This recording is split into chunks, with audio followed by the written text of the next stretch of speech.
Welcome to Fiction Audiobooks. If you enjoy the content, like and subscribing would be greatly appreciated. If you have any recommendations for novels, comment below. Please join my Patreon at https://www.patreon.com/fictionaudiobook. Chapter 14.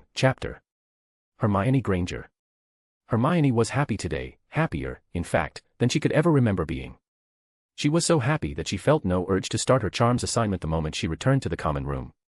Under normal circumstances, such a thing would be impossible, and yet, here she was.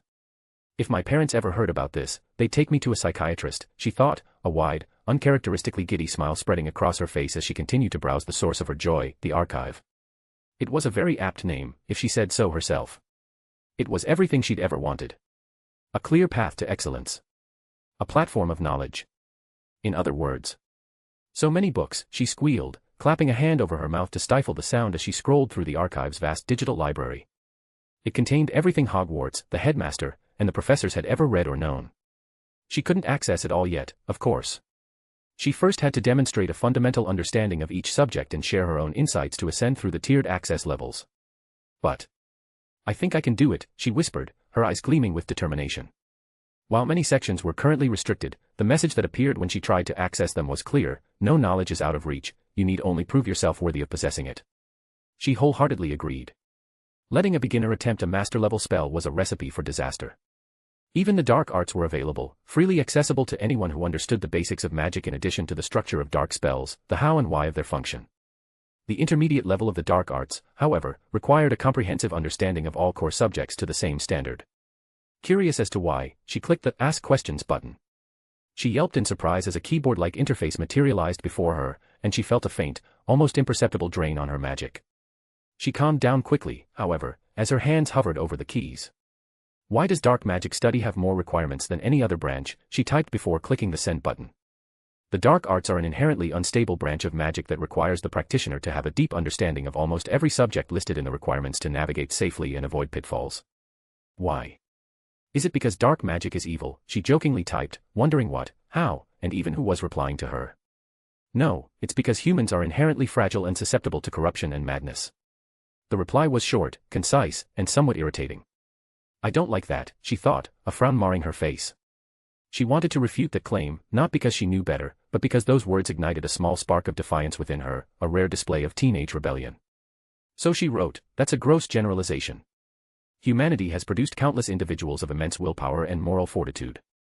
The screen flickered as her question was sent, then changed. Instead of the Q&A text interface, there was a blank screen. Then, diagrams started to appear, along with different human-shaped models and writings in languages she didn't even understand. The humanoid model started to perform spells, showing her how different magics interacted with the body, mind, and soul. How emotions affected the mind, psyche, and, by association, the soul. 99% of what she was seeing went over her head, it all looked like mumbo-jumbo to her. But before she could really focus on it, the complex visuals vanished as abruptly as they appeared, leaving only the Q&A page.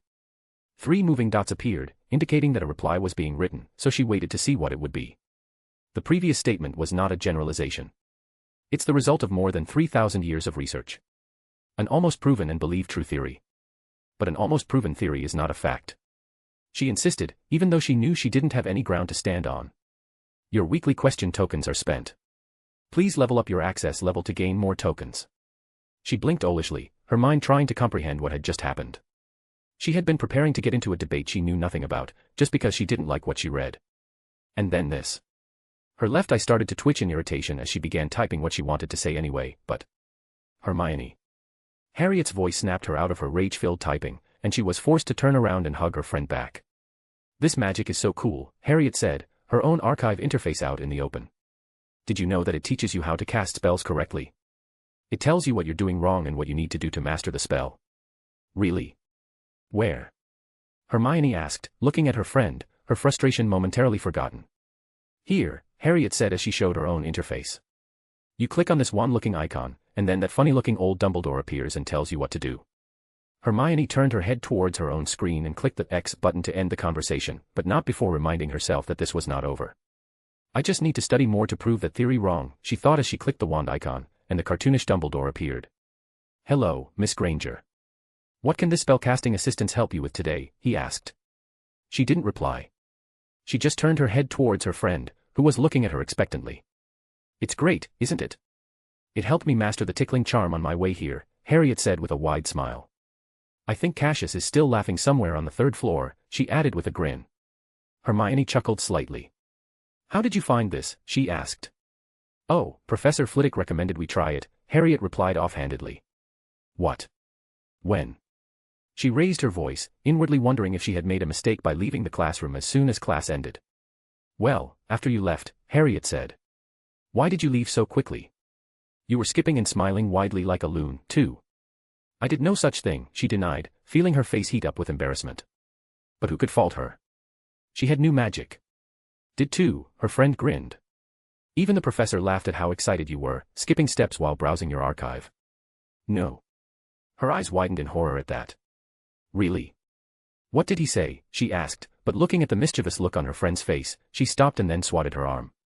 "Harriet, that's mean. For a second there, I thought my life was over." "Don't exaggerate." Harriet rolled her eyes before taking her hand and starting to drag her. "Come on, let's see how many spells we can master today." She too rolled her eyes at the unpredictability of her friend before allowing herself to be dragged away. She was going to do her best to get access to the next level of knowledge, and practice was one of the conditions. "I wonder if Professor Dumbledore can see our progress. Albus Dumbledore." Sitting in my lounge chair by the fireplace, legs stretched across the ottoman and a glass bowl full of chocolates hovering within arm's reach, I continued to navigate through the archive settings while waiting for the virtual intelligence to complete itself. It would have been better if I had a Voldemort AI in charge of all this, while completely tied to me, but a copy of me was not any less impressive either.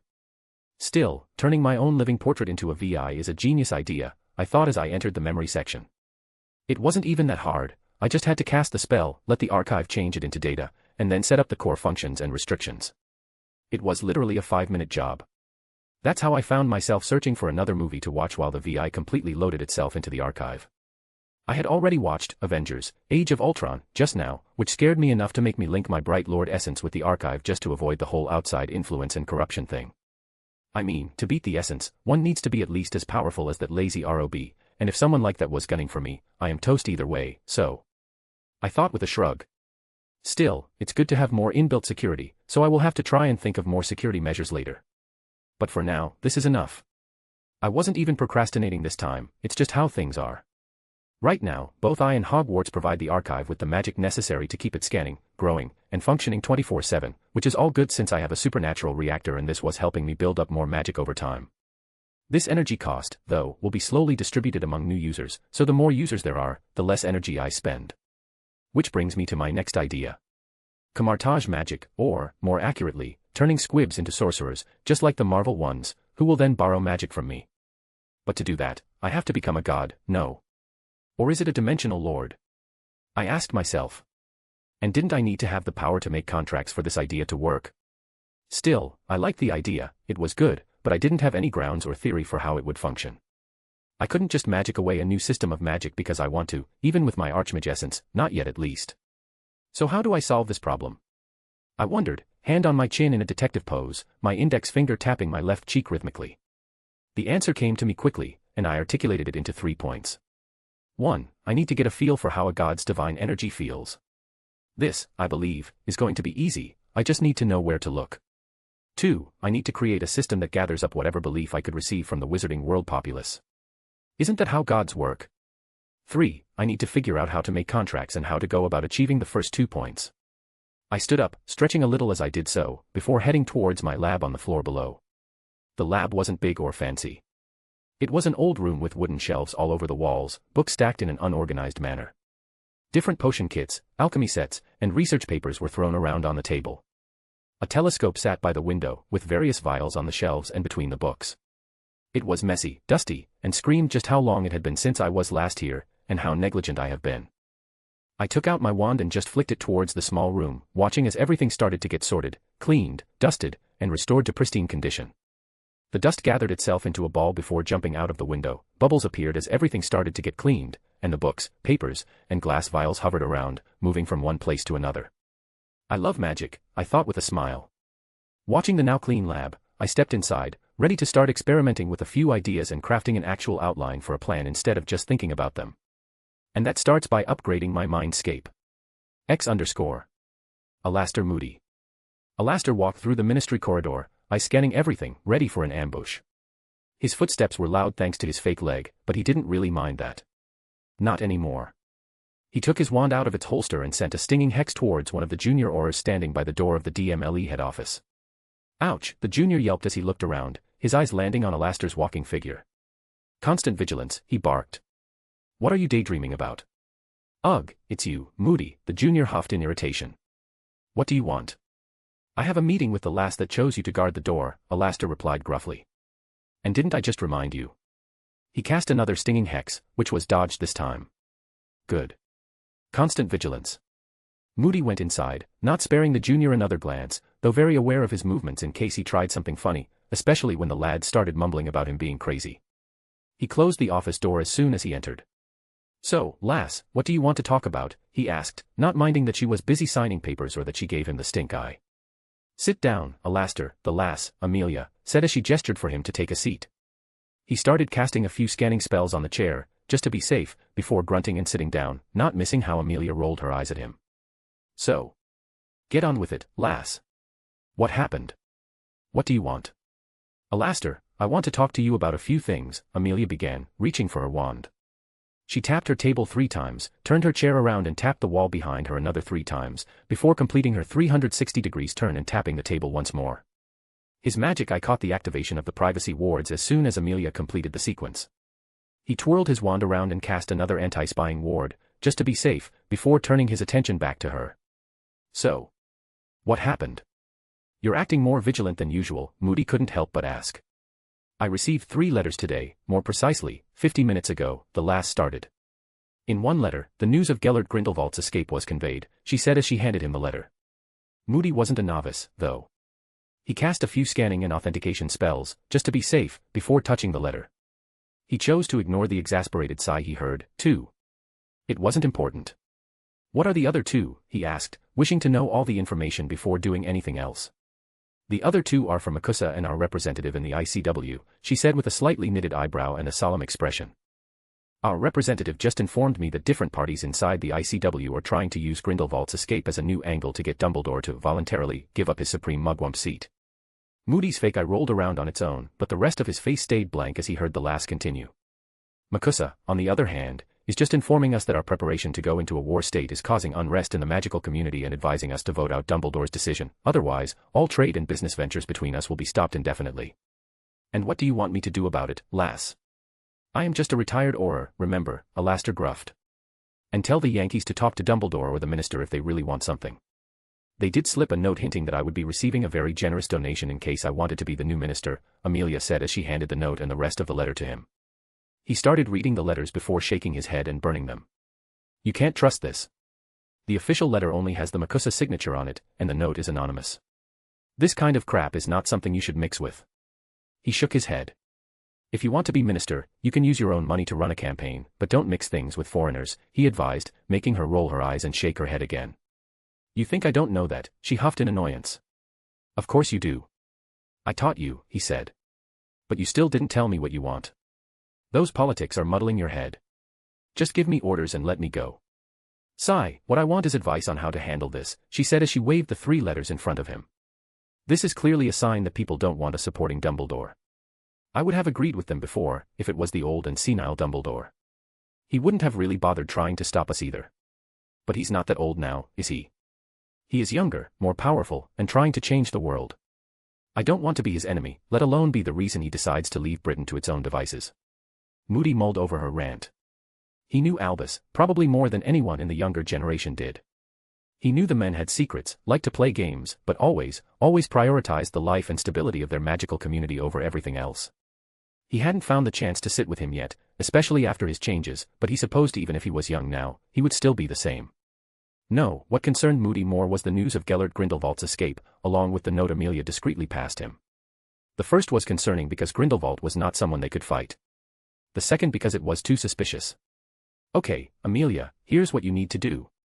Start getting whatever it is that Albus wants while I go and meet with him. I will ask him about his plans and such, and then I will inform you. You can decide what to do after that, Moody said as he stood up and started walking towards the exit. A word of advice, lass, start thinking about how to get the minister's seat too. Moody left Amelia's office with a lot of things to think about. Especially the things he read on that note. The unspeakables are listening in. That's what the note the lass passed to him said. Now why would the magic nerds be spying on ministry affairs? He didn't know, but he was Alastair Moody and he would find out. He cast a muffling charm on his legs before casting a disillusionment charm, and started heading towards the Floo network. He took a handful of the green Floo powder and threw it into the fireplace. He soon arrived at the leaky cauldron and sat down for a few seconds, his eye scanning the fireplace for any followers. "Give me a glass of water, please, Tom," he ordered, not taking his eye from the fireplace. Seeing as no one was following him yet, he cast a discreet scanning spell on the water, before chugging it and leaving. Still, he couldn't be sure that there was no one following him, so he headed towards Ollivander's shop. As soon as he entered, he gestured for the old man to keep silent for a second. Thankfully Ollivander understood him, as this was not the first time something like this had happened. "You know this will cost you, right?" Ollivander said as he accompanied him to the back of the store. Yeah.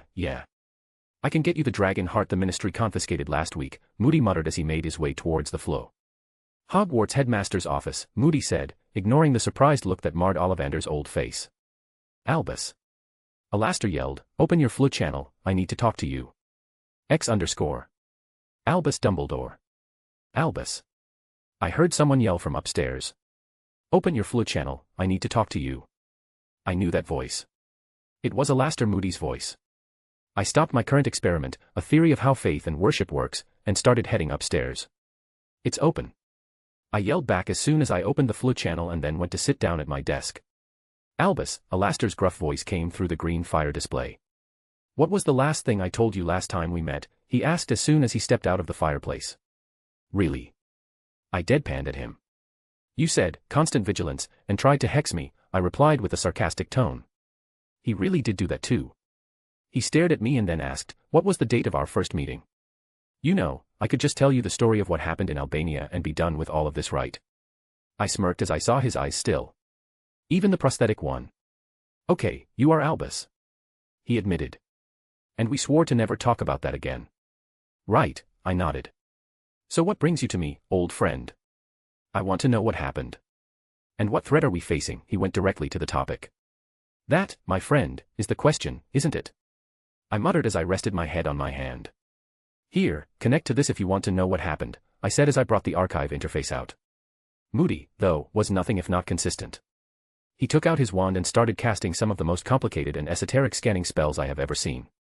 Spells that reveal the true nature and spells to test for traps. I just gave him a half-lidded stare and let him continue his fruitless endeavor.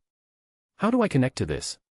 he finally asked, after spending a few minutes casting spells, and I am pretty sure the only reason he stopped is because he was getting tired.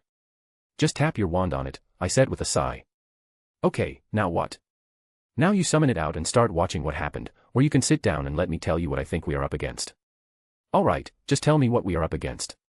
"Gods, devils, dragons, angels, fallen angels, etc." I replied. "And the truth?" he asked, though his voice didn't have his usual grumpy and gruff qualities to it. In fact, he almost sounded hopeful. "Do you think I have time to make a joke about such a thing?" "Alright, I might have tried to trick you before, multiple times, but those were good-hearted humor or good-natured pranks." I conceded. "But not this time. I am afraid I am not joking." "So you mean to tell me that we are up against gods?" he asked, his face knitted together in a deep frown.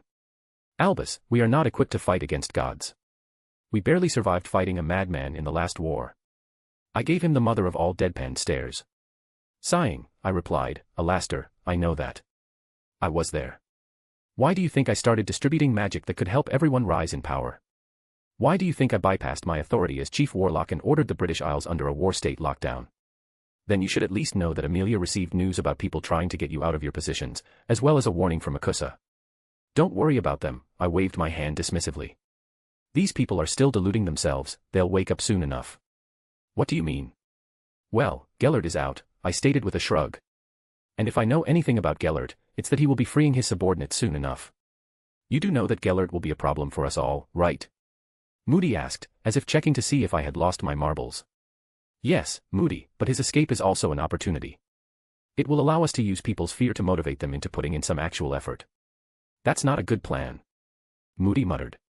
I know, but sadly, I can't be everywhere at once.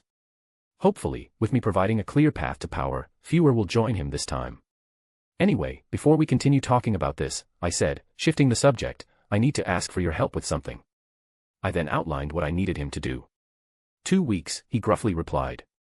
We will meet again after 2 weeks. He stood up and started walking towards the flow network. With a flash of green fire, Moody was gone, leaving me alone in my office once again. Now, I thought, summoning my archive interface, let's check up on Gellert and see how he's doing. Gellert Grindelwald. Gellert sat in profound silence, his mind a whirlwind of calculation.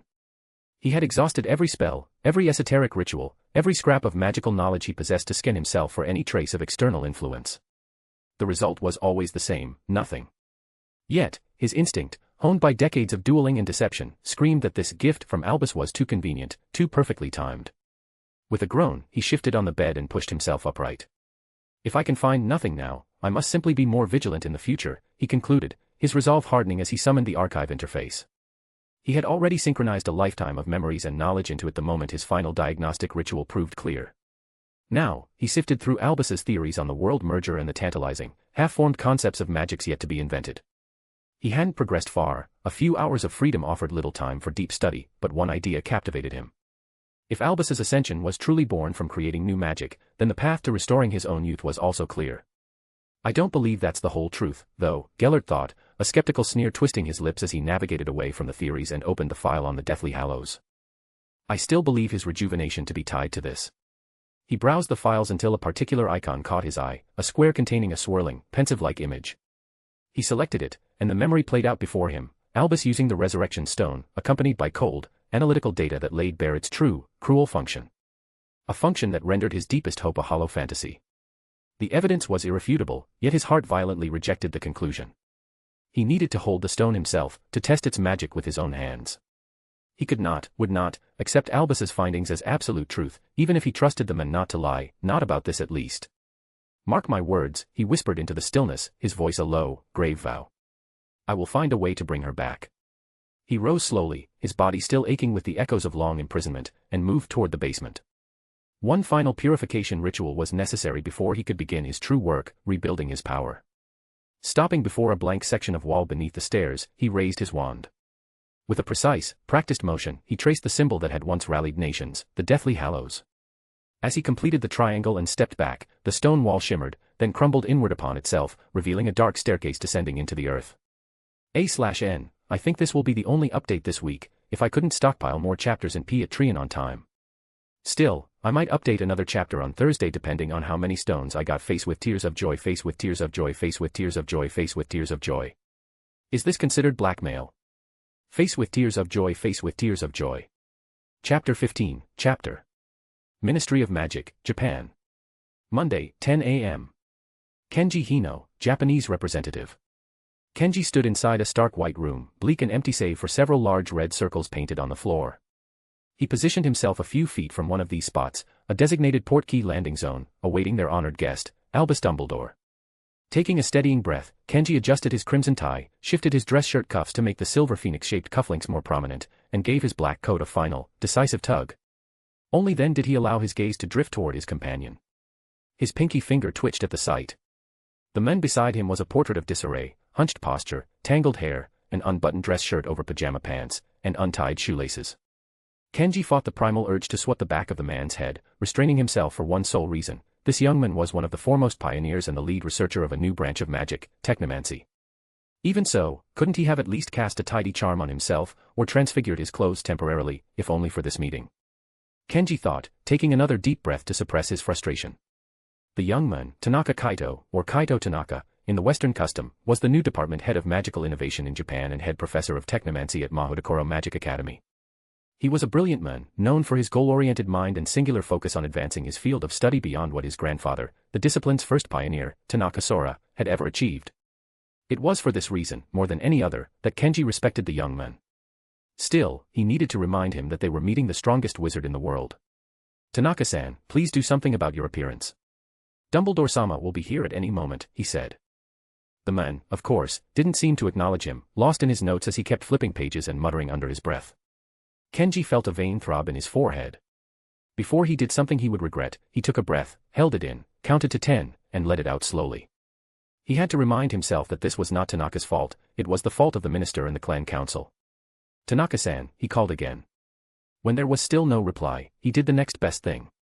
"Excuse me, then," he said, taking out his own wand and transfiguring Kaito's clothes into a presentable, formal suit. He then plucked the man's wand from behind his ear, cast a series of rapid tidy and cleaning charms over him, and slotted the wand back into place. Of course, Tanaka was looking at him now, anyone would, after feeling the sudden tingly sensation of magic and a wave of water scrubbing over them. "Why did you do that, Hino-san?" "To ensure you look presentable in front of Dumbledore-sama, of course, Tanaka-san." "Why would that even matter?" Kaito asked, tilting his head in genuine confusion. "As a matter of fact, why am I even here? Shouldn't the minister be responsible for something like this?" The sheer bewilderment in his voice reminded Kenji that no matter how brilliant the young man was, he remained, at his core, socially crippled, a common curse of geniuses, he supposed. Kenji shook his head slightly. "It is impolite not to look your best when receiving such a valued guest," he explained patiently. As for the minister, he was led to believe that personally receiving Dumbledore-sama when he's not here on official business would belittle his own and our country's standing. "Ah, politics." Kaito nodded sagely. "The art practiced by the mentally challenged." Puffed. Kenji pinched his own thigh, hard, to suppress the laugh that threatened to burst out. He had to remember this room was monitored by the minister and the clan council. Normally, a remark like that would cost a man his career. But the young man next to him was not just any man, he was the second son of the Tanaka clan's patriarch, one of the three most powerful clans in Japan, alongside the Senju and Uchiha. No one would dare make an issue of it. That, combined with the fact that we can't afford to antagonize such a talent, will ensure everyone listening simply ignores it, he smirked inwardly, as he closed his eyes. "Still, this outfit is stuffy," he heard Kaito mutter. "Couldn't you have at least informed me about this yesterday? That way, I could have worn a kimono or something." "That is precisely what we did, Tanaka-san," Kenji informed him, a vein threatening to twitch again. "I am certain we informed one of your secretaries yesterday, an hour or two after Dumbledore-sama confirmed with me." "Ah. I must not have paid attention, then." Kenji decided it was best to stop engaging entirely. He sighed and turned his gaze back to the spot where the portkey would land. Whoosh! A sudden rush of displaced air, accompanied by a wave of magic, made both men straighten their backs instantly. Their eyes snapped to the center of the red circle, where Albus Dumbledore, having glided effortlessly through the air, now touched down. "I really must improve our standard transportation methods, these things are rather bothersome," Dumbledore remarked, dusting off his sleeves. Kenji couldn't help but nod in fervent agreement. Portkeys were notoriously rough, one grew accustomed to them but never comfortable. "How are you going to do that? Are you trying to find a way to stabilize the spatial ripples, or perhaps recalibrate the—" Kenji's hand shot up, clamping over Kaito's mouth and cutting off the torrent of technical questions as he inwardly cursed his own momentary distraction. Dumbledore hummed, his bright blue eyes sweeping over them with amused interest before he gestured for Kenji to lower his hand. Kenji complied reluctantly. "What's your name?" "X. Albus Dumbledore." "What's your name?" I asked the man standing beside a now thoroughly distressed-looking Kenji. "Tanaka Kaito," he replied, extending his hand without a hint of ceremony. My smile widened as I shook his hand, ignoring Kenji, who looked on with the pained expression of a man witnessing a social catastrophe unfold in slow motion. "A pleasure to meet you, Kaito. I am Albus Dumbledore." "I know," he said with a simple nod. "Is he autistic?" I thought, trying to recall what I knew about autism while simultaneously observing his directness and lack of social pretense. It was refreshing. "As for your question," I continued, seamlessly picking up the thread of his interrupted query, portkeys are not strictly spatial transportation. They operate more on the principle of magical entanglement over distance. While there is a relativistic relationship to spatial displacement, the foundational concepts and applications are distinctly different. They don't tear through space so much as they fold the magical pathway between two predefined points, thus shortening the distance. "No, that's not true, we know how a portkey operates, we are taught how to create them," Kaito shook his head. "Sure, but no matter what you read, the fact is that you use intent, incantation, and wand movement when creating one, you have to recall where you want the enchanted object to take you, set a mechanism, etc. How the world and magic interpret such things is not taught in the books," I smiled as he frowned. Kaito frowned, took out his notebook, and began writing in it fervently.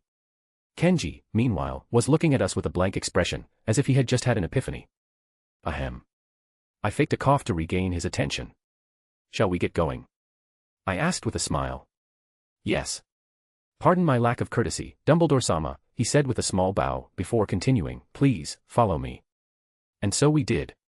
We exited the portkey room and stepped into a long corridor that opened directly into an extraordinarily beautiful courtyard. Polished stone paths wound their way through lush greenery and serene water features. A magically created waterfall cascaded into a sizable body of clear water, larger than a pond, yet still smaller than a lake, that took up most of the space in the courtyard. Even the stone path we were walking on right now was a bridge-like path that magically and steadily floated on the water, where a diverse variety of fish, clearly visible through the pristine water, swam about peacefully. Large sakura trees graced each corner of the biomes of lands that floated on water like little islands of expanded space, accompanied by a carefully curated assortment of other trees throughout. It was a magically created view that was, in my opinion, far superior to anything our ministry had back home. It was as if the entire environment was whispering, "Welcome to magical Japan," to anyone who wished to listen. "This is a splendid way to introduce visitors to magical Japan," I commented as we walked the path leading to an old, traditional Japanese building. "Thank you, sir," Kenji said with a smile that did little to hide his pride. However, his expression fell the moment he heard Kaito's blunt question. "Haven't you visited here before?" Kaito asked, his tone purely curious. "No, not really," I shook my head. "I have visited Japanese magical communities before, but that was a long time ago, a few years after I graduated from Hogwarts, I believe. My entry into the country was not strictly legal back then, and I didn't visit the ministry because I didn't see the need to." "Ah," Kaito made a noise of understanding. "Where did you go, then?" "Oh, I visited various cities, settlements, and shops, and I may or may not have snuck into a few clan compounds to satiate my curiosity about the way of life for Japanese wizards and witches," I said with a smile, knowing full well our conversation was anything but private. "Did you not get caught sneaking around?" "That's hard to believe with how many protective." Unfortunately, Kaito's question was cut short, so I didn't know what he wanted to ask. "Please excuse him, Dumbledore-sama," Kenji said, placing a hand firmly around Kaito's shoulders.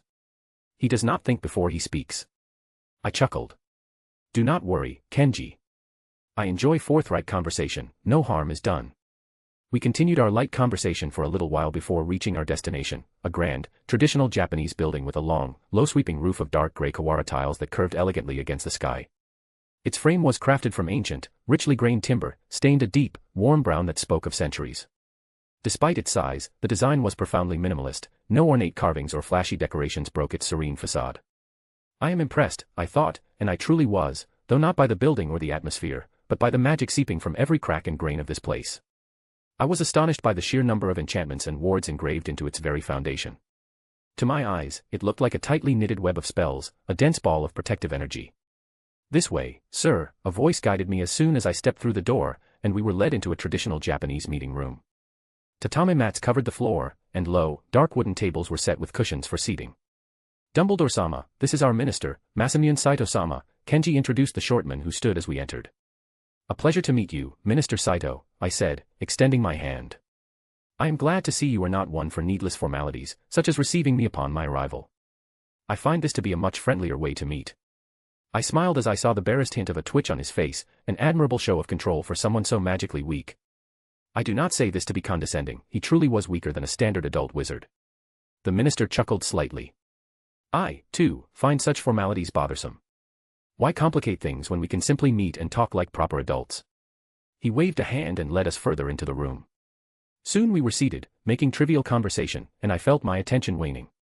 My eyes wandered around the room, which was starkly devoid of decoration compared to the opulent meeting chambers common in Europe. The only adornments were a single elegant scroll in the tokonoma alcove, depicting a mountain landscape where mythical creatures seemed to fight and move, and a simple ceramic vase holding a single, budding branch. "The room is quite charming when you think about it," I mused. "It strips away the feeling of artifice that plagues those obscenely decorated rooms we have back home." Just then, I turned my head toward the entrance as 4 new people entered. They were elderly, dressed in traditional Japanese clothing, and moved with a slow, deliberate grace to their seats beside the minister. "Dumbledore-sama, these are our head elders, Senju Katsuro, Uchiha Ayam, Tanaka Ryota, and Fujiwara Noboru," Kenji announced formally as they took their places. "It is a pleasure to meet you all," I smiled and nodded at them. A chorus of replies came from the elders. "It is nice to meet you too." "It is great to finally meet the strongest wizard in the world. Welcome to Japan." They returned the greeting as they settled in. We spent a few more minutes on pleasantries and exchanged compliments, but that, too, came to an end as we approached the real objective of today's meeting. "Now that the introductions are out of the way, let's get to why we are meeting today," I said in a light tone. "Yes, let's," the minister replied with a firm nod. We do have some questions about the true nature of the magic you wish to install at Mahudakoro Academy, among other technical concerns. I nodded. The nature of the magic, as I'm sure you have previously tested and concluded, is a physically manifested form of mental magic. It is quite a close concept to some of the current-day fictional Muggle theories about future computers, actually. What I will do is create a secondary access point, a server, if you will, so that everyone can connect their mind directly to it. Ahem, yes, we have noted such things, Senju Katsuro said, putting his palms together. But we are also concerned about the potential for this magic to be compromised. We must be certain it will not bring more harm than good. It is for that reason we need to study the magic thoroughly, to assure ourselves. I have no problem with that. You are welcome to observe as I do the work later, I agreed, completely ignoring the veiled desire in his request. Plus, the core will remain there, anchored and connected to your school, so you may conduct as many tests as you wish. Yes, we have been informed about the technicalities, Mr. Dumbledore, Fujiwara Noboru interjected, his face impassive. However, we are also concerned about placing the imperial family and our country in a position of security risk by allowing you to connect this mental magic directly to our children. Are you asking me to teach you how to cast the magic yourselves? I asked, playing the clueless fool. That is exactly what we are asking, the only woman in the room, Uchiha Ayam, replied. Kenji, who was sitting on my right, stiffened slightly. On my left, Kaito looked up from his notes and eyed me with curiosity. I can do that, too, I smiled. I simply need you to provide an official document stating that I am not liable for any injuries, crippling or otherwise, or deaths caused by your attempts to cast said magic, and we are good to go. My eyes glinted as I spoke. Is that a threat? The minister asked, staring directly into my eyes, and I once again had to inwardly applaud his courage. Oh dear Merlin, no, of course not, minister, I replied, smiling softly. But could you please tell me what would happen if a child tried to cast a magic that is meant for a powerful, fully trained adult? Varying degrees of injury and, in some cases, violent death, Kaito Tanaka answered. I could feel everyone in the room suppressing the urge to facepalm. I am sure he thinks he was being helpful, but he really was not, I mused as I nodded at him and gave his back a pat. Exactly, I affirmed. I don't want people to think I was responsible for crippling, let alone killing, another country's ruling body. Sigh, Tanaka Ryota, who had been silent until now, sighed loudly. Could you at least tell us the power level one needs to cast said magic on their own? Of course, I nodded. You need to be on my level to be able to bear the burden of casting the archive on your own. I let my words hang in the air for a moment before adding, here, let me show you. I then slightly loosened the tight leash I keep on my magic. The floor beneath me cracked, sending splinters flying. The walls shuddered, and the lights flickered off and on. Worst of all was the pressure, every person in the room was pressed down against the tables or the floor by the sheer weight my magic exerted on the surroundings. It lasted only 2 seconds before I reined my magic back in. I immediately began casting a series of restoration charms, Reparo, Reparafarge, a general reversal spell, and others, to mend the room. I didn't forget to let a wave of healing magic wash over the occupants, mending any potential internal injuries and soothing their frayed nerves. I hope you will forgive my poor showing, but I needed to demonstrate the level required for what you asked, I spoke in an apologetic tone. Don't worry, though. Everything related to the archive is recorded within it, and anyone who becomes qualified will be able to access the knowledge and cast it later on. I added this last piece to pacify them further. Thank you for the demonstration, Dumbledore-sama, the minister sighed. And please excuse our poor showing too, we were not prepared for such a thing. Ah, Minister Saito, I thought we were past such formalities. Do not worry, we are friends, I said with a wide smile. And of course, I know you weren't prepared. Although, I must commend you on the wards and enchantments protecting this place. They are exceptionally powerful. It is only because I held no ill will that I still stand hale and healthy. I chose to ignore the subtle glances the other occupants of the room shared. It was useful to let them believe that was the truth, as it would minimize future complications. Though they did not know it yet, they had all begun to trust me more after feeling my aura, a side effect of the Bright Lord essence, I was sure. We continued our discussion, and I secured Minister Sato's future support when I informed them that the archive would help any witch or wizard, so long as they were not squibs, or as they are termed in this part of the world, cripples, to gain significant power and advance their magical studies tremendously. I explained that one of the requirements to advance to a rank like mine was to create or notably advance a branch of magic, as this increase in power was magic's own reward for our efforts. This served as the final nudge. I even congratulated them in advance on their future prosperity, noting they were already developing a new branch of magic. I must admit, I am a little envious of your future development, I smiled peacefully, shaking my head as I took a sip of the green tea they had served. With a little help from the archive, Japan is guaranteed to produce at least 2 individuals of my current power. What a blessing. Ahahaha. I am sure Britain will not be far behind, so long as they have you backing them, Albus, Saito laughed, growing decidedly cozy and familiar. Too true, Senju Katsuro agreed. No matter how powerful the future prospects look, you will always be remembered as the men who made it all possible, he said, pausing to take a sip from his cup. I will not be the only one whose name is carved in history, though, I countered, shaking my head. I am certain that all of Japan, and perhaps the world, will remember your names as the witches and wizards who were first to embrace the change. I stroked their egos just a little more. The more intoxicated they became with their own fantasies, the less I would have to worry about future troubles from them. The only person who remained slightly suspicious was Fujiwara Noboru, but that was understandable. His clan was, after all, responsible for guarding the interests of the imperial family. Our conversation did not last much longer, for, believe it or not, there is a limit to how much self-praise and ego-stroking one can endure before it becomes redundant. We shook hands, and then departed for our next destination, Mahotakoro Academy of Magic. X. On board the Japanese ferry boat. 11:50 a.m. Albus Dumbledore. In the expanse of the Pacific Ocean, aboard a sleek boat bearing the Japanese ministry sigil, stood a man. Okay, that didn't go as well as I thought it would be. I snickered inwardly, abandoning the grandiose internal narration to simply observe the ocean. Outwardly, I was just standing there on the deck, watching the vessel blitz through the water and enjoying the breeze. Inwardly, however, my mind was a chorus of simultaneous thoughts. This is what transportation should be like, one thread mused. I can't even feel the wind beyond a normal breeze, and we are moving at an incredible speed. These enchantments are amazing, the way they work together is extraordinary, another thread observed. We should really burn the night bus when we get back. Or perhaps open the skulls of British wizards to see why they can't create something like this. Different thoughts streamed through my head simultaneously, a courtesy of my newly developed parallel processing and still evolving mind partition. It's great what 2 days of free time for research will get you, I concluded with a sense of satisfaction. Still, this is weird. I had been feeling it since we left Tokyo, but the magic here in Japan felt slightly different. It was heavier, richer, and there was something else in it, a quality I hadn't encountered before. It didn't feel like purely wizarding magic. I had been trying to ignore the nagging sensation since our departure, but the question persisted. Why did I only feel this change in the magic after we left? Is it because we are out in the open, where there are no dense wards to interfere with my senses? That could be it. But I'm still asking the wrong questions, aren't I? The real question should be, why does the magic here feel different in the first place? I didn't have time to let my thoughts spiral further, as Kenji and Kaito came to my side, embroiled in an argument. And I think we should distribute it to everyone, no matter their age. Kaito stated with a firm nod. You are not seeing the bigger picture. Giving children unrestricted access would be the height of folly.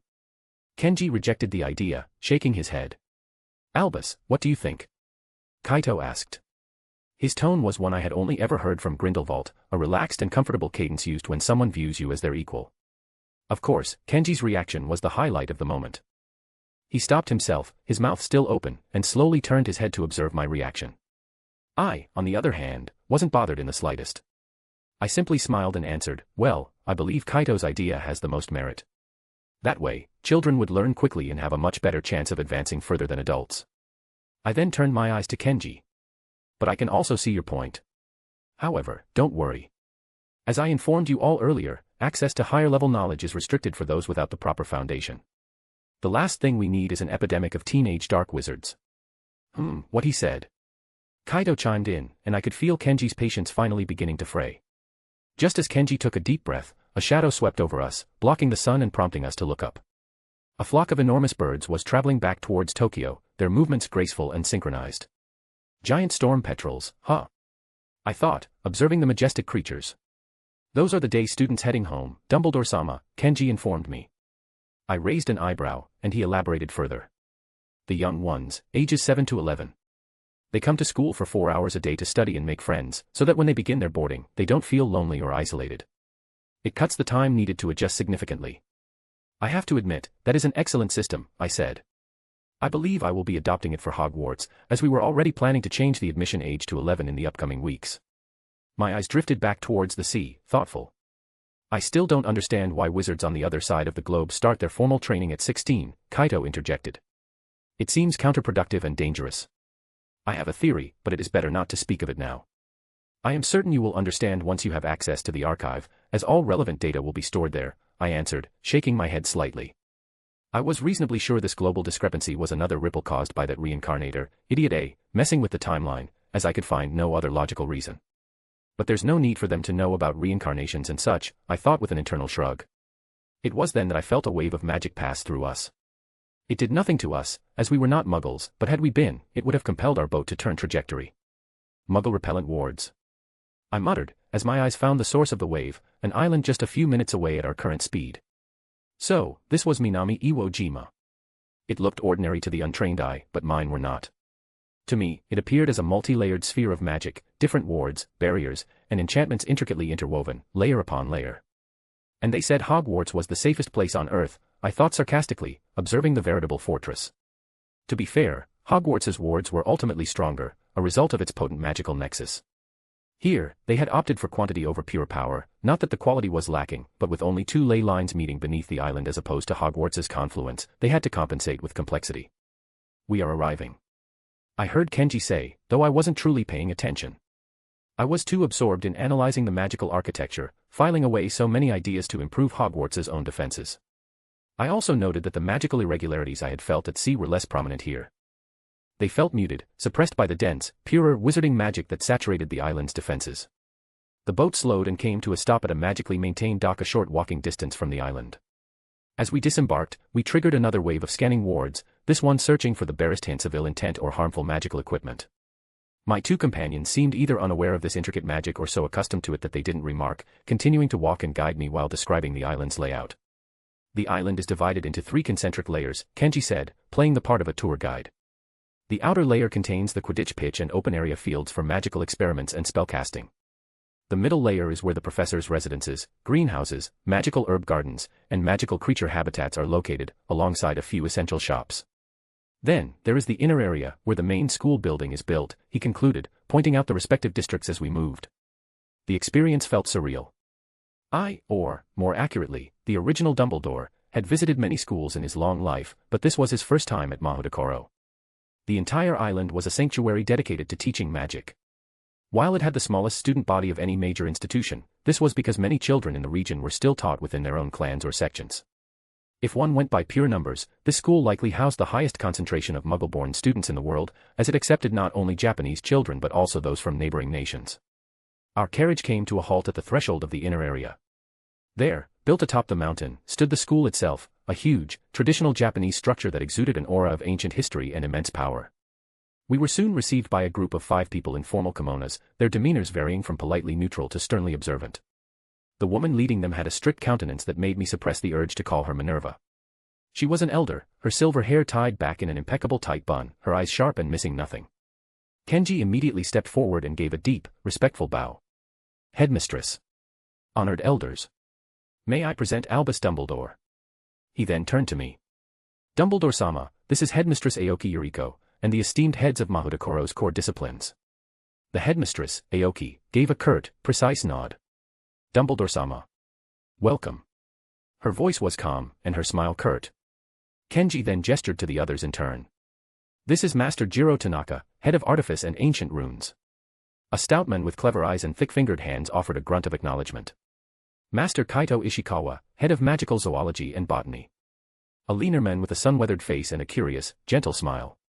Lady Hanako Fujioka, head of divination and spiritual arts. A woman who seemed to be looking at a point just beyond my shoulder, her expression serene and distant. And this, Kenji said, his tone shifting to one of particular reverence, is Lady Tsunade Senju, head of medical arts and mender of the impossible. A cascade of parallel thoughts erupted in my mind. What in Merlin's name is Tsunade Senju doing in this universe? What and who else is here? Well, those are certainly, magically suspended. My inner eye automatically noted the huge, life-giving mounds. They were big and looked very tempting to play with. Outwardly, of course, my eyes never strayed from a polite and professional focus on their eyes and faces, but I was a man of many talents, so I can see with more than just my eyes. Still, even Tsunade's presence didn't distract me from the monumental implications of her being here. What the hell did that ROB wannabe reincarnator do? I thought, suppressing the urge to facepalm. His erasure feels more and more deserved with every new discovery. We were led inside the castle, and I made a concerted effort to engage the professors and the headmistress in light conversation. However, my primary goal remained clear. I needed to install the archive as quickly as possible to accelerate the analysis of this world's magical irregularities.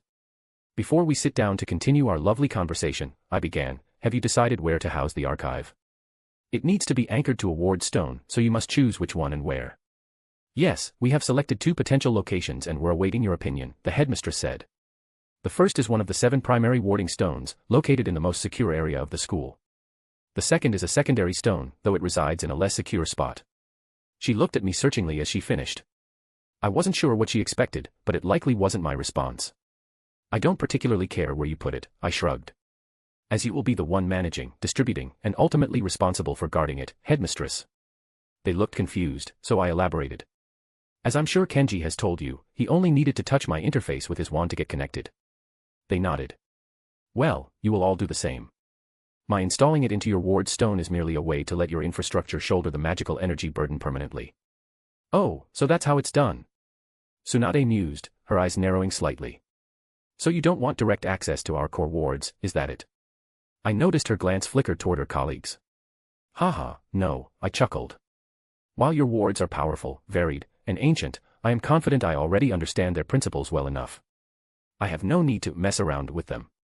They didn't look entirely convinced, but I felt no inclination to prove anything and simply let the matter drop. Then the most secure location is best, the headmistress declared, turning left to lead us deeper into the castle.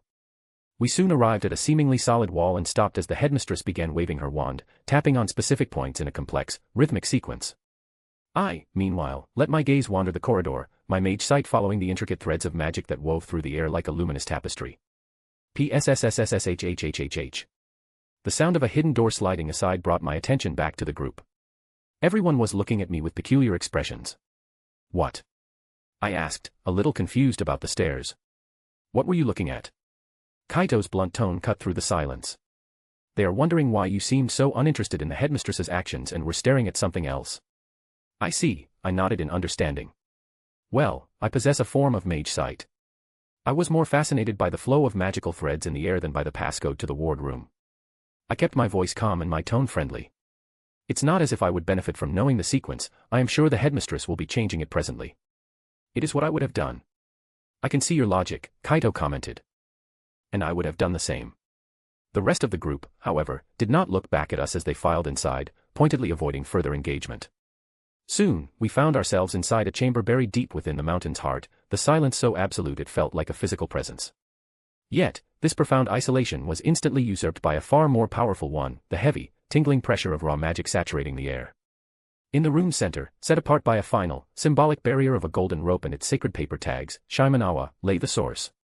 7 ward stones, glowing with a soft light, each the size of Hagrid, were arranged in a perfect septagram. All right, please take a step back. I will be starting shortly, I said as I stepped forward, moving past the headmistress, who had been guiding us. I didn't know why they didn't point out that the final defense was still active, but I didn't particularly care. I took out my wand, gave it a slight twirl between my fingers, and then made 3 precise movements. The floor in front of the rope began to reshape itself, forming a short set of stairs that descended beneath the golden barrier. It was a clever solution. The barrier was designed to defend against attempts to step over or destroy it, much like age lines. By creating a small, 6-foot staircase that went under the line, I had found a novel workaround. I then walked up and headed towards the center of the septagram, completely ignoring the gaping expressions of the other occupants in the chamber. All right, I am about to begin, I announced, addressing them. Headmistress, please step inside when I give you the signal so I can connect you to the newly created access point. I received a firm nod in response and began the performance. I didn't actually need this much effort, but maintaining appearances was crucial. I started moving my hands as if conducting an invisible orchestra, muttering under my breath and conjuring a spectacular show of golden light. I moved from one stone to another, tapping each one once within its circle, seamlessly connecting the archive to the ward stones. With each connection, I gained another energy access point and a new scanning location. The performance lasted exactly 7 minutes. I then looked up and gestured for the headmistress to enter, which she did promptly, having already temporarily disabled the final barrier. Okay, I need you to touch my wand with yours and follow my lead, I instructed, extending my wand. She touched it with her own. She felt the magical drain immediately, if the way her face scrunched into a wince was any indication. I moved, and she moved with me, as we went to touch each ward stone together one final time. By the 7th stone, she looked exhausted, with sweat beading on her forehead and her hair slightly disheveled. I extended my hand and touched hers, a golden light enveloped her for a second before I withdrew and began to leave the warded area. Come on, let's go and allow the headmistress to reseal the room, I said, exiting ahead of the others. Kenji, Kaito, and the rest followed without a word as we retraced our path. So, where should we wait for the headmistress to return? I asked. Oh, let's head to my office. It's the closest from here, Kaito said, overtaking us to guide the way. Soon, we were inside a room filled to the brim with books, notebooks, parchments, and papers of all sizes and shapes. It looked chaotic but not unclean. I heard several sighs from behind me, along with a suppressed giggle, as Kaito waved his wand, sending everything floating into the air to clear a space. Come on in, he said, conjuring a cushion for himself and sitting down. I did the same and was soon followed by the rest of the group. So, what do you think? I asked. How was the magic? I have no idea, I didn't understand anything. All I felt was a stupid amount of magic you were throwing around. Tsunade said, leaning against the wall. Me too, I have no idea what you did. Same here. Not even the slightest idea. These were the replies I received from everyone except Kaito. I looked at him, and he tilted his head. Oh, I too didn't understand anything, he nodded. I couldn't help but chuckle. We began talking about the school, its courses, its students, and how it differed from its European counterparts. The conversation was light and lasted several minutes before the headmistress returned and entered the room. Thank you for your hard work, Dumbledore-sama, the headmistress said, and I noted a new, subtle tone of reverence in her voice. It was nothing, I waved a hand dismissively. We should be thanking you for your cooperation. I smiled as the others in the room inclined their heads in a gesture of respect toward her. As I am sure you have all noticed by now, there is a percentage icon in your peripheral vision, I said with a smile, gesturing to my own temple. That number indicates the archive is already scanning your environment and compiling data before its full manifestation. I expect it will be ready by tonight. After that, you will only need to grant access to your staff and begin its distribution. So, this is it then. You'll be leaving. Kaito interrupted. Kaito-kun. The headmistress said, her tone a gentle but firm admonishment. I noticed the young man's back straighten instantly. Haha, yes, I will be leaving shortly, I laughed, checking my pocket watch. I have an appointment back home in about an hour. It wasn't that I didn't wish to stay, but I needed to return to the quiet of my own study to think in peace. The peculiar nature of the magic here was giving me a profoundly bad premonition. It sparked a daunting question, what if my purpose isn't merely to raise armies and forge protections for the Muggles? What if my true task is to use my Archmage essence to help this world rank up? Because I sure as hell know that not all worlds are created equal, and the world of DxD is most assuredly a higher-ranked reality. Ugh, this is going to be a pain in the ass, I thought, trying hard to hide my grimace. Is almost equal to is not equal to is almost equal to. Chapter 16, Chapter. Somewhere in Europe, unplottable area.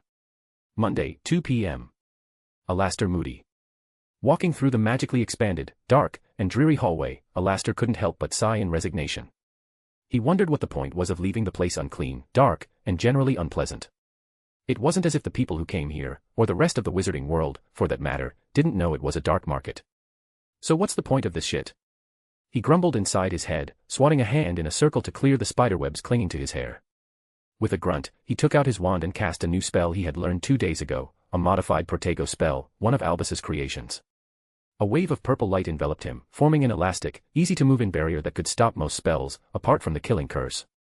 At least there was a positive side to me connecting with that untested magic, he admitted to himself. Unwilling or not, I have yet to find a negative side effect.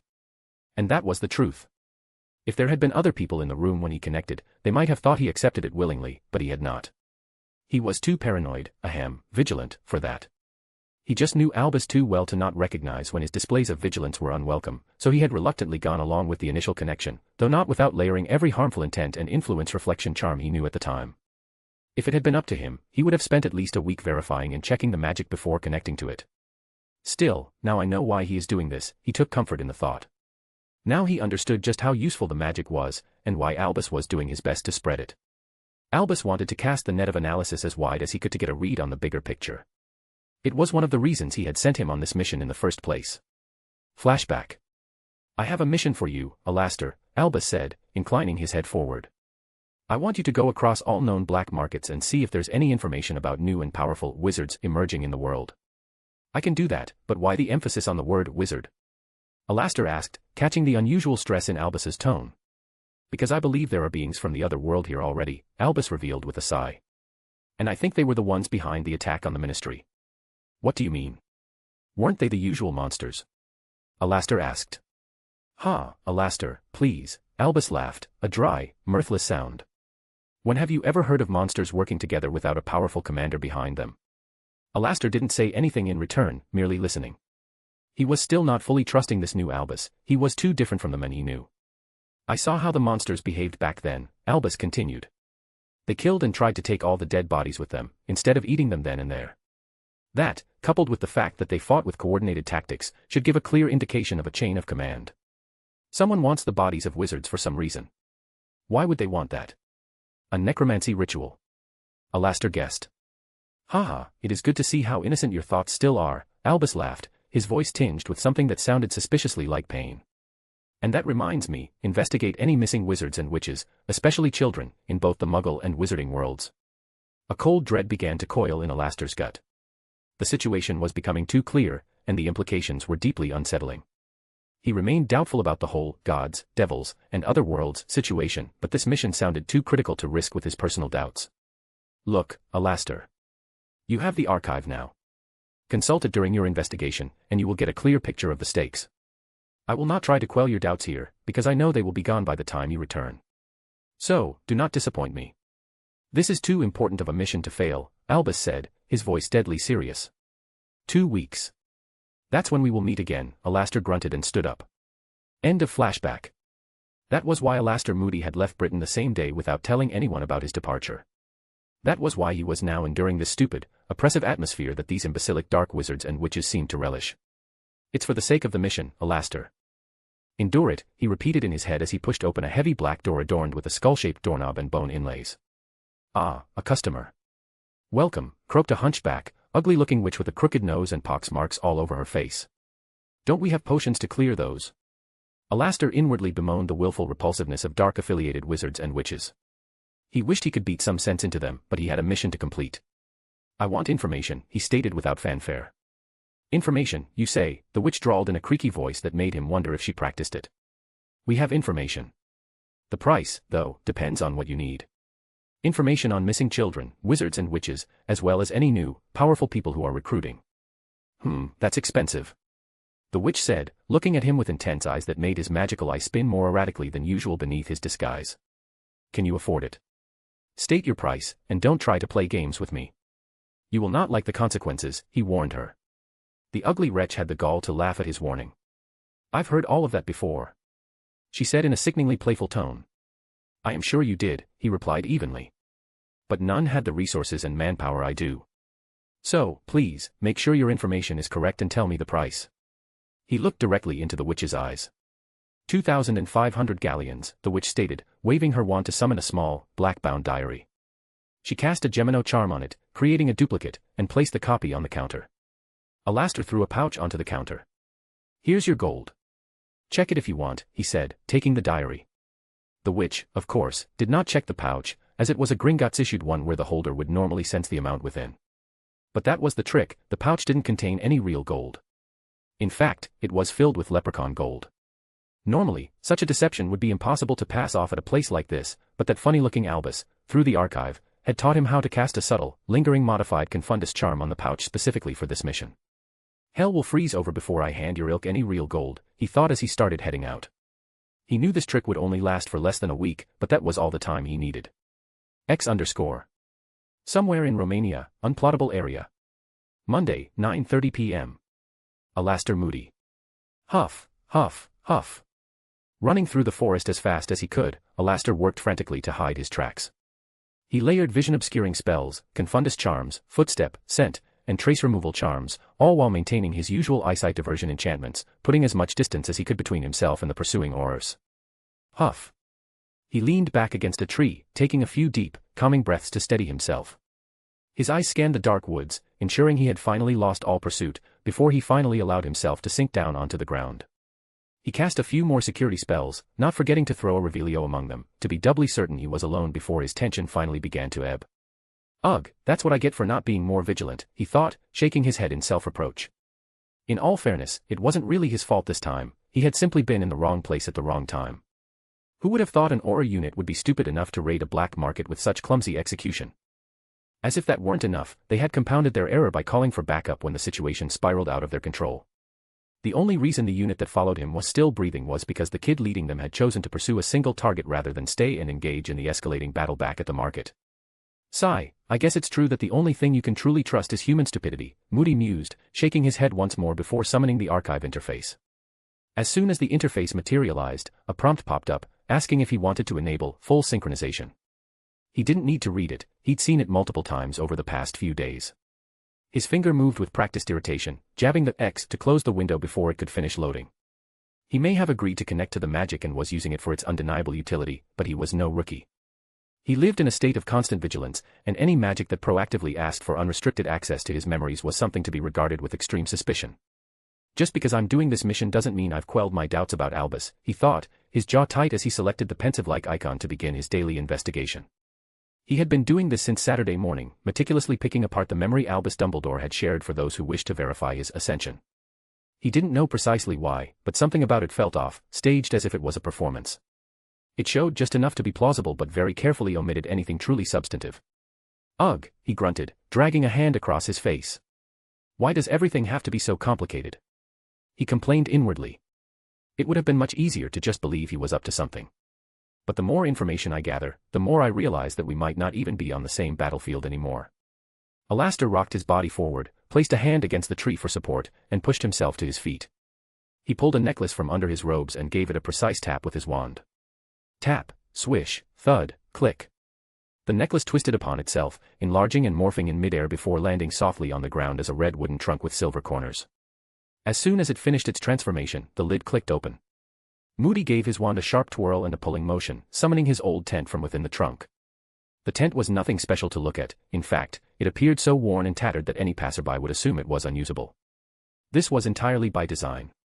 Believe it or not, this tent had more enchantments woven into its fabric than a ministry safe house. The shabby exterior was itself the result of a powerful illusion, designed to work in tandem with subtle notice-me-not and muggle-repellent charms, inducing a sense of visceral disgust and urging anyone who glimpsed it to move along. Alastair moved his wand in a series of precise arcs, situating the tent snugly between several trees, well away from any visible path. He then knelt, reached into his trunk, and retrieved a few essential potions, nothing out of the ordinary, just a flushing potion and an invigoration draft. Standard procedure after potentially being exposed to subtle airborne toxins or magical contaminants. Finally, he began layering temporary wards around his makeshift camp, weaving the spells with a delicate touch to ensure they remained as subtle and imperceptible as possible. After finally securing his temporary safety, he transfigured the visible parts of the tree roots and the trunk itself into a rough-hewn armchair, still connected to the living tree. It looked bizarre, but as a temporary measure, it would suffice. Now, let's see here, he thought, expanding the archive interface from its minimized state in the corner of his vision. He pulled the stack of papers from his coat, allowing the archive to scan them with a brief, silent pulse of light before leaning back to wait. The scanning of the entire stack took only about 10 seconds. The subsequent analysis and organization of the data, however, stretched the total process to just over a minute. He began scrolling through the compiled information, immediately finding more concerning tidbits than he had anticipated. One entry, in particular, stood out. The underworld was already aware of Grindelwald's escape, despite the International Confederation of Wizards and most affiliated governments working tirelessly to suppress the news. This is going to be a headache, he thought, massaging his temples and weary eyes. He had estimated it would take a week for the news to spread throughout the underworld and subsequently leak to the press, but 4 days was a disturbingly efficient record.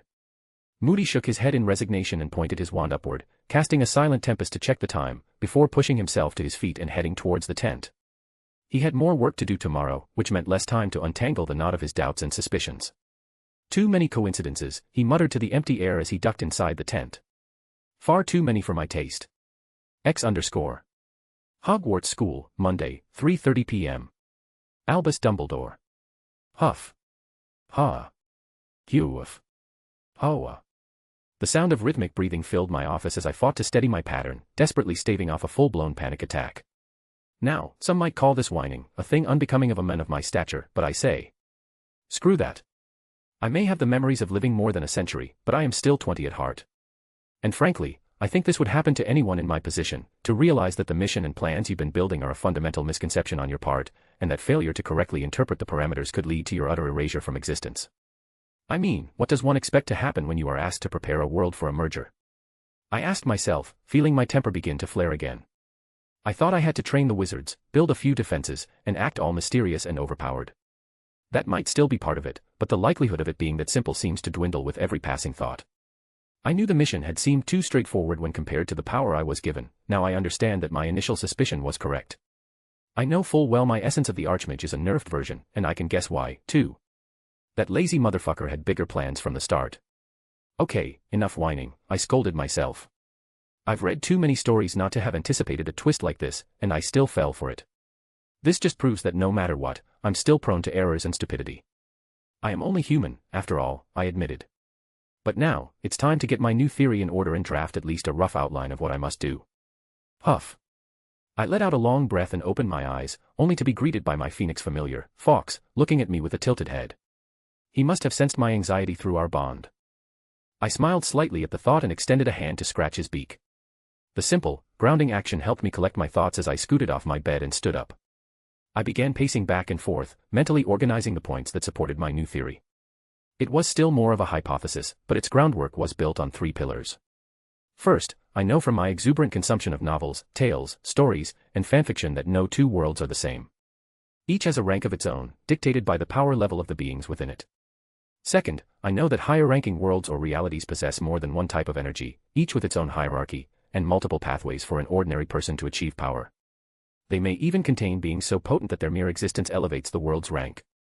The energy issue, at least, could be solved relatively easily, so I didn't have to worry about it for now. It was the other 2 aspects that were the real concern. There's divinity and conceptual energy in that world, I mused, closing my eyes in frustration at the sheer scale of it all. Now, for the third point.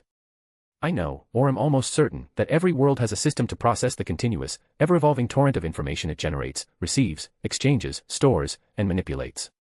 Different universes represent this system in different ways, be it a dimension, a collective will, or any other form of cosmic nonsense. This leads to the critical question, what if the merger isn't what I pictured?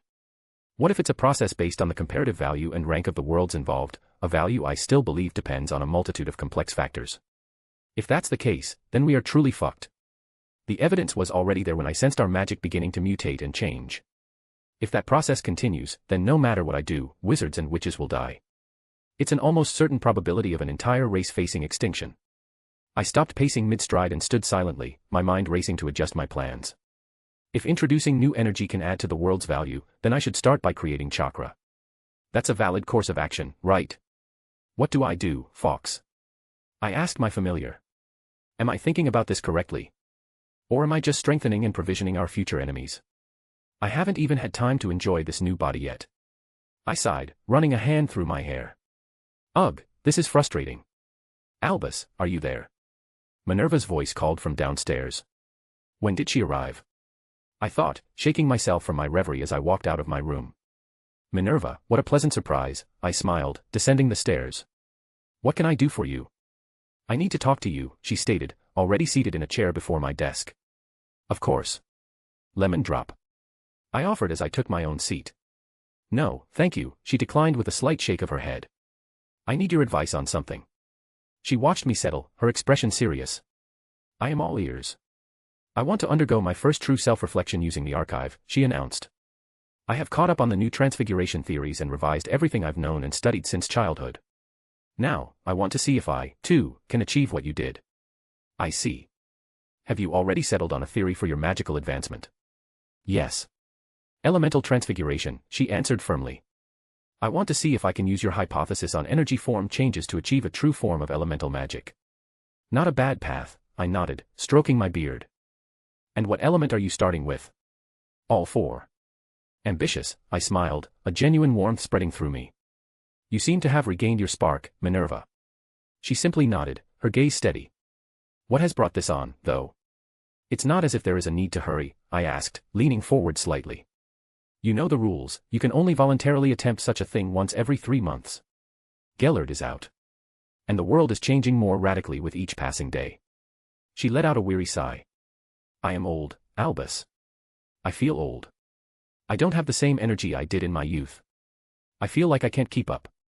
And now we will be accepting new, younger students, full of mischief and vitality, and I fear that I won't be able to keep going at this rate. I saw it in her eyes. It was there for only a moment, but I saw it, the toll of years spent caring for hundreds of students, teaching, worrying, and parenting. The weight of emotions she kept locked close to her chest, the sadness and grief she never fully unleashed or experienced because there was always a job to be done. The wrinkles on her face, the age lines I had previously failed to notice or simply ignored, now seemed more prominent. She had lost a great many things over the years, her husband, her students, and pieces of herself, yet she never had the time to sit down and process any of it. "Forgive me, Minerva. I did not notice," I said softly, standing and walking to her side. I knelt beside her chair. "I truly am sorry, old friend. I did not stop to consider how these changes would affect you." "Ha ha ha," she chuckled, a dry, quiet sound. "I am not blaming you, Albus. You haven't had a day of rest either, so I understand. Still, it is only right that I admit my shortcomings," I sighed, rising to my feet. "Yet, I feel I must warn you," I told her, returning to my seat. "You will be tested, Minerva. You may lose the ability to distinguish between the you of now and the you of the past. That is the very reason I created the false stimulation, to help you temper your will and discern who you are from who you were." "I know, Albus," Minerva nodded, a small, knowing smile touching her lips. "We have already figured that out. All of us have." "Of course you would. You are Britain's finest for a reason," I proclaimed playfully. "So, when do you intend to attempt your ascension?" "Today, after dinner," she answered. "I don't have an early class tomorrow, so if I haven't woken by morning, you will have to cover for me." "It's decided, then," I nodded with a soft smile. "Very well. Let us do it this way, we will meet in the medical wing later and discuss the finer details with Poppy. You will do the discussing, however. I have no wish to be on the receiving end of her ire." "Ugh," Minerva groaned into her hand. She actually groaned. "Okay, fine." We continued to talk for another 10 minutes or so about nothing of great importance, just two friends catching up on the happenings of their lives. Two friends who saw each other every day, yet hadn't truly seen each other. Two friends who, despite their physical proximity, had grown so busy that the distance between them had widened without either of them realizing. It was nice. It helped more than I could express in words. It centered me and allowed me to place my own overwhelming worries on hold, if only for a little while. She will do great, I thought as I watched her leave my office. I would have to give her more time when I grant her temporary access to my archmagescence through the archive and maybe add a few more protective blessings to her profile as well. Ha ha ha, I chuckled softly, I can't wait for the results. X_. Somewhere unknown. Monday. POV. The room was dim, illuminated only by candlelight that glinted off gilded surfaces and the moonlight filtering through a multicolored window. A man lay on his bed, head propped on his hand, with two naked women sleeping soundly beside him, their breathing soft and slow. He let out a long, contented sigh as his mind began to wander. How long had it been since he arrived in this world? A year. Or more. He didn't know, and he didn't care. Or, more accurately, he was feeling too successful to care. He relished the fact that the stupid humans now worshipped him as a god. Oh, what a thrill it was. He, a six-winged fallen, was being worshipped as a messenger of God, or, as of late, as the Son of God himself. He didn't know how it had happened, or why. One moment, he had been sleeping in a US safe house after a sacred gear user extermination mission. The next, he woke up here, in a world with almost no trace of the supernatural, aside from those wand-waving monkeys, of course. But to think there was a world untouched by divinity, he mused. Is this why I've been growing more powerful? Because I am the closest thing to a divine being this world has. He didn't care either way. He was having the time of his life. Church fanatics bowed to his every whim, nuns lined up to share his bed and bear his divine children, and the wand-waving monkeys were helping him bolster his private monster army and experiments. On top of that, he was growing stronger. Sure, he wasn't the one personally conducting the experiments, but it might as well have been his own work. He just had to find a crazy monkey, pair him with a nutjob fanatic, spout a few lines about figuring out the path for human salvation, and, attaining divine status, throw a few light spears, and kill a man with a punch now and then. The inferior beings handled the rest. Your Holiness, there is an urgent message for you. A knock on the door pulled him from his reverie, and he contemplated whether to kill the impudent fool. He decided against it, he had done that yesterday. If there was anything he had learned about humans, it was that you had to balance their fear with their worship. He rose from the bed and strode to the door, opening it and stepping out. His 6 wings were on full display, and he wore only a loose pair of pants. What is it? He asked, his voice steady and his gaze firm. Your Holiness, the witch we stationed in the black market has reported a man asking questions about monsters, powerful wizards, and missing people, the priest relayed. And why is that important? Because she identified the investigator as Alastair Moody, one of Albus Dumbledore's closest allies. Now that had his attention. Albus Dumbledore was not just anyone. He was a high-class being, this world's first, in fact, and the only one who posed a legitimate threat. It was the very reason he had sent those Greek monsters and stray devils to Britain, to test the old man after hearing of his rank promotion. Who reported the news? He asked, already walking toward one of the underground labs. It was Ginevra, sir, the priest replied, scurrying to keep up. He hummed, tapping his ear. A magic circle flickered to life beside it. Ginevra. Report everything. Yes, Your Holiness, the woman's voice came through the circle. This afternoon, a man in disguise came to my shop asking for information. He tuned out most of the drivel, having asked only to maintain appearances. And how did you see through his disguise? He interrupted. Why the delay? Your security seal and the spells you taught me, sir, she replied, her voice cracking with fear. I had to contact associates to see if he had visited other markets. Next time, report immediately. He severed the link. It was all about appearances. He had to ensure these sheep followed him out of reverence, not fear. That kind of loyalty lasted longer. Now, what to do about this new development? Next 2 chapters on patreon.com/hunter20. Enjoy. Chapter 17, Chapter Hogwarts, 3rd floor, Transfiguration Classroom. Tuesday, 11 a.m. The classroom was buzzing with chatter and activity as Gryffindor and Slytherin students talked with each other, laughing and arguing as if the house rivalry was nothing but a thing of the past. It was not, of course. It was just too embarrassing for a 19-year-old to be unable to differentiate between when to be competitive and when not to be. That, coupled with the fact that the new magic was something they were all learning the ins and outs of, meant they were in a truce-like period. Still, none of this lessened the rosy-pink atmosphere that hung throughout the classroom, as couples sat together, talking, flirting, and being a general nuisance for single people. Ugh, guys, could you please stop all that giggling and romancing for a bit? Lee Jordan groaned into his hand before turning his head sharply towards his right and jabbing his elbow into the abdomen of the student next to him. Oof. Hee, George, the girl sitting next to the now identified George giggled. Lee is jealous. Of course he is, George answered in a strained voice. How could he not be when he doesn't have a girlfriend as beautiful as you? He continued, scoring some points if the way Angelina giggled and swatted his chest gently was anything to go by. Guys, stop bullying the poor guy, another feminine voice, coming from Lee's left side, said in a mock-chastising tone. He's still hurting after Amelia dumped him last year, isn't he, Fred? She turned her head slightly and looked at her own boyfriend, who was hugging her from behind. I don't know, Fred hummed thoughtfully. He told me he was over it last time I asked, so I think he's just jealous, Alicia, he replied as he took her hand and gave it a kiss. Ugh, Lee Jordan groaned again. You guys are unbelievable. I hope Professor McGonagall comes in and catches you in this position. He mumbled loudly as he rested his head on the desk, feeling his energy drain. But why is Professor McGonagall late? Lee asked as he suddenly remembered something important. I don't know, Alicia said. Does any of you know? Nope. Nah. Not a clue. You guys are useless, Lee muttered before he shifted his body to look back, trying to ask his classmates behind him. Hey, does any of you know why Professor McGonagall is not here yet? Oh, you don't know, the guy asked, tilting his head in bewilderment before he snapped his fingers in realization. Oh right, you weren't there when Sally told us the news. You know Sally, right?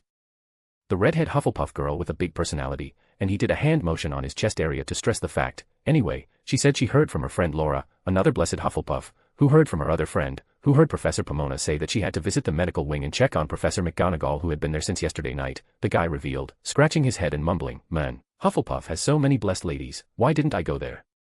Huh, then why are we here? Lee asked. Well, the class wasn't cancelled so. Oh, right, Lee muttered. Do you guys think she's sick or something? I don't know, but she's in Madame Pomfrey's care so I think everything's going to be okay, Angelina replied with a certainty underlying her tone. So if Professor McGonagall is not available, who's gonna teach us? Someone asked, a male voice coming from behind Lee Jordan. Maybe Professor Flitwick, another voice chimed in reply. It'd be better if it's Professor Horace, his classes are always lively. Are you kidding me? There's no Transfiguration class without Professor McGonagall, and anyone who thinks otherwise is a traitor. So what?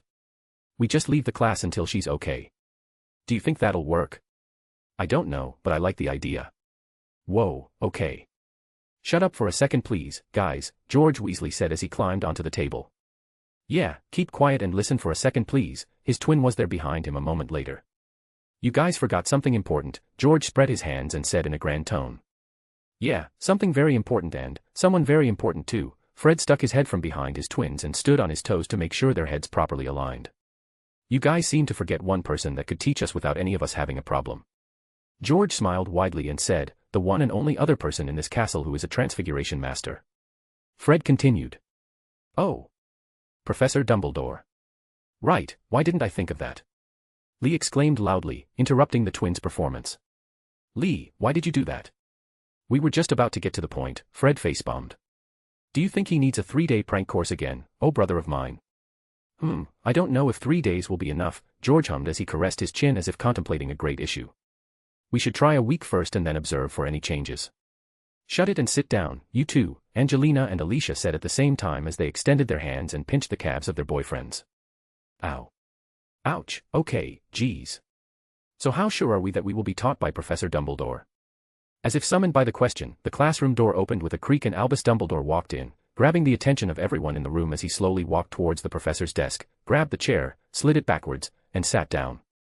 Hello everyone, I am Albus Dumbledore, and I will be filling in for Professor McGonagall's Transfiguration class today, Dumbledore said as he leaned forward. I will be continuing from where Professor McGonagall left off last time, as well as check any and all homework and assignments you have. Now, any questions before we start the class? The twins raised their hands so fast that they generated a swish-like sound. Of course, they weren't the only ones raising their hands, but they were still the first and most eye-catching. Dumbledore looked at them with amusement in his eyes and said, Messrs. Weasley, what is your question? We just want to know what happened to Professor McGonagall, they asked together, their voices overlapping. Oh, right, I should have started with that, Albus nodded. Well, not to worry, Professor McGonagall will be back in a few days at most. She's just going through the same rank ascension I did. Does that mean Professor McGonagall will be younger too? A Slytherin student, Adrian Pusey, asked. Most definitely, yes, Albus answered.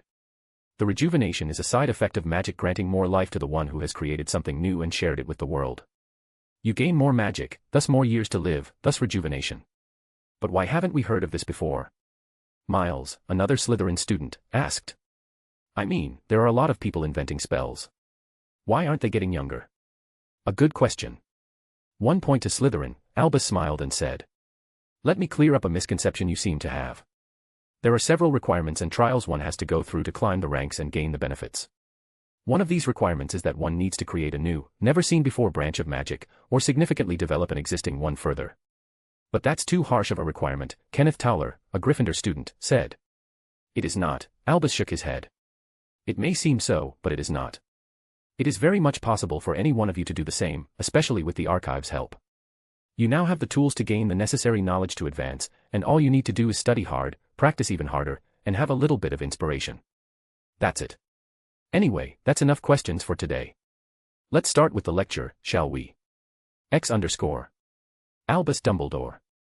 I stood up from my seat and walked to the edge of the small platform, looking at the faces of the now quiet and attentive students with a soft smile on my face. Okay, this year you will be focusing on studying the basics of the transformation branch of transfiguration, such as transfiguring an inanimate object into an animated one, like animals, and the basic theory of human transformation, also known as animagus. I started the lecture, my voice traveling everywhere and my tone soft. Now, I am sure that those who want to achieve something in transfiguration have already started reading in advance or utilized their archive magic to help them memorize the information for the whole semester, if not the whole year.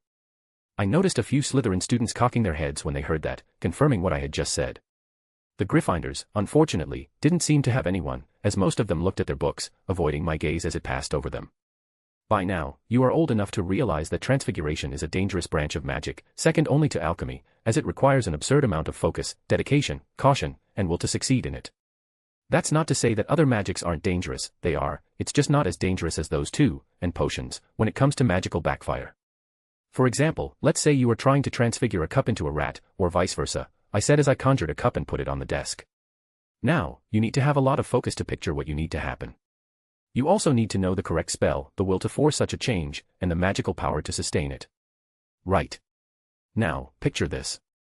You are trying to change said cup into a rat and you mess up the wand movement sequence, or channel more magic than the spell's parameters could hold. What would happen? I asked as I used illusions to demonstrate what I just said. One faceless figure pointed its wand at the cup and cast the spell with the wrong wand movements. The other poured out too much magic, as was demonstrated by the intensity of the light that hit the cup. My gaze swept through the students, observing their reactions and waiting to see who to pick. My eye landed on a girl sitting in the back, wearing her Gryffindor uniform and looking straight forward towards one of the boys a few seats ahead of her. Her name was Romilda Coote, wasn't it? I thought as I searched her name through my memory. Yeah, it was. Miss Coote. I called her name, making her flinch a little, probably because my voice sounded like I was right behind her. Would you like to give me an answer? She looked at me, blinked slowly, and shook her head. Oh, would you look at that? I smirked as I noticed how her archive interface materialized next to her, imperceptible to anyone else but me. So she figured out how to do that, huh? Are you sure? I pressed, wanting to see how she'd get herself out of this. She still nodded, even as the answers appeared in her interface. I smiled slightly but said nothing else, as I let my gaze wander and settle on the one who had raised his hand. Go ahead, I said as I gestured for him to answer. That one missed the first wand movement, so his spell will not do anything other than rattling the cup, he said as he pointed at the illusion. The other one will cause the cup to explode violently, which may result in injuries. Correct. 3 points to Slytherin, I said and turned my head towards the illusions. As your classmate just said, depending on which wand movement sequence you mess up, the results will be different. For instance, if you were to miss the last one, you will have your own wand thrown out of your hand by the recoil and might even have a finger or two transfigured into tails or grow fur on them. Overloading spells, on the other hand, depends on the parameters of the spell, and thus the reaction will vary. Now, I clapped my hands, who could tell me why the wand movements in the Transfiguration branch of magic are mostly composed of sharp and concise movements. Another Slytherin student raised his hand, so I let him answer. It's because that's how focus is translated into wand movements, sir. It needs to be conveyed in sharp and precise movements. Good answer, I nodded. Not complete, but correct all the same, so another 2 points to Slytherin. I continued the lecture from there, explaining the spells, the basic nature of the transformation branch, and why it was a vital part that every wizard should know about. I also asked a couple more questions, most of which were answered by the Slytherins, and only 2 of them by the Gryffindors. I tried not to take offense to that, but this generation is sullying the great name of Gryffindor. Call me biased all you want, but I was a Gryffindor once and will always be one. Now, before we start the Q&A part of the lecture, let's talk about Transfiguration as a whole. How do you think this whole branch functions? On what basis? I looked around, but no one raised their hand, so I just shook my head and continued. No one. I asked, my tone slightly disappointed. Okay then, I will just explain.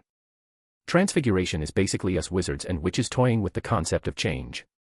We want to change something into another, so we use our magic to make it possible. Keep in mind that this is just one of the concepts and principles of transfiguration, but it's also the very basis of it. But what about conjuration, Professor? A question interrupted my explanation, but I allowed it. It's also the same. When you conjure something, it's just you changing your magic from energy into matter, which is why our conjurations are temporary, as it takes a lot of energy to make a conjured object permanent. Isn't there another way to conjure stuff without having to spend so much magic? I don't know, is there?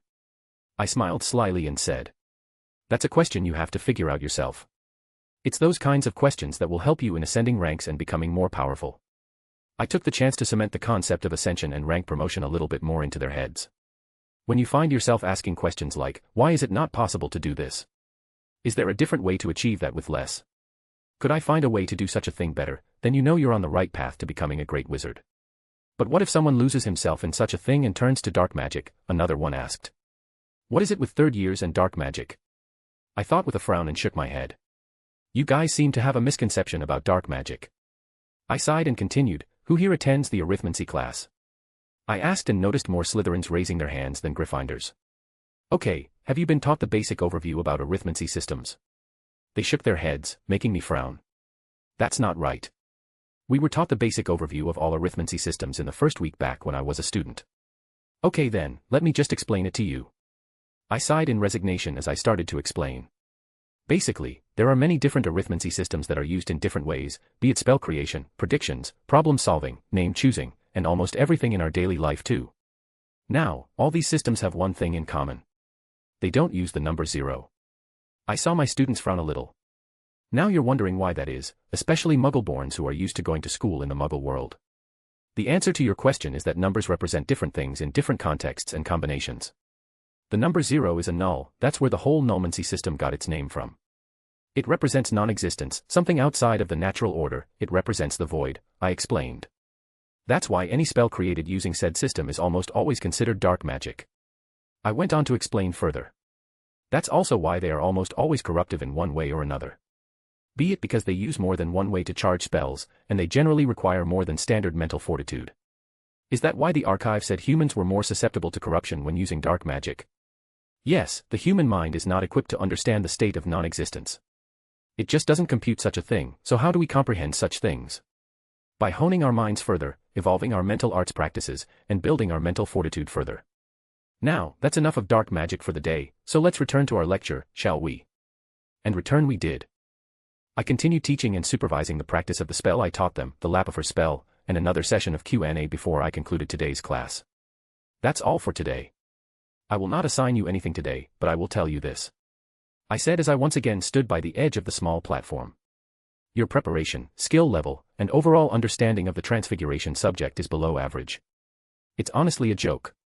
I expect you all to be better, especially the Gryffindor students. Now you have the archive, so any and all excuses will be null and void. So, by the end of the semester, if you do not have a better grasp over all basic subjects and spells, you will not be coming back to Hogwarts for the next semester and will be repeating the third year again next year. Am I clear? I said with a firm, borderline cold voice. I expect you all to do your absolute best, and continue to do so in the future, because believe it or not, you will be needing it soon enough. I sighed and shook my head when I saw almost everyone looking down and not meeting my gaze. Some had their hands clenched on top of the table, while others were clenching and holding their clothes or wands tightly, so I think I sent my message. That's all for today. You may go. I didn't pay attention to them as they left, not because I didn't want to, but because my mind was occupied by another thought. Has the education level fallen this much since I was a student? I thought as I put my legs on top of the table and waited for my next class. I know the old me tried to shield the young from learning dark magic, and I know that the ministry tried to regulate the school material, but to think our level of education has fallen this much. Now that's a surprise. A bad one, but a surprise nonetheless. Still, was I too harsh on them? I asked myself, but I do not believe so. Those are 19-year-old young men and women. They should know how to toughen up by now. Sigh. I opened my archive and went on to observe how Minerva was doing, and saw her working on upgrading her mind arts into an elementary state of mindscape, where her memories were neatly stacked inside a bleak-looking room, surrounded by heavy fog. I guess she'll begin working on creating her elemental magic now, I smirked and leaned back. She wouldn't have reached this far if not for my essence working overtime to help her. She's smart, so I think she'll figure this out soon enough, but not too soon, as I already laid down the groundwork when I recorded the information on how to reach a state of having more magic than one knows what to do with. Even if she figures it out later, I'll just say I helped by lending her my magic for a bit through the archive, I thought with a sly smile. Now, where's my next class? X_. Poppy Pomfrey. Poppy sat by the bed next to Minerva, casting a scanning spell every now and then to check on her, trying to figure out what happens during this state. She didn't find anything substantial, though, as she was only able to figure out that Minerva's magic was being depleted and refilled in a constant motion since yesterday. This should not be possible, as such a thing would overwhelm the core and cripple her, but her core was fine. No, it's more accurate to say her whole being was being protected by something. It's almost as if any and all ailments and injuries were being healed as soon as she sustained them. How is this possible? She thought, a frown marring her face as she racked her brain to figure it out. This phenomenon was extraordinary. If her core was being healed as soon as it sustained an injury, then that means her core was growing more robust and more powerful. This means she will have a lot more magic than she did before she entered this state. And depending on how long this state lasts. She didn't finish the thought as she felt like she had just come upon a revelation. Is this what happened to Albus? No wonder the men had a monstrous amount of magic. She should have known. It was so obvious, yet if she hadn't learned these new scanning spells, she wouldn't have figured it out. This archive magic was a gift that keeps on giving. She smiled before frowning again. It was not the archive, though, it was Albus. This spell was his, something he learned from the legendary Nicholas Flamel. Who else has a spell that scans something as abstract as a magical core and soul, she thought, slightly amused. It was things like this that showed just how advanced Albus's level in magic was and how vast and versatile his repertoire is. Still, now she too was gaining more knowledge, more spells and theories. In no time, she too will be lying on one of these beds, going through the same thing, and then she too will be getting her youth back. She looked at Minerva once again, and this time, a flicker of envy stirred within her. The transformation since yesterday was remarkable. The wrinkles that had once traced the map of a long, caring life on Minerva's face and hands had remarkably lessened. Her skin was now clearer, growing firmer and suffused with a youthful vitality that seemed to radiate from within. If she were to publish a paper on this phenomenon, Poppy mused, it would ignite a revolution. Nearly every witch in the world would drop everything to plunge into magical research. Hey, yes. A new magical era is upon us, she chuckled and muttered softly. The era of no wrinkles and joint pain that makes you drink those gross-tasting potions. Wait a second, shouldn't I get Horace to start researching how to make potions taste less foul? she said as she stood up, the realization dawning on her. She wasted no time as she summoned her archive interface, clicked on the paper airplane shape, and entered the chat. She only had one chat active, and it was a group chat with all the staff inside. She then clicked on the icon on the bottom left, a mouth shape with a wand pointing at it, and the recording started. "Hey Horace, didn't you complain about not having something new and exciting to research yesterday? I have figured out how to help you. Start researching how to make potions taste less foul and more pleasant. How is that for a research subject?" She stopped and hit send.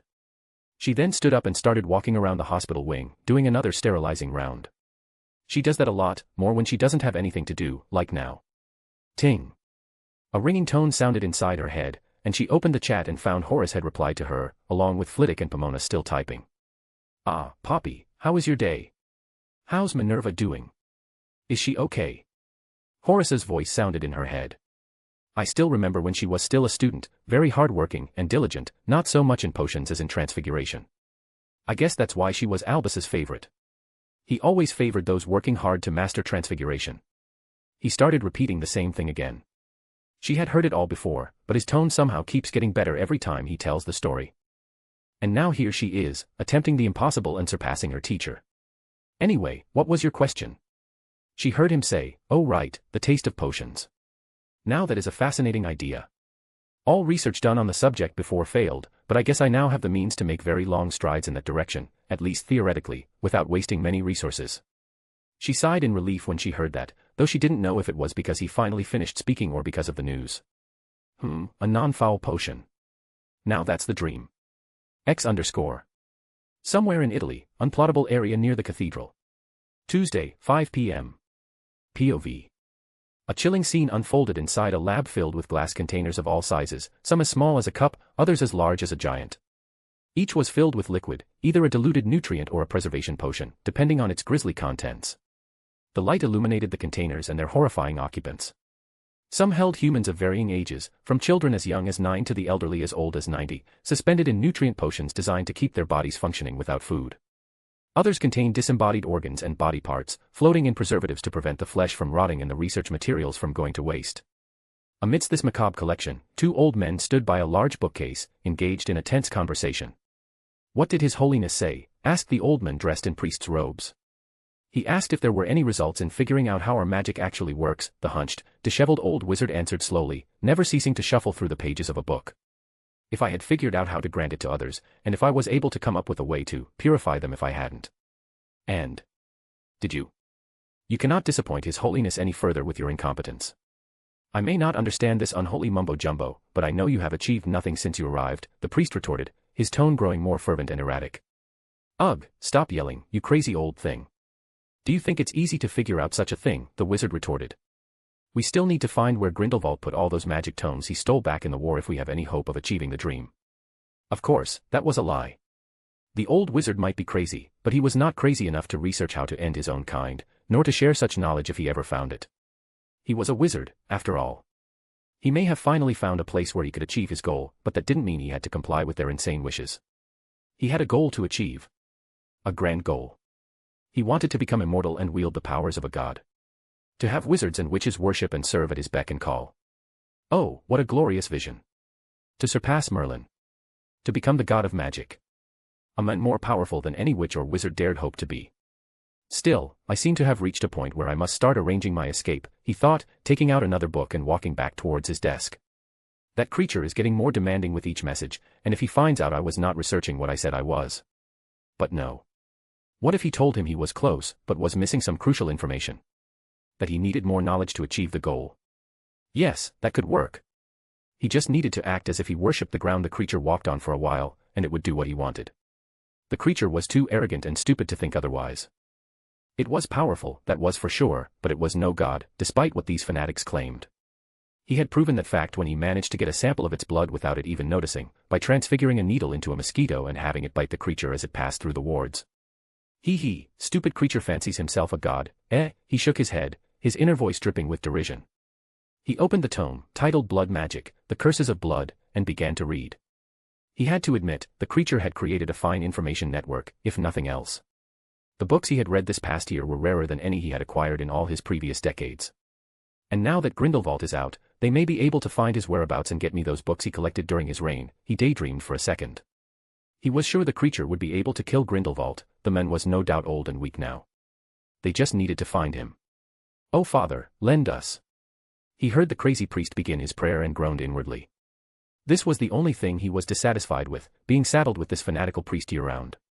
There were better ways to drive a man insane than this. P. at Treant/Hunter. Chapter 18, Chapter. Hogwarts, 7th floor corridor, West Tower, Thursday, 10 a.m. Cassius White. Step. Step. Step. The sound of his own hurried footsteps was the only thing keeping Cassius calm as he walked through the 7th floor corridor, heading towards the headmaster's office. He tried his best to ignore the talking paintings and the turning heads of statues that followed his progress. You only truly realized how many portraits, ghosts, and other absurd trinkets decorated the walls of this castle at a time like this, when you were desperately trying to keep calm and rehearse a plan that had been devised and adjusted for a whole week. Hey, why isn't he going to his class at this hour? Do you think he was kicked out? He's a Gryffindor, so it's most likely true. Hey, what do you mean by that? Gryffindor is the best. Hey, keep repeating that for another few centuries and it might become true. Ha ha ha ha. So true. Hufflepuff is the best, after all. Ha, you wish. If you aren't a Slytherin, you're nothing. Ugh, haven't you gotten bored of the same argument after a millennium? Ha ha ha, what's there to get bored of?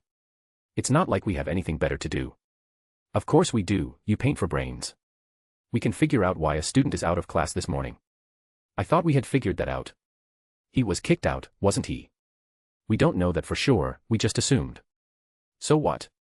Our assumptions have been right all these years. By now, it should be called experience. Unbelievable. Anyway, move to the next frame quickly. We can ask him once we're ahead. Yeah. Cassius was having a hard time concentrating because of this. They were discussing him as if he weren't even there. Though, if he was being honest with himself, their banter helped. He wasn't going to start talking to them, he had made that mistake once and was late for potions because of it, but hearing them talk did help him calm down a little. He was still plenty nervous, anyone in his position would be. But he had resolved himself to do this yesterday. He was going to reveal to Dumbledore what worlds were being merged with this one. If anyone from his previous life heard of this, they'd mock him endlessly. But things were going south fast, and if he didn't ask Dumbledore for help, there wouldn't be a world left by the time the merger was finally done. What brought this on, Cassius, one might ask, he thought, the sarcasm a thin shield against his ever-rising anxiety. Still, he answered his own rhetorical question. Well, Gellert Grindelwald is out of his prison and roaming Europe. He rolled his eyes inwardly, recalling the Daily Prophet's articles. Dark Lord Grindelwald sighted in Bulgaria. Gellert Grindelwald escaped his prison cell almost a week ago. Governments around the world are trying to suppress the news. Informer inside the German Ministry of Magic says their minister suspects Dumbledore in foul play. Informer in the black market says the ICW has been suppressing the news for longer than a week. And that was just yesterday's headlines. This morning's issue started by directly stating that the German minister, the French council, and Makusa were trying to investigate and confirm whether it was Dumbledore who released Grindelwald or not. It was clear they were trying to lessen the impact by deflecting the blame, even if it was on false information. But Cassius didn't like that. These people didn't know how fucked they would be if they weren't united by the time the merger was done. One peak high-class devil could end Britain's wizarding population, let alone a Greek god. I really have no choice but to reveal things to Dumbledore, he thought. At least that would motivate him to maybe use his power to bring the wizarding world together. He didn't know, he was just shooting in the dark. He might have called it planning, but it was really just him worrying about things endlessly. If it weren't for the archive, he wouldn't have been able to study magic at all this week. Hey! Hey, student! Cassius heard the portrait, the one with far too many people inside it, call out to him, but he just ignored it.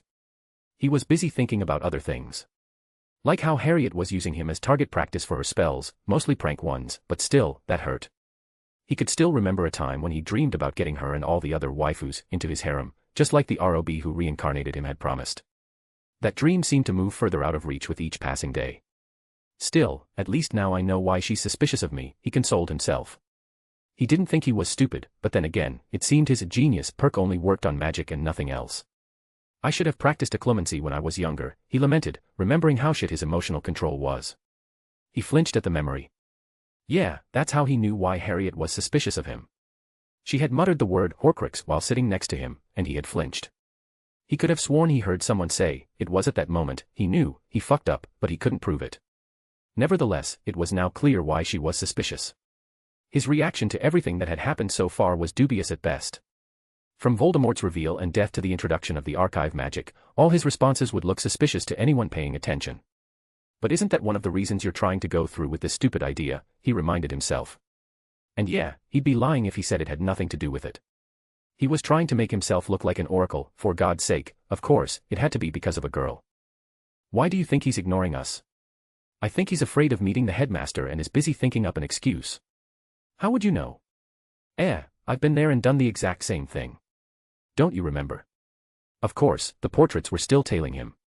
But that was his own fault, he hadn't even noticed how much he had slowed down his pace the closer he got to the headmaster's office. Now, looking at the ugly gargoyle guarding the door, Cassius took a deep breath, a failed attempt to calm his rapidly beating heart. He closed his eyes, exhaled slowly, and began listing different names of sweets. He didn't know the password, so this was the next best thing. Acid Pops. Fizzing Whizbees. Cockroach Cluster. Ice Mice. Licorice Wands. Okay, stop guessing, child, the gargoyle said in an annoyed tone as the door behind it slowly swung open. Dumbledore has granted you entry. You should inquire about the passcode first next time. Yeah. Thank you, Cassius said, the awkward expression on his face showing just how flustered he was. Ha, that's the best one yet, he heard a portrait say. Hey, yeah. You are right. I see that the Gryffindor stupidity is still strong even after a millennium. Hush, you. You seem to be enjoying this more than us. Stupid portraits, he muttered as he walked in, his sweaty palms clenched behind his back. This is it. Cassius, my boy. How are you doing this fine morning? Cassius heard Dumbledore say as the headmaster looked up from the papers covering his desk. I am good, headmaster. How are you? The awkwardness in his voice was almost tangible, but he ignored it and sat down in the offered chair. I am swamped with paperwork, as you can see. Trying to assure people that Professor McGonagall is fine, and that I am more than capable of taking on her classes while she's out, the headmaster said, a slight frown on his face. Yeah. That's, something. Ha, don't worry, I know you're not interested in this. It's just an old man venting when he can. Dumbledore laughed softly. So, what can I do for you, my boy? It must have been important for you to skip history of magic for this. Yeah. Cassius managed, the word crumbling as it left his mouth. His arms shook slightly as he tried harder and harder to push back all the evil Dumbledore theories that kept popping into his head. Cassius, my boy, are you all right? Did something happen? The headmaster said as he stood from his seat and walked over to him, placing a steadying hand on his shoulder. Sir, I had a dream. I've been having them since I was young, and when I received the archive, I started researching them out of curiosity. Cassius began rambling, his voice rising slightly with each word. And although most of the information on dream magic is locked for now, the information that was not locked said that what I dreamed about might be prophetic dreams. He was nearly yelling by the end of it. Calm down a little, my boy, and explain properly. Cassius felt Dumbledore's hand patting his shoulder, a golden glow emanating from it. He felt his rapid pulse calm and his turbulent emotions settle almost instantly. Was this a spell equivalent to a calming draft? So, how about we start by you telling me about these dreams? Yes. It started when I was 7 years old. I dreamt about monsters eating children. I told the matron at the orphanage, and she said it was a nightmare, but it kept happening once every month. I saw different things, Cassius started, telling the story he had woven and practiced many times before. I saw a kid named Percy Jackson fighting monsters and doing quests for the gods because he was the son of one. There was also this perverted boy who had a dragon sealed in his body and turned into a devil because a pretty devil girl put a chess piece inside him. Cassius looked up and saw Dumbledore looking at him with a deep frown and panicked a little. He knew that from the headmaster's perspective, this might sound like an overactive child's imagination. Then I saw how he fought a monster called a stray devil, those who had chess pieces inside them but didn't want to be slaves to the devils. The pieces turned them into monsters. The frown on Dumbledore's face deepened, and Cassius could feel his heart trying to escape his chest. He wasn't afraid of Dumbledore, he had already confirmed this Dumbledore was a good person. No, he was terrified of the headmaster deciding to simply look inside his head to see the memories for himself. He knew he was too flustered to explain properly. Dumbledore seemed to pick up on his growing fear and comforted him with another pat and a fresh wave of the golden, calming magic. My boy, could you try using your archive to send me the memories of what you saw? Albus asked him, and Cassius finally felt a wave of relief. This was a much better option. Yes, but how do I do that? You just go into the message icon. Dumbledore began to explain the process. It was relatively simple, analogous to sending a video file from his previous life, except the file was a memory, and he had to mentally specify and package the specific scenes he wanted to share. Cassius did his best to make the figures from the anime appear as blurred and indistinct as possible. He didn't need Dumbledore analyzing the art style, he just needed him to see the key elements, a few fight scenes and other pivotal moments from the Percy Jackson stories, emphasizing the monsters above all else. It was sloppy work, he knew, but it was better than nothing. I see, Dumbledore hummed, watching the memories play out on his now open interface. The memories are blurry, but I suppose that could be explained in many ways. Still, this is most troubling news. I know, Professor, Cassius chimed in, seizing the opening. That's why I decided to come to you. When I first saw the monsters in the news, I thought it was a coincidence. But today, with the reports of another attack in Italy, and all anyone can talk about is Grindelwald and conspiracy theories about you, I thought you, at least, should know about the real dangers. Most wizards seem completely disillusioned with the situation, and that's just not acceptable. Cassius stopped, finally taking a few deep breaths, and looked up to see Dumbledore watching him with a small, unreadable smile. Sorry, Professor, I started to ramble again, he said, scratching the back of his head in embarrassment. Ha ha ha, do not apologize. I am glad you came to me with this information, the headmaster laughed, a warm, genial sound. And don't worry yourself. I am merely waiting for Professor McGonagall to wake up so she can take the reins here at Hogwarts while I attend to matters elsewhere. Aya, Cassius made a noise of realization. I see. That's good. Yes, it is. Now, I have things to prepare, so off to your class you go, Dumbledore said, gesturing kindly but firmly toward the door. Cassius nodded, stood up, muttered a quick goodbye, and left. He didn't want to stay a moment longer. Because no matter how relaxed and grandfatherly Dumbledore had appeared in that final moment, Cassius knew better. The man's calm was a facade. No one could be truly relaxed after receiving such news, and Cassius was certain Dumbledore was already weaving this new thread into the vast, terrifying tapestry of his plans. He had simply been politely dismissed so the real work could begin. That went better than expected, Cassius thought as he walked through the corridor again, this time more relaxed and less sweaty. Now that that's taken care of, I should synchronize everything within the archive. Cassius didn't seem to notice how he suddenly had a change of heart when it came to sharing and uploading everything into the archive, but maybe that was just a coincidence. Now I have Dumbledore's backing for knowing things I shouldn't. If Harriet doesn't believe me, I can just tell her to go ask the headmaster herself. He high-fived himself mentally and went on his way. All in all, today was a good day. X_. Albus Dumbledore. I did not expect that. I muttered, watching the door to my office swing shut. No one did, the portrait of Headmaster Armando Dippet replied. I turned to see the old man in the gilded frame staring at me with unblinking eyes, which prompted me to raise an eyebrow in response. You can speak your mind, Armando, I said with a sigh. I knew him too well not to understand his body language, or, more accurately, the painting's impression of it. I don't have much to say, Albus. But if what that boy said holds even a grain of truth. Armando didn't need to continue. He simply held my gaze for a moment longer before closing his eyes and settling back into his dormant state. What was the point of all that, then? I mused, leaning back in my chair. It seems the world is reminding me that I do not have the luxury of time. My eyes drifted to the minimized icon of the archive. I opened it and navigated to the feed monitoring Minerva's progress. The screen shifted, presenting a live view of Minerva standing within a bleak, self-constructed mindscape. Rows and rows of books, organized with meticulous precision, lined the walls from floor to ceiling. She sat on the floor, wand in hand, weaving elemental magic with breathtaking control. She conjured a flicker of flame, bending its temperature, shape, and color to her will before seamlessly transitioning to water, then air, and finally earth, repeating the process with each. It was a beautiful display, but my focus lay elsewhere. According to the data, she had been living in this accelerated mental state for over a month of subjective time. It was no wonder her command over this new, elemental branch of magic was so adept. I switched the view to the analytical panels, comparing her current magical metrics, power, density, purity, against her former self and my own baseline. She was now incomparably stronger than the Professor McGonagall of a week ago and had even surpassed the raw power level of my original self. This should be more than sufficient, I thought, and initiated the sequence to deactivate the support protocols and withdraw the sliver of my archmage essence that had been sustaining her. In her mindscape, I watched her jolt, her face scrunching as she felt the effects of my essence leaving her. She would experience it as her mind returning to its normal state, a sudden dulling of perception and a loss of that effortless, flowing connection to magic. It was a necessary deception. I had already embedded 3 simpler, permanent blessings in its place, a blessing of keen mind, for a more intuitive magic understanding, a blessing of vigorous body, for enhanced physicality, and a blessing of magic regeneration, to support her newfound power more. These will do for now, I mumbled aloud, just as I saw her consciousness get forcibly ejected from the mindscape. In the hospital wing, her physical body would jolt awake. Now, for the final piece. I pressed a mental enter key and watched as the pre-written announcement flashed across the global archive interface. Congratulations to Minerva McGonagall on her successful ascension. Congratulations to the wizarding world on the birth of a new branch of magic. Now, let the game begin, I thought as I stood and strode from my office, my destination the hospital wing.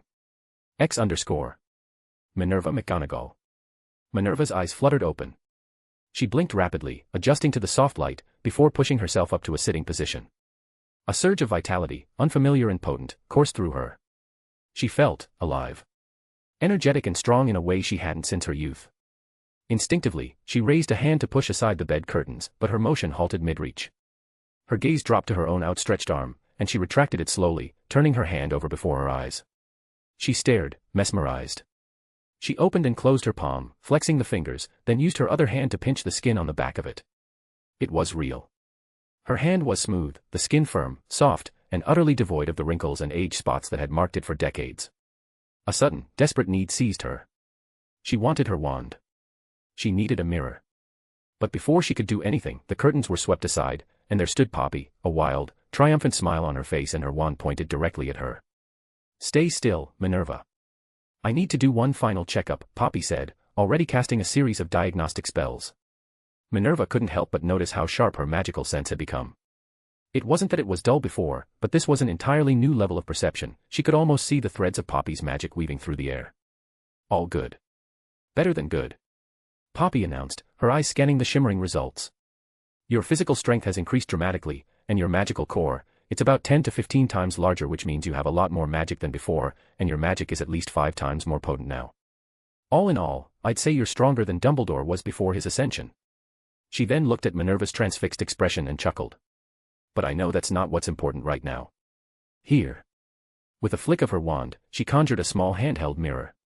Minerva took the mirror, her hand steady despite the turmoil inside. She stared at the youthful face staring back. Her hair was a thick, flowing mane of black, though slightly messy from sleep. Her black eyes, once framed by wrinkles, now looked back at her, bright and full of life, set above a sharp nose and lips that were a healthy pink. Where's my wand? She asked, her voice low, refusing to look away from her reflection. Here. Poppy handed it over. Minerva took it, and with a few practiced, precise flicks, she tidied her hair and smoothed her hospital gown. Only then did she acknowledge the archive interface blinking persistently in the corner of her vision. She saw the global announcement and rolled her eyes fondly before closing it. That had Dumbledore's theatrical flair written all over it. She'd talk to him later. For now, she had to get dressed more appropriately. She slid off the bed, landed lightly on her feet, and with a sharp flick of her wand, transfigured the hospital gown into a set of her signature, elegant purple witch's robes. She took a few experimental steps, acclimating to the new balance and strength of her body. The hospital door swung open and Albus strode in, his unhurried footsteps echoing in the suddenly quiet room. Minerva, he said, his voice warm, his eyes twinkling and his smile wide and happy. You look radiant. She rolled her eyes but stepped into the brief, firm hug, letting go a moment later. So, he said, his eyes sparkling with genuine, almost childlike anticipation. He looked like a boy waiting for a new broomstick, or perhaps a fresh batch of lemon drops. Show me your new magic. Minerva huffed in amusement. She flicked her wand, and a small flame, no larger than her thumb, sparked to life at its tip. With a slow, circular motion, she shaped it into a perfect, hovering sphere. A subtle nudge of her will, and the fire's hue shifted from vibrant red to a cool, serene blue. Albus watched, utterly captivated, his gaze fixed and unblinking. Then, he drew his own wand. He mimicked her motion almost exactly, and a moment later, a fist-sized orb of golden fire shimmered into existence before him. It held for a breathtaking second before fizzling out of existence. Okay, that's harder than it looks, she heard him mutter to himself, and she couldn't believe her ears. It had taken her a subjective month of intense, enlightenment-fueled work to achieve the control, and he had nearly replicated it after watching her once. Life is unfair, she mumbled, but the soft, impressed smile on her face betrayed her true feelings.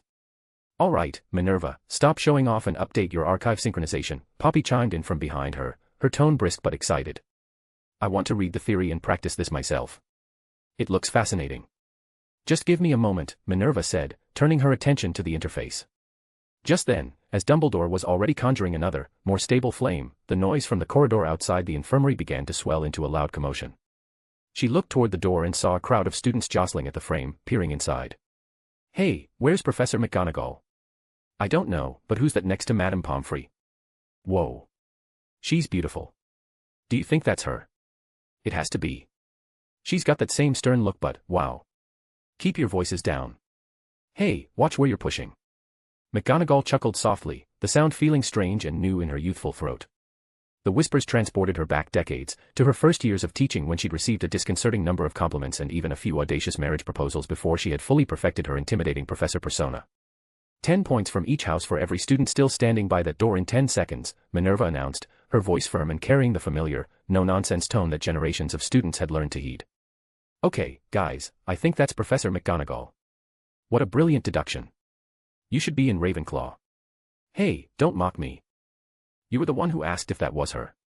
"Yeah, but that was before she threatened our points." "Oh, right, the points. The points." Minerva struggled to suppress a smile as the huddle of students dissolved into a panicked scramble, their footsteps echoing down the corridor as they fled towards the great hall, leaving the infirmary entrance blessedly clear. Whoa. Minerva turned to see Poppy now expertly manipulating the shimmering water droplets between her wand and fingers. She smiled inwardly, offering a silent word of thanks to Merlin for Dumbledore's unique genius and his obsessive love for magic, which had led him to create the revolutionary Magic That's the Archive. It really did help cut down the time needed to read magic books. "Congratulations, Minerva. Your name will be etched into history for this," Albus said, his attention divided as he juggled orbs of fire and water in a lazy, intersecting orbit above his palm. Minerva offered a small, genuine smile but didn't reply. She had no desire to sound arrogant. The truth was, her place in the history books was the furthest thing from her mind. That's all well and good," she said, smoothing her robes. "But for now, I would like to return to my quarters. I desperately need a shower and a proper change of clothes." "Oh, of course. Go ahead, we shall reconvene later," Albus replied, his response slightly distracted as a sphere of earth now joined the elemental dance. Minerva shook her head in fond exasperation and took her leave. She didn't need to glance back at Poppy to know the matron was equally engrossed. She could feel the faint, focused hum of magic behind her. A/N, you can read in advance in Patreon/Hunter. Chapter 19, Chapter. It was Monday morning again, and though it was the first day of the week like any other, this particular Monday was the last week of a September that had thrown the wizarding world into continuous turmoil. The weather in Britain was as expected, cool and damp, with a persistent drizzle. Yet, the meteorological inconvenience was nothing to the witches and wizards walking up and down Diagon Alley at 10 in the morning, their wands pointed upwards as transparent, shimmering umbrellas deflected the steady fall of rain from the sky. At a newspaper stand a few feet away from Flourish and Blots, a group of witches and wizards had gathered, their conversation revolving around two main topics, Minerva McGonagall's ascension and rejuvenation, and Albus Dumbledore's trip around the world. "Hey, did you see this? The French are calling Dumbledore crazy," one of the wizards standing by the stall asked, his question not directed at anyone in particular. "Really? The French?" "Yeah, mate. It's right here on the front page." "What else does it say?" "It's a small article of questions and answers one of their reporters got after encountering Dumbledore somewhere near Greece." "What's a Frenchman doing there?" "A reporter, at that." "Oh, it says here they were going to do an article about a new type of minotaur that appeared there. So it was a coincidence, then?" "Seems so." "Okay, now I'm curious. What else does it say?" "It says that Dumbledore is there looking for traces of gods." "Really? Gods? Hey. It's Headmaster Dumbledore we're talking about. If he says there are gods, then you better believe it." "Oh, come on. There's a limit to what one can believe, even if it was Professor Dumbledore who said that. Plus, we don't know if the French actually reported everything as is." "Oh, don't worry, they did. It's all in here. The whole manuscript. From the first hello to the last goodbye." "Why are you showing me that?" "I don't read French." "That's true. David here barely reads English." Ha ha ha ha ha. Laughter erupted from the small gathered crowd, only to be interrupted by another voice. "Hey, that French article is written here as well," a man hovering over the Daily Prophet section said, drawing the attention of the rest. "No, it's not. I have the bloody paper right here and it's not mentioned. Open the last page and you'll see." The sound of ruffling papers echoed before them and exclaimed, "Well, I'll be. Who in their right mind writes something this bloody important and leaves it on the last page? They even have the ad for the Witch Weekly's new vote for most beautiful women before the bloody thing. Ha ha ha ha, that's because Professor McGonagall is on there this time." Seriously. They still haven't stopped talking about that. They've been trying to interview her since last Thursday. Yeah, well, she returned to her youth and became super powerful. It's living proof of why we shouldn't doubt Professor Dumbledore. You were a Gryffindor at Hogwarts, weren't you? But of course. It's understandable, then. Still, I can't deny that this was a slap in the face to all those who theorized about dark rituals and stuff. Not necessarily. Otherwise, why hasn't Professor McGonagall met with the reporters yet? A mousy voice cut into the conversation. Because she's taking care of the castle while Headmaster Dumbledore is out. Oh, ignore him, one of the women in the group said as she shoved the man with the mousy voice to the back. Tell me, what else does it say about the hunk, I mean, Headmaster Dumbledore? For a second, there was silence as everyone processed and decided to ignore the slip of the tongue, deeming it not worth it. It was a gesture that showed just how common an experience this was nowadays. Oh, right. Hear this. The reporter asked Professor Dumbledore, saying, Mr. Dumbledore, the man started mimicking a French accent, what do you say in regards to the news that's circulating the globe, saying that you were the one who got the Dark Lord Grindelwald out of his prison cell? Ha ha ha ha. That's the worst French accent I have ever heard. Right. Truly ridiculous. Oh, shut up and let me continue. The man said as he ruffled the newspaper in his hand. Professor Dumbledore replied, why would I say anything? I was in a meeting with almost all the ICW council members at the time we received the news. If it's all about throwing baseless accusations, then I almost certainly could do the same thing. But there's no use in doing that. The man is out, and if we don't want to get into another war, then we must unite. Yeah, that's Professor, Headmaster, Dumbledore for you, was the shared sentiment among the group. The talk gravitated towards different things from there. Some discussed the recent sightings of dragons near Wales, others talked about the rumors circulating throughout the ministry. Someone even said that the Triwizard Tournament was going to be revived, while others refused to believe it. I'm telling you, the tournament is going to happen soon. That's not possible. Such things require thorough preparation, and with the current turbulence in global politics, it's just not likely. And I'm telling you, my information is accurate. I paid a pretty penny for it. Oh. Someone got scammed. I didn't get scammed. I bought the information straight from Ludo Bagman. He said he was the one to deliver the cup to Dumbledore last week. Yeah, you got scammed. Certainly. You got nipped, mate. You'll see when the news gets out, you'll all see, the men said and separated from the group, stomping and huffing angrily as laughter erupted behind him. Still, this wasn't the only group discussing the recent news. If one walked a little bit ahead, they'd hear similar topics being debated. Even in the leaky cauldron, people were discussing such topics. Hey Tom, where's today's newspaper? This is yesterday's, a stout man with a heavy beard asked as he came closer to the counter. Over there, on table 4, Tom replied as he continued to wipe the glass in his hand. The man looked over and saw a group of 3 eating while discussing the news, so he didn't go over and just sat on the stool. Seems like I won't be able to read that anytime soon, the man muttered as he turned his head. So, anything new? Nothing. People still want to meet Professor McGonagall, but she's busy running the school for a while. The French are calling Professor Dumbledore crazy because he was investigating the anomalies, and the Americans are demanding that he attends MACUSA because he entered illegally and are threatening to detain him. Puffed. Ha ha ha ha ha. A sudden burst of laughter erupted, making everyone look for the source. There, by the counter corner, sat a man in a black Aura uniform, with a half-finished plate of food and a cup of tea. The man was laughing so hard that the food he was chewing was now scattered all over his own goatee, uniform, and the counter. Detain Dumbledore. He wheezed. Ha ha ha ha. He continued laughing. What is he laughing at? I don't know, but he must have heard something funny if he's laughing like that, Tom replied with a chuckle, clearly swept up by the laughter. I'm sorry. I just heard you say that the Yankees are trying to detain Dumbledore and couldn't hold it in, the Auror said as he took out his wand. He pointed it at himself, muttered an incantation, and then did the same to the countertop. It was a cleaning charm, evident by the fast-fading stains and crumbs. What's so funny about that? The bearded man asked, curiosity evident in his tone. You haven't seen Dumbledore fight, have you? The Auror chuckled and shook his head. If you did, you would find that funny too. Why? Is he really that strong? Well, if before, a few dozen Aurors couldn't stop him, now even a few hundred wouldn't stand a chance, the Auror shrugged and went back to eating his food. It can't be that exaggerated. Believe what you want, the Auror shrugged again. It won't be long before they annoy Professor Dumbledore enough to get a demonstration, and when they do, remember that I told you so. We'll see. Anyway, Tom, what else is in the news? Why was Dumbledore in America in the first place? We don't know. The news said he was sighted near the Empire State Building or something like that. Tom shrugged and put another glass on the shelf. What could it be? The men muttered before ordering something to eat along with some coffee. X_. On the other side of the globe, reactions to the news were markedly different, especially in Japan, which had been the first country to utilize the archive outside of Hogwarts and Britain. The first few days since the installation of the archive in Mahadokoro School of Magic had been hectic, with the Japanese ministry and various clans throwing their weight around in attempts to secure first access rights and, in some cases, monopolize the system entirely. The headmistress and her staff had fought hard against all attempts, as evidenced by the fist-shaped dents in the still intact wooden tables, the piles of broken ones, and the various cracks and scorch marks on the doors, walls, and even the floor. In a drastic move, the headmistress had even gone so far as to renounce her clan name to ensure impartiality, pushing to accelerate the distribution of access to the students. Then, the news of Minerva McGonagall's rank ascension arrived, and like a bucket of cold water, it doused the flames of their greed.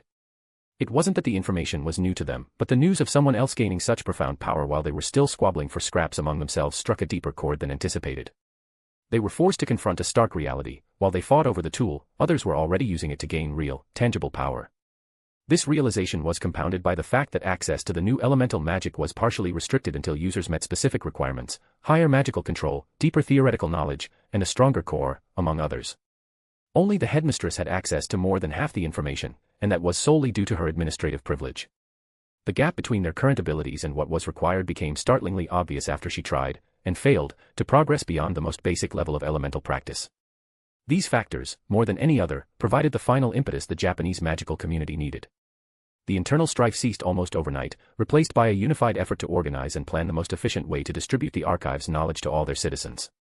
On the other hand, countries that had been interfering with the archive's installation at Beauxbatons, Ilvermorny, Durmstrang, Castello-Bruxo, and others, such as France, the USA, Germany, Brazil, and various Northern European and South American nations, began sending a flood of missives and official notices, demanding Dumbledore meet with them at once.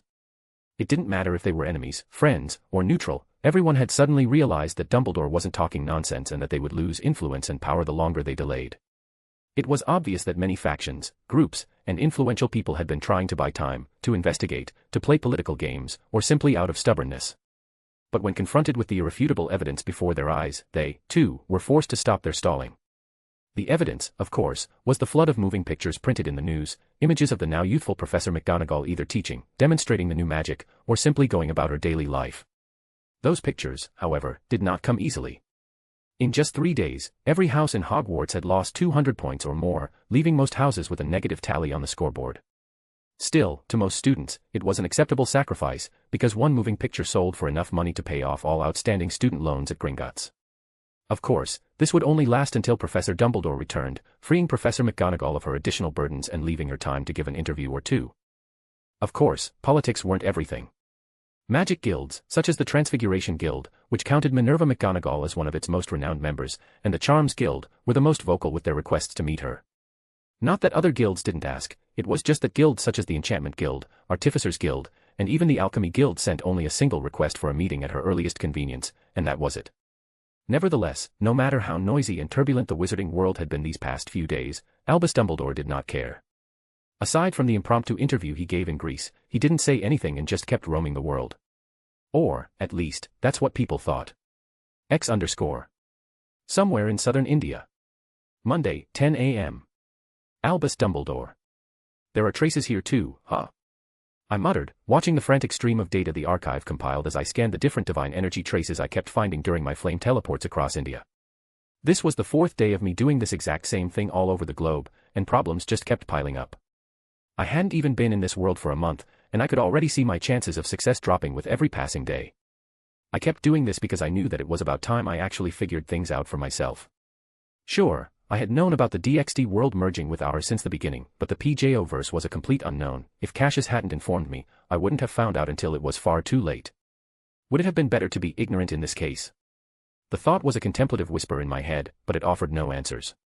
Every option has its own pros and cons. Some more than others, but everything has its price. Still, the time spent roaming the world since Thursday afternoon was not in vain. I had gotten a lot more information than I anticipated, some worse than others, but all valuable in their own way. Was it, though? I murmured, questioning my thoughts as I began recalling what I had done since I left Hogwarts. Flashback. Thursday, 4:30 p.m. I left Hogwarts after informing my staff of urgent business that needed to be taken care of, a statement I am sure was misunderstood. I knew they misunderstood the reason for my sudden departure because of the general vibe I got when I informed them. They all looked at me with hardened faces and clenched jaws, as if sending a comrade to war. I am not sure what they thought I was going to do. Okay, that's a lie. I am pretty sure they thought I was going to investigate Grindelwald's escape, but of course, I was not. I was going to investigate the world, see if there were any traces of gods, spirits, etc., as well as if there were any other places where magic in the air was different, like it was in Japan, and last but not least, the Muggle governments. I didn't have any real motives behind that last one, other than confirming if the conspiracy theories in my past life were correct. My journey started with our very own Britain. Disguised and invisible, I visited different departments and skimmed through the minds of dozens of Muggles, mostly those in high positions within the governing body. Isn't this just awesome? I remember thinking sarcastically, of course, as I organized what I had discovered so far. What I discovered was not good news, but it couldn't be considered bad news either, at least currently. I found out that the government does, in fact, know more about the wizarding world than it portrays, and it's all thanks to those greedy goblins and the Muggle-borns. That was why I found myself walking through the dimly lit corridor, my footsteps muffled and almost every trace of my presence concealed. This place, which looked like one of those spy movie buildings, full of LED-lit panels and sleek surfaces, was one of the headquarters used by the MI6 and the Royal Magical Court. But the Royal Magical Court, I shook my head at the name. It was just an organization that worked for the protection of the royal family against all things magical and nothing else. They didn't have much authority, really, just bodyguards with a fancy name. Nevertheless, it was here, in this very headquarters building, that these organizations contracted, trained, and tested the qualifications of the last remaining candidates of all those who hoped to join them. The door opened with a swoosh as two people wearing black, agent-like uniforms walked out, followed by a group of 4 wizards in war robes. I certainly didn't linger or stop as I continued walking past them and went directly into the room. The room was big, with a circular black table in the middle, rows of computers against the wall, and even a white screen for the projector placed in the middle of the table. Are they trying to imitate the round table? I mused as I pondered why the table was old, round, and made of wood. I knew I was right, though, as the Knights of the Round Table was what the group of 15 department heads directly under the Queen called themselves. I don't know why they were doing this, though, and I had been in their heads. They didn't have the complete information, all they knew were their own authority parameters and their jobs. So I have no other option than meeting the Queen, right? I pondered as I scanned the room, read a few files, placed a few subtle spells all over, and left quietly. Hey, there's news from our agent in the ministry, saying that Minerva McGonagall also went through the same thing Dumbledore did and now she has a new magic, I heard as soon as I was a few feet from the door, on my way out. The door opened again and 2 men walked inside, completely oblivious to the fact that I was there.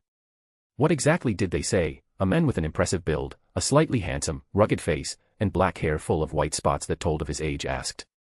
The news isn't confirmed yet, but they said some of the Wizarding Ministry employees who are connected to Dumbledore's new magic are discussing the news they got in some sort of an announcement. Ask them to get us concrete information first. Yes, sir. I was impressed, really. If anyone saw my expression, they would say the same thing, yet I couldn't help but feel slightly miffed by the whole situation. I knew why wizards joined these forces on the Muggles' side, and I knew how these Muggles actually and truly felt about them. I need to make some countermeasures, I noted, jotting down some ideas I had at the time before going about my day. I spent the rest of the day roaming libraries, colleges, and universities all over the Isles, recording and saving the information I got into the archive. There may not be a lot of areas where magic and Muggle science meet, but that didn't mean the information was not helpful. It would help a great deal in the creation of the new Magi technology branch of magic. Friday, 8 a.m. By Friday morning I was already in Italy, where I spent the first 6 hours investigating the Muggle government, the Church, and their Ministry of Magic. In Italy I found out a lot of things, like the fact that their government's ties and beliefs regarding magic are strongly aligned with that of the Vatican, that magic is evil, kind of thing.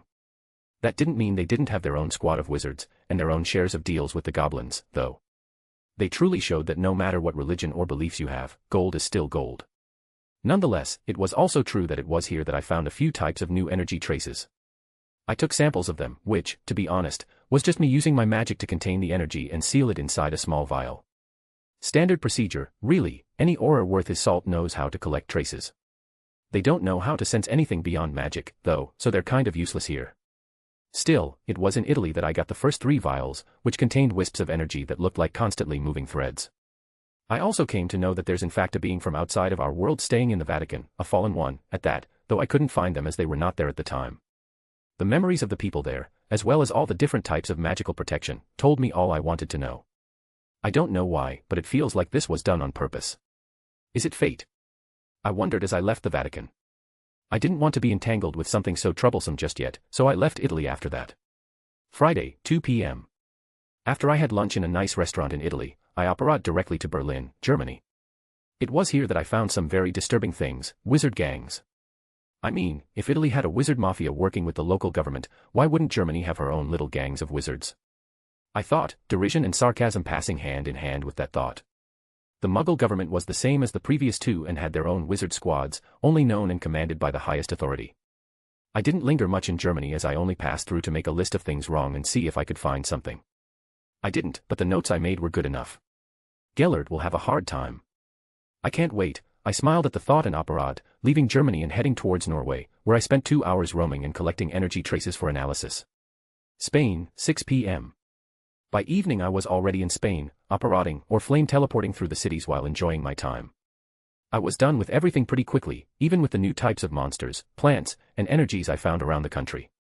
I spent my time checking the wizarding scene instead, which was one of the worst situations globally.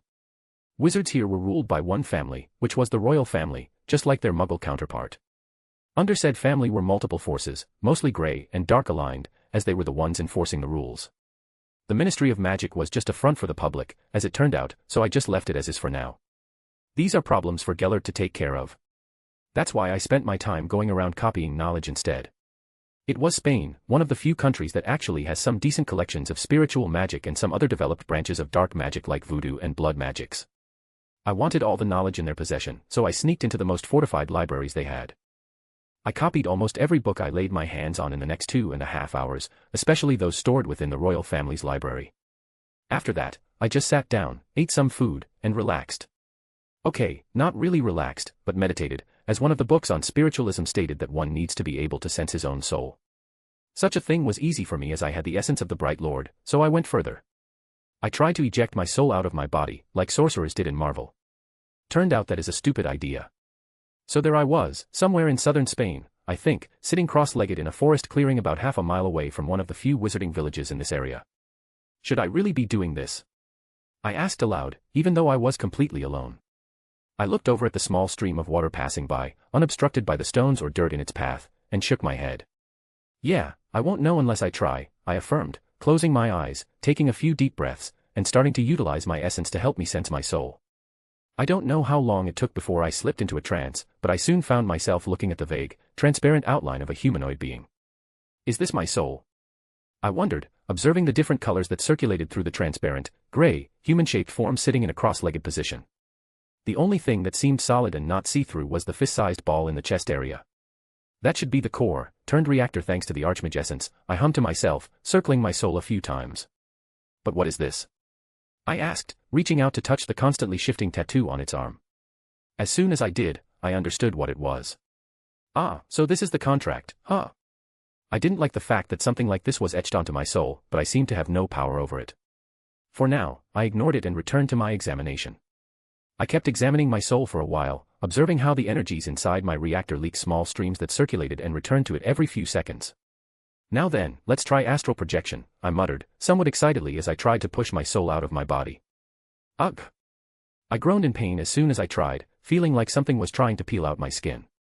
A golden energy emanated from my core and soon enough the pain subsided, going away as if it was a figment of my imagination.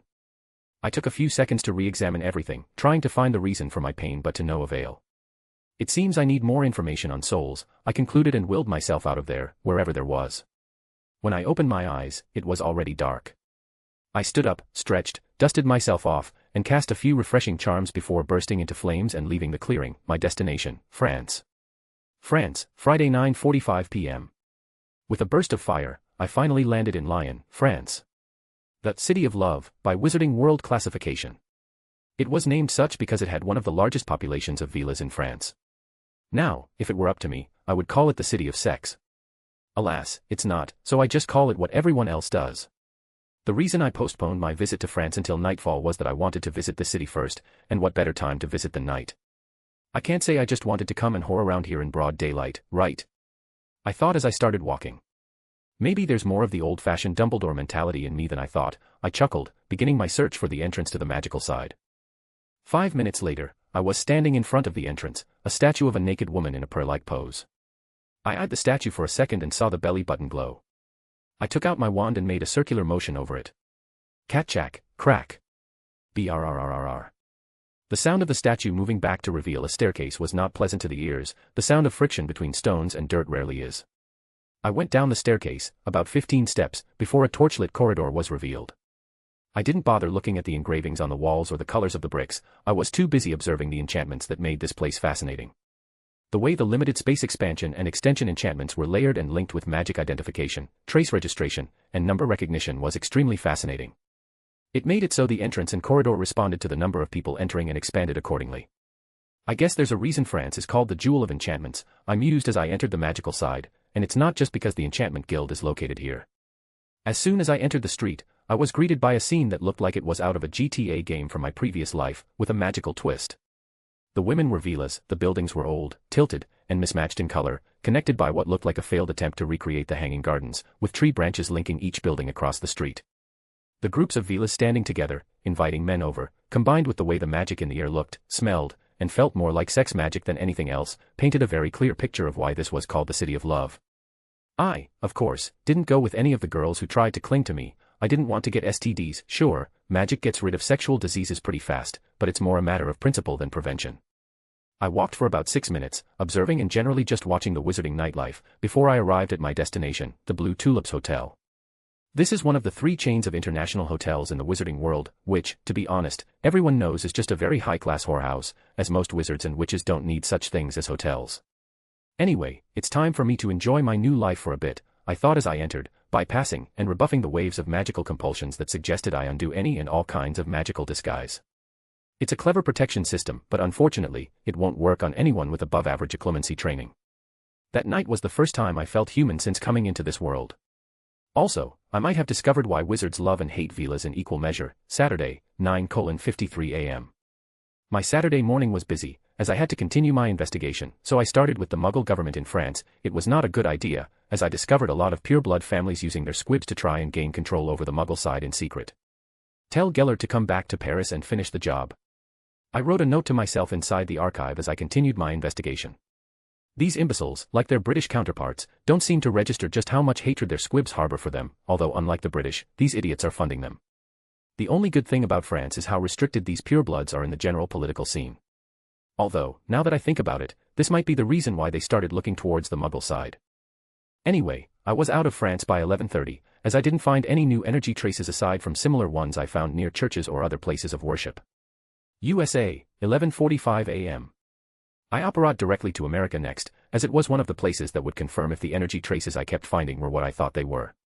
According to what Cassius uploaded into the archive, the Greeks were situated here in the PJO verse. That's why I found myself in New York, standing in front of the Empire State Building. I was on top of the Empire State Building when I noticed something off. I didn't find anything suspicious until I reached the top, where I saw a mist-like phenomenon. It wasn't magical, that I could tell, while it worked like a notice-me-not charm. It was more powerful and had far stronger compulsion and mind-altering properties. I wanted to take samples, of course, but as soon as I touched it, I was able to sense far more different and alien energies cloaked by it. So this is the mist, huh? I muttered as I took a few samples to experiment on and try to replicate with magic, as it seemed immensely helpful. I took samples of the different energies, too, as I was now pretty sure that the heavy, concept-oriented energies I had collected so far were divine energy. The rest, especially those traces that felt more human and without much weight, were still unknown to me. Still, I should not jump to conclusions, no matter how obvious it may seem. I shook my head and started heading back down. I noticed a few wizards and witches here and there, but I ignored them as I was done with what I needed to do. I didn't have the time to waste on the Muggle government here, as I had a premonition that doing so would give me a headache.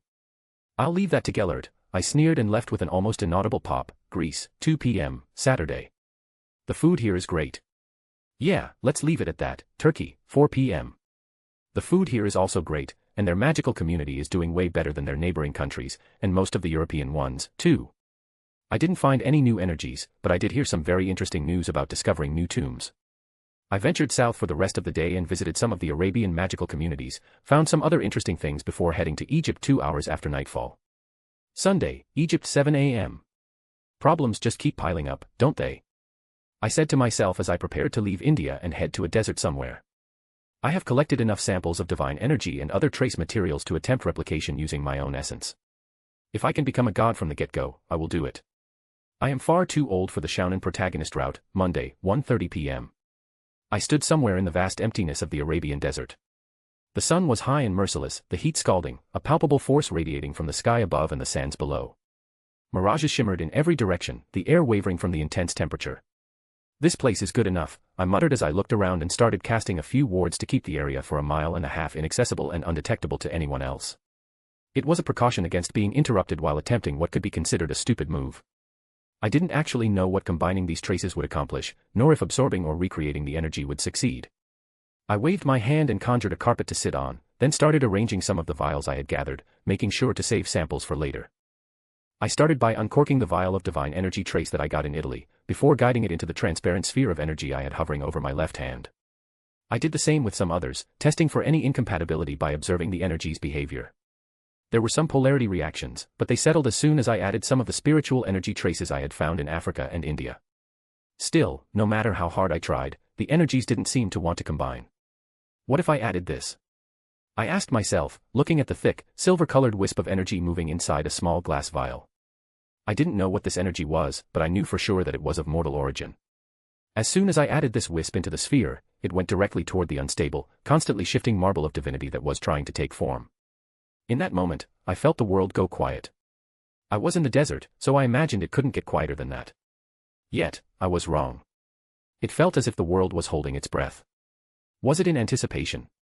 Or something else? I did not know.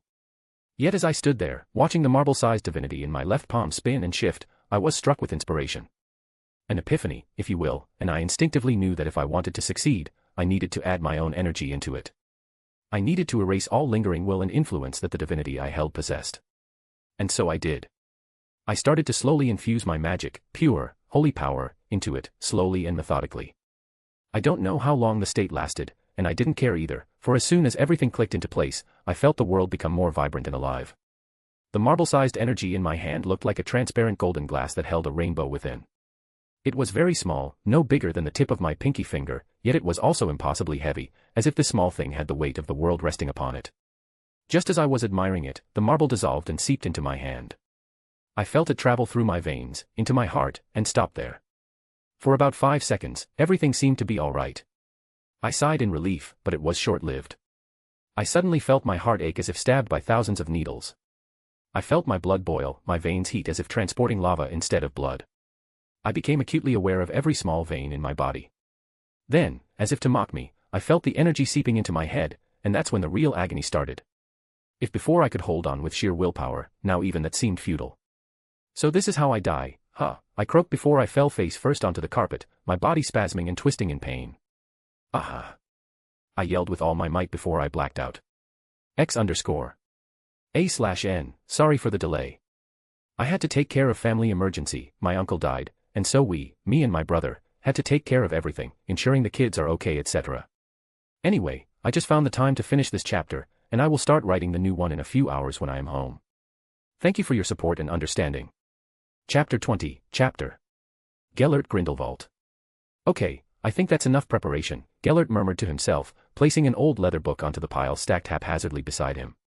His gaze lingered on the disorganized stacks, a strange sense of delight welling within him. It was a tangible reminder that he was finally free. Not that I would have hated it as much if they'd bothered to give me a book once in a while, he complained silently, his fingers tracing the worn covers.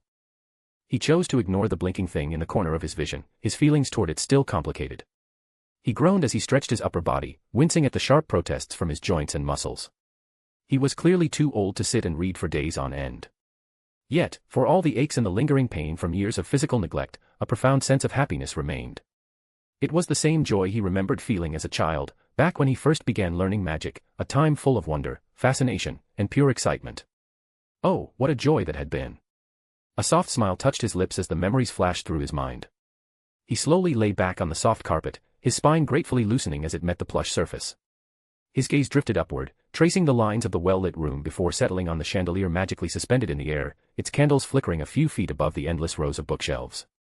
This was his secret, private library, the very one he knew, without a doubt, that almost everyone who still remembered him wished to lay hands on. A library filled with books he had liberated in his day, though to him, it was nothing more than a cherished remnant of a forgotten dream from his youth. It's not as if it was ever possible for me to succeed, apparently, he mused, taking a strange comfort in the thought. He remembered reading Albus's brutally honest analysis in the archive, a pure, neutral dissection of YU's movement, and indeed, almost every dark wizard's crusade was fated to fail, no matter the fervor or the time invested. He could almost picture his old friend's smug face as he'd written it. Although, if he was honest with himself, he only imagined Albus as smug because he couldn't picture him any other way. Still, this magic is truly remarkable, he thought, finally reaching the limit of his patience and opening the flickering little window. It bloomed into the full interface hovering before him. He could feel it now, after spending days shaking off the prison's effect on his psyche. This was the crystallization of Albus's magic, his dreams, his passion. A place to share everything with the world, in the hope that they, too, would become more educated, more independent, more productive. It was so quintessentially Dumbledore. So, professorial. It's for this very reason that I don't trust it, though, he muttered, his eyes losing focus as he delved into the memory. He knew Albus. He knew that while his old friend was what people might consider a nice person, he was also deeply dark. Gellert doubted anyone knew that Albus had killed 3 muggles as a teenager. Sure, he had done it to defend Ariana from a fate he didn't care to think about, but he had done it without blinking. That incident had been the catalyst for their dream of reigning supreme, born after Mr. Dumbledore took the blame for his son and was sent to Azkaban for Albus's crimes. It was funny, in a twisted way. He had dreamed of ruling over muggles and wizards alike to prevent a war, while Albus had wanted the same, in part, because he was just sulky. Not like any of that matters now, though, he chuckled softly. I doubt he's killed anyone since. And if his current philosophy is anything like what I've read, he wouldn't start anytime soon. Let's not think about this any longer. He rubbed his eyes, forcibly changing the direction of his thoughts. He blinked and once again clicked the bell-shaped icon in the upper corner of the screen. He had done this a few times since last Thursday, checking the announcement periodically to remind himself that someone had already beaten him to the punch, that someone else had already caught up to Albus while he was procrastinating. It's not that I'm procrastinating for nothing, he thought, a transparent attempt at self-justification that he saw right through. He did have a reason, however slight, for not using the archive more. He simply felt uncomfortable with it. Sure, he had already absorbed almost all the necessary knowledge, chosen his research subjects from Albus's notes, and even used the so-called simulation function to delve deeply into his memories, but he still preferred the feeling of a book in his hands, the sensation of flipping pages, the simple enjoyment of reading a physical text himself instead of parsing it on a floating screen or having it downloaded directly into his mind. I am old, aren't I? He chuckled sarcastically, he truly was. Yet, none of that was the true reason he avoided the magic. No, the main reason was his fear of losing himself. He understood the immense risk of those simulations. For all their preparatory value, they also slowly chipped away at the user.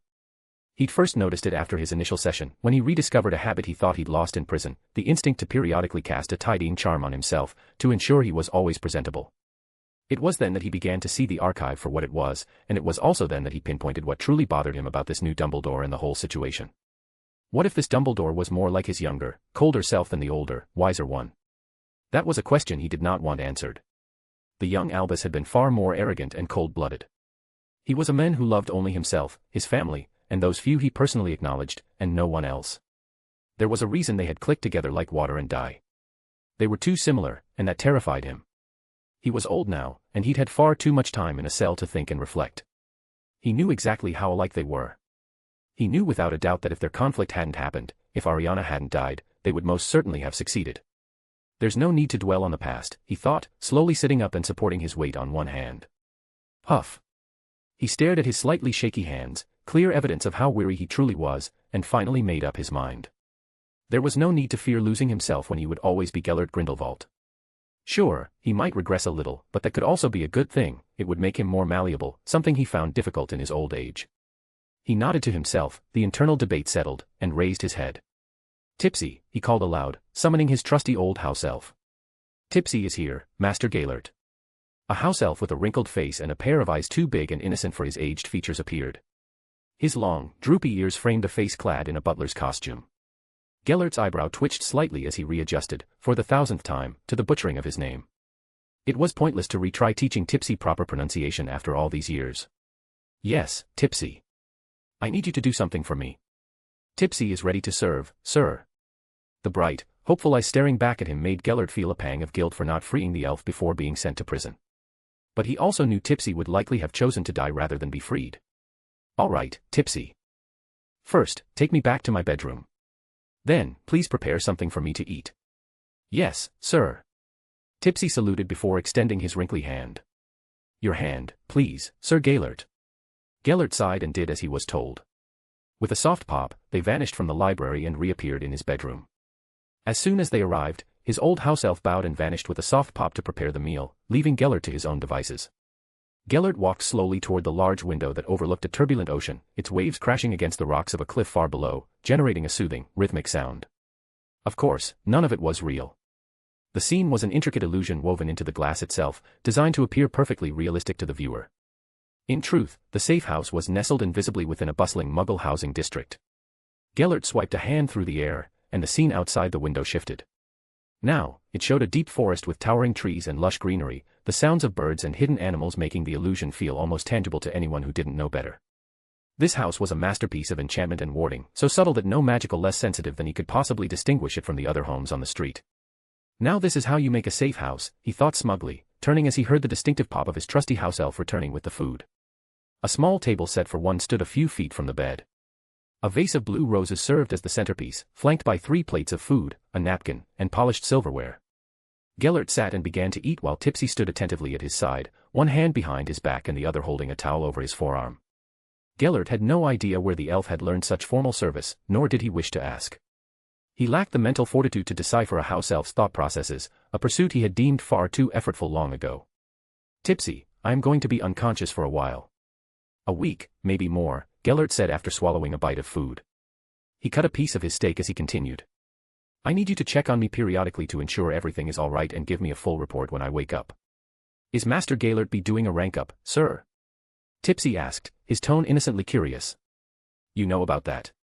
Gellert asked after a beat of silence, using the moment to process the fact that his house elf seemed privy to the workings of the archive. Of course, sir, Tipsy answered with a shallow bow. Soon enough, Gellert was done with his food, and it was time for a small dessert, a chocolate soufflé, one he had asked Tipsy to learn how to make long ago, as it was a particular favorite. 5 enjoyable minutes later, Gellert had savored his dessert and was now sitting on his bed. It was time to jump into action. He couldn't afford to stay stationary any longer.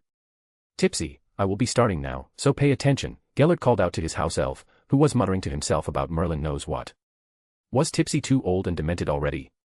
He wondered, though he quickly scratched the demented part, the damn elf had always been crazy. Do not worry, Master Gellert. You are safe in the hands of your loyal servant, Tipsy. The elf performed a deep, 90% bow as he spoke. Gellert looked at his elf, raised his own wrinkly hand, smacked his forehead in a gesture of resigned affection, and lay back on the bed. He then opened the interface screen, navigated the usual menus, clicked a few icons, and finally selected the option to begin the process for real. Warning. This attempt is your only chance this year. Are you sure? After clicking yes, the warning vanished, and he found himself standing in what looked like an incomplete and slightly damaged library. This looks familiar, he muttered, taking a closer, more examining look. Isn't this our old house's library? No, that wasn't quite it. This place felt different from what he remembered. This had to be his mindscape. I knew it said I would be diving into my mind, but this place caught me off guard, Gellert thought, surveying the old, dust-filled library. The shelves were tilting, the walls and interior were crooked, and the sigil of his own house was only half complete. Even my own mind is telling me I'm old, he chuckled, and he started to clean and tidy the place. He understood instinctively that this was the first step. He didn't know how, but he believed it was pure instinct. So the archive works as a bridge. Good to know. He had no concept of how long it took, but he felt himself fall into a kind of trance as he rebuilt the entire place to resemble the library he remembered. It took even more effort to expand, change, and reorganize it, but for some reason, he felt no exhaustion. I feel like I'm forgetting something. Anyway, let's actually start reading this. He sat down at the table, summoning book after book, going through memory after memory. And as time passed, so did his urgency, until all that remained was an old man, summoning one book after another. Memory book number. A room with high walls adorned in gold, 2 grand arched windows with golden inlays, and a large golden chandelier hanging from the ceiling. The silhouette of an old man, his back slightly hunched, stood beside a child who was dry heaving at the edge of a large bed. The child's hands shook as he clutched his knees, his skin pale, the corners of his eyes glistening with nascent tears. It's that dream again, the child stuttered. The old man standing by his side watched, a pained look on his face. Memory book number. A young man in his early teens knelt before two newly made graves, his sobs audible to anyone in close proximity. "I told you to be careful," the teen whispered, his hands clenching and taking handfuls of mud. "I warned you. Why didn't you listen?" He seemed too immersed in his sorrow to notice the now more transparent silhouette of the old man patting his back in a silent gesture of condolences and assurance. Memory book number. A teenager with silver-gray hair, heterochromatic eyes, and a sharp face walked down a small, slightly muddy street. He was dressed in a dark blue three-piece suit with a long coat over it, attire far too formal for a 15-year-old. The young man looked around, ascertaining that no one was watching, before drawing a wand from his pocket. With a quick movement and a muttered incantation, he shimmered slightly and vanished as if he were never there, though he seemed to have forgotten the footsteps he had left in the mud. After a few minutes of walking, he arrived at a small, isolated area near a cemetery. In the corner stood a dilapidated shack, its old, cracked wood squeaking under the slightest pressure. This place had been his secret practice spot. But today, when he was still a few feet away, he heard sounds from within. Expelliarmus. Petrificus totalis. It seemed someone was using his usual setup for themselves. He cast a foot-muffling charm and crept closer. Through the half-open door, he saw a boy around his own age standing in the middle of the room, wand pointed at a wooden practice target in the far corner. He wasn't about to let the intruder go unpunished. Drawing his wand, he pointed it at the boy and, with a flick and a near-silent incantation, sent a stunning charm flying. What he didn't expect was for the boy to drop to the floor at the last possible second, dodging the spell. He dodged it, huh? Not bad, he thought. He pushed the door open slowly and walked in. Still, I have to teach him why you never touch Gellert Grindelwald's things. The young Gellert was about to speak when he sensed a sneak attack coming his way, forcing him to hastily cast a protego to protect himself before retaliating with a swift disarming charm. The boy dodged again and cast a spell of his own. What followed was an impromptu duel that lasted a full 15 minutes, unsurprising, as neither dared to cast anything beyond disarming, stunning, leg-locking, and shield charms for a variety of practical reasons. "You're good," the boy said first, a smile on his face as he panted.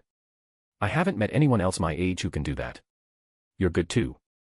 "I'm Gellert, by the way." "Oh, I'm Albus." "Nice to meet you, Gellert." "It's nice to meet you," Gellert said, his smile holding a hint of something else, a reminiscing feeling that should not have been there. Memory book number. Gellert stood a few feet from the backyard of Albus's house, waiting for his friend to finish up so they could have one last duel before they were separated, each heading off to a different school. "Albus, please, take me with you." Gellert heard a girl's voice and turned to look. "Not now, Ariana. I promise I will take you to Diagon Alley later." "You always say that, but then you go out and come back late." The girl, Ariana, stopped as she caught sight of him standing there. She furrowed her eyebrows, looking between them before glaring directly at him. "Are you the one who's been taking my brother away from?" Ariana couldn't continue as Albus put a hand over her mouth. She struggled, but to no avail. "Hello, I am Gellert Grindelwald," he introduced himself with an exaggerated half-bow. "Please forgive me if I have wronged you, fair maiden. I was not aware you had plans with your big brother." Ariana gave him a deadpan look before twisting her head, still in Albus's grasp, to give her brother an inquisitive look. "Is he okay in the head?" "Cut it out, Gellert," Albus sighed. "And Ariana, I promise I will take you to get ice cream later." "Ah, there's no need for that. We can just take her with us," Gellert interjected. The suggestion immediately brightened Ariana's face. "But don't worry," Gellert reassured his friend with a smile. He didn't know why he did it, but it just felt right. Memory book number. "Did you find anything in the Durmstrang library?" "I did not. I was expelled, too. Something about me being too obsessed with dark magic and becoming a dangerous factor at school." "What about you?" "I did not find anything either." The mood was somber for a while as both young men sat there, trapped in their shared frustration. "How is she? Is she okay? Does she take her potions regularly?" Yes. You can visit, you know. She misses you." "I wish I could, but..." Memory book number. "Are you ready?" Gellert asked, looking at the freshly graduated Albus. "Yes, let's go," Albus said, levitating his bag without a backward glance. Just as they were about to leave, the door behind them cracked open and Aberforth stormed through, his eyes and face as red as a bull's. "Albus, where do you think you're going?" he yelled. "Aberforth. Calm down. Don't tell me to calm down. Where are you going? What are you doing? How are you planning to take care of Ariana while I'm in school?" "Ariana is old enough to take care of herself. Plus, we have Mrs. Lindy checking on her every hour, just like when we were at Hogwarts." I don't see how this is any different. Oh, wow. You really are brainwashed. Is this because of that filthy dark wizard friend of yours? Aberforth yelled, jabbing a finger toward Gellert. Filthy. That's an unsavory term, Gellert said, his voice cold. Shut up, you filthy dark wizard. I don't know what you said to Albus or what nonsense you filled his head with, but I'm not letting him leave with you. Aberforth. Calm down. You'll wake Ariana. Oh, you shut up too. Do you think I haven't heard your stupid plan? Do you intend to have the whole wizarding world coming after you? And do you think you'll be the only ones affected by it? You've gotten more stupid the longer you've stayed with that fucking, filthy dark wizard. I'm sure you'll come to your senses if I beat both of you a little. Aberforth drew his wand and pointed it at them. Okay, that's enough. Gellert declared, drawing his own wand. Put down your wand, Gellert. Albus drew his, now pointing it at his friend. You're pointing your wand at me. Calm down and put it down. I will handle this, Albus said, but Gellert just stared, his hand aching as an invisible chain seemed to tighten around it at the very thought of fighting Albus. There was a beat of silence as the realization that this situation could escalate quickly and things might go horribly wrong was clear. Oh, screw this. Aberforth yelled, firing a spell. Gellert was quick to erect a shield. His eyes glowed slightly as he retaliated with a bone-breaking curse. He couldn't cast another, as Albus sent a stunner toward him, hoping to stop the conflict. The fight escalated quickly, the curses growing more violent and variant with each passing second. A flash of light, and then Ariana's voice, yelling at them to stop. They did. But their spells, already in flight, met in the middle. A loud bang echoed, deafening, making their ears ring. He turned his head toward the stairs. Ariana lay on the ground. Everything around him seemed to distort as the ringing in his ears intensified. He could do nothing but watch as the two Dumbledore brothers rushed to their sister, checking on her before their cries of anguish began. He didn't know what happened. He couldn't understand it. How? What spell? Why? The questions bounced inside his skull, and he felt suffocated. He bolted from the room, running, desperate for air, trying to process the unimaginable. X_. Somewhere in the dimensional gap. DXD world. While Gellert relived his memories and Dumbledore lay face down in the desert, a meeting of cosmic significance was underway in a different world entirely. Within the dimensional gap, in a place devoid of concepts like light or dark, a circle of beings had gathered. They were forms of pure energy, shaped into humanoid figures of varying heights and sizes.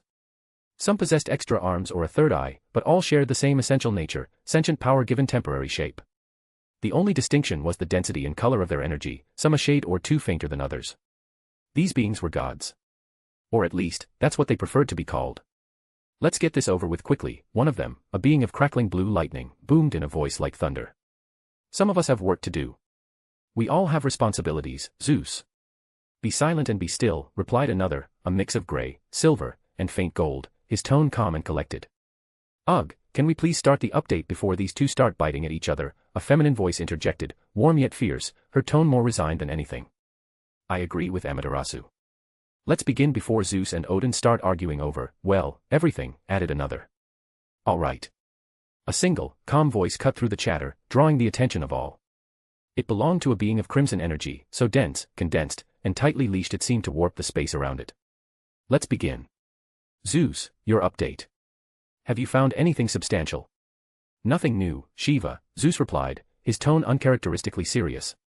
We managed to send more monsters through the spatial cracks on schedule, but we lost all connection the moment they crossed. On a separate note, our domains are fluctuating, weaker one day, stronger the next. Is anyone else experiencing this? No. My domain of wisdom has only grown stronger, while the others remain stable, Odin stated. Mine is unchanged, though my raw divine energy has increased. Yeah, mine too. Same here. Shiva. What of your pantheon? Nothing out of the ordinary yet, Shiva replied, concise as ever. Any news from Great Red? Or Ophis? No. We have been unable to contact either. Indra attempted to reach Ophis, but she vanished weeks ago. Do you think she left through one of the cracks? It's a possibility. I'd rather not consider that. Agreed. And Great Red? All he's told us is that the worlds are merging, which we deduced the moment we felt the outside interference. Sigh. This is a mess, Zeus grumbled. A more practical question, has anyone sensed a secondary realm forming elsewhere? I've started feeling an access point flicker in and out of existence in the US. One of the angels' domains, then. Will there be a war? Can I join? Oh, shut up. You know we can't fight amongst ourselves now, especially not with the Abrahamic faction. Why, are you scared? Are you not? Must I remind you how they all banded together to help the god they were fighting take down 2 heavenly dragons simply for intruding on their war? Let's table discussion of the Abrahamic faction. They lack a unified chief god, so they should be manageable. I think. I would not be so sure of that. Shiva interjected. What do you mean, Shiva? Brahma reported a trace of holy energy. It was faint and lasted only for an instant, but it was there. That's their problem. Let's talk about something else. Where do we stand on reaching out to our domain holders? You Olympians and your simplistic ideas. What is that supposed to mean? First, we have no idea if such an action would accelerate the merger. That would be disastrous, as our forces are not prepared for potential threats from the other side. The shiny bulb is right. For all we know, there are primordials, even dragons as powerful as the red dragon, waiting over there. But what if it's the solution? Are you a fool, or do you simply enjoy being called one? What did you say? Do you want to settle this? Ugh. Here we go again. Okay, before you start fighting, let's consider the possibility that we might be merging with mirror versions of ourselves from the other side. Shouldn't we at least try to prepare for that? Okay, he has a point. I didn't think of that. Would it be so bad, though? What do you think, Odin? I think I will initiate a periodic, week-long scan of Yggdrasil, the world tree. If that possibility holds any truth, it will be revealed, and we can prepare accordingly. That's a sound idea. That wisdom domain of yours is showing. Keep it up. All right. So, we met, didn't figure anything substantial out, turned down Zeus's ambitious idea once more, and planned our next steps. Is there anything else? Yes. There's news about Ajuka Beelzebub attempting to predict the spatial fractures. He's creating a new device to implant in stray devils to gather data from the other worlds. When did you receive this news? Today. One of the old Satan faction members reported it to me in exchange for a favor. We can't allow him to do that. Agreed. We must stop him from destabilizing the situation before we understand it. Should we send him a warning? Yes, let's do that. And send one to Azazel as well, for good measure. Who should we send? How about we let Shiva decide this one? I'll have Indra handle it. Okay, that works. Yes. A/N, Advanced Chapters on Trian/Hunter. Chapter 21, Chapter. Wednesday, 9 p.m., Headmaster's Office. Minerva McGonagall. Minerva sat at Albus's desk in the headmaster's office, wading through a sea of paperwork. There were monthly expense reports, progress reports, inventory audits, student evaluations, medical wing logs, disciplinary records, and a host of other annoying documents that Albus should have dealt with by now. She didn't even consider touching the growing piles of paper on the right side of the desk, nor the stacks of letters beside them that were almost as tall as the desk itself. No, those were Albus's problems. Her responsibility was strictly the school's administrative duties, and nothing else. Those ICW and ministry-related papers didn't concern her in the slightest. I may have gotten younger and full of energy, but even I don't have the kind of stamina, she murmured, signing the authorization to restock the kitchens for the month. As she continued her work, a ping brushed against her magical perception, the signal notifying the headmaster, or acting head, that someone requested entry. She sighed, drew her wand from beneath her left sleeve, and flicked it toward the door before returning to her duties. She knew who it was, she had invited them, after all. She ignored the wave of magic from the left side of the office as the bookshelves folded into one another, revealing the table normally used for staff meetings. She also ignored the sounds of chatter and light laughter that followed, no matter what her twitching eyebrow might indicate. Sigh. This won't do, she thought, setting her quill down and standing up. I'll have to take care of this first. Oh, Minerva, finally done? Flitwick asked, his tone chirpy and almost juvenile. You know bloody well that I am not, Minerva answered, her voice a low mutter just above a whisper as she dropped into a chair at the meeting table. Ho ho ho, what's this? Minerva McGonagall complaining about doing something for Albus. Pomona's eyes twinkled, and Minerva couldn't help but imagine the wild fantasies running through her head. Haha, lighten up, Minerva. You're young again, enjoy the energy. Horace chimed in, his tone unmistakably envious. Oh, what's this, Horace? Could it be you're envious? Minerva smirked, her mood lightening almost immediately. Of course not. What teacher envies their student? Horace replied, pulling the teacher card from the start, a tell that confirmed to everyone at the table that he was, in fact, envious. A round of light laughter escaped them all, settling the room into a comfortable, cozy atmosphere. They fell into a familiar rhythm, discussing student progress, upcoming challenges, and other points typical of a teacher's conference. This last week and a half has been a breeze compared to previous years. True. Almost every student is theoretically prepared before our lectures even begin. Some even practice beforehand. I'll second that, Aurora. Charm's classes are more enjoyable than ever.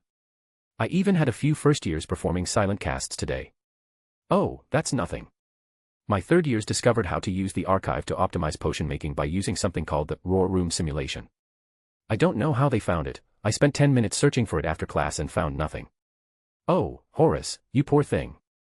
How could you not find it? It's one of only 2 icons on the second page. You just flip, and it's right there. There had never been an expression that conveyed confusion better than the one on Horace's face at that moment. Minerva tried, she really did, but she couldn't help the chuckle that escaped her. The moment he realized he was the only one who didn't know about the feature, his crumbled expression and the small pout on his old face were too much. PFFFTTT, ha ha. Ha ha ha ha ha. He he he. A chorus of laughter erupted right after hers. It seemed she wasn't the only one enjoying this. Enough, let's just continue, Horace grumbled. Oh, don't grumble, Horace. It doesn't suit you. Let him be, Pomona. You can't expect old people to adapt to new things quickly. Nice one, Minerva. But seriously, we need to continue, Flitwick interjected. For instance, the fact that we might not need new professors even if we add more students. Phileas, you should thank Merlin and Morgana that Albus isn't here to hear you say that. Are you trying to kill us with overwork? Septima Vector asked, aghast. Give it a rest, Septima. You and Bethsaida have the lowest number of classes. Oh, no, that was before Albus started telling everyone they needed to be highly knowledgeable in arithmancy and runic studies if they wanted to get as powerful as him. Oh, don't forget about the time he told you to start studying more arithmetic systems and change the teaching order, too. When did that happen? Minerva asked, surprised. Oh, it was when you were still unconscious. It seemed some students asked him questions which, in turn, pointed out how inefficient the course plans were, so Albus went and helped her redesign the entire curriculum. Truly. Oh, yes. He had almost all of us go back to the basics, restudy them, pinpoint gaps in our knowledge, and redesign the course plans, etc. Why didn't I know anything about this? Well, you have been running around deducting points from our houses since you woke up. Oh, right. We could have ended this term with the most points gained in Hogwarts history if not for you. Let it go, Horace, Aurora Sinistra intervened. And you too, Pomona, don't even start. It's not an issue. My Gryffindors will still win. In your dreams. This year is the Badgers' year. Not possible. My house has Harriet, Cassius, Hermione, the twins. They are thriving with the archive. I saw Harriet practice the knockback jinx yesterday, and she could almost cast it silently. So what? I have Susan, Cedric, and a lot of other students doing the same. Okay, stop it, both of you. We will be here all night, and we won't finish our agenda. Oh ho ho, Phileas, why are you stopping us? Is it because you don't have any rising stars in your house? No, Horace. We all know that's not the issue. We need to start discussing the important parts of our meeting, like the fact that we will begin sending invitations to younger students in a couple of days. Okay, you have a point there. So, how is the progress of the student guide selection? Minerva asked, finally setting a serious atmosphere for their meeting. It's done. I have selected a group of 7 from my house, 1 7th-year overseer and 2 from each year below, Flitwick answered, stroking his beard. Why so many?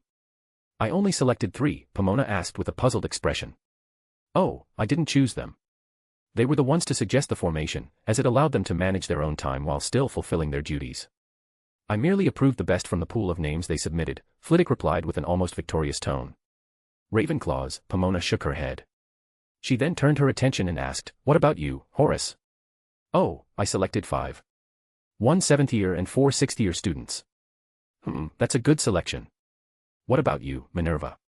Well, I chose 13, 3 7th-years, 7 6th-years, and 3 5th-years, she answered, her tone thoughtful. I still think that's not enough for Gryffindor. Oh, don't worry. I am certain everything will be all right, Horace reassured her. It's easy for you to say that. She mumbled, shaking her head as she tried not to think about the chaos a group of energy-filled, prepubescent teens would get up to. I don't envy you, Pomona said. You can only blame your Albus for your upcoming headaches. Haha, true, Phileas chuckled mirthfully. On that topic, though, where's Albus? Shouldn't he be here by now? I thought he said he'd be here by Monday at the latest. I don't know, Horace. No one does, Minerva shook her head, her right hand clenching as she tried to suppress her frustration with Albus. Why is he out, though? I thought he was going to search for traces of Grindelwald, but the papers say something else, Horace commented. Although by now, most of the news is pure speculation. No one has seen him since last Monday. It was always speculation, Horace. The only thing I believe when it comes to Albus is what he himself says, Flitwick added. Plus, do you really think they can spot him if he wanted to hide? I'm more interested in why he let them find him in the first place. The reason for his sudden departure, and why he's doing things like this, isn't really important, is it? Septima said, voicing her opinion. What's important is the data that's been compiling in the archive since he left, and the fact that it's locked, even to us. You have a point, but I wouldn't worry about that if I were you. I'd be more worried about the political fallout, Bathsheba babbling countered. I am with Bathsheba on this one, Horace stated. Germany, the USA, Italy, and half of the French political parties already hate Albus, and now that they have an excuse, they've already started.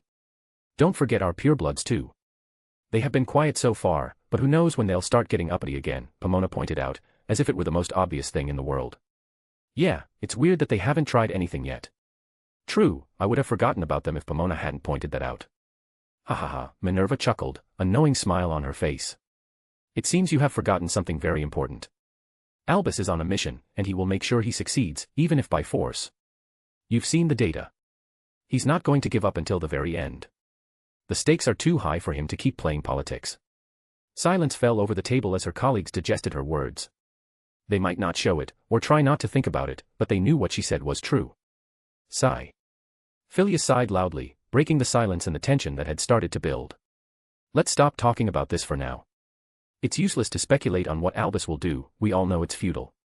So, let's change the topic. How about the fact that I should be going through the ascension process right now, but Albus isn't here to supervise, even though he was the one who told me to wait. Oh, right. You've done all the preparations, haven't you? Yes, and I should be getting younger by now if not for Albus's tardiness. Ho ho ho, don't mind Albus too much. He must have gotten tied up with something important, Horace laughed slightly, though his laughter seemed forced. What topic did you research? He asked. Oh, I just continued my own research on magical control, speed casting, simultaneous casting, wandless magic, and the quality difference of magic between species, Flitwick answered, his eyes glittering with excitement. And then I saw the ideas and half-finished theories about magic circles, and that got me thinking. Would it be possible for wizards to manifest circles and cast magic through them as opposed to wand casting? What would happen? Ah, I see. I get the general idea, but wouldn't it have been better to choose a specific kind of magic? Like light magic, for example. Or something along those lines. Horace cut in, stopping Phileas from going into a rant. For example, I am researching how to change the taste of potions, as well as how to enhance their effects without changing the doses or the amount of ingredients needed. That's interesting, Phileas said, not to be deterred. If I succeed, then half of your research will be rendered obsolete by me. As circles will work as a medium to convey our intent and manifest it without the need to go through the process of creating new spells. PFFFTT, ha ha ha ha. Horace, your face. Pomona laughed, pointing at Horace's reddening cheeks and his moving lips, which were fighting not to pout. Ha ha ha, come on, Horace, don't pout. It's harmless fun. Fine, Horace muttered, taking a deep breath. Still, your area of research is too wide. What are you going to do if you fail? I'll try again next year, Phileas replied with a shrug. It was slightly baffling just how casual he was about it. So, you are betting on the state of hyper-awareness to help you connect the dots, then? Minerva asked. Honestly? Yes, Flitwick replied. If what I've read about it is true, then I might succeed. And it's not like it's a new concept either. We already use circles in rituals, and I was partially successful when I tried to draw one in the air with my wand, so. Then you will most probably succeed, Minerva nodded. From my experience, once you are inside your mind, you begin the trial of self. If you succeed, you are rewarded with a state of enlightenment, for lack of a better word, and the longer you stay in that state, the younger and stronger you become. That's why Albus said to have a research subject with all the foundational knowledge ready before going through the experience. That's new, Sinistra mumbled. So that means we could theoretically regress to being teenagers if we stay in that state long enough. No, Minerva shook her head. From what I could tell, you can't go back any further than when your body stopped growing, which is the early 20s. Ah, there goes my hope. Anyways, let's start talking about the new invitations and who will be accompanying the new Muggleborns. Oh, right, there's that. Pomona said before smiling. Let's ditch that on Dumbledore. He started this problem, so he should solve it. So don't worry, Minerva. Just relax. I like the idea. I am not reassured, but I like it nonetheless. See? It's not worth stressing over. Worst comes to worst, we just send students to do the job. Soon, the meeting was back on track as the professors began discussing student progress, teaching plans, and other administrative duties, having unanimously decided it was better for their health not to stress and simply dump the problem on Dumbledore. X_. Somewhere in the Arabian desert. Albus Dumbledore. Ugh. A low groan escaped my lips, the sound rough and alien to my own ears as my consciousness returned to the aching protest of my muscles. I pushed myself up, movement stiff and uncoordinated, shifting from an absurdly undignified position, face pressed into the sand-filled carpet and body bent over my knees. No wonder my neck hurt so bad, I muttered, wincing as I rolled my shoulders. I sighed in relief as a familiar golden light enveloped me, my essence automatically doing its job, healing strained tissue and relieving the pain. It's really nice to have cheats. I took a deep breath, adjusted my sitting posture, and finally looked around. I blinked. Once. Twice. Rubbed my eyes and looked again. I was still seeing the same thing. What the fuck? I muttered, utterly baffled, as one would be upon waking to find the world fundamentally altered. Where in Merlin's name did the palm trees come from? I asked the empty air, hoping for an answer that would never come. I stood up and took a proper look. Yes, this whole place was an oasis. A picture-perfect oasis straight out of a storybook, complete with a cluster of palm trees, a small, clear lake fringed by little green grasses, all still surrounded by the endless, hot desert sand. Okay, I am not going to question the logic of this. I know better, I told myself, snapping my fingers to clean my body, clothes, and carpet with a single, efficient spell. Efficient use of magic, if I do say so myself. I sat back down, took a few deep, centering breaths, and allowed myself to calm down. I had been slightly disoriented, it was good to finally feel at ease. Now, what happened? I asked aloud, opening my archive interface and navigating to the section that logged all user and environmental data. It didn't take long to determine two things. First, I had been unconscious for 2 days, and second, the archive desperately needed an update. The data from the last 48 hours was pure gibberish. The system didn't operate on divine energy, couldn't register it yet, and hadn't finished its initial analysis. Until I pushed through a core update, the data would remain useless. I guess I'll just have to do this the old-fashioned way, then. I closed my eyes and began an internal scan, letting my magic course through my body in gentle waves, reading the feedback. The good news was that I was stronger. My bone density was about 5 times what it had been, and I'd already had a superhuman body to begin with. My muscles, blood vessels, nerves, everything else was also 5 to 10 times more robust. Although, my blood now had a distinct golden tint to it, which looked rather odd. I took another deep breath and plunged into my mindscape. It was a mess. Vastly larger than before, but chaotic. My memories of my past life also seemed more vivid, if the faint glow emanating from those particular books was any indication. I set to work reorganizing everything, meticulously restructuring my memories to their previous, orderly state to avoid any dissociative phenomena. It took a while, but I managed it. Now, that's more like it, I smiled, seeing my memory books neatly arranged on their shelves. I wasn't the least bit curious about why my past life memories had become more vivid. And no, my eyes didn't purposely stray, the books just glowed slightly, which is very eye-catching. Still, I had more to check. I willed myself into my soulscape, the term I'd coined for the inner space I'd discovered when trying to project my soul out of my body. This place was the same as ever, though my soul body now appeared denser and more vivid than a few days ago. It, too, was surrounded by a golden aura.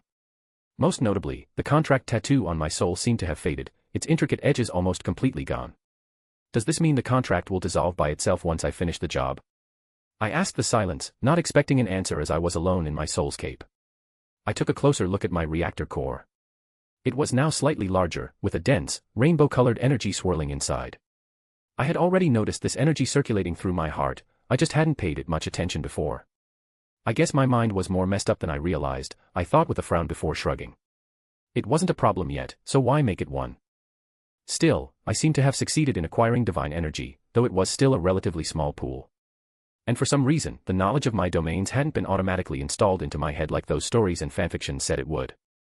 I'll get back to this later. For now, let's check what else happened while I was passed out.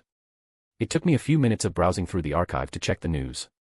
Nothing really important, other than the fact that Gellert was stuck in his mindscape because my essence of the Archmage still needed to be manually connected for him to gain temporary access. It's not like it's a problem, either. The man looked quite content watching his younger self flirt with my sister.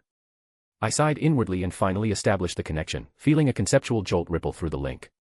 I watched through the interface as he started looking around, his eyes losing focus as he returned the book of memories he was holding to its shelf. So, that's what it was, he murmured. Me accepting that it was not my fault and that it was simply fate. Don't make me laugh. Fate had nothing to do with this, he replied to his own question, his voice firm. What happened was the result of an accident that occurred because we had more pride than sense. He then stood up, gathered a few more books, returned to the table, and sat down to read. I continued to observe for another minute before starting to feel slightly stalkerish, so I closed the tab. There was no need to watch him, I would know everything he learned through the archive's data stream, regardless. Still, I don't know if he noticed or not, I mused, but the mental representation of himself already looked quite youthful. It's not that important either, I guess. I shrugged the thought off and began walking towards the archive's core within my mindscape. It was time for some upgrades. I needed to know what that corrupted data was, and it wasn't like I had anything better to do. Now then, let's start by playing with this first, I said, a spark of excitement in my voice as a golden energy, shimmering with shifting rainbow hues, coalesced in my palm. Best to practice primary control before recklessly jumping into upgrading the very foundation of my global intelligence network. A little caution before rewriting the source code of my best magic yet was just common sense. This is going to be a long day. P@Trian.com/hunter. Chapter 22, Chapter. Sunday, October 1st. Hogwarts, Great Hall. Harriet Potter. How noisy. She grumbled in annoyance, once again trying to eat her breakfast without paying attention to the lively, noisy atmosphere of the Great Hall. She took a deep breath between bites, focusing on chewing and listening to her own breathing as a way to close her senses to the chaos her classmates were creating at 8 in the morning on a Sunday. Whose idea was it to serve breakfast at 8 o'clock on a Sunday morning, she complained, mostly to herself, as she stabbed her fork into a piece of sausage. And really, how are they so energetic this early? We all stayed up late yesterday. She raised her head and looked around at the 4 long tables, laden with all kinds of food. The majority of students were eating and talking while their archive interfaces, now customizable in all kinds of sizes and colors, floated nearby.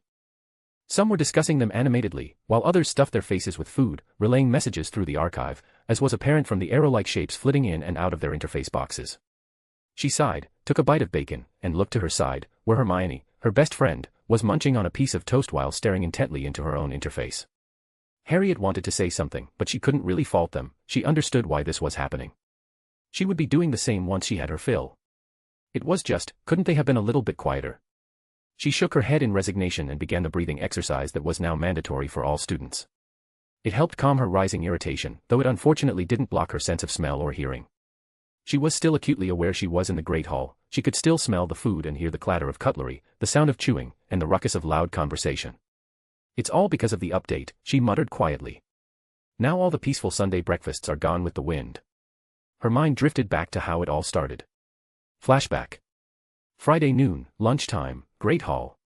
They were all having lunch, enjoying the variety of food the house elves had prepared and talking about different things, when they felt their connection to the archive flicker. It was just for a second, but they all felt it, a sensation akin to a string connected to their forehead changing texture. One moment it was a single strand of cotton, the next, it was smooth, refined silk. And suddenly, they were all hyper-aware of the connection they shared with the archive. Bloody hell, what was that? You felt it too? Yeah, I did. You too.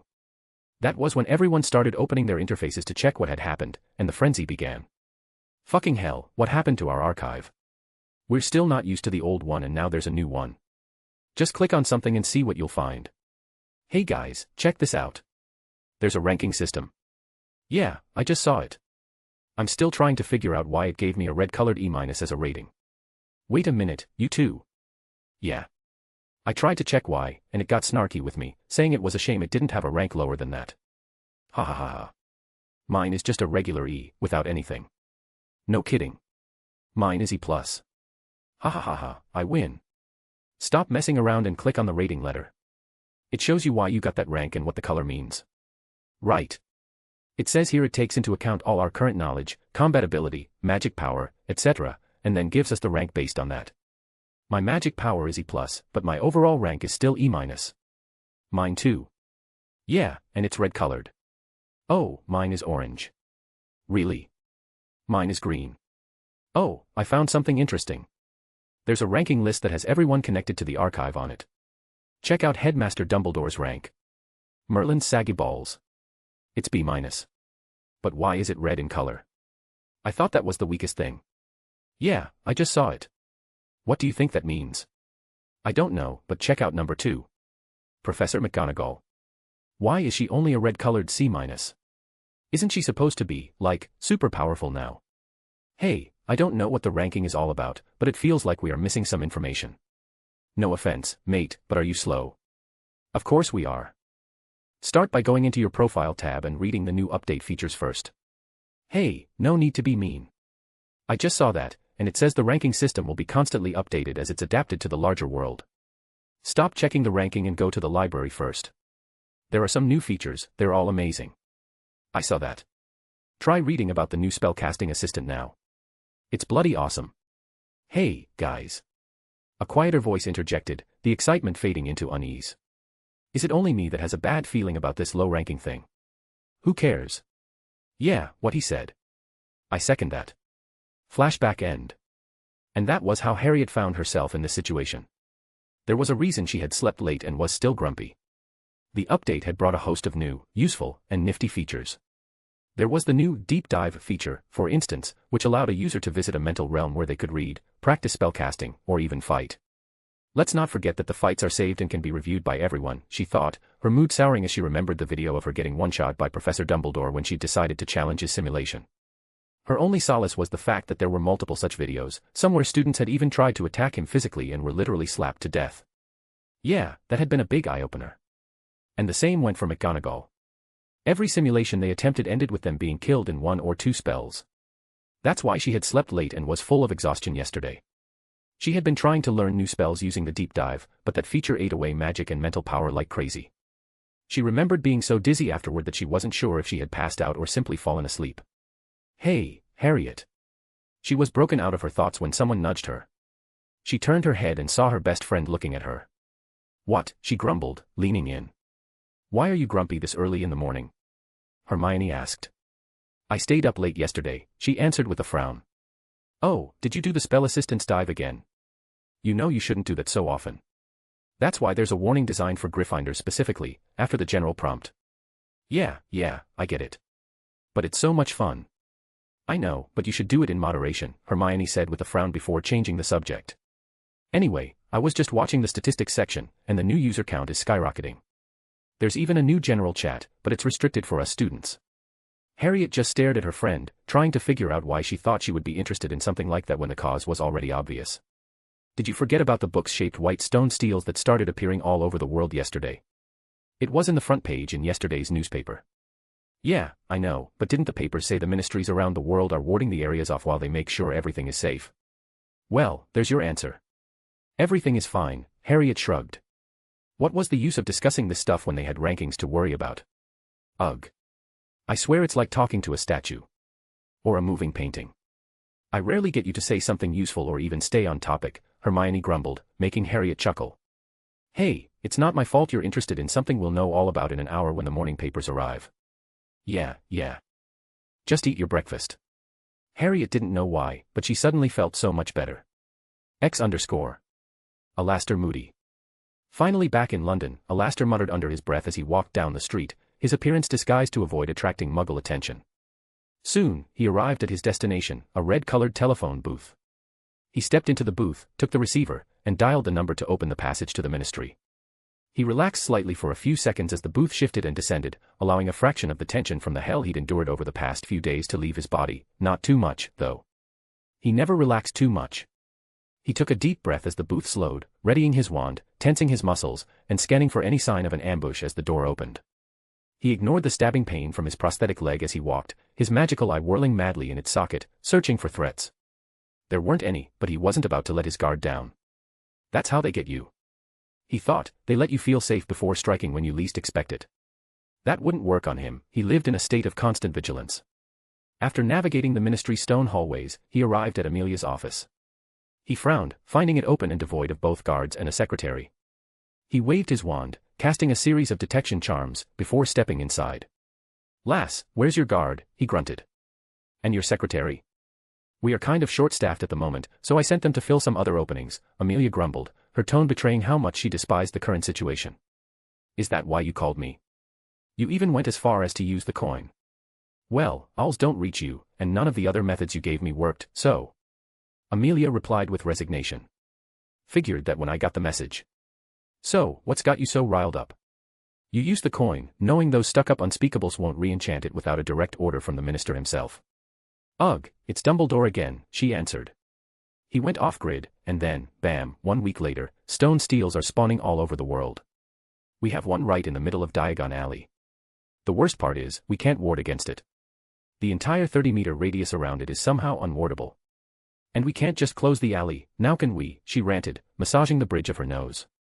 And what do these stone steels do, he asked, fully prepared to hear something ridiculous. Oh, nothing big, she replied with heavy sarcasm. It just gives anyone who touches it access to the archive. I don't know what he was thinking. Does he not realize he'll be helping all kinds of dangerous people get stronger? What if dark wizards get access to this? Does he think we can afford a new Voldemort or Grindelwald? We still haven't found the old one. Moody grunted in acknowledgement. He knew her fears were valid, at least from her position and point of view. But, have you considered the possibility that he already knew these risks and considered them low on the list of threats? What possible threat could be more dangerous than dozens of empowered dark wizards running amok, huh? Amelia frowned, staring intently at his face before her eyes widened in disbelief. Don't tell me you've bought that God's nonsense from the papers. Do you know how much ridicule we've faced these past few days because of that? Lower your voice, lass, he told her firmly. You're under too much stress if you're that irritable. Call your forces back and go home. Oh. Call them back from where? They're all in Diagon Alley, failing to do their jobs. Moody couldn't help but sigh. He had predicted this the moment he heard about the steal. He'd guessed they would fail and were just lingering to dodge their responsibilities. He was also pretty sure the news of what the steal did was leaked by one of them. It wasn't like he could fault them either, you couldn't really convince anyone in magical Britain to ignore something with Dumbledore's name on it. Wizards and witches here worshipped him. Even those who claimed to hate him would follow his lead because they trusted he wouldn't steer them wrong. That wasn't a reputation you got from being a kind old man. It was a way of life, a mark he left after proving he had consistently acted in their interest. It was a near-century-old reputation he'd earned as their teacher, headmaster, and defender. So what do you want me to do? Just leave it be and go home, lass. You look exhausted, Alastair said as he stood up and began to leave. Wait a minute, Alastair. Where are you going? Amelia almost yelled as she stood up quickly from her seat. This is not why I called you here. He stopped and turned his head towards her, his magical eye whirling wildly as soon as it landed on her. Stop right there, lass, he said, raising his wand. Something is different about you. Your magic. He stopped mid-sentence, casting a series of scanning charms while Amelia just stood there, staring at him with a dumbfounded look. Oh. He muttered, lowering his wand. Well, pardon me, lass. I didn't know you were pregnant. He looked away, avoiding eye contact as he apologized, a tiny tinge of shame and a flicker of fear washing over him. Shame for his blunt handling of the situation, and fear because he knew how close he had come to being cursed if he'd accidentally harmed her. Magic doesn't take kindly to those who harm babies and pregnant women. I'm not pregnant, am I? The lass herself seemed unsure, still looking stunned as she muttered and started counting on her fingers. Okay, Amelia, sit down first, he said, waving his wand to move her chair closer and helping her sit. Now, tell me what you wanted me to do, and then let's get you home. Oh. I just wanted you to look for Dumbledore. Amelia said, finally regaining some of her senses. But now, to hell with Dumbledore. I am going home. She stood up, shoved him aside, and walked out of her own office without sparing him a glance. Alastair Moody had rarely been stunned in his life. Still, he couldn't help but smile. He was happy for her. He knew just how much she wanted a child, and he knew just how tormented both she and Sirius had been over their inability to have one. He sighed as he, too, left the office, not forgetting to close the door behind him, before deciding to just go home. He didn't have anything else to do, not when the black market was already hunting for him. Sigh, now I have to avoid the black market for a while, he lamented his bad luck as he walked out of the ministry, remaining fully aware of his surroundings despite being deep in thought. It's all Albus's fault, but now even I can't deny that he might be right. He wasn't 100% sure yet, but when had he ever been? The clues were already there. Plus, the mobilization of these black market dregs bugged him the wrong way. No matter how much fake money he'd spent as misdirection, they couldn't have organized this quickly just to catch him, unless someone powerful was pulling their strings. Alastair went through his usual routine and precautions for returning home, just to be on the safe side. But it seemed today wasn't his lucky day. Just as he was walking down the dirt road that led to his house, a spacious property that made it hard for anyone to find a place to hide and lay in ambush, his magical eye caught a trace in the air. Somewhere ahead of him, there was a discrepancy. He was certain there was something there, even though there was nothing to see. It wasn't a disillusionment charm or any kind of invisibility he knew, but that did not matter. He threw himself to the right and started casting his usual 3-spell combo, a stunner, a leglocker curse, and a petrification spell. The standard first volley one ought to use in case of an ambush. Of course, his spells didn't land, but they served their purpose, revealing the figures waiting for him. 2 wizards, along with a man-snake-looking creature. A monster, he thought as he looked at the half-man, half-snake thing standing behind the wizards. SSS, very good, SSS. I would have been very disappointed if you didn't notice us, the snake thing hissed, its tone more mockery than actual praise. Voldemort, he thought, before quickly discarding the possibility. Even Voldemort's magic didn't feel this revolting. Sure, it was oppressive, filled with hatred and malice, but it didn't feel this corrupt. What are you? Alastair demanded, already shifting his strategy and casting a barrage of semi-lethal spells. There was a protocol for dealing with wizards, and even he had to abide by it, at least initially. A cutting curse shot forth, followed by 2 consecutive bone-crushing curses, along with a blood-boiling curse. He had to break off mid-sequence, jumping back and ducking to avoid a purple-colored spell, then leaping left to evade another. These guys are experienced, he thought, his respect for the threat level rising instantly. He could tell by the way they parried his spells away using efficiently half-formed shields. He abandoned all pretense of protocol and began casting more esoteric curses. A heart-stopping hex followed by a skin-rupturing curse, before he had to stop mid-cast and hastily erect a shield. 2 red-colored spells hit the shield, bounced to the side, struck the ground stirring up dirt, and fizzled out. Alastair, of course, didn't wait to see what other spells the wizards would cast next. He hadn't forgotten about the monster standing there, watching the fight with a sickening expression on its face. He summoned his archive interface and sent a quick SOS message to Dumbledore before continuing the fight, which was escalating rapidly. He noticed their spells were now aimed at his extremities, his arms or legs, as if they wanted to incapacitate him, not kill him. That assumption solidified into truth when the ugly snake monster started laughing weirdly. Shee-hee-ha-hey. Oh, how I wish I didn't have orders to bring you back, it said. Your kind make the best prey. Those cautious, paranoid types that jump at every noise, they are so much fun to hunt. Alastair, of course, went for the killing curse, aimed directly at its face. That was the moment to attack. Wait for it to finish its monologue. He wasn't stupid. In a fight, you aim to incapacitate or kill your opponents, not chat with them. Chatting is how you get killed. He didn't stop there, firing another killing curse at the monster before he had to jump and twist his upper body to the left to avoid a curse and bat away another right after. It seems I'll have to use that, he thought. He quickly waved his wand in a small circular motion thrice before jabbing it sharply forward, launching a white-colored spell towards one of the wizards. The wizard dodged, but that wasn't the end of it. Alastair made a sharp pulling motion with his wand, making the spell swerve and strike the man through the back. This was one of the spells he'd learned through the spell learning assistant in the archive. He hadn't mastered it yet, but that was fine. He didn't need it to be colorless, any wizard worth their salt would still sense it coming. With one of the wizards down, a fist-sized hole in his midsection, he now had only 2 opponents to focus on. Just as he was about to cast that spell again, the hair on the back of his neck stood up. His instinct screamed, and he instinctively jumped to the right and rolled on the ground. SSS, I was having fun seeing you struggle, but no more. That's why I hate your type. You don't listen when one is in the mood for talking, the monster said, its voice coming from where Alastair had stood a second ago. Now that you have killed one of them, it's time to stop playing so. The monster said as it lifted a hand and pointed at him. A magical circle flared to life, and Alastair felt his entire body go numb. Paralysis, he thought, trying to move his body to no avail. Everything was locked. He tried to open the archive to send another message to Dumbledore, but as soon as the screen appeared, the monster just waved its other hand. Another circle appeared, and Alastair felt his consciousness fade. The last thing he heard was the monster's voice saying, we can't have you using the rest of your tricks.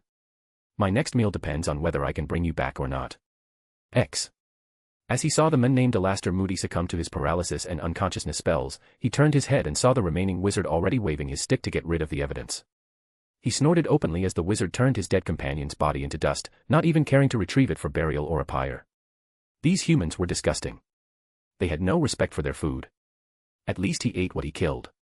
This one didn't even care to do that, turning his so-called friend to dust without batting an eye. And they called him the monster. Bunch of hypocrites. He turned his head and sneered in distaste as he levitated their target and brought him closer. A teleportation circle ignited under his feet. It was time to bring his prey home and collect his reward. I really want to kill them and eat them here, he thought, but held himself back. If he did, he was as good as dead. He had a tracking spell on him, and that fucking Fallen was far stronger than him. Plus, that wand-waving monster, Dumbledore, was going around the world killing any monsters he found. The only reason he was still alive was the Fallen's protection, no matter how hateful he found it. At least this way, he could get his food and bide his time to grow stronger. All right, let SSSS go, he snarled, the moment the wizard shuffled to his side. He didn't bother with further conversation, merely grabbing the man's shoulder. The teleportation circle flared with dark energy, and with a poof, they were gone. X_A/N, sorry for the irregular updates these days, I have kids at home and an aunt who's in depression. Anyway, I hope you enjoy this. Chapter 23, Chapter Albus Dumbledore. Seriously. Why are there so many places of worship in a world without gods? I complained, finally leaving India for good after completing my faith-siphoning web system across the country. Creating it had been simple enough, it was just a secondary system tied to the archives core within my mindscape. The problem, however, was the installation. I needed to visit almost every major place of worship around the world, sneak in, use my divine energy to turn an object into a sort of holder, install the system, and link it. These holders would then absorb the ambient energy humans give off daily, energy influenced by their desires, prayers, and faith, and store it. This was the necessary process to acquire a divine domain, major or minor.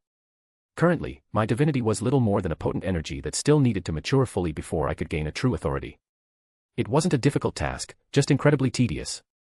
That's why this system was so helpful. It would cultivate the weight of my own divinity and determine the number and nature of the domains and authorities I would gain, all fueled by the collective prayers of humanity. I still needed to create a variety of subsystems for different functions, but it was clear to me the moment I infused the archive with my divine energy that it was destined to become my own personal heavenly system. What is it now? I asked in annoyance as the archive screen flashed an urgent red in front of me, interrupting my work on determining which new functions needed to be added next. I frowned and tapped the notification. A new, smaller screen appeared, displaying the urgent message. It was from Alastair. I clicked on it, went into his profile, and accessed the last few minutes of his archive's data records. I watched the entire fight unfold and couldn't help but shake my head in disappointment. I knew he was getting rusty, but I thought the recent mission would shake off the rust and whip him back into shape. It seemed all it had done was make him more paranoid. He was too reliant on his magical eye and wasn't utilizing his archive to its full potential either. What's this? I leaned closer, examining the environmental data scanned at the scene, and let out a short snort. He was poisoned before he even discovered them. A sense-dulling poison. That didn't seem quite right. The data pointed more towards a mental interference type. I stroked my chin, trying to piece it together, but quickly shook my head and stood up. I could get the answers directly by finding that Naga look-alike. I took the location being broadcast to me through the archive and teleported there, and I mean teleported. I willed myself to appear there, and space itself connected the 2 points so it happened instantly, without any of that unpleasant tube-squeezing nonsense. I appeared in a dark, damp, and moldy place, a dungeon if I ever saw one. I looked around and saw Alastair passed out on the ground, stripped down to his underwear, his prosthetic leg and magical eye removed. I hummed, debating my next move.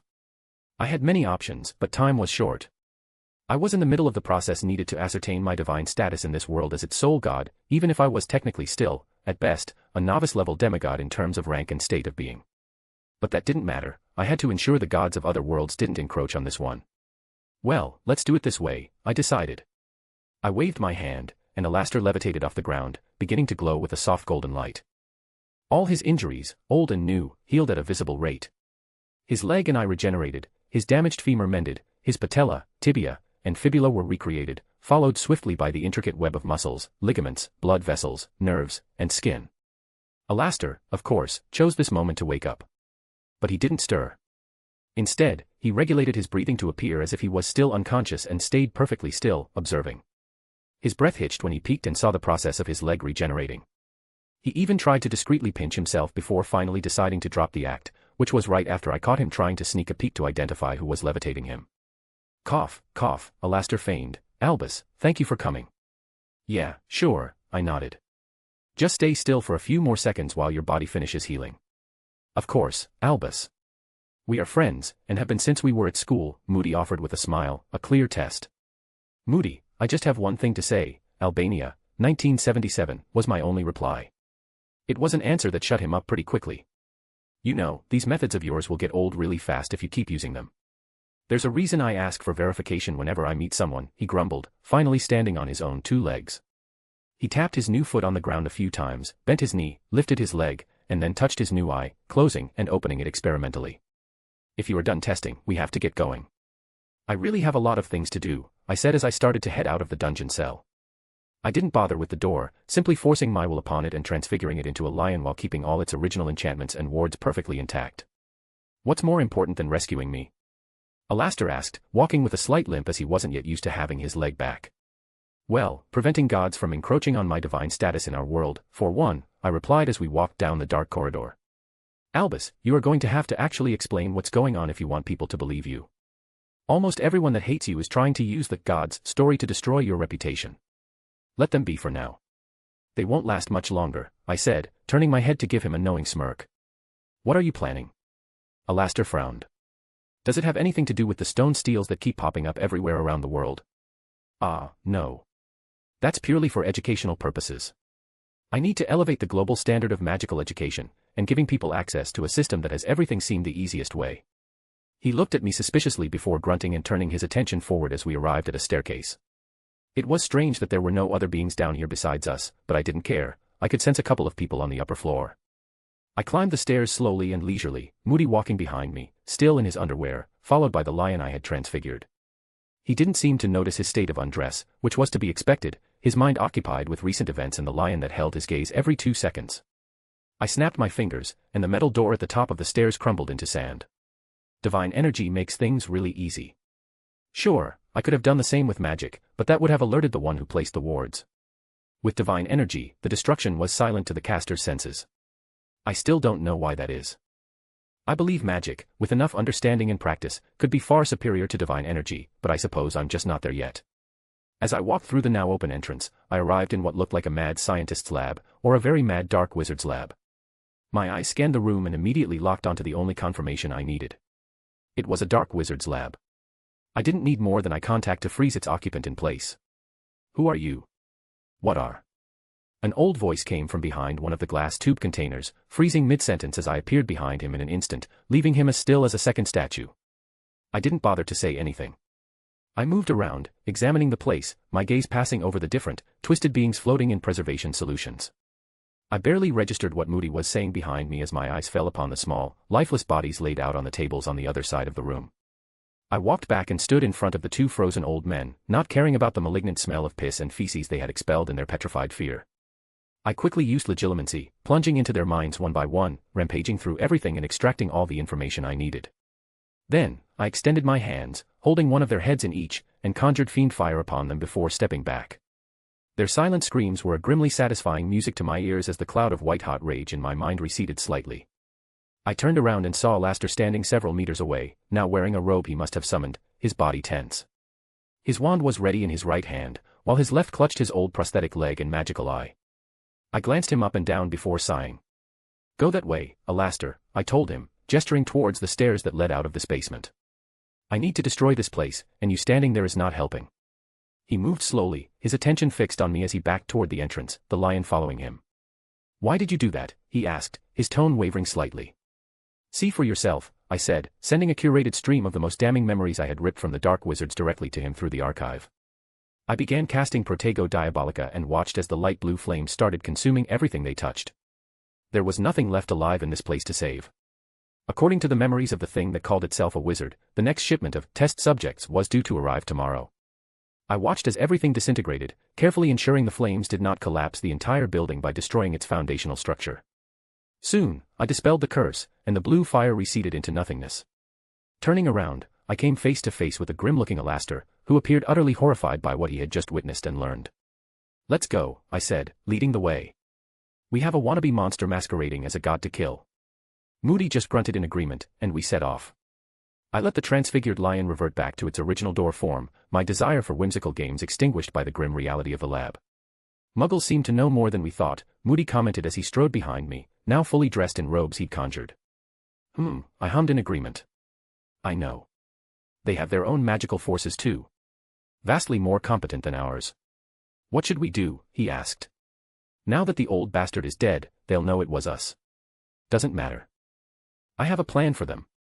Do you ever plan on actually explaining those plans? You can't do everything by yourself. I will, when there's a competent wizard or which I can trust with the responsibility. Sure. He fell silent after that. I suppose my words stung. Still, I wasn't going to apologize or explain further. He needed to get his head in the game, focusing on the real threat instead of wasting energy on fruitless paranoia and contingency plans against me. The rest of our journey upwards was silent. We eventually arrived at a spacious hall, opulently decorated with golden designs and intricate embroidery. Statues of Jesus and stained glass windows were everywhere. I didn't understand how they could commit such heinous acts in the basement and then come up here to pray. I didn't care either way, heading directly towards the room used by the fallen who had made this place his headquarters. It was almost funny that none of his followers even knew his name, but then again, they were fanatics, not rational people of faith. It took us about 5 minutes to arrive at his room, though I wasn't really paying attention to the time. My focus split on anchoring the faith holder I had created from a statue I'd touched earlier. I knew we had arrived when I saw the multitude of magical circles embedded on the door, the walls, and even the tiles of the floor. I paused for a moment, analyzing their function and purpose, before simply walking forward and kicking the door open. Yo. Wah. The sound of 2 women screaming echoed as the door slammed inward. I didn't bother looking at the naked nuns, my eyes were fixed on the man with 6 dark gray wings sitting on the bed.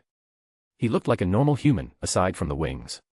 Blonde hair, blue eyes, and an arrogant expression that seemed to be the default setting for his face. Just as I had seen in the stolen memories. He looked at me appraisingly, not even glancing at the nuns huddling together on the floor. "And who are you?" he asked, his voice infused with compelling energy. "I am Alastair Moody," Alastair began, but I stopped him by sending a subtle wave of magic that disrupted and cancelled the bewitching charm affecting him. He looked startled and took a half-step back. "Stay outside for a bit, Alastair." "But..." He started to protest, but a single raised eyebrow from me made him quiet down and retreat. The fallen didn't seem to appreciate me ignoring him, as he launched a spear of light towards me. It was fast, but it disintegrated into harmless motes the moment it touched my robes. I may have seemed careless, but I was not. I maintained more than enough parallel streams of thought to manage multiple tasks simultaneously, otherwise, I could never have accomplished half the things I had this past week. The fallen seemed startled by the failure of his attack and stood up, his nakedness now fully apparent. I looked him up and down before scoffing. It was unimpressive, and very small for someone with an ego bigger than the room he was in. I guess I now understand why he preyed upon weak-minded, fanatical nuns. My reaction did not escape him and I watched as his face flushed red with humiliation and rage, and multiple magical circles flared to life above him. Arrogant, self-conscious, quick to anger, with a severe superiority-inferiority complex, I mentally filed, finalizing my initial observation. I snapped my fingers, dispelling his nascent attack before it could fully form. Then I tensed my legs and pushed forward, appearing before him in an instant. I extended a hand to seize his throat, but the bastard dodged with preternatural speed, his wings flaring as he tried to take flight. His effort would have succeeded against almost anyone else. Unfortunately, he was facing me. I unleashed my bright Lord Essence at full power, and the effect was immediate. He froze mid-motion, his eyes widening in primal terror, his pupils constricting to pinpricks. That little nifty function, the ability to instill pure, soul-deep terror in my enemies, was exceedingly useful. I simply redirected my hand and clasped his neck in an iron grip. "I could kill you," I said, my voice calm and cold as I looked into his terrified eyes. "And I would have, if I didn't have so many conflicting thoughts on how useful you could be for my plans. But don't worry, I have a much worse fate in mind. I am going to turn you into my dog, my slave. You will remain in there, I will make sure of that, just you, trapped in the depths of your own consciousness, and you will witness everything as I use your body and power for my own ends." I then activated a function I had yet to touch until now, the ability to mold and change someone on a fundamental level, to remake them into what I wanted them to be. As soon as I activated this function, I found myself standing in a foggy, psychic space, the ghostly figure of the fallen held firmly in my grasp. I knew instinctively what to do and how to achieve it. The knowledge wasn't shoved into my head, I simply knew, the same way I knew how to breathe. I didn't waste time. With one hand, I peeled his identity and will from the spectral form, leaving it a blank, featureless silhouette. I conjured ethereal chains and bound the now small, 12-inch-tall ghost of his true self that stood cowering in my left hand. I then shoved this core consciousness into the head of the featureless shell and doubled the number of chains. They were small, but they wrapped around him tightly, forming an inescapable cocoon.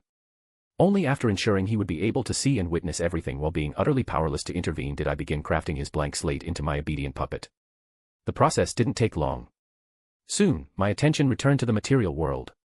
As I retrieved my hand from his forehead, the fallen's body glowed with a golden light.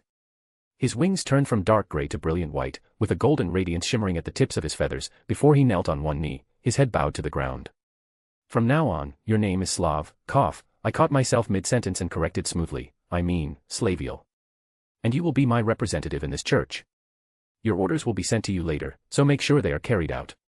I turned away, not forgetting to wave a hand and erase the memories of the now passed-out nuns. Yes, Father. Slaviel replied, his tone overflowing with devotion and fervor. Father, he says, I scoffed internally as I walked out. The first step of my faith farming operation was complete. Now I just needed to send him his orders later through the archive, once I had finalized a more comprehensive plan. I didn't say anything to the wide-eyed, utterly dumbfounded Alastair, who was frozen like a statue by the door. I simply placed a hand on his shoulder and teleported us back to London. He scrambled back the moment we landed, raising his wand, his face a mask of pure shock and confusion. Who are you? He asked, his voice cracking under the weight of a myriad of conflicting emotions. Calm down, Alastair, I said calmly, rolling my eyes at his dramatics. He did not calm down. So I snapped my fingers, casting a tranquillo charm on him, the spell equivalent of a mild calming draft. It was less potent than the potion but did the job just as well. He settled down quickly after that, though he still looked at me with an uncertain, wary gaze. What was that? He asked, his voice steadier. What did you do to that monster? For your information, that was a fallen angel, a being from a different dimension. And I just turned him into an angel that will now work for me. He opened his mouth, closed it, and then opened it again. He repeated this cycle a few more times before finally uttering a single, strained word, how? Well, that's a very long story that I will tell you once you get stronger. You saw how easily you were bewitched back there. Until you can work on your mental fortitude, I don't plan on telling you anything vital, I explained, shaking my head. You will find more than enough information about the world he is from once the archive completely analyzes the thousands of years of memories I took from him, so you can get your answers there, I added, turning around to walk away. Get stronger, Alastair. You saw how many threats I am dealing with. And as you said, I can't deal with them all alone. X_. Slaviel. Slaviel raised his head the moment he felt his father's presence vanish. The residual memories in his mind whispered that this being was not his true creator, but he dismissed them as lies. He knew the feeling of his father's grace, and that had been him. So what if the vessel was currently mortal? Perhaps this was merely a form chosen for a divine reincarnation. Could it be that all of this is unfolding according to his will? The thought blossomed in his mind with the force of revelation. Yes, of course. This was all part of his father's grand plan. He was certain of it. He stood up and looked around, his gaze falling upon the passed-out nuns. A scowl of pure disgust twisted his features. His previous self had been an abomination. How could he have ever lost his father's grace for something as trivial as envy? Or was it arrogance? He could no longer distinguish the reason. All he felt when recalling his fall was a soul-deep revulsion and a terror of disappointing his father further. It was shameful enough that he had displayed such an unsightly state. He would ensure it never happened again. He would dedicate his absolute being to ensuring his father's plans came to fruition as swiftly as possible. And that started by seizing control of the faith here and guiding it toward what his father desired. He could not allow these delusional, power-hungry old men to use his father's name for their own benefit. No. That would not stand. Slaviel waved a hand, casting a series of spells that tidied the room, erasing all traces of the struggle and restoring everything to a state of pristine order. Then, he strode out, his new white wings furled tightly behind him. He would start by cleansing the earth of the monstrous filth he had previously gathered under his banner. It was the only fitting penance while he awaited his father's divine orders. Yes, he murmured to himself, a zealous light burning in his eyes. That seems like an excellent plan. A/N, and with that the chapter ends. Tell me in the comments what you want the now slave angel to do for Dumbledore. P.S. I couldn't update since last time because sickness really hit me when I thought I had this whole month to do with what I please. I had plans. I was going to write the next few chapters of this before doing the final sweep over my other HP/Marvel fanfic. You know, plans upon plans, but then as the saying goes, man plans and God laughs or something like that. Anyway, I got sick, went to the hospital, stayed a day, then they gave me some medicine and sent me home, and I was like, that's good. Yeah, it was not. I got more sick and went back to the hospital, and as it turned out, apparently because I was already on some other medications, I should have told them earlier before they prescribed the new ones, which by the way was something that was already on my file there, and Anyhow, don't mind my rant, I just wanted to get some of this off of my chest. Enjoy and don't forget to tell me what you hope to see happen in the story, and I will see what I can do about it. Chapter 24, Chapter. Half an hour after the rescue. Alastor Moody. Alastor Moody arrived at one of his safe houses, or what he professed to call a safe house. In reality, it was nothing more than an expanded compartment trunk purchased from a suspicious-looking vendor in the magical markets of Kalale, India. It was of far superior quality to the flimsy European models, larger, more stable, and woven with security charms so subtle they were nearly impossible to detect let alone break. This particular trunk was one of several he had hidden in and around London, stashed in the damp, brick-walled basement of an abandoned Muggle house on the city's outskirts. He had other locations, of course, proper cottages warded to the teeth, camouflage tents nestled in the Scottish Highlands, even a hollowed-out rock on a windswept coast. But a man in his state of mind didn't stay in his primary fortresses. He followed a randomized schedule, and this location was expendable, a place he could bring himself to sacrifice if necessary. Now, Alastor stood before the trunk. It was made of a deep, red wood, intricately carved with patterns that looked merely decorative but were, in fact, the visual component of its layered defenses. A thick layer of dust coated its surface, a satisfying testament to its lack of disturbance. He scowled slightly as he took his wand and began casting a series of scanning spells, just to be sure the location was not compromised. He was already starting to miss his fake eye. He checked behind him, above him, through the floorboards, and found nothing but rot, spiders, and the cold, empty silence of the house above. Satisfied, he knelt, awkwardly tilting before remembering that he now had a new leg, a perfect, fully functional normal leg. It moved with an unnerving smoothness that still felt foreign. He twirled his wand, casting a quick cleaning charm to clear the dust from the trunk's lid. He didn't tap it with his wand. Instead, he placed his thumb flat on a circular wooden carving in the center. He heard a soft click and felt a sting as a drop of his blood was absorbed. A complex pulse of magic then traveled through the wood, lighting the pathways of the blood wards carved within. The lock finally clicked open with the groaning sound of a waking beast. "This needs a bit of maintenance," he muttered, opening the trunk fully to reveal a void-like darkness. He stood up, lifted his leg to enter, but stopped mid-motion. He performed a quick, zigzagging wand wave, nodded to himself, and only then continued, now sure it was safe. It wasn't even paranoia this time, just a legitimate concern stemming from the fact that he hadn't been here since the last war. He descended slowly as the lid closed behind him, finding himself inside a spacious landscape, the final security measure for intruders. He lifted his wand and fired a specific spell, his eye squinting slightly as the fake sky lit up in green and the illusion crumbled, revealing a spacious room with a wooden table and 2 chairs in the middle, a sink and stove on the left, and a door leading to a bedroom on the right. "Ha-ya." Alastor let out a long sigh as he sat down on his bed, closing his eyes and letting himself fall back into the mattress. Today has been a long day, he thought, his hand instinctively touching his now healed eye. He still hadn't processed everything that had happened, but now that he was calm and collected, he could at least think. First, he had been kidnapped. It had happened too easily, when it shouldn't have. Now that he thought about it, he should have won. So why hadn't he? Was it because the wizards he fought were powerful, he asked himself. But going through his memories again, he could see that while they were experienced, they weren't overwhelmingly powerful. So, why? He took a deep breath and fell into a meditative rhythm, soon finding himself inside what looked like a foggy jungle, an old, obscure wilderness full of trees of different sizes. Alastor moved, heading inward without paying conscious attention to his steps, though the way he clicked his foot every third step seemed deliberate. He found himself in front of a huge tree trunk, one that was 5 times his own size. He took his wand and knocked on the trunk in a specific pattern, tick-tick, talk-talk, tick-tick, talk. He then knelt and plucked a leaf from a smaller tree nestled by the roots. As soon as he did, a white line began to form, winding around the huge tree and leading deeper into the jungle. He followed it and soon stood before an old-looking wooden cottage. This was his mindscape, a place he had spent most of his time creating with the archive's help. It had been surprisingly easy, as he'd already had a half-formed mindscape before and just needed guidance to access and complete it.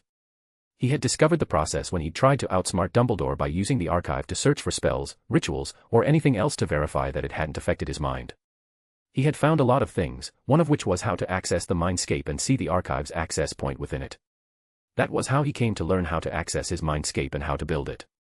It wasn't complete yet, obviously, but once he was done, he'd have a mind so fortified that even gods would get lost before arriving at their destination. Or at least that's what he thought before. Getting inside the cottage, after going through all the security checks he had placed on the door, just in case someone had confounded him to get here, he opened the door and went inside. The cottage was as one would expect, quite cozy and humble, with a wooden table and chairs, a small kitchen by the side with a sink right underneath the window. On the other side, there was a couch, a small tea table with a vase on top, and a small bookshelf. That was the shelf where he kept all his combat-related spells and memories, as he liked to go through them and check for errors. It was a habit he had developed back when he was still a trainee Auror, though back then he didn't have the capabilities he did now. He sat down on the couch and extended his right hand towards the bookshelf, summoning the book of his latest fight so he could review and check what had happened. The book came to him with a soft swoosh, and he opened it, starting to relive everything again. And so he began reviewing and rewatching the events from the beginning. He wanted to see everything clearly, to prepare countermeasures for such events in the future. He was Alastair Moody, and he hadn't earned his reputation by just being good with a wand. This certainly didn't have anything to do with him trying to avoid thinking about the earlier, more shocking events. Not one bit. He was just following his own post-battle protocol. After watching everything more times than he could care to count, he found several things wrong with what had happened. First, he hadn't sensed anything wrong when he first arrived, and that was his fault. Second, he had relied too much on his fake eyes detection ability. Third, he hadn't sensed it when he was all but sedated, his instincts dulled and his judgment compromised. If he had to guess, it was because of the monster. It must have cast some sort of weakening spell on the area, something that enabled it to hunt prey even stronger than itself. This is all speculation though, he grunted in annoyance. That didn't mean he was necessarily wrong though, as he arrived to that assumption based on what he would have done if he was in the monster's place. It was common sense. Fourth, he should have started with lethal spells from the beginning, especially when he saw wizards siding with a monster. He should have used the spells he learned through the archive, particularly against the monster. He had read the warning about monsters having some kind of weirdly high resistance to magic, one that was comparable to that of dragons or basilisks. There was a reason wizarding spells didn't work on them, especially considering that wizards were far weaker than monsters. Finally, he should have anticipated being ambushed as soon as he returned to England, let alone home. He should have predicted and considered the possibility of his disguise being ineffective and that the forces he was investigating would catch on quickly. It doesn't matter anymore, does it? He shrugged as he put the memory book down. In the end, the most important reason for my loss was my weakness. I was mentally weak, even though I had already established my mindscape. I focused most of my time on making it hard to reach my memories that I neglected the most important thing about mental protection, the protection part. He let out a long sigh and summoned the archive interface, making a white screen appear in front of him. He didn't know why, but he felt like it would help. Okay, that was a lie, he knew exactly why it would help. He was going to search for things that would aid him, especially now that he was without his prosthetics. He needed to train his mind first before training physically. That was how he found himself inside the combat simulator, facing his old self, no less. They battled for a while, 12 battles, to be exact, and he only managed to draw on the last one. Every other was a loss. He had underestimated how reliant he had become on the eye that allowed him to see magic and the leg that could be used to block curses if needed. It was clear that he needed to retrain from scratch, just to be careful. Starting from the basics was always a good point. But before he did so, it would be better if he found something to study alongside it. It was imperative that he gain more strength if he wanted to know everything Albus had planned, and with the tools in his hand, it shouldn't take long. I should also try to find something to help my magic senses, to compensate for my lack of a crazy eye, he muttered, opening the search function. Techniques that help with sensing magic, he typed and hit the search button. The page changed, and a vast array of options on the subject appeared. The list was extensive, from enchantments and rituals to meditation techniques, each with its pros and cons clearly listed. He scrolled down, going through most of them, even the one that suggested tattooing a few runes on one's forehead. Sigh, this is going to take a while, isn't it? He grumbled as he continued reading. Some of the things he found were acceptable, others were just bats-hit crazy. Really, he read some that made him genuinely question what nutcase had created such a method in the first place. But what could he do? It wasn't until he reached the theoretical section that he found most of Dumbledore's ideas. Okay, I will admit that I did not think of even half of those, he mumbled as he read. Some ideas he found interesting, like one where a wizard tries to connect his magic with the natural magic of the outside world, allowing him to sense pretty much everything in his vicinity. Mana zone, is it? He asked aloud, his hand moving to readjust his fake eye before he remembered he didn't have it and that he was in his mindscape. This is an interesting idea, though as the note said, one would need to craft a specialized ritual circle just to help with the first stage. I am not well versed in such topics. He closed the tab and exited his mindscape as he felt his fatigue reaching its limit. A lot had happened today, and his mental condition did not allow him to stay inside his mindscape for long. He might have tried to escape and avoid thinking about the shocking events and revelations he had faced, but he couldn't run forever. Ugh, enough of this, let's just sleep it off, he grumbled as he kicked off his shoes, dragged his lower half into the bed and adjusted his sleeping posture. He took the other pillow and hugged it, wiggling slightly to get more comfortable. He was really not at his best today, although he couldn't imagine anyone else would be after experiencing and witnessing what he did. It was not even the helplessness or irritation of the whole situation that bothered him. What truly shook him was witnessing just how far ahead and how powerful Albus had become. He thought he knew Albus Dumbledore better than most people, but clearly he was wrong. Sure, he studied under the man's tutelage, and had him to thank for his solid foundation in transfiguration, his extra lessons on defense, and all the help he received since he was a student. But today, he felt like he was witnessing someone else. A god, he mumbled as he held his pillow tighter. One couldn't comprehend how he felt when he witnessed Albus Dumbledore's body turn into a pure golden energy for a second there while he was holding the monster, fallen angel, his mind supplied. He had thought Albus was having him on when he talked about divinity and gods, enchantments on divine domains, but he could now see that he was the idiot all along. What would one do if they witness and feel divinity in person? He asked himself. Would they feel their mind come to a halt, and their instinct scream for them to run, while not being able to do so? Would they feel despair? Helplessness? Fear? Reverence? Worship? He wondered aloud. He had clearly felt all of this and more. He felt especially discontent, disgruntled, uneasy and restless when he heard Albus tell him the reason he couldn't tell him anything about his plans. He felt like he was a weak nobody. He was not a nobody, he was fucking Alastair Moody, and he would be damned if he would let anyone think otherwise. So what if the bar for strength has been raised? So what if the requirement to know about the dangers and Dumbledore's plans for them is to have sufficient strength? He could train too. He did not achieve everything he had now by being complacent or lazy. This is just a temporary thing, he grunted. I will be staying here for a few days before I go to my other safe house to train, so I better restudy and learn everything theoretical while at it. 10 days, he announced, maybe even less if I try hard enough. I just need to do more research on runes, arithmancy, rituals, and magic theory, and then I will be ready to go through the Enlightenment. He smiled slightly, casting aside all the negative feelings he had earlier. He just needed to learn the incomplete theories about the mana zone, mana method, and body reinforcement, and then with the help of the Enlightenment, he will be ready to create a new branch of combat magic.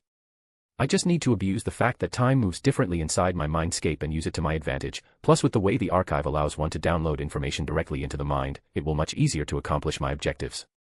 Let's see what Dumbledore's hiding, then. He clenched his fists. I need to prepare countermeasures for everything.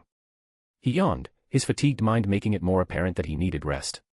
He took a few breaths, relaxed, and went to sleep not long after. DXD World. Underworld, Ajuka Beelzebub's lab. Seraphal Leviathan. Seraphal walked through the long, clean, and well-lit corridor leading towards Ajuka's lab. Her usually smiling face was scrunched into a frown. She didn't have time for a meeting, but neither did the other Satans, yet here she was, heading towards one after wasting 10 minutes waiting in their usual meeting room, only to find out it was being held in Ajuka's lab.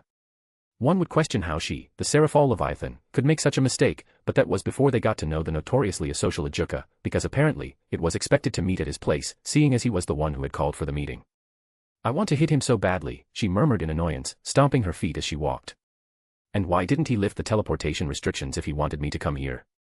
Does he not know how exhausting my job already is? She complained as she arrived in front of a massive metal door, which she kicked open. Crack. Boom. The door swung open violently as she stomped inside, her expression mirroring her annoyance with the situation. Why did you do that? Ajuka asked, his voice bland and his expression blank. If not for the slight tilt of his head, one might not have realized he was genuinely curious. Because I just wasted 10 minutes of my time waiting for you in a meeting room that apparently wasn't the location of our meeting, she replied, sitting down next to Surzex, who was trying his best not to look at her. She looked around and saw Falbium resting his head on his palm, watching her with a lazy expression. So, let's start the meeting. I have to get back to seeing which force and Pantheon is preparing, and how many troops they've rallied so far. You are the one who was late, though, Ajuka said. She turned her head sharply towards him. Ahem, that's not important right now, Surzex, ever the peacemaker, intervened before anything could happen. So, let's start with your findings first. Okay, Ajuka nodded. Let's start by laying out my most recent findings. He waved his hand, a magic circle appearing and projecting a hologram-like image. The projection showed 3 different transparent boxes, each containing an Earth. As you all know, we are in the process of 3 different realities merging. The cause is still unknown, but the fact that we are merging is already established, he said, making the 3 boxes connect. Now, this visual is the most simplified version I could make for you to understand, without me needing to explain all the different factors that go into this merger, he continued. Seraphal had to resist the urge to hit him with an ice spike. Now, if you direct your attention here, he said, showing different corners and lines interlinking as the 3 transparent boxes met. As you can see, these points are where our worlds are meeting, though this is just a simplified picture, less accurate than a child's painting, but still informative. They nodded, urging him to continue. They knew he didn't mean any offense, nor was he being condescending. He just knew from experience that they usually didn't grasp concepts the way he did. It was more his fault than theirs, but nobody wanted to point that out. So, these connected parts are constantly shifting, as the worlds are still in the first phase of the merger. This process is less about 3 Earths combining, and more about the creation of a new, unified Earth. Wait a second, Falbium interrupted. What do you mean, a creation of a new, combined Earth? This is the first time I'm hearing this. Ajuka turned his head towards him, his expression blank, before nodding. It means this process is more of a large, multi-world scale reality manipulation than a simple 1 + 1 = 2 kind of thing, Ajuka explained, though for the life of her, Serafal still didn't understand. I still don't get it. How is that any different? Well, think of it like this. The new world will be as if it has always been that way. Sure, we will know that it wasn't, but that's just because we are strong. Leave it to Ajuka to explain without actually explaining anything, she thought, cursing as she massaged her forehead. Does that mean not everyone will know or remember that the worlds merged? Serzex asked. If so, what's the estimated threshold of strength needed to not be affected? Yes. Keep in mind this is still a theory, but according to my latest calculations, one needs to be Satan class at least to remember, or be a god. Though for now, I am still lacking a lot of information, so all my calculations are theoretical and unreliable at best. They all nodded as the new information settled in, the mood suddenly heavy and tense. Now, back to what I was saying, Ajuka continued, completely oblivious to the atmosphere. As I told you in our previous meeting, I was able to calculate and predict where the cracks between worlds will appear, this time with more accuracy. That's good. We can go ahead and send the devices you told us about a few weeks ago, she said, her mood brightening at the news. This was good, it would allow them to gauge the new worlds and gain much-needed information. This state of merger was still highly unknown, and even this new theory was just a theory. About that, we can't send anything through these cracks, Serzex said, and Ajuka nodded along, making her frown. Why? Is everything not ready yet, she asked. No, everything is almost ready, but Indra sent word, telling us not to do anything just yet, and to wait for them to finish their own investigation. Huh? What the fuck do you mean, they sent word? When did that happen, and why didn't I know about it, she exclaimed, full of anger and indignation. Apparently, we had a traitor in our midst, and he tattled about the device to the gods. They had a meeting and decided to wait for Odin to confirm something, and ordered us not to do anything, as it could disturb the process. And do we know who this traitor is? Falbium asked. Not yet, but I have everyone with access to my database in lockdown downstairs, and I am still in the process of interrogating them, Ajuka replied. Although, I think it is important for me to mention that such a leak would not have happened if you had allowed me to place the seals and spells I wanted on everyone who entered the lab. Ugh, that'll never be approved. Those old men will kick up a fuss, and will be staring at a new rebellion soon after. Still, I don't understand why the gods are interfering with this. And she truly didn't. She had been dealing with them most of her life, and the gods she knew were full of themselves and rarely agreed on anything. Oh, that's easy. Because the other worlds have similar pantheons to them, which might affect their divine status and power. They are being careful while they ascertain some facts. She and the rest of her fellow Satans just stared blankly at their friend. Ajuka was a genius, a prodigy really, but that was a curse more than a blessing, because he sometimes threw information at them that he hadn't previously shared, simply because he thought it should have been obvious. Okay, then why don't we do this instead, she said, gaining their attention. Why don't you put a spell on all of the suspects, and then release the predictions for the next crack amongst our inner circles? We can wait and see who tattles and who doesn't. This would allow us to keep an eye on who amongst us will make a move, and it could also drive a wedge amongst the gods, because I know for a fact that they will not stay unified if they all have the information. Yeah, that could work, Serzex agreed. And while we're at it, let's start the process of signing the peace treaty with Heaven and the Fallen. It seems we can't afford any infighting within our pantheon while the others are preparing. I agree, Falbium nodded. We also need to invoke a war status and suppress the old Satan faction while preparing our forces. Ugh, that means I will be the one to go around and talk peace with Azazel and Michael, doesn't it? She whined, slumping onto the table. That is your job. Ajuka stated flatly. She glared at him. Okay, then, Serzex said, leaning in. Let's start refining the details. X_. Tell me what you think in the comments and don't forget to donate stones and write a review. Chapter 25, Chapter. Dumbledore's Personal Lab, Headmaster's Tower, Hogwarts. October 1st, 8 p.m. Albus Dumbledore. I hummed a tune from a song I couldn't clearly remember. All I recalled was the melody and that one lyric, I am only human after all. Still, that didn't stop me from humming it as I floated languidly around my lab. I wasn't really wasting time, as most would assume if they saw me. In fact, I was doing the opposite. Okay, that was silly, but I find myself growing more prone to silliness these days. I think it stems from the constant stream of positive feelings flowing into me from the world, the universe. Reality, constantly, and without interruption. If I had to describe it, I'd say it feels like having an eternally happy puppy, always waiting to play. I hadn't noticed this immediately after my divine metamorphosis. It took a few hours to discern the new senses that came with divinity. But now that I can feel it, I can't undo it. I can block almost all my divine senses when I want, but this worldly feedback just keeps coming, making me silly and whimsical. Sigh, being a god is such a hassle, I complained with an eye roll, hanging upside down. My body twisted, shifting into my child form as I crossed my legs and rested my chin between my thumb and index finger. It must have looked ridiculous, but I felt like it. Yet, no matter how ridiculous my actions, I was worried. Gaining divine energy was changing me, and the change was very noticeable. I wasn't worried about whether I'd still be me or some other existential crisis from my past life, no. I knew I would remain myself, no matter how much I changed. My soul wasn't being altered in the slightest. Instead, it was existence as a whole that was gaining more weight, clarity, and definition, and that was doing things to me. It's not like I can do anything about it, I shrugged, realizing there was no point in worrying. I had been hasty in choosing divinity, and now I had to take responsibility. It comes with the territory, you know. Gods may sometimes choose to look human, but they are not. They are more like manifestations of concepts that exist in the world. And now I am one, a fledgling demigod, sure, but divine nonetheless. I can tell there hasn't been a god in this world before. I somehow understand that it's still how to describe it, a virgin world. Yes, that fits. I was the first being to gain divinity here. This, of course, had its pros and cons. If the danger of the merger weren't present, I could have taken my time to become this world's only god. But I didn't have that luxury. Which is why I had to resort to creating the faith siphoning system.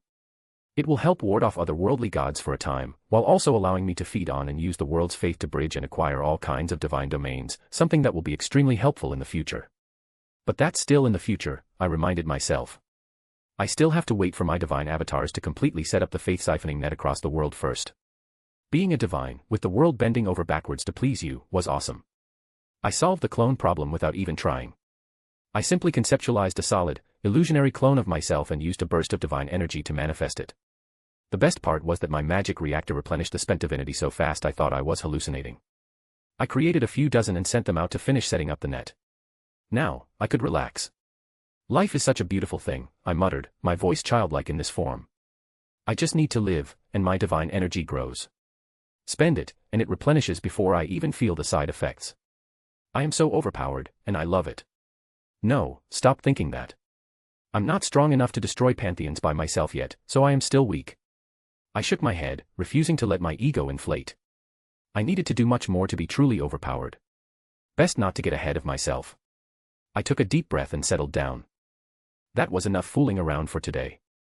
With that done, I readjusted my position, floating normally again, reverting to my usual 40-year-old appearance, and focused on the various sized archive screens floating around me, monitoring events in real time. I zoomed in on the one watching Slaviel, checking his progress, and nodded. Good. He was already gathering all kinds of monsters, killing the strong and volatile ones. That was good, I had plans for those monsters. I turned my attention to the screen on my left. It drew closer, zooming in on what Moody had been doing since I left him. I scrolled through the data, reviewing the feedback, and smiled. Good.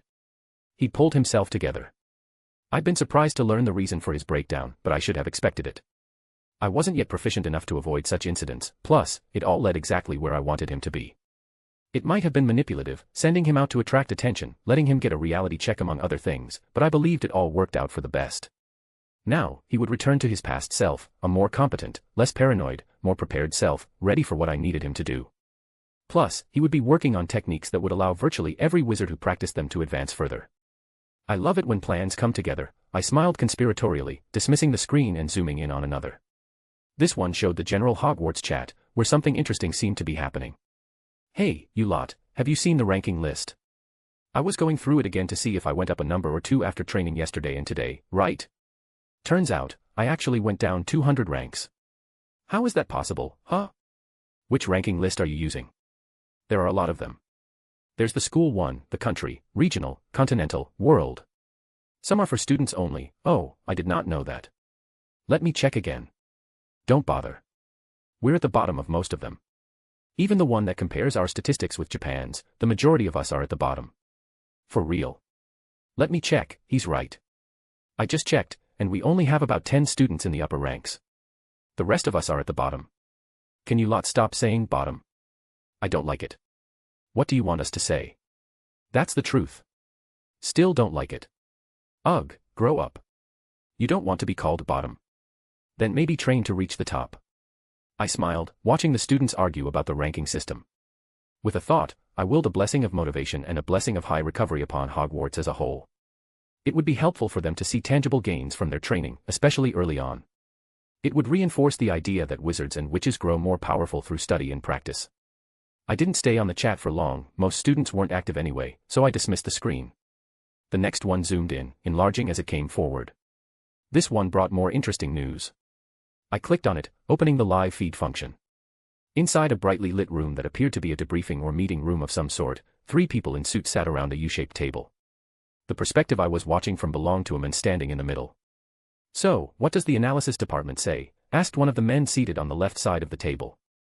"They said they can't decipher anything other than the fact that Dumbledore somehow succeeded in creating a fully functioning, computer-like system that connects to the world directly through their minds, sir," answered a young voice. This was a guy named Alan, a special operative in the Wizard Response Unit, US, of course. I knew his name, I could know everything about him if I wanted, but the information wasn't important right now. Did they say anything else about its functions? Can it be used to spy on us? Is it safe to use?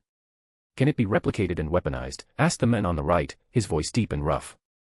They don't know, sir, Alan answered. All they told me after 24 hours of testing and observation is that there don't seem to be any side effects or outside interference. They've requested permission to connect themselves so they can try to learn how to replicate it. So we're back to square one, then, sighed the oldest of them, seated in the middle. Okay, here's what we'll do. All low and medium rank agents are permitted to connect. Higher ranking agents and officials are not to touch it until we can be sure it can't be used to spy on us or leak national secrets. Are you sure that's wise, sir? Those MACUSA officials won't abide by this. They'll see it as us trying to interfere with their part of the government. Yeah, you know we only have about 3/5 of the current MACUSA in agreement with us. If we try to pass. He didn't get to finish his sentence before the old man raised his voice. What are you two talking about?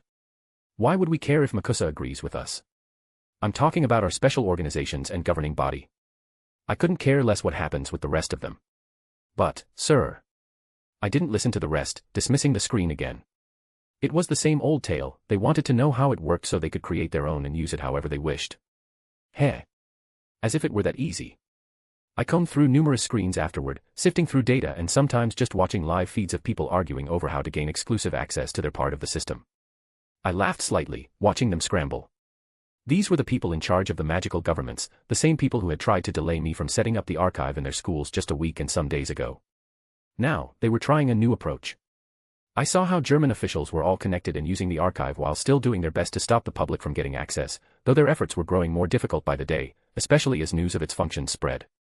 They can try to suppress it all they want, I shrugged. They'll still fail. You can't stop people from trying to take shortcuts to power. I shook my head and sighed in exasperation. Why couldn't they just shut up and follow my lead for once?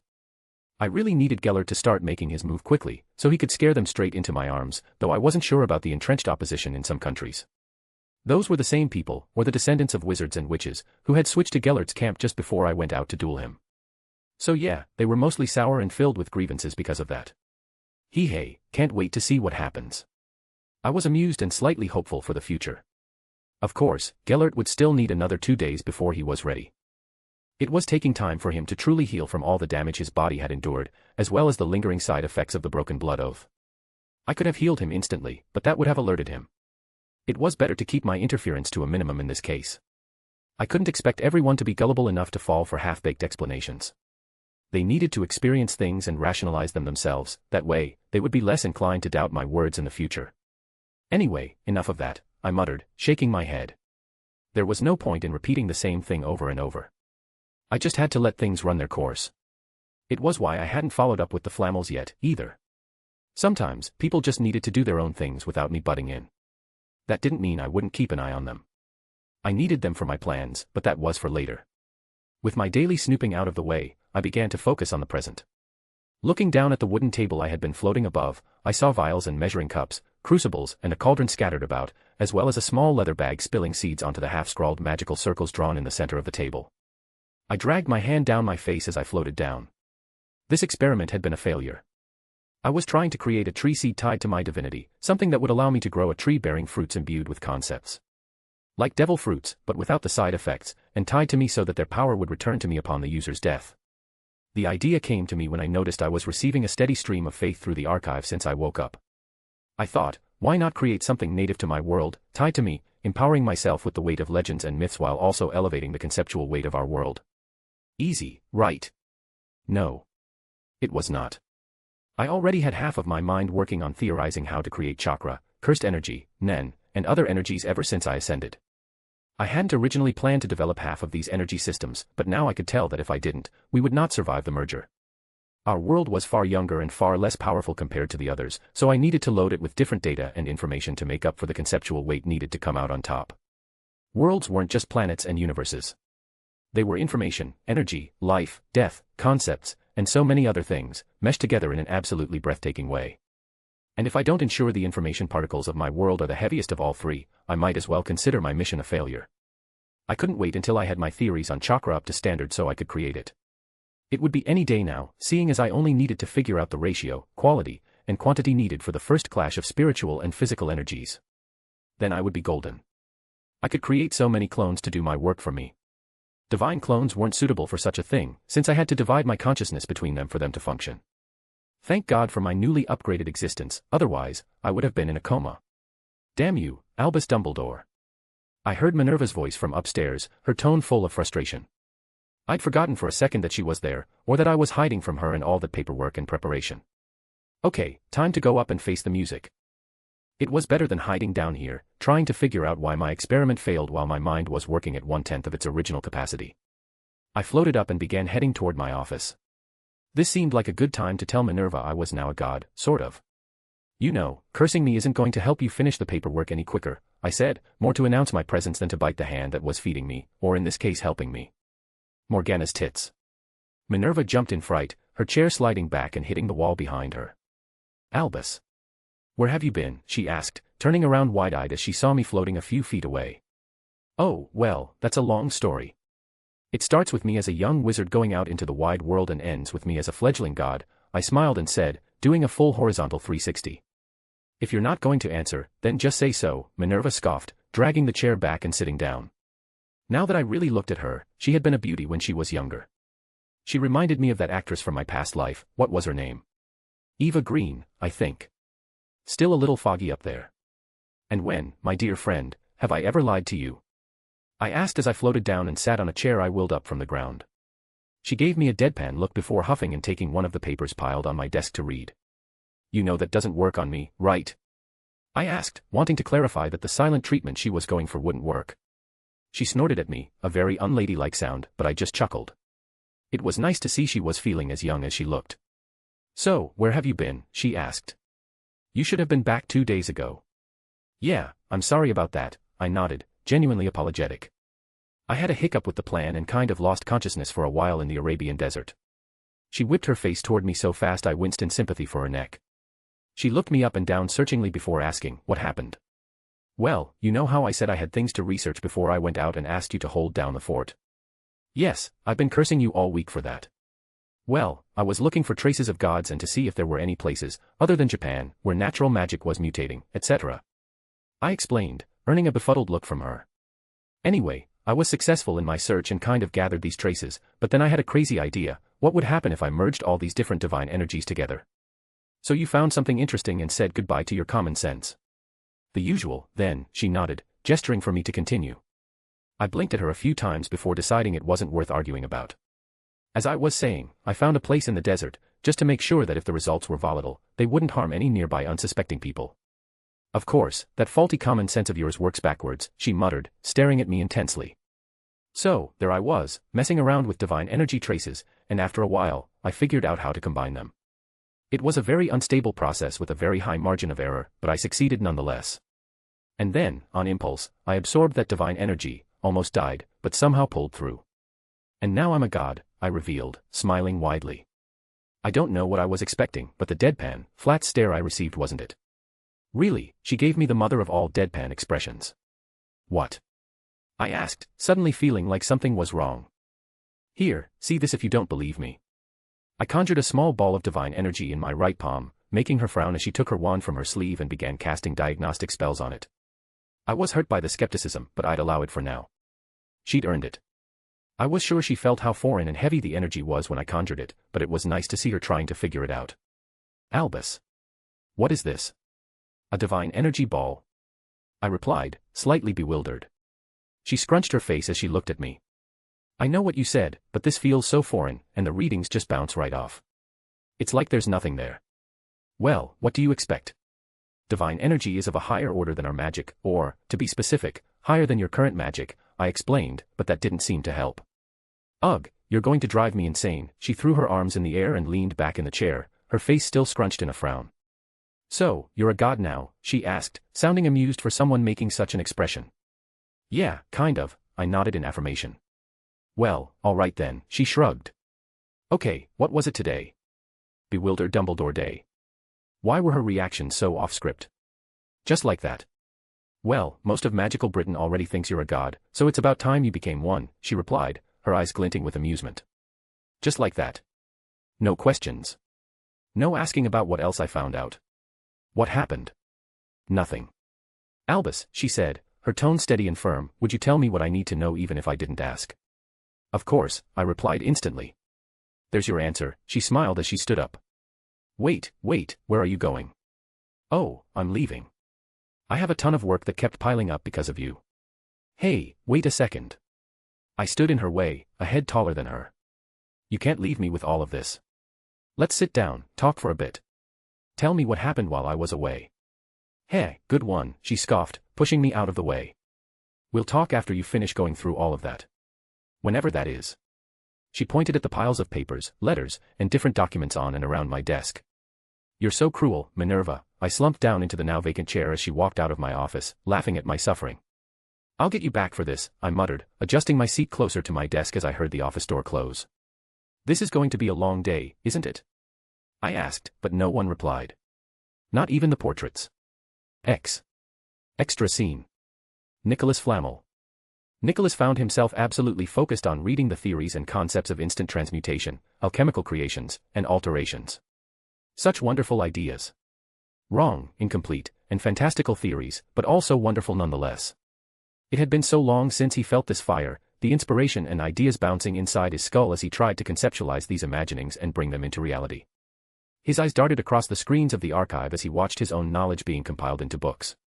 Things he had thought but couldn't put into words were now sitting right there in front of him in the form of books, and he had to say, it was wonderful.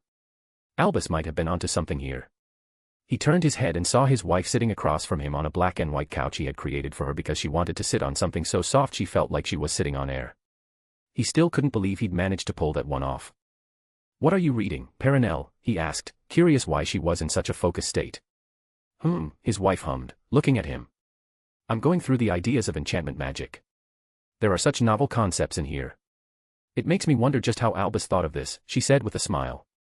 Well, the same way he thought of and created this archive thing, Nicholas shrugged. Though I have to give him credit here. He has some wonderful ideas. I agree, she nodded. I was thinking of doing that ascension thing he talked about and trying to use that state to see if I could create this enchantment magic. Yeah, me too, Nicholas agreed. Though I'll be trying to see if I can bring more than one of these ideas into reality. They sound fun. They do, don't they, she hummed. It's been a long time since I felt this excited about researching magic. It makes me feel nostalgic. I know what you mean. Chapter 26, Chapter. October 2nd, 1996, Hogwarts, Headmaster's Office. Monday, 6:30 a.m. Albus Dumbledore. Time seems to slow down to a crawl when you are doing something you hate. That is a universal law I have come to understand after spending a whole night going through what seemed to be thousands of parchments that had been piling up since I left. The amount of redundant, repetitive, and recycled words I have read and written in reply would be enough to give a person a seizure. Respect the sovereignty of our nations, Master Dumbledore. We implore you to inform us if you decide to visit next time, Sir Dumbledore. We hope your brief stay in our country was delightful, Dumbledore. Please inform us next time so that we can offer the appropriate hospitality. And so on and so forth. So much nonsense. You'd think I'd visited their bedrooms unannounced or something. Let's not forget all the letters I received from the ICW and unspeakables all around the world questioning me, my motives, the methods used, and the reason the archive access steals were appearing everywhere. My amusement at their audacity faded really fast, the longer I read their letters, and all that was left was annoyance and irritation that might have seeped into my replies more than once. They seem to have forgotten that the position of Supreme Mugwump grants me the right to enter and exit anywhere in the damn world, as long as I have a good reason for it, and the fact that I am too strong for them to question. No, they didn't forget. They've simply grown so used to the always smiling, jovial old men who left them to their own devices that the new me is frightening them, one of my parallel thoughts supplied. It's a good thing Gellert's waking up tomorrow, then, I muttered to myself. I knew I had been patient enough with everyone already. I am not the old me, after all. I have far more important things to focus on than babysitting them or worrying about their bruised egos, but I am also not foolish enough to leave them to their own devices. I am wise enough to know that humanity's worst enemy is itself, and I'll be damned if I allow a few idiots to fuck up the whole world's chance of surviving and thriving. Peace, Albus. Peace, I reminded myself as I leaned back and stretched slightly, my chair groaning under me as I did so. I took a deep breath, inhaling the amazing scent of oud, a type of Arabic agarwood chip soaked in a variety of magical extracts, which smelled absolutely divine right now. This was one of the few miscellaneous things I had bought there, well, this and some perfume, but I had done the same in almost every country I visited during my little worldwide tour. I looked around as I relaxed slightly, watching my smoking trinkets do their job. For once, the smoke coming from them was not candy-scented or odorless. Of course, I ignored the flashy lights and noise coming from the trinkets next to them, as they were not important right now. I shook my head and returned my attention to my desk, where my self-writing quill was doing its job, writing what I needed it to write in response to my own ministry's inquiries. I smirked as I noticed that I was almost done with all this nonsense. The mountains of paperwork and letters that had been there last night before Minerva left were almost gone, with only a few scattered envelopes and parchments remaining. Good job, Albus.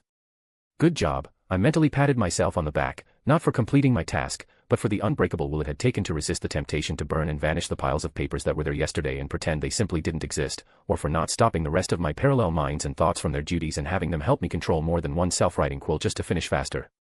Okay, there were a lot of ideas and temptations yesterday, but I powered through them, so I deserve a pat on the back, I nodded to myself, completely ignoring how unconvinced I was by my own logic.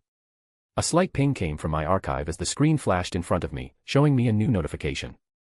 I clicked to check what it was and smiled as I was reminded of something I had almost forgotten. The archive had finished integrating into the room of requirement successfully. This was good news. I might have been able to create a mental replica of the roar through the archive system, but having the real, physical thing evolved and ready to be used just solved a lot of small issues for me. Like making it possible for students and professors alike to share their mental battle records and settings with the room and train physically instead of just mentally. I felt the grin on my face widen as I just thought of an amazing idea. Why not make the room of requirement into something bigger? I could connect it with several other Hogwarts ward stones for power and convert a number of the unused and abandoned classrooms into mini-row RS. I could also make it so that there could be teams, competitions, rankings, etc., which would solve the immediate problem of not having a qualified teacher for the kids to learn proper battle magic. Oh, yes. I stood up in excitement and quickly headed out. This was going to be a very good thing for everyone involved.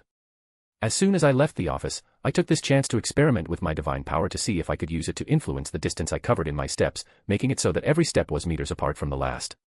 Sure, I can move very fast physically, but I was a little excited and needed more practice with divine power, so I decided to apply that to feed my constantly rising desire to experiment and study, because I knew the only reason I wasn't alone in my lab right now was that I had too many things to juggle and very little reliable help to delegate to. Crack boom. Asterisk asterisk. Snap. I snapped my fingers, fixing everything around and erasing the evidence of my failure from the world.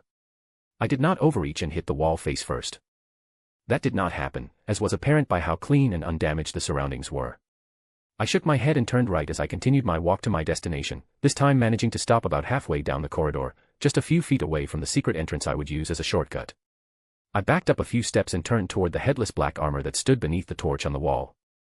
"Hello, sir," I said with a smile. "I require passage through, if you would please." The armor did its thing, a few old courtesies used by knights, I think, before taking a step to the left, raising its hand, and pulling the torch, which resulted in the rumbling sound of the hidden door opening. "Thank you, sir." I nodded and walked in. As the door behind me closed, the small, narrow corridor lit up while I moved through it. I couldn't hide the wide smile that appeared on my face as I walked to my destination. These secret corridors were awesome. There are so many of them inside Hogwarts, each with a unique opening method. I am almost certain that no one who has ever walked these halls knows them all. X. Harriet Potter. Harriet. Harriet, come on, wake up. You have to get ready. She felt herself being shaken slightly as she heard Hermione's voice. Ugh, 5 more minutes, she groaned and turned to the other side, trying futilely to return to her forgotten sweet dream. No can do, wake up now. Her best friend, the demon she was, started shaking her before stopping suddenly. Harriet thought she had given up, but no, Hermione just grasped her feet and started tickling them, sending shivers of tingling, ticklish sensation up her spine. Stop that. She whined, curling her toes and trying to pry her foot out of Hermione's hand, but to no avail. Ha ha ha, stop that. The tickling started to sober her up as she began to laugh. Are you going to wake up? Hermione stopped for a second and asked. Harriet relaxed slightly, but that was a mistake, she'd taken a second too long to reply, making the demon resume her attack. Ha ha ha, okay. I am awake, ha ha ha ha. I'm up, stop, she wheezed between laughs, clumsily and shakily trying to rise, her hands wobbling as she did. She tried to pull her leg free from Hermione's grasp, but she was still waking up, and Hermione was freakishly strong for some reason. Not as strong as she was, but stronger than most girls their age. They'd checked. The next half hour went by in a blur as she went to take a shower and get ready for a day of study and practice. It was only her love for magic that helped her power through all of this, otherwise, she'd have tried to quit. Humans were not designed to wake up this early. Soon, she found herself walking down the stairs toward the common room to meet Hermione so they could go to the Great Hall for breakfast. She found her sitting on the couch by the fireplace, head moving left to right, staring at the 3 different archive interface screens open in front of her. Harriet couldn't help but shake her head in resignation. Hermione and I love magic for completely different reasons. Don't we? She thought fondly. Where she loved magic for the excitement, power, action, spells, and just everything that made magic wonderful, Hermione loved it for the theoretical aspect of it. Hermione seemed to be fascinated by how much bigger the archive library was growing on a daily basis, wanting to know everything about it, whether it was useless to know or not. Come on, Hermione, let's go. You can return to whatever you're doing later, she said, taking her friend's hand and starting to drag her out, completely ignoring her retorts and complaints. Soon they were sitting in the Great Hall, patiently waiting for breakfast to appear on the tables as others who were already there talked with each other. New arrivals injected more noise and liveliness into the hall as they arrived and took their seats at their respective tables. She opened her own archive interface, too, seeing as Hermione and almost everyone she talked to was busy doing the same. As soon as the screen appeared, she noticed a red exclamation mark on the notification bell icon in the upper right corner. Curious, she tapped on it and saw it was a message from her godfather, Sirius. She blinked once, twice, and a few more times as she read the content, then rubbed her eyes as if the words might change and looked again. It was still the same message. She clicked on the sender icon just to be sure this was his actual account, despite knowing it was impossible to receive a message from someone who didn't have your information directly, and equally impossible to create a fake identity on the archive. It's true, then, huh, she murmured, her voice hitching with emotions she couldn't suppress. Her eyes blurred as tears began to well up. She tried to take a deep breath, but all that came was the sound of a runny nose. She was happy. She truly felt like she had just received the best news of her life. Her Aunt Amelia was pregnant. Harriet. What happened? Are you okay? Yeah, did something happen? Is something bothering you? The few girls next to her noticed and asked with concern, but she didn't answer. Instead, she looked up toward the Hufflepuff table, searching for her childhood friend, and probably cousin, too, if she wanted to be technical. Susan was there, surrounded by friends, talking and smiling. She quickly got up and ran toward them, causing almost everyone to turn their heads at the commotion. That included Susan Bones herself, who looked up, widened her eyes, and stood up hastily. She must have misunderstood the red eyes and tears. Harry. What happened? Susan asked as she hugged her. Susie, her voice croaked slightly. They succeeded, she continued, making Susan crane her head back and look at her in confusion. Sirius and Amelia finally succeeded, they're going to have a baby, Harriet clarified, making Susan's eyes widen in surprise and shock, which then quickly turned into a huge smile. Now it was Susan's turn to get a red face and eyes, with tears running down her cheeks. They hugged for a minute, completely ignoring and blocking out the noise of everyone else in the Great Hall. This was shaping up to be a great day. She would finally get a baby cousin. X. Albus Dumbledore. I flung myself backward into the air as the floor below me turned into scalding liquid lava. Twisting to the left to avoid a red streak of energy, I used what was left of my rotational force to flip and land lightly on the lava floor. As soon as my now slightly glowing feet touched the ground, all that bubbling, hot red liquid froze for a second before it began to crumble and turn into butterflies that flew away. Now here I was, standing on the only solid circular ground in a sea of lava, moving my body left and right to avoid incoming red-hot, dart-shaped steel. I crouched down quickly as an arc of pure magic flew over my head a split second later. I shook my head, resigned at how annoying it was to fight myself, even if it was a pure data projection limited to only a few transfiguration and pure magic spells. I brought my hands together in a clap. My magic rolled over the room in waves the moment my palms met, reversing everything around to its previous pristine condition. I tilted my head and body slightly to the left as a vertical, sharp arc of pure magical energy passed by me, hitting the wall behind me and leaving a deep mark in the stone. I rolled my eyes and snapped my fingers, killing my projection doppelganger in a blink by turning it into a pincushion of transparent, thin nails that seemed to appear from thin air. Another wave of magic rolled off me, fixing the new damage, and I walked toward the newly materialized couch, sitting down. My archive screen appeared as I did so, and I started recording the new notes. Log number 4. 1. Need to reconfigure the settings and make them more adaptable when it comes to reading and translating intent, again. 2. Need to recalibrate and add more blessings to the room to ensure none of the students or professors die by accident during combat. 3. Need to post a clear warning that copies made through the room are mirrors of their real selves, meaning they will likely think of things you did not, unless intentionally limited. 4. Need to add more protective enchantments against environmental, elemental, blunt, and other kinds of damage, as well as vastly more powerful repair enchantments. This is going to take a lot more time to get ready than I expected, I sighed, standing up to leave. It seemed I would need to return and finish this after breakfast. I'd thought it would be easy since the archive was already installed, that all I had to do was check it, make some light adjustments, and connect it to the primary ward stones. I was wrong. Thank Merlin I decided to test it out first. I mentally wiped non-existent sweat from my forehead. That first fight showed me how mistaken I was, an unpleasant reminder to stop assuming things will work just because I can't imagine how they might go wrong. A face-to-face meeting with Murphy's Law, if you will. That fight took me more than 5 minutes to settle, since I hadn't configured anything and just wanted to fight myself.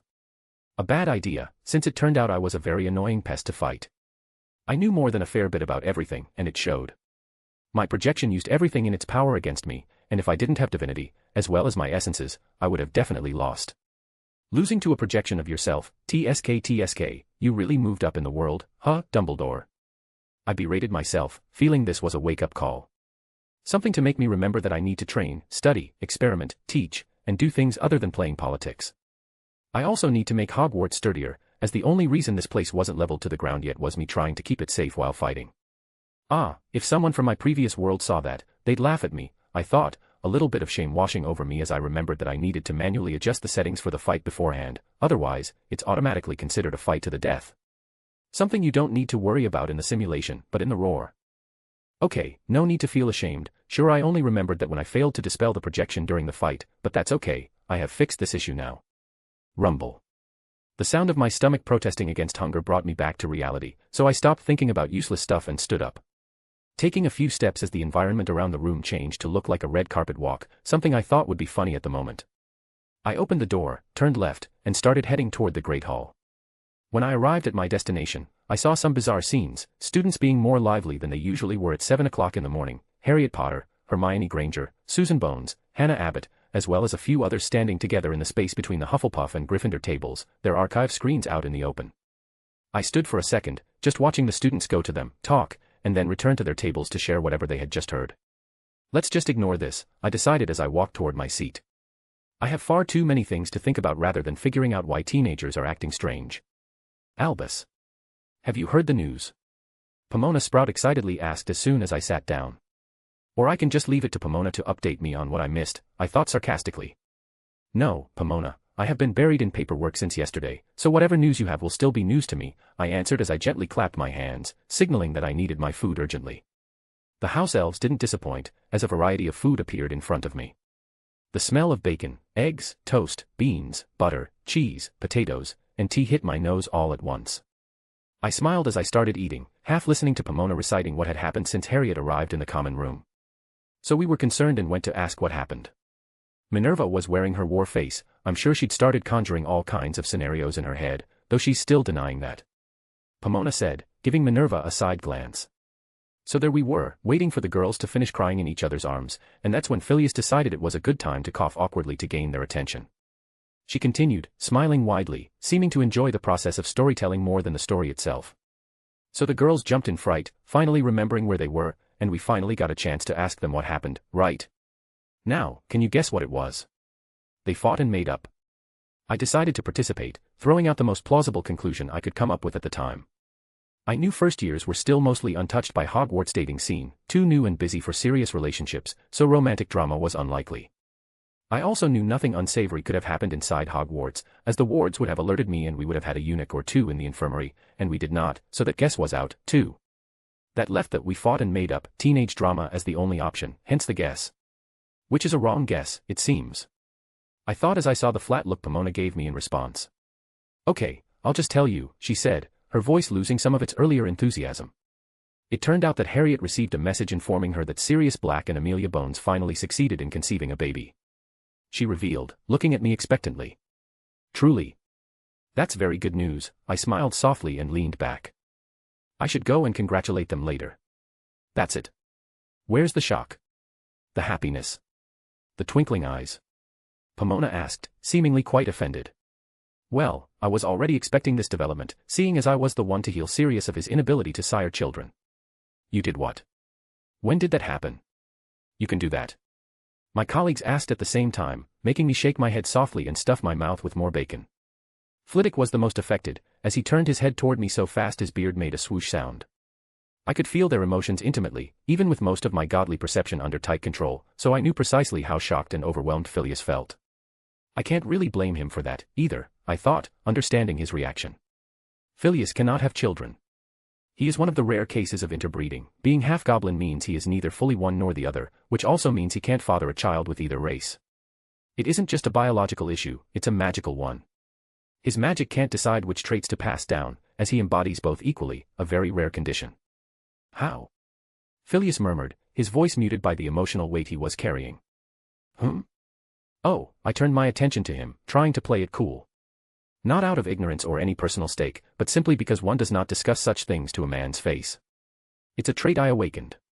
I can heal pretty much anything, I said before feigning confusion.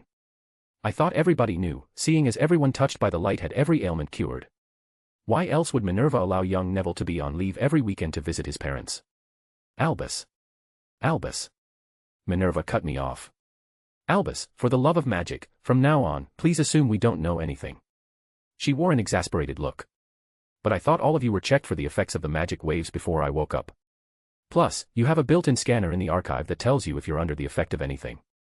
I wanted to argue, but she raised her index finger and cut me off again. Just do as I told you and assume we don't know anything from now on. That way, we can get a much clearer picture. I don't want any wrinkles or stress lines on my young face again. Fine, I relented. I don't want you to age faster, either. We do age faster if we feel old, after all. I shrugged and took a bite of my toast. Wait a second, Pomona, Minerva, Aurora, and pretty much every woman at the table said simultaneously. They stopped, looked at each other, nodded, and then looked back at me. What? What do you mean by that last part just now? What does "we age faster if we feel old" mean? Pomona asked, and I could see everyone was now focused on me again. It means that while we generally live longer than Muggles thanks to magic, we do age faster if we feel old inside. For example, how Minerva, before she ranked up, or Phileas right now look older than Horace, despite him being much older than them. He taught them when they were students, for Merlin's sake. I looked at their confused expressions and sighed. This is one of those things I thought were common sense but turned out they are, in fact, not, isn't it? I asked, making my entire staff nod at me. Sigh. I sighed in resignation and just looked at them. You should try going through the archive to see and learn everything I know at this point. It will be much easier that way. My staff just looked at me for a few seconds and then turned their attention back to their food, ignoring me entirely. What did I do? I thought as I continued eating. It's not my fault they didn't think of that, or maybe they just ignored the fact. I know for sure they've had doubts about my changes since I woke up, they just chalked it up to me being eccentric or wanting to appear young again. Some of their doubts were quelled when they witnessed the changes Minerva has been going through, be it her speech, walk, or standing habits. Still, to think they didn't consider simply browsing what I know using the archive. I wondered.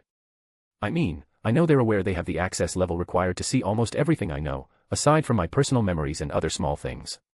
This begs the question, though, did they just chalk everything up to Dumbledore being Dumbledore? I don't know how to feel about that. X_A/N, Merry Christmas everyone wrapped gift Christmas tree. Enjoy. P.S. P at Treant/Hunter 20 has advanced chapters. Chapter 27, Chapter Hogwarts, Great Hall. October 2nd, 7:15 a.m. Albus Dumbledore. My hands moved from one tray to another, wandering over the variety of food while my mouth worked on its own. My mind buzzed with a multitude of thoughts. My archive screen hovered close within my field of vision, invisible to everyone but me, as I began to check something. I had always known that people, and I mean the general populace, seldom question my actions, mostly out of trust and belief, or in rare cases out of fear. I often witnessed such interactions, where people would simply go, "Dumbledore must have a reason," or, "It's Dumbledore." I had thought it was nice, actually, once upon a time, and might have even felt honored to receive such faith in me and my abilities. Yes, it burdened me sometimes, but this was the first time since I, the new and improved Dumbledore, had actually stopped to think about it. I used my archive to search and analyze my current, ever-growing database, to see just how many people thought the same. I wanted to understand why, even though I already knew the reason. I wanted to see why none of my staff had tried to access my general knowledge as opposed to my magical one. Why did the search results show that almost everyone with archive access had, at some point, only tried to view how powerful I was or how many spells I knew? They didn't seem to care about my general knowledge, or what I consider common sense. Again, I knew why. I just couldn't understand it. Okay, that's enough dramatics for a day. I shook my head slightly and took a sip of tea to regain my default settings. There was no need for the ever-dramatic tone in my thoughts, because whether I wanted to believe it or not, the truth was simple. People, be it my staff, students, their parents, or even those crooks in Nocturne Alley, almost everyone below 60 years old has grown up hearing stories about me being the most powerful wizard alive. Even those older, or of my own generation, know of me either as a powerful wizard or a prodigy of the magical arts. So it was not really strange to see that result. In fact, it was almost a given that they are operating on a preconceived notion and image of me. Because whether I wanted to believe it or not, the magical world, while vast, is also very small. People talk, stories get passed around, and so my reputation as the world's most powerful wizard was practically something children grew up hearing and learning about. So yeah, pretty much everyone below the age of 50 believes that to be true. It's not that complicated. I shrugged inwardly, noting that I was still using my thought acceleration to be dramatically introspective. I mean, what kind of stupid line of thought was that? I asked myself, barely holding down the urge to facepalm. I mean, I already knew that I was pretty much the closest thing wizards have to a god in their minds. "Albus," Pomona called, pulling me out of my thoughts, prompting me to turn my head toward her. Minerva and Sinistra next to me doing the same. It just occurred to me, with the news of Amelia's pregnancy and everything, that this is the first time since this faculty has known each other where almost every one of us is single, capable of having children, and probably on the way to getting younger, Pomona continued, her smile growing wider the more she talked. So I thought, doesn't that mean we are actually getting a new chance to have families of our own? To raise children of our own and such, right? And then I thought, what about Albus? Does he actually intend on having children this time around? She leaned in, put her head on her hand, raised her left eyebrow at me playfully, and continued, "So, do you?" Haha, how very Hufflepuff, I chuckled, mostly amused by how abrupt the change had been. It seemed I was not the only one eating breakfast with thoughts going awry at this table. Still, I answered her honestly, I don't know yet. Maybe. I don't really have plans, though it's definitely on the list of things that I need to do this time around. Oh, a mini Albus. How exciting. Pomona squealed in a hushed voice and clapped lightly before turning to the rest and asking, "What about you?" Minerva. Aurora. Horace. Phileas. Listing the rest of the staff at the table. Well, maybe. I still have too much work, so I haven't thought about it. I still need to find a husband first. Yeah, me too. Maybe after I go through the promotion ritual. Same here. I put some beans on my toast before eating it, half paying attention as Pomona got her answers, though the term promotion ritual caught my attention. That was probably one of the most apt names given to the process of ascension yet, and believe me, I have read things. Still, now was not the time to dwell on terminology. What about you, Pomona? I turned my head and asked her as soon as I finished chewing, not letting her get away from the topic easily. Oh, of course I do, though I plan to get younger first, naturally, to regain that spark needed to handle a pregnancy. So yes, I plan to have a few of my own, she said, slightly stressing the word few as her eyes moved ever so slightly between Flitwick and Horace. I don't know what she was planning, but I will act as if I haven't noticed. If she wants their children, I believe she can get them, especially after returning to her youth. I still remember how she looked back then, and I can guarantee that neither of those two would say no if she asked. I smiled as I felt a warm, fuzzy, bubble-like feeling rest on my heart. I felt genuinely happy to see them discussing such mundane things. Most people around us tend to forget that these people right here have sacrificed more than is known for the future of magical Britain. It felt genuinely pleasant to see Pomona talk about having children of her own, and far more delightful to know I had something to do with her renewed hope. That woman was denied such a thing by a cruel twist of fate, 2 stillbirths that had killed her hope and led her to stop trying. I looked around and saw my staff had already jumped to another topic and were now engaged in a discussion about what to get Amelia as gifts, suggestions for baby names as if they had any say in the decision, and just sighed. I took another sip of my tea and leaned back, taking a slight break, as I had just finished eating breakfast. What a nice morning, I muttered after a small exhale, feeling a sense of rejuvenation. Now it was time to get back to what I needed to do, setting up the room of requirement and preparing it for action. All right, if you'll excuse me, I have some things to get back to, I said as I slid the chair back, preparing to stand up. What things? Minerva asked. You are not avoiding paperwork again, are you? The replies for the new invitations we sent are about to arrive. So, if what you're doing isn't important, I will ask you to take care of them while I am in class. Oh, no. What I am doing is important, as it will help us avoid the extra expense of hiring a new combat magic instructor. You'll see it later, I informed her as I stood hurriedly and power walked out of there.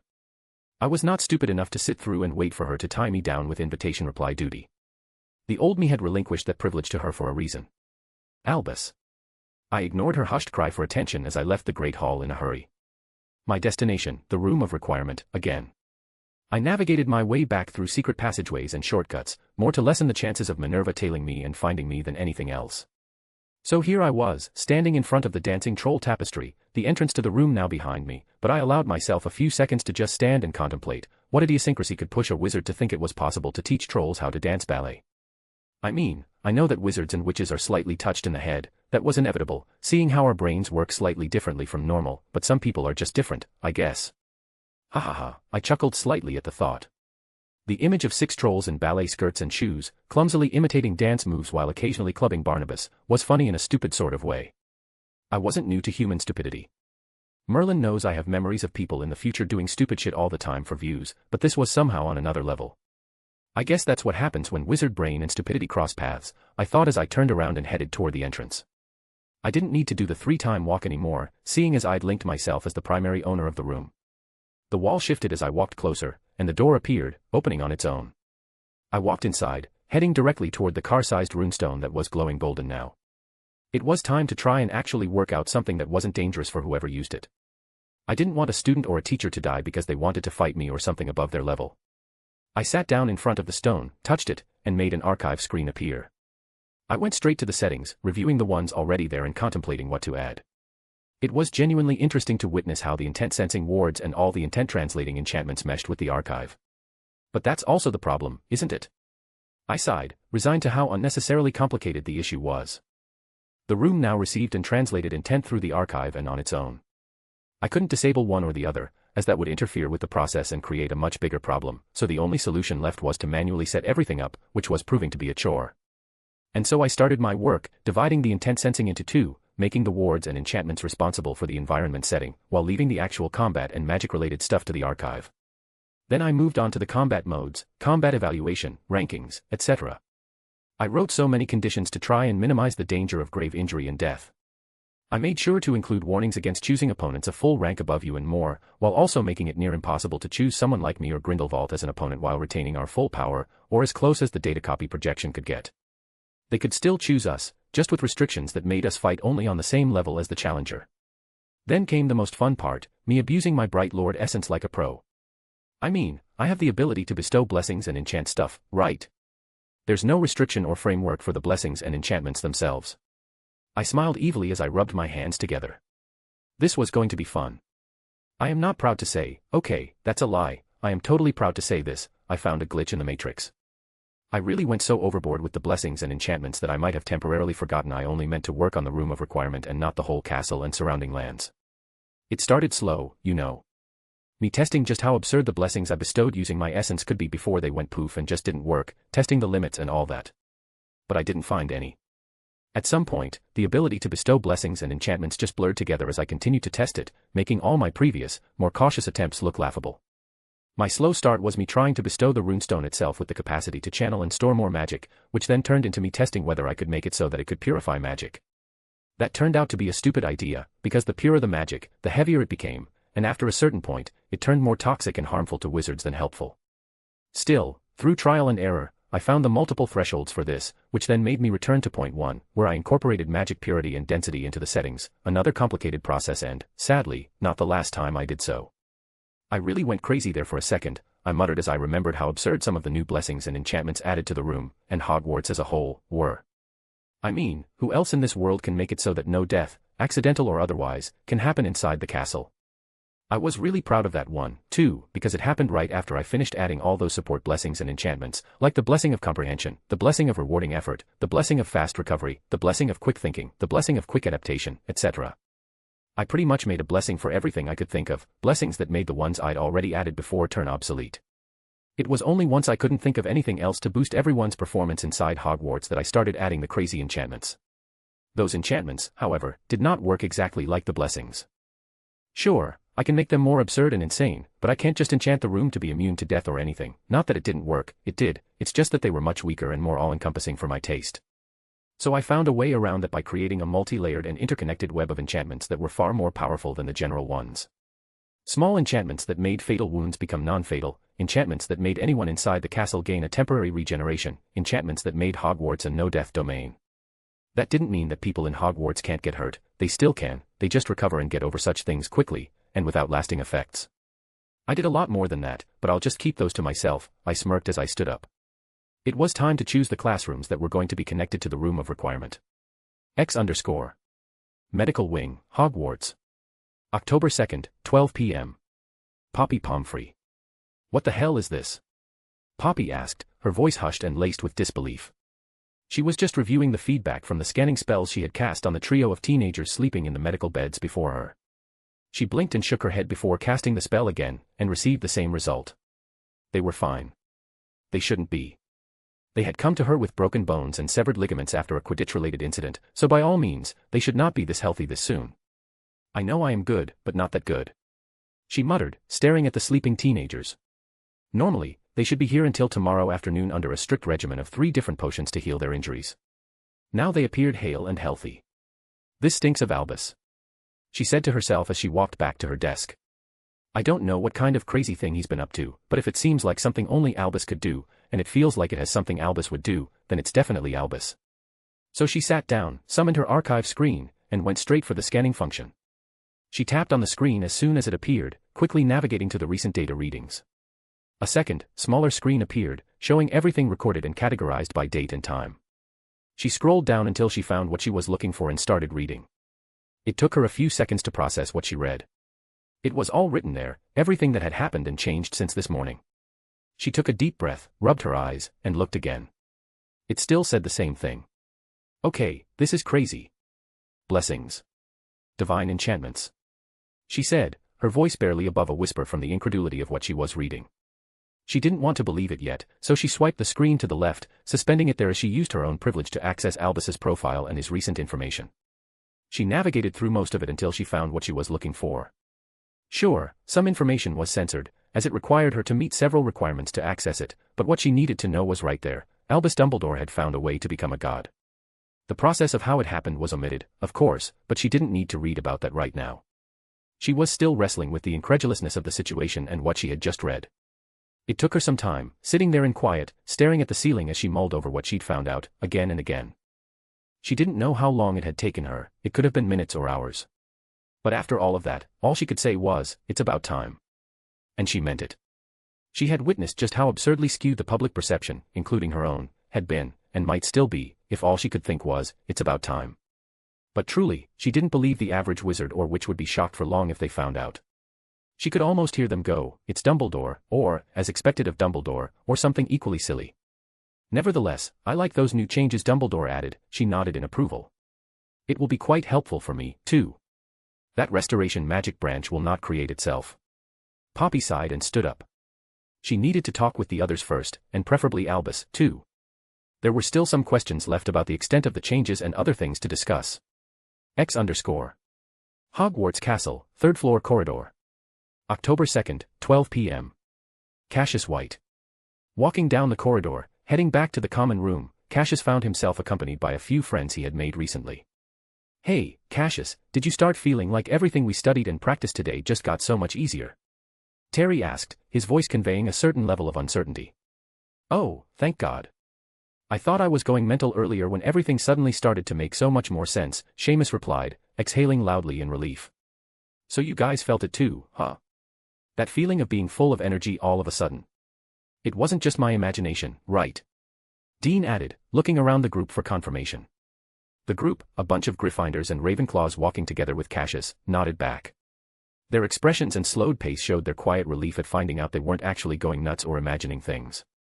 So, what do you guys think? What happened? I don't know, but if I had to guess, I'd say Headmaster Dumbledore did something to the castle. Why would you think that? Well, think about it. Who else in this castle is powerful enough to do something that makes people smarter all of a sudden? A beat of silence passed as the group thought about the question, and for some reason, the theory didn't sound all that crazy anymore. Cassius, for his part, did what everyone should have done in the first place and opened his archive to seek its counsel. He was very adept at using it and had been one of the few people to discover a lot of its hidden functions, which he'd shared with everyone.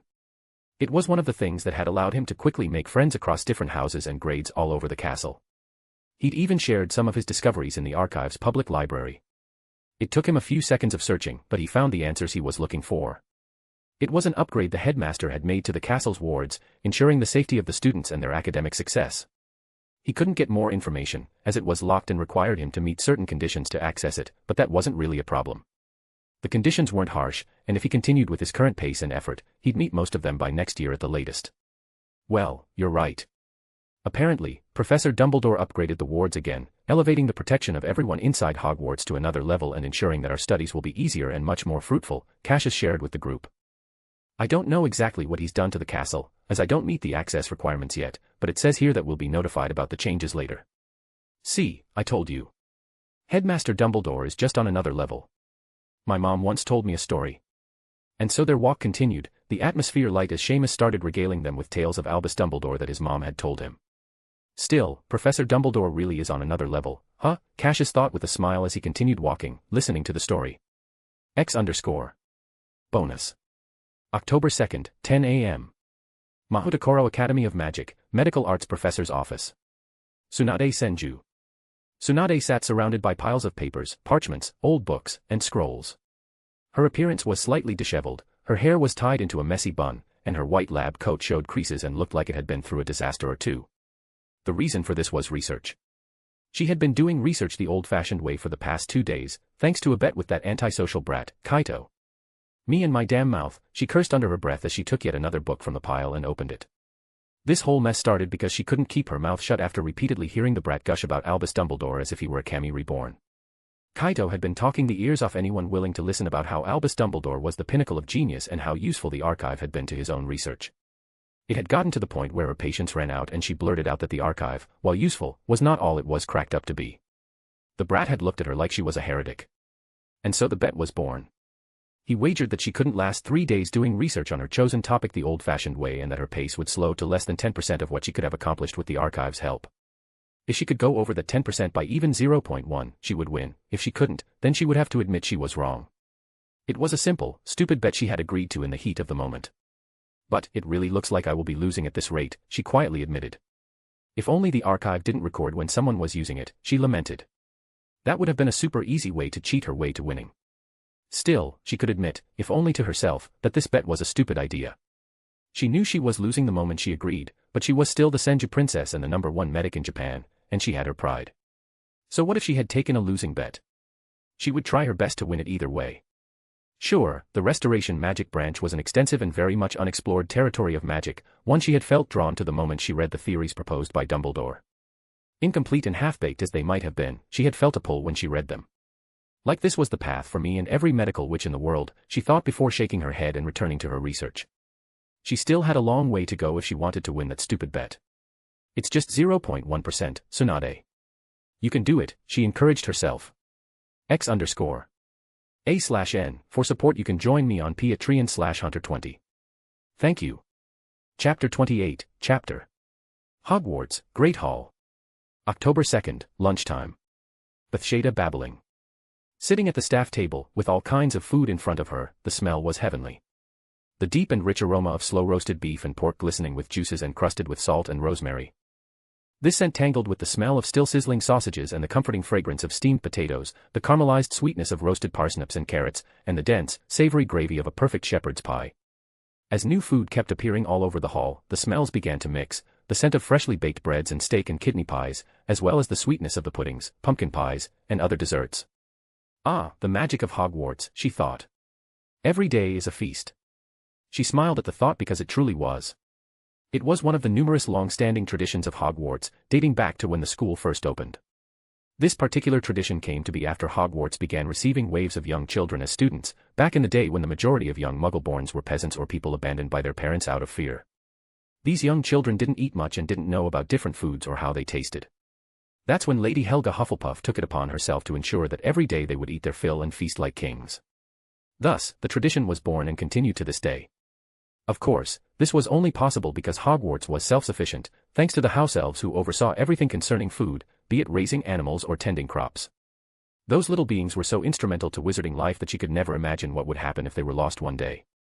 That's why Albus always thanks them, isn't it? She asked herself. But then again, it was Lady Helga Hufflepuff who brought the first batch of elves into Hogwarts and made sure this place became their sanctuary.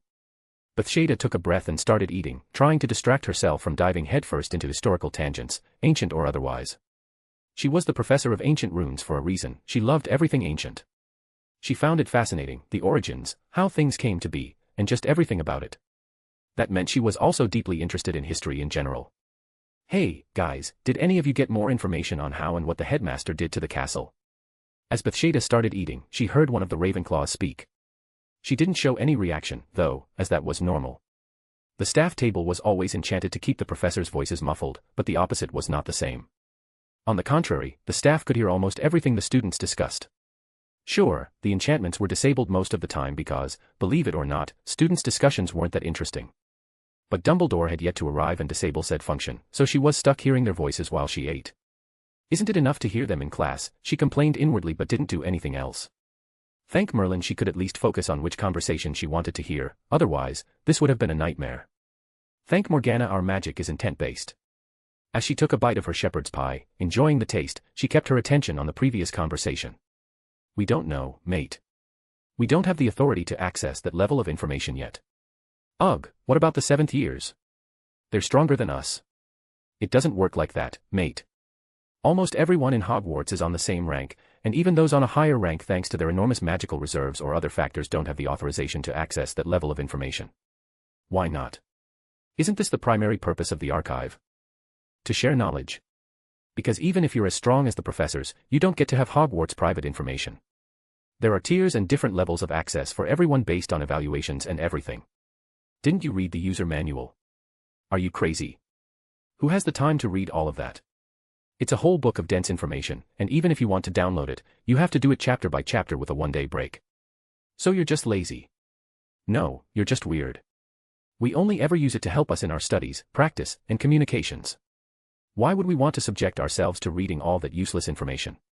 It's not like magical knowledge is censored or anything. True, you're the weird one, mate. All magical knowledge only requires a certain level of knowledge and power to access it. Everything else isn't really that important. Unbelievable. Bathsheba smiled, amused by the conversation. She knew they weren't the only ones curious about the changes. She herself had felt the change in the middle of her 6th-year class. It was as if things had suddenly clicked for everyone. Suddenly, the lesson didn't seem hard, and the class, usually filled with students asking remedial questions, went by like a breeze.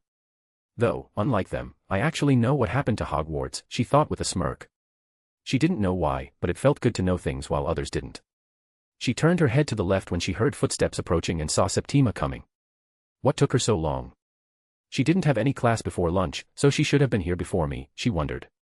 But looking at her friend's smiling face, she guessed something good must have happened. Hey, Bathsheba, how's your day? Septima greeted as she sat down and started filling her plate with food. Great so far, she answered. How's yours? Brilliant, Septima replied, her face beaming. You know that nullmatic system problem I kept telling you about? I solved it. Ah, so that's why. Congratulations, she smiled softly, quite happy for her friend. Thanks, Septima said. You know, Albus's new upgrades to the castle came at such a timely moment. I was just thinking if I couldn't solve the problem today, I'd go to Albus to ask for his help, and then poof, everything was solved. Haha, she chuckled. I'm happy for you. Now you can start on that hybrid system you kept chewing my ear off about. Ha ha ha ha, Septima laughed sheepishly. Yeah, I'll be starting on it after today's class. I still have to teach 4th year after this. Well, good luck with that. I'm done for the day and will be heading to my research right after lunch. Oh, right, that. What did you decide to go with? The writing magic or the picked magic? Still researching both. I still haven't figured out how to get around the manifestation part of the whole thing. I mean, sure, we can write in the air, but it's not the same. So I'm still in the spell researching and deconstruction part. After that comes the creation of the new spell, as well as optimizing the set of runes I can use. Then. She stopped when she saw her friend looking at her amusedly while chewing her food. Sorry, I started to ramble, but yeah, I'm still researching both and trying to come up with the best solid foundation I can before going through the promotion ritual. Don't worry about it, I get it, Septima assured her. You know I get like that too when I talk about my own research. Pretty sure every one of us does the same these days. Yeah. It's funny how all of this happened, isn't it? Yeah, it's like magic suddenly turned magical again. She agreed. Magic truly had started to feel magical again. It stopped being just magic, something they could do, something they'd already learned how to use, and started feeling like an infinitely fascinating thing. As Bethsaida and Septima returned to their food and thoughts, the rest of their friends and colleagues finally arrived. Most of them were smiling broadly, except for Minerva. She seemed just a few words away from becoming furious. So, the usual, then, Bethsaida thought sarcastically. She could guess the reason for Minerva's sour mood without even needing to ask. It's Dumbledore. She really didn't envy Minerva one bit. Dealing with Dumbledore could be quite frustrating at times. It wasn't even his fault, per se, it was just that his way of doing things was different from everyone else's. Take this current situation, for example, if it were anyone else, they might have called a staff meeting first, informed those on a need-to-know basis what would happen, etc. But not Dumbledore. No, he just went ahead and did it, and they had to find out through the archive, and even then, the information was incomplete. She had no doubt that Dumbledore would answer them if they asked, but therein lay the problem, they didn't know where he was. I assume all of you have checked the necessary information on your own, Bethsaida heard Minerva ask, so she turned her head toward her. The rest of the staff did the same as they sat down. Almost everyone except Dumbledore was there. Even Poppy was present, and she usually only attended dinner with the rest of the staff. Yeah. Let's not talk about that now, Minerva. Agreed, let us eat first. I am still not ready to talk about Albus's apparent godhood. Well, it was bound to happen at some point. Ha ha ha, too true, Poppy, too true. That's not funny, Phileas. Do you have any idea how much of a headache that information is on a political and global scale?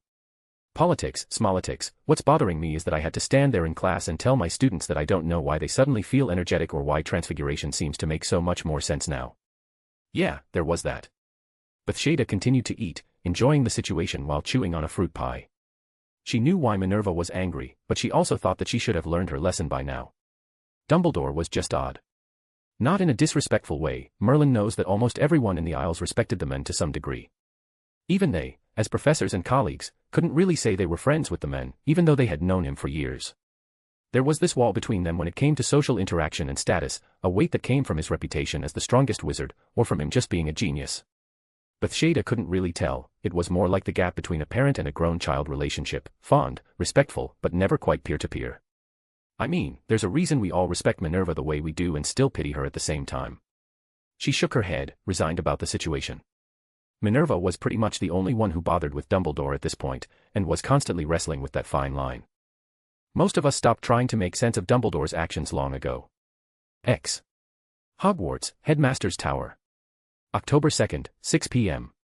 Albus Dumbledore. In my lab, where chaos seemed to have taken an active role in arranging everything, I stood staring into the distance. Sigh. I sighed audibly, in quiet resignation. Sometimes the narrator just gets out of control. I shrugged, a what-can-you-do moment for me. I tore my attention away from the nonsense running through my mind these days and kept staring at the 3 small saplings in front of me.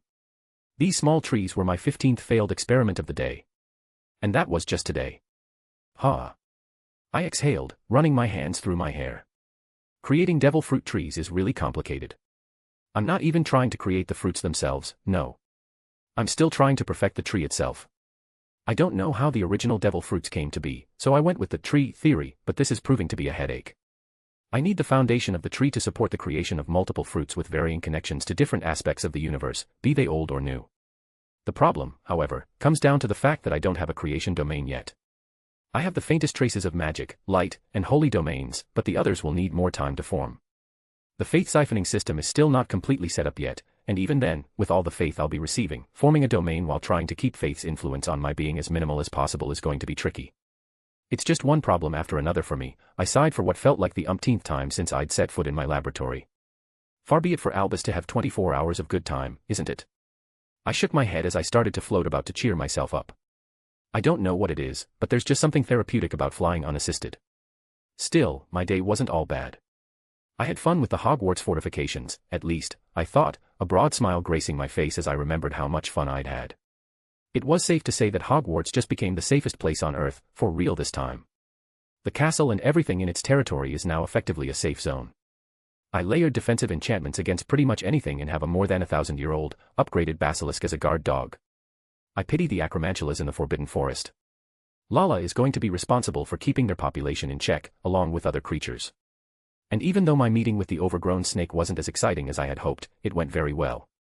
She just bowed her head as soon as she saw me, something about me being the warden, which effectively made me her owner.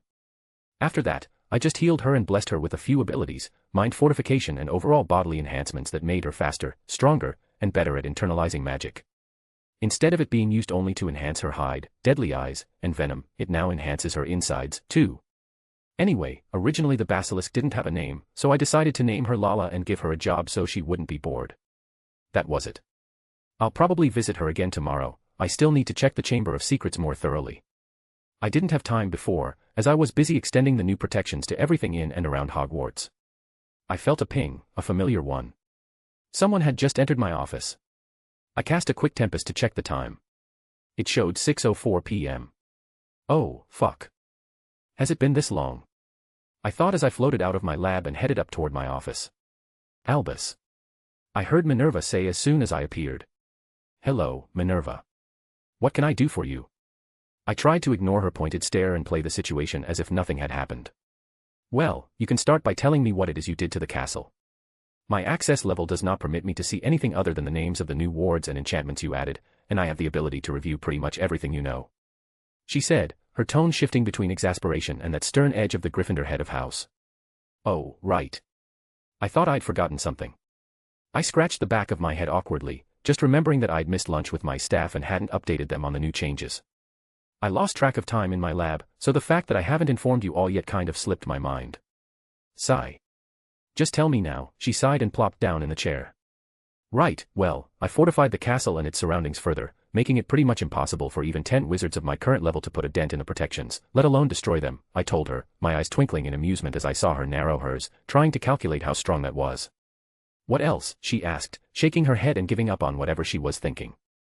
Well, I blessed the place to ensure everyone inside recovers faster than they normally would. I also solved the problem of combat classes and training. Right. The room of requirement was it? How sure are you this will help? Well, you tell me. You get several rooms across the castle that simulate different environments, opponents, and battlefields. There will be a ranking system just for this alone, separate from the rest, so competition will be there, as well as rewards for those who manage to complete the pre-programmed milestones. That, along with the fact that I will be training them once a week, will guarantee this year's students become Hogwarts' finest. Sigh. Well, that's good. She sighed and sagged slightly in her seat, finally relaxing. So, finally relaxed. I would have been far more relaxed if you had told me about this beforehand. I know you know what you're doing, but sometimes your actions just don't make sense to the rest of us. Relax. Everything is under control for now. I reassured her, flashing a wide smile. She shook her head and just leaned back, staring at the ceiling for a little while as a comfortable silence fell between us. It was familiar and so very mundane. I didn't know I needed a moment like this until I felt myself relax in my chair. Hey, Albus. I've been thinking about this all day. She said slowly, making me hum again. And I think I want a child of my own. That's good. It will be delightful to see you be a mother, I smiled. It truly would. She hadn't wanted children before, so this was good news in my book. Thank you. She smiled. And I want you to be the father. She continued, her tone casual, as if she were discussing the weather. I, on the other hand, had to check my mindscape and the archive to make sure my ears weren't playing tricks on me. You want me to be the father of your child? I asked, still in quiet disbelief. Well, yes. She nodded. I mean, I thought about it and realized the dating pool was far too small for someone my age. Even though I've regained my youthful appearance, the opposite isn't true for men my age, making them less viable. And the eligible bachelors are too young for me to date, seeing as I taught most of them, she began explaining. Which leaves me with either finding a husband from outside the country, which just doesn't sit well with me, going for a muggle, which isn't realistic, or asking one of my colleagues and friends. Which is what I'm doing. I hummed as I considered her points. Fair enough, I nodded. So, she asked, raising an eyebrow. Sure. I agreed. Why wouldn't I?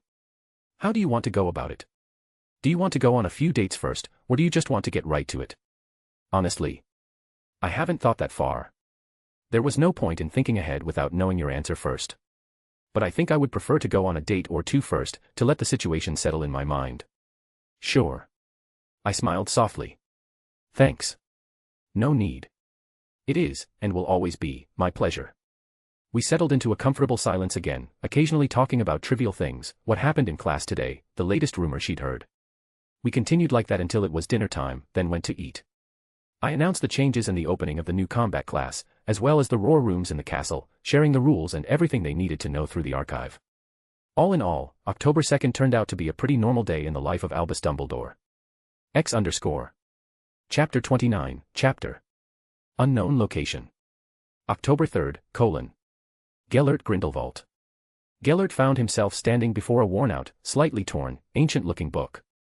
This was his mental catalog index, the key to accessing almost everything within his mindscape. It might seem like a foolish idea at first glance, granting any intruder access to all he knew, but the truth was, nothing here was as easy as it appeared. This place, this library, was the manifestation of his innermost being, as apparent in its appearance, gray ceiling and floor, walls of slightly darker shades, dark brown wooden shelves. A black table, messy with parchments and books, stood to the right, before it, a black couch and a dark gray coffee table. The entire space was a study in gray and black. Even the lighting was muted, like morning light on a winter's day. He could change it, adjust it, but he had a feeling that was not a good idea. This place might resemble the library of his old family manor, but it was not. It was the very center of his mindscape, the pure representation of his mind and psyche. If anyone can arrive here, then having the index or not having it makes no difference, he confessed. If the defenses outside don't stop the intrusion, then there's nothing I can do about it. That was the simple truth, but it didn't mean this place lacked a final line of defense. This book, for example, though created as a tribute to his past self, a reminder of his roots and origins, was not something anyone could simply touch. This entire room was now well defended, thanks to his new magic, scripture magic. This magic was a fusion of two half-formed theories of Albus, something he'd called word and letter magic, which he theorized needed a specifically engineered language. Albus had been dabbling with crafting one by taking the best elements of the magical writing systems he knew. It was a praiseworthy effort for something he wasn't researching seriously. Gellert could, at least, commend the genius of his friend when it came to magic, if nothing else. Still, even though Albus was already paving a road for this particular kind of magic, Gellert didn't follow it. Instead, he took the summary of the idea and worked from there, not in the opposite direction, but in a parallel one. Where Dumbledore was trying to use languages like Latin, Arabic, and Sanskrit with some Oriental elements mixed in, Gellert had gone a different way. He went for runes. It had taken him a long time inside his mindscape to research, compile, and find the perfect blend, but when he did, he created what was likely the first unified runic language in the history of wizarding magic. He didn't stop there, though, he also finished Dumbledore's research. In fact, he pretty much perfected it, or at least, this was the best possible version as of now. He wasn't arrogant enough to think no one would ever improve upon it, but that wasn't his concern. The only reason he had completed that research was to rub it in Albus's face. I can't wait to see his reaction, he smiled. It was childish, and petty to some extent, but that was exactly why he did it. And now he had created the perfect magic for himself, scripture magic. By writing what he wanted to happen in either his runic language or the new scripture language, he could produce varying effects, from weaving imperceptible words to etching commands on the reality itself. The protection of this inner room had been his practice ground, where he had tested, adjusted, and readjusted everything until he achieved the optimal results. And now I can proudly say I have a worthwhile legacy, he smiled, broadly and with pride. He felt proud of himself, a sense of accomplishment he hadn't felt in a very long time. It was comforting, like snuggling into the softest fur. Still, he knew he wouldn't feel this particular satisfaction again anytime soon. That was the nature of accomplishment, the greater it was, the harder it became to surpass. He imagined it would take considerable time before he achieved something that eclipsed this. Grindelwald sighed as he felt a slight tremor, a clear indication he was waking up. He walked back and sat on the couch. He had done everything he could and achieved all he had set out to do, yet he still felt a sense of disappointment. He wished he could remain in this state permanently. He had accomplished so much in this state that the years spent in that tiny prison cell no longer seemed to matter. He had upgraded his mental defenses to a level he once thought impossible. He had trained his spell work and casting to the point of no longer needing a wand. Well, he still needed it for his new magic, but otherwise, he was good. And now his body was back to 100%. No, that's inaccurate, he thought. He was way past 100%. Even his eye of prophecy had healed. I just have to not kill a Qilin this time around, and I won't lose it again, he joked with himself. Qilins were such mysterious creatures. Their connection to the world and magic was no joke, a lesson he had paid dearly to learn.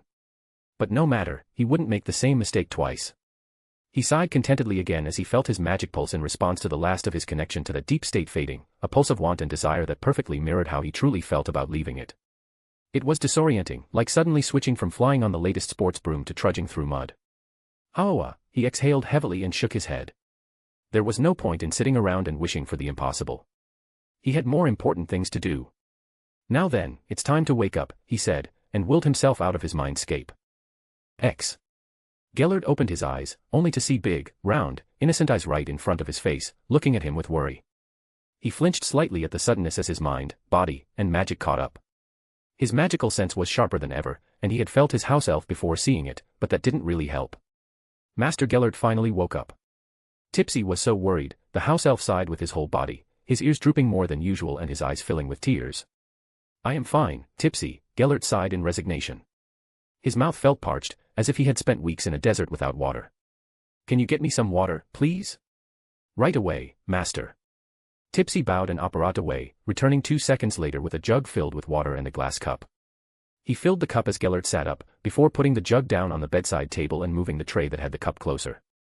Gellert took the cup and drank slowly. The water tasted divine at that moment. Just as he was about to ask Tipsy to refill it, he felt his left eye sting, and an old, familiar feeling washed over him. He knew what it meant. He was about to see a vision. Vision. Gellert suddenly found himself standing in the middle of what looked like a battlefield. Smoke and dust rose from everything and everywhere the eye could see. The buildings, Muggle buildings, he noted, were made of glass and concrete, half destroyed and tall, falling apart around him. He moved, noting how vivid this vision appeared to be. He turned his head left and right, watching and cataloging everything with detached interest. He heard noise coming from up ahead and hurried toward the source. He wanted to see if he could gather information about what was happening. That's when he saw something he thought he'd never see, Albus Dumbledore, standing in front of a few wizards and witches in uniform, his clothes in tatters and bloody. Golden light shone behind him like a bubble, shielding and healing the people behind him. Far ahead, a few feet above the ground, appeared what looked like portals, different sizes, red and purple in color. In front of each one floated a being. They are not humans, his mind supplied as he observed them. They looked like energy-given humanoid form. He didn't know what they were or what any of this meant. In fact, he felt more confused than ever as he got closer. Alastair, Amelia, I want you to get yourselves and everyone here back to Hogwarts, he heard Albus say. His voice was serious, layered with the hardest no-nonsense tone he'd ever heard. But, Albus, we can't leave you here alone. It was not a request, Alastair. I can't fight gods and devils while protecting you. But. Alastair. Albus suddenly pivoted slightly, turning his head to look at the men behind him. His posture radiated absolute alertness. I need you to get everyone out of here first and then try to contact Gellert if you can. He will help. You can't be serious, the woman suddenly exclaimed. You want us to contact that traitor? Amelia. Albus sighed. He's not a traitor. He's just misguided. Foolish and with more pride than sense, but he's not the big bad you think he is. But, Albus. He allied himself with a god. I know. Albus exhaled slowly. His eyes seemed to gloss over for a split second before he shook his head. It wasn't his fault, either. It's my fault. I should have updated him about everything when I found out. I should have told him that Ariana. Albus stopped and turned back. It doesn't matter. Even if I'd told him she had already reincarnated, he wouldn't have believed me anyway. He muttered to himself. Gellert was confused, with more questions than answers. He was trying to figure out what was happening, why, and how. But he didn't have time, because Albus started moving forward. Anyway, do as I told you. He will help, Albus said in a serious tone. No one wishes for our race's survival more than Gellert. So I'm sure he has a plan of some kind. Now go. The people looked at each other, their faces showing unwillingness as they gritted their teeth and clenched their fists before nodding to each other and disappearing in a consecutive series of pops. Soon, it was only Albus and the four beings floating before him. They looked at each other appraisingly for a few seconds before Albus began to chuckle, then laugh. Gellert was confused again. What in Merlin's name does Albus find funny in this situation, he thought as he moved closer. Ah, if only I had Gellert and Aberforth with me, we probably would have won, Albus said as he began to glow golden. I really should have kept them in the loop about things, but I couldn't bring myself to trust Gellert again after his last stunt, and Aberforth was still too sulky and busy with that goat of his. The glow intensified as Albus suddenly transformed into a being made of golden energy. He felt warm and pure, like the world's purest thing. I really should have played with my little Ariana a little more. Ah, Daddy's little princess is going to be sad after she hears about this. Gellert felt like something was stuck in his throat.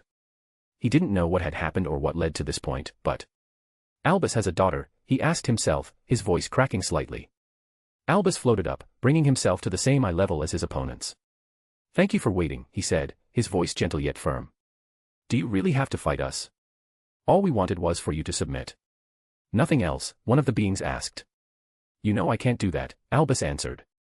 Submission means my world gets swallowed. I can't allow that. So be it. The other one said. We will just have to force you to submit, then. Ha ha ha ha ha. Albus laughed, his voice melodious. You have to leave this place alive to do that. Albus then raised both hands. Let me show you my latest magic. It's still incomplete, but it will have to do. Suddenly, magic circles of different sizes began to appear behind him. The smallest was the size of a palm, the largest was bigger than the biggest portal behind the beings. I call it infinite magic. Albus's voice echoed from everywhere as the beings tensed and magic circles began to appear in front of them. Infinite Magic, Chapter 1, Absolute Annihilation. Albus's voice rang out as the magic circles started to expand and multiply. They shone with different colors, covering the sky and the earth, surrounding both the beings and Dumbledore. You madman, one of the beings yelled, attacking with lightning that was intercepted midair by a small magic circle. You're trying to take us all with you. That wasn't a question, it was a statement. You forget that we will just reform after some time, right? Ha ha ha ha ha. Albus's laughter sounded. You can't reform what isn't there. And then everything turned white. Vision end. Gellert gasped, dry heaving as he tried to inhale the air in the biggest quantity he could. He hated visions. They were disconcerting and more bothersome than they were worth. Still, this vision was by far the most vivid he'd ever seen. He didn't know whether it was because he was stronger than ever or something else, but he didn't care about that. He was more worried about its content than the technicalities behind it. What were those beings? Were they really gods? But what about Albus? He had the same state as them by the end there. What did they mean when they said he allied himself with a god? Why would he do that? What happened to Ariana? And the biggest question of all, Albus has a daughter. Gellert started taking slow, deep breaths to calm his mind. There were too many questions and too little information. Yes, information, he muttered. That's what I need. He needed to figure things out quickly and, for the time being, stop himself from doing anything that would break whatever small trust Albus still had for him. He didn't miss the part where Albus said he couldn't come to trust him because of the stunt he pulled. Gellert had an inkling of what happened, but he couldn't be sure, because, well, it hadn't happened yet. Nevertheless, he needed to re-evaluate all the plans and strategies he had thought of. He hadn't accounted for the fact that Albus would finally decide to have a family of his own. He would not, in any shape or form, be responsible for orphaning Albus's child. Not in this life. Master Gellert. He snapped back to reality as he felt Tipsy shaking his knee. He looked at him and saw how worried the old house elf appeared. I am fine, Tipsy, Gellert smiled reassuringly. I just had a vision, and it's slightly disorienting. Oh, phew. Thank magic, the old house elf muttered. Anyway, Tipsy. Could you prepare me something to eat? Of course, Master Gellert. At once. And with a soft, almost imperceptible pop, he was gone. Gellert leaned back on his bed, his head pounding as he thought about everything again. Damn you, Albus, he muttered. Damn you, world. Just as I was preparing my plans, the world seems to throw a wrench in them. Couldn't you just let me win for once? X. Hogwarts School, Headmaster's Tower. October 3rd, 6:45 a.m. Albus Dumbledore. Hee-hee-ha, I laughed, more like giggled like a little girl, really, as I looked over my archive and saw everything going according to plan. I didn't want to go with this plan at first, but after I reviewed everything Gellert had planned, I couldn't afford to look the other way. While I would have loved to play Lord with Gellert, we simply do not have the luxury of time. He was planning to regain his forces and use my own theories and ways to prove he could achieve his goals. Not a bad plan, and I would have let him do it if we didn't face the threat of annihilation, so I had to come up with a preemptive counter, the vision. While I found the method distasteful, and still do, I can't ignore the results. Gellert was rattled enough that he's reconsidering his strategy. That was enough for me. I don't mind him doing whatever he wants, as long as what he wants doesn't try to screw us over. That's where I draw the line. Still, that vision was exquisite, I admitted. Totally worth spending a quarter of my divine energy just to craft it. And it was. And now all I have to do is send the notification of Gellert's promotion and watch as everything falls into place. I directed my attention back to the archive screen in front of me and clicked enter. I was smiling widely and gleefully as I imagined just how much chaos the news and the new ranking would cause. The wizarding world could do with some sense of danger and urgency. I need to train them, and I can't really force them yet, but this will ensure that I don't have to. Suddenly, all across the world, those who had the archive received a notification. Congratulations to the wizarding world and every wizard and witch on the creation of new magic. Congratulations to Gellert Grindelwald on his outstanding achievement. The creation of scripture magic is an event worthy of celebration. That was big news. I could almost picture the morning paper's headlines. Now then, let's check on the rankings. I clicked on the screen a few times and watched the list update, and smiled. There he was. Gellert's name, right under mine on the ranking list. Both of us were ranked B-, with the only difference being the color of the name, where mine was already slightly orange, his was still red. I exhaled slowly, flopping onto my bed again, my head hitting the pillow as I did so. This was enough for the day. Now it was time for me to check on Gellert's new magic. Scripture magic was fascinating. It allowed the user to write what he wanted in the air and bend reality to make it happen. Sure, it took a lot more magic than normal spells, but it was worth it. The writing in the air part is done by deploying a mixture of an enchanting technique that demands immense magical control, as well as a few air writing spells and techniques. Leave it to Gellert to complicate the simplest thing about the magic. I shook my head as I continued to read and check. I was impressed by his newly developed unified runic language as well as the new magical writing language he compiled and optimized. Scripture language, is it? I laughed at the name. I knew exactly why he created that language, but... P@Trian/Hunter. Chapter 30, Chapter. Hogwarts School of Witchcraft and Wizardry, Headmaster's Tower, Headmaster Bedroom. October 3rd, 6:40 a.m. Albus Dumbledore. The light of the early morning dawn filtered through the small crack between the blinds, adding a line of muted light to the room. I was still lying in my bed. Above me, 3 archive screens hung in the air, each one different from the others. The one on the left showed a list of names, my faculty members.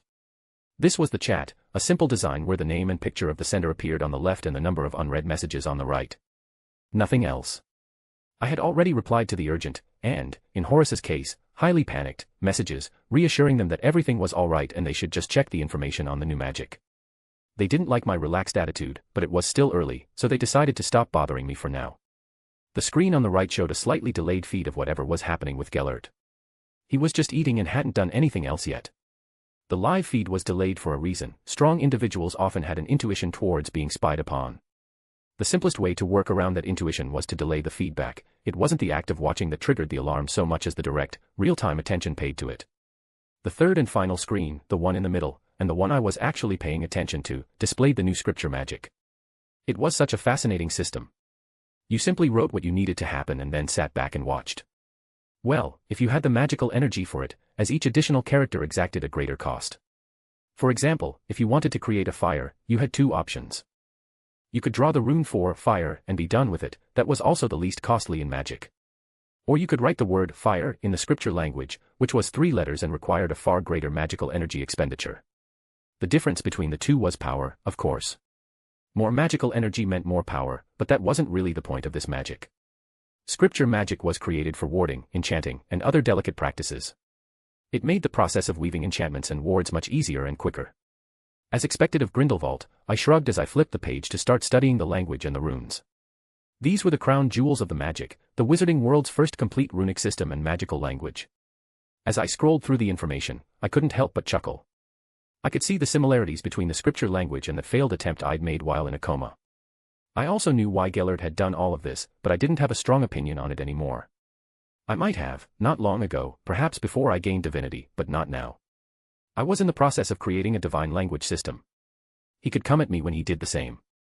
Smugness aside, I redirected my thoughts. It was a very well done job.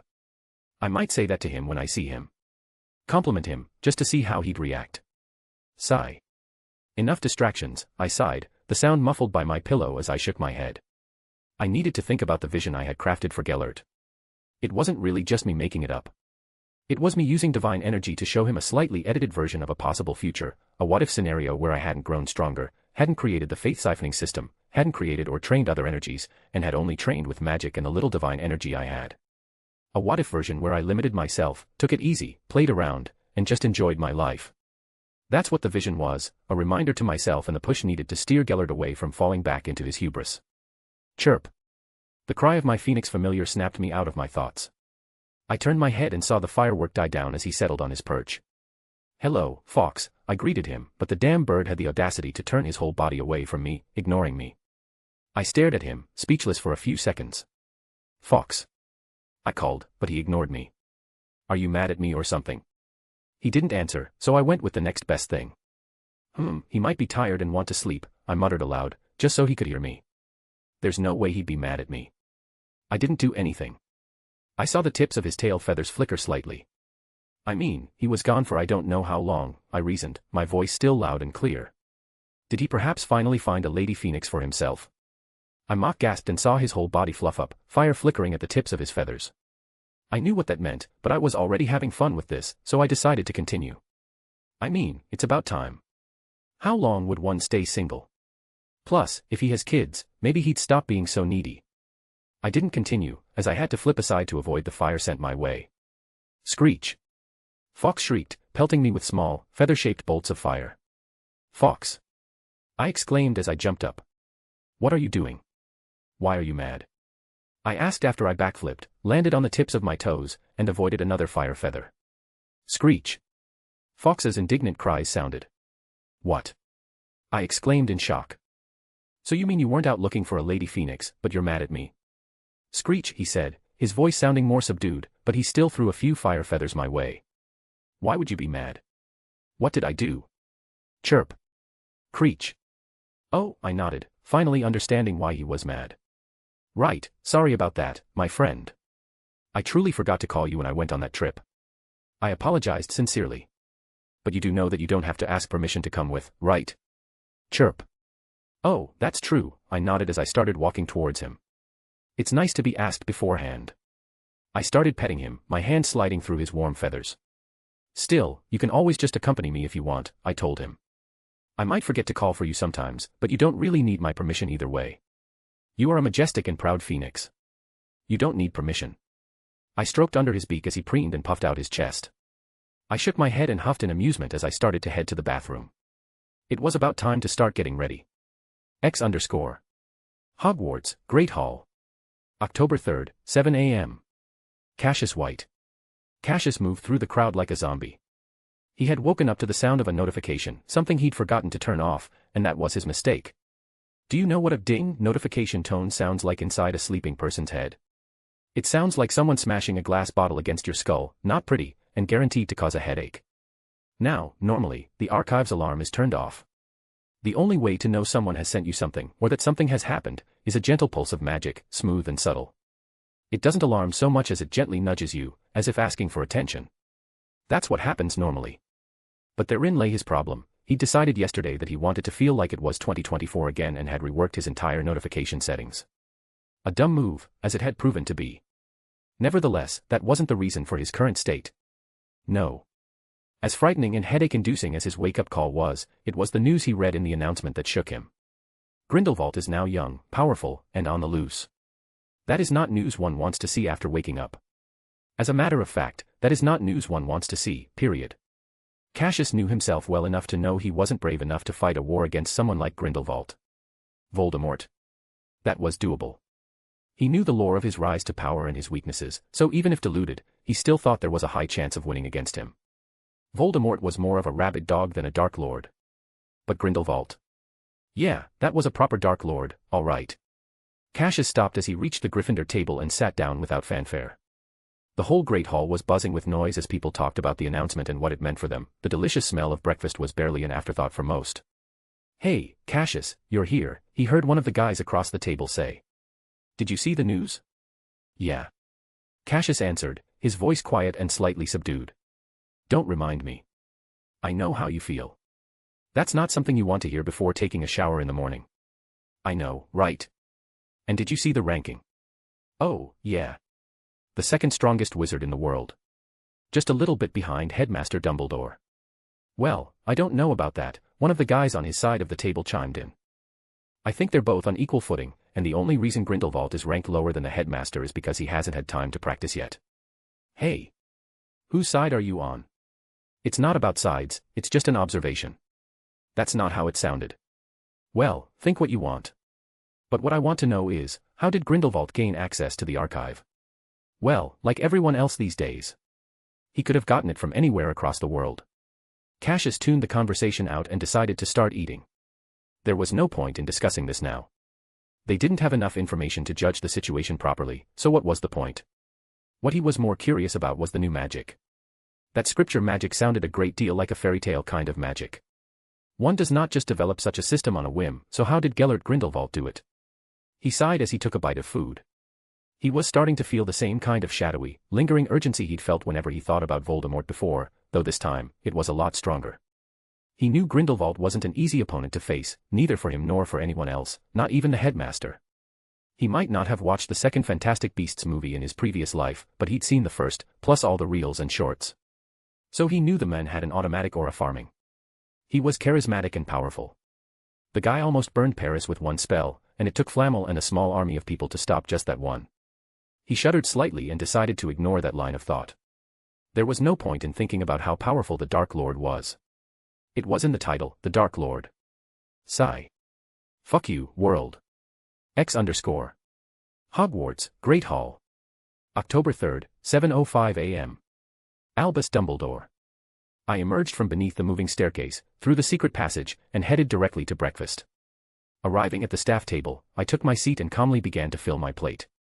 I definitely noticed how the loud noise suddenly hushed and how almost everyone in the Great Hall was staring at me. "Ahem, Albus," I heard Horace fake clearing his throat to get my attention. I paused and turned to him. "Yes, Horace," I answered, acting completely oblivious to the tension and the gazes fixed on me. Of course, my calmness didn't seem to amuse anyone, as Poppy was the first to snap, even before Horace could ask his question. "Oh, Morgana's saggy tits, Albus. We know bloody well that you can read a room, so stop whatever stupid game you're playing and tell us, how the fuck did this happen?" I smiled softly, peacefully. "Poppy, there's no need for such vulgar language first thing in the morning. Let's eat and talk in a peaceful and ordinary way." I didn't continue, as Poppy took her wand out and looked at me threateningly. "I will curse you, Albus," she threatened. All right, I raised my hands in a gesture of mock surrender. "Merlin, you are not in a good mood, are you?"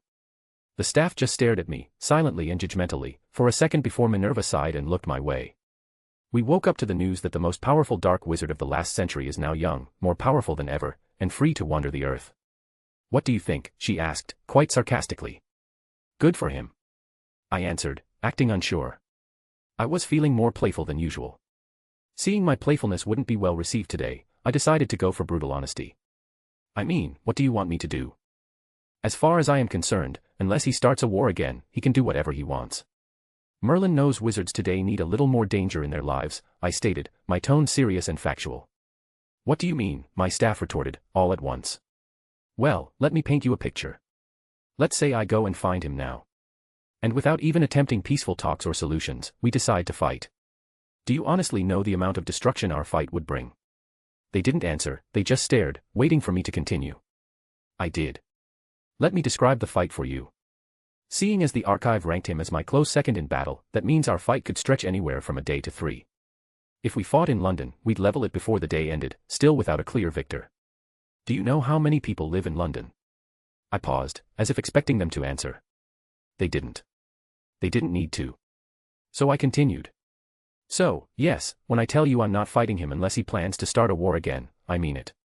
I informed them with all the seriousness I could muster. No amount of politics is worth the lives of millions of people. I could see them processing the information I'd just dumped on them. Minerva was knitting her eyebrows as she leaned back in her seat. Poppy was massaging her forehead as if trying to stop a headache already forming. Horace leaned back, breathing shallow breaths. The rest weren't doing any better. The rest of the hall was still looking at me, some with awe, others with fear, all sorts of complicated emotions shining in their eyes. They had heard everything I said, thanks to me deactivating the privacy enchantments on the table. I'll give them a few minutes before one of them builds up the courage to ask more questions, I thought as I resumed eating my food. Breakfast was the most important meal of the day, after all. As predicted, not even 5 minutes later, a voice called for me. Headmaster Dumbledore. I raised my head and looked at the source of the voice. Cassius White. Now that's something I didn't expect. Cassius, my boy, how are you? How have you been? I am good, thank you for asking, Headmaster, he smiled, and exhaled the breath he was holding, his shoulders relaxing slightly. Headmaster, we have questions we would like to ask. Sure, ask away, I hummed and nodded at him. Just don't mind me eating while answering your questions. Ah, we can wait, sir, he said awkwardly. No need for that. Just ask away. I am sure I will be busy for the rest of the day, so we might as well use the time productively. Okay then, he still sounded unsure. Sir, we would like to know how come Grindelwald was able to promote himself so quickly. It hadn't been long since you made the distribution of the archive public. Oh, that. I do not know, I answered, but noticing almost everyone starting to get more invested in hearing me, I decided to indulge them. But if we assume that he actually has access to it, then I am not surprised that he was able to advance this fast. I would go as far as to say that this was slow. Gaslighting success, I thought to myself. My staff turned their heads to me and looked at me like I had just grown a new head. The students weren't doing any better, so I clarified. All right, let me explain it to you more. What do you know about Gellert Grindelwald? I mean, other than him being a Dark Lord. He was expelled from Durmstrang when he was a student. He had a lot of people following him. He tried to rule the world. He was a dark mage. Answers followed my questions. Most didn't know much about the men, which wasn't really a surprise, seeing as the ICW tried to bury his story in hopes that the young won't take him as a role model. So nothing. I nodded as if I expected the answer. Let me enlighten you then. Gellert Grindelwald was a very powerful dark wizard in the past, that much is known to everyone here. But before he was a feared Dark Lord, he was also a very talented wizard. You know that he was expelled from school, but you don't know why, right? I got a few subdued nods in response. Well, he got expelled by his third year because of his increasingly dangerous dark magic experiments. Do you know why he was experimenting with dark magic? A few shakes of the head were the answer to that question. It's because he had already mastered everything Durmstrang had to teach by then. Grindelwald wasn't just a dark mage. He was also a prodigy in the art of enchanting, warding, and runes. I would go as far as to call him a savant in these areas. I informed them. He was so good that he built a prison for those who opposed him and enchanted and warded it all by himself. A prison so powerfully warded and secured that he himself was held inside the prison, as opposed to any other prison in the world. A prison that the ICW still uses to this day to hold international criminals. Now, you asked me why I thought he was slow when it came to advancing in rank. Right. A wave of yes and nods followed. Even my staff were among them. Well, what do you think one does when he spends decades alone in a small, dark cell? I paused for dramatic effect. I would assume one would either go crazy or find solace in solitude. Grindelwald was not weak enough to go crazy, so I would assume he had decades to sit with himself and contemplate his actions and character. That's half the step needed to advance, the trial of self. Knowing yourself. Accepting yourself. Finding solace with yourself. The archive doesn't do anything other than provide you with a shortcut. The rest is up to you. But what about the magic? How could he possibly create a new magic with so little time to research it? Cassius asked again. Well, did you actually see what the magic was? Well, no. I haven't met the requirements to access it yet. Okay then, let me enlighten you all about what it is, I said as I took my wand. Here, let me demonstrate. The tip of my wand lit up, and those across the room from me, the Hufflepuff students, started scrambling left and right. I shook my head in amusement and wrote the rune for light in the air, making it glow for a few seconds before it turned into a small, tennis ball-sized ball of light. The commotion stopped. Students stopped trying to leave their places and stared at the light. I didn't stop, though, as I wrote the words for a warm breeze in the air, making a small gust of warm air sweep over the hall. You see it, don't you? I asked, not really expecting an answer. This is his magic. It requires a lot of fine magical control, an extensive level of knowledge in magical writing language and runes, as well as big magical reserves. Grindelwald didn't just create a new magic. He created and compiled the first ever complete runic language as well as a very well-developed magical written language. Two things that could prove to be one of the cornerstones of your own rise and development. Do you understand? I saw them nodding and returning to their seats. They were thinking, which is good. But sir, isn't it better to arrest him than letting him roam free, even if it's as hard as you described? Cassius asked again. I knew where he was coming from. He was afraid. Still thinking of himself as some kind of protagonist, that he will be dragged to fight the Dark Lord for some reason, as if this was a story. Do you think it's worth the lives of the probably millions of people that would die as a result of me fighting him, based on a preconceived notion and fear? I answered his question with a question of my own. He fell silent. As did the rest. So I decided to drive the point home. Make no mistake. I will do my absolute best to take him down if he starts waging war or wants to rule the world. But otherwise, I will leave him alone. I said, my voice carrying a very strong tone of seriousness. But then I softened it and continued, we are in a very awkward phase right now, and we need as many powerful people as possible. So do your best and train your hardest. You have all the tools you need to become just as powerful as him, if not more. So why are you afraid? I encouraged them.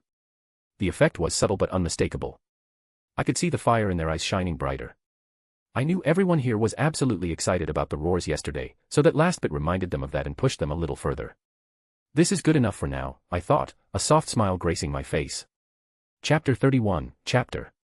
October 3rd, 8:45 a.m. British Ministry of Magic, Minister's Office. Cornelius Fudge. Being the Minister of Magic came with a great many responsibilities and more than its fair share of worries. Cornelius understood this well. His duty was to keep the Wisengamot, the Lords, the ICW, foreign ministries, business owners, employees, and the general populace content and satisfied. It was not an easy job, but Cornelius liked to think he was a skilled politician. He knew how to keep the masses, most of them, anyway, calm and favorably disposed toward him. He understood how to wield the media to burnish his own image and that of the ministry in the eyes of the common witch and wizard. He knew whom to talk to and, more importantly, how to talk to them, otherwise, he would never have attained his post, let alone held it for as long as he had. Still, within the tangled web of ministry administration and political maneuvering lay the core of his current problem. Somewhere along the way, he had lost sight of what he ought to do and had become more focused on simply keeping his job. It was a regret that now loomed large as circumstances rapidly spiraled out of control. Cornelius had long accepted that he would not retain his position past this year. Problems kept arising, one after another. He'd like to say he'd come to terms with that, but that would be lying. He clung to the hope that if he accomplished something worthwhile in these final months, he might stand a chance of being re-elected in the future. That was why, for the past couple of weeks, he had done his absolute best to lobby all the powerful figures in the British Isles to temporarily join Dumbledore's camp. And then this happens. Cornelius muttered under his breath, his tone thick with resignation. He had almost succeeded in unifying nearly every faction inside the ministry to support Dumbledore. Sure, the only reason it had worked so quickly was Albus's towering reputation, but that didn't mean Cornelius deserved no recognition for his efforts. Then another powerful figure emerged, one with a worldwide reputation. Not a good one, but a reputation nonetheless. It threw a wrench into his plans. The re-emergence of Gellert Grindelwald gave people another option, one that almost all the unsavory characters in the world would likely flock toward. Things just keep going from bad to worse. He thought, feeling his anxiety begin to stir again. He stood from his chair and started pacing back and forth. He needed to feel like he was doing something to keep his emotions in check. This was not the time to panic. Not yet. He still needed to know what Dumbledore was going to do before he allowed himself to lose his composure. Inhale deeply through the nose, hold your breath for a few seconds. Exhale slowly through your mouth, and hold once more. Exhale the rest, then inhale deeply again. He repeated the mantra in his head, focusing on the diaphragm exercises as he went through the motions. It helped, just as the archive had said it would. That was to be expected, really, as this was one of the recommended breathing exercises for everyone, alongside 10 minutes of daily meditation and mind arts practice. Anyway, he exhaled one last time and opened his eyes. Now I just need to figure out what to do in case Dumbledore refuses to go after Gellert. He looked at his desk, where a stack of papers grew taller by the second, one paper airplane at a time. They flew in, unfolded themselves, and settled one on top of the other. He didn't know how many he'd read in the past 2 hours, but they just kept coming. Kept piling up. Knock. Knock. The sound at his office door snapped him from his thoughts, and he turned. Come in. A man in a gray uniform, a sky-blue cape draped over his shoulders, entered. He was tall, considerably taller than Fudge, with slightly sunken eyes and dark circles beneath them. His beard was a little unkempt, in contrast to his impeccable clothes. He had broad shoulders and was beginning to bald. "Ah, Croker," Cornelius greeted the newly arrived unspeakable and gestured for him to sit. "What do you have for me?" "Well, nothing substantial," Croker replied, his voice monotonous. "As of now, no one knows where Gellert Grindelwald is.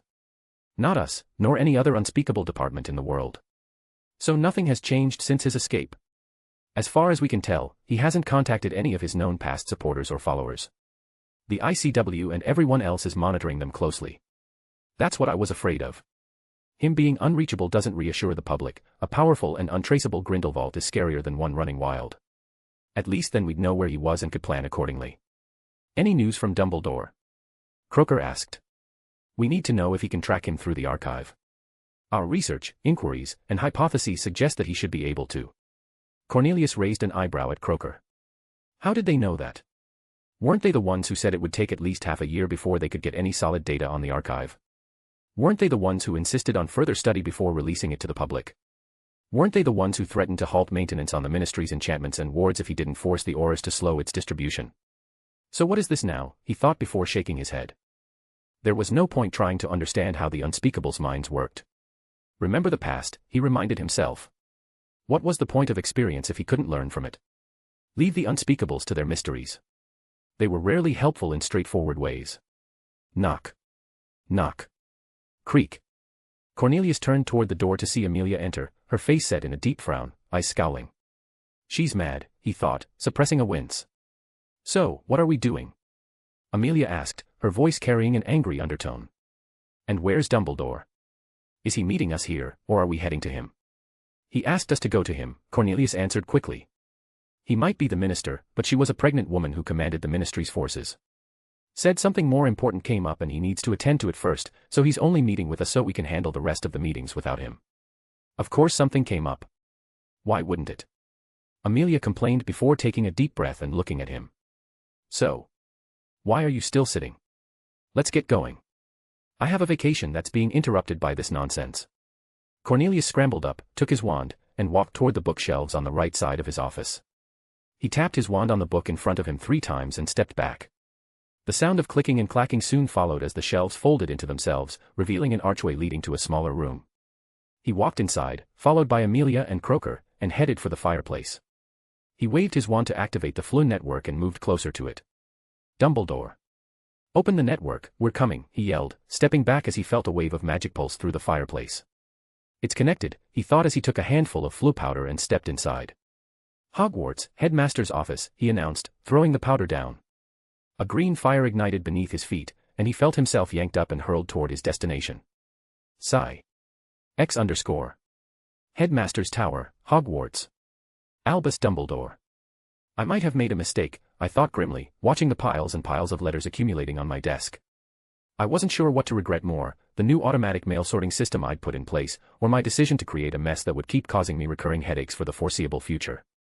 I sighed tiredly and leaned back, completely ignoring the flashes of green fire and the arrival of the minister and his entourage. I'd had different plans for today, things I intended to get done while letting people stew in their anxiety for a moment, but new problems just keep popping up. I muttered in annoyance, opening my eyes and leaning forward over my desk toward the 3 people now seated across from me, Fudge, Amelia, and Croker. "Let's get this over with," I said, deciding to go with a blunt and direct approach for this conversation. "What do you want to know? Can you track Gellert through the archive?" Croker asked instantly. Merlin, at least let my question register in their heads first. "No, I cannot. He has not activated the tracking function," I replied, lying through my teeth with a perfectly straight face. "That doesn't make sense," Croker argued. "Our preliminary testing and hypotheses suggest you should be able to. We had some of our colleagues connect to the archive and after some research we found the broadcasting location option as well as the SOS and other functions that suggest you could. So I see no reason stopping you from doing so." "Ah, that's where you are wrong," I interrupted, smiling softly as I looked at him. "While the archive is essentially a form of mind magic, everyone's mind and magic is their own, and they fight against foreign influence fiercely when needed, something you should know." I paused for dramatic effect before continuing. "What I did was create a network that allows minds to interact with each other. I don't have much influence over individuals who use the network itself. So unless someone wants to announce their location to the world, I would not be able to track them. Croker frowned as he began turning over what I'd said. Cornelius looked clueless but tried to act as though he understood. Amelia, on the other hand, appeared both agitated and uninterested in the current topic. So the easy way is out. What else is there? What do we tell people? Amelia asked, looking as though she was losing her patience with every passing moment. Nothing, I replied. I can't fight Gellert without essentially sacrificing the entire city where our confrontation would take place, and that's simply not an option. Gellert will do his best to stay in crowded cities from now on, as I have no doubt he's already figured this out. So whether we like it or not, we have to find a different solution to the problem, or wait until I figure out a way to restrain him without risking the deaths of millions. It can't be that exaggerated. Croker muttered skeptically. Oh, it's not an exaggeration. You cannot fathom just how powerful the two of us are compared to our past selves. I shook my head with a troubled expression. To give you an estimate, I could duel 30 versions of my past self and win in less than 5 minutes, and you have records of my past battles with Gellert, so you do the math. Ugh. Amelia groaned into her hands. So I was up and busy since the crack of dawn for nothing. Frankly. Yes, I chuckled, amused by her grumpiness. If you had waited a bit, you would have simply read my announcement in the archive. But Cornelius here kept insisting we meet, so here we are. Fudge began fidgeting in his seat. He clearly had things to say, so I directed my attention back to him. Seeing me smile at him, he took a shallow breath and started rambling on about what he had been doing since we last met, unnecessary details that were inconsequential in the long run but still mattered in the moment. I was slightly impressed by all the maneuvering he had been doing, especially with the new Hogwarts admission inquiries the ministry had been receiving since the latest batch of acceptance letters went out. He had handled that rather well, informing the Department of Education to issue a statement to every household in the Isles, clarifying that the letters were not a mistake and that Hogwarts was entering a new era of change. Neither I nor anyone else had asked him to do that. He had simply gone fully into the Dumbledore camp and started endorsing whatever I said. And you will be glad to know that as of October 5th, Magical Britain will officially begin its transition to a war status. Our preparations will be complete, we just need to get the goblins in line, and then we will meet again to discuss next steps, Fudge said, his eyes lighting up as he wore a bright, proud smile. That's good. Slow, but still within expectations, I nodded, my eyes moving from right to left to study the reactions of the other two. They didn't seem to care, so I simply shrugged. All right, then. The announcement will go out across the archive in a few minutes, so you should head back to prepare yourselves, I said as I stood up. I truly do have something urgent to attend to shortly, so. Oh, all right. We'd better head back and prepare, then, Cornelius said, standing and moving toward the fireplace. I chuckled inwardly, rather liking the new changes in Cornelius. They left, and I headed back down to my lab. I had 2 new items on the agenda for today, so I'd better get them done as soon as possible. My research on chakra is finally complete after all. Chakra, the energy generated by blending physical and spiritual energies together. Or at least, that's what I knew about it before I started my research. Turns out, creating a new energy, even when you theoretically understand it, is not easy. And that's coming from me, someone with a cheat-like power like the Archmagicians. I had to study each energy separately. Physical energy, which turned out to be a combination of many different factors, contrary to my initial hypothesis that it was merely bioelectric energy. Then there was spiritual energy, a far more complicated form, something between soul energy and mind energy. Ugh, I really wouldn't know what I would have done without the Archmagicians, I thought, deeply relieved by how things had turned out. I knew perfectly well just how improbable it would have been for anyone else to accomplish the same. It took me countless tries and errors to determine the ratio alone. But now, it's time to actually succeed. I grinned, closing my eyes and sitting down on the floor. The whole library was under the highest level of protection, the barriers and wards around me would make everything much smoother. I took a deep breath, relaxed, and slowly, carefully, began the process. It took only a second, but the moment the 2 energies merged and transformed into a new energy, I felt as if my entire being was laid bare. It was so brief, so fleeting, that under any other circumstances I would have thought I was imagining things. But not now. Still, I had no time to ponder, because the next second, it felt as though the whole world stopped. As if reality itself halted to take a second look, to verify what I had just done. It was then that I felt something I could never have hoped to imagine. My soul, my body, my very existence, seemed to solidify, as if from this moment on, I was a constant, an indelible part of the world. Simultaneously, everything around me changed. I began to perceive the world from a different perspective. I saw what was happening in real time, and somehow, I understood. This merger wasn't just 3 different realities blending together like clay. Worlds weren't playthings to be reshaped at will. The process we were undergoing was, in essence, the creation of a new world, one in which the unique elements of the three original worlds would compete to preserve as much of themselves as possible. I understood why our world had been chosen as the base, and not the other two. Our world was younger, smaller, and more adaptable. It held far more potential to remain connected to this part of the multiverse for much longer. Then, just as I felt myself on the verge of comprehending more, of studying and understanding the inner workings of worlds, perhaps even the multiverse itself, I snapped back to reality. And suddenly, I was no longer just the simple, fledgling godling Albus Dumbledore I had been a few seconds before. I was the first primordial in my world. I was the origin of a new energy. I carried a different weight in reality than I had before. It was unsettling. It was exciting. It was complicated. I smiled. A happy smile. A goofy smile. A relieved smile. And for the first time since I woke up as Albus Dumbledore, I felt like everything was going to be okay. A/N, I am back. Let's hope this is the last time I take such a long time to update. Chapter 32, Chapter Hogwarts, 2nd floor, South Wing, new combat training room. Harriet Potter. How is this easy mode? Harriet complained, taking a step to the right as her breath grew labored. She flicked her wand and jabbed it sharply forward, releasing a knockback jinx at her opponent. The opponent, of course, simply sidestepped to the left, avoiding the spell, and sent one of her own in return. I really hate myself right now.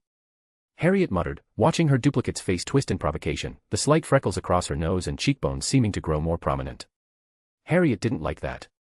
So she sent several stinging hexes toward her duplicate, 5 spells in quick succession.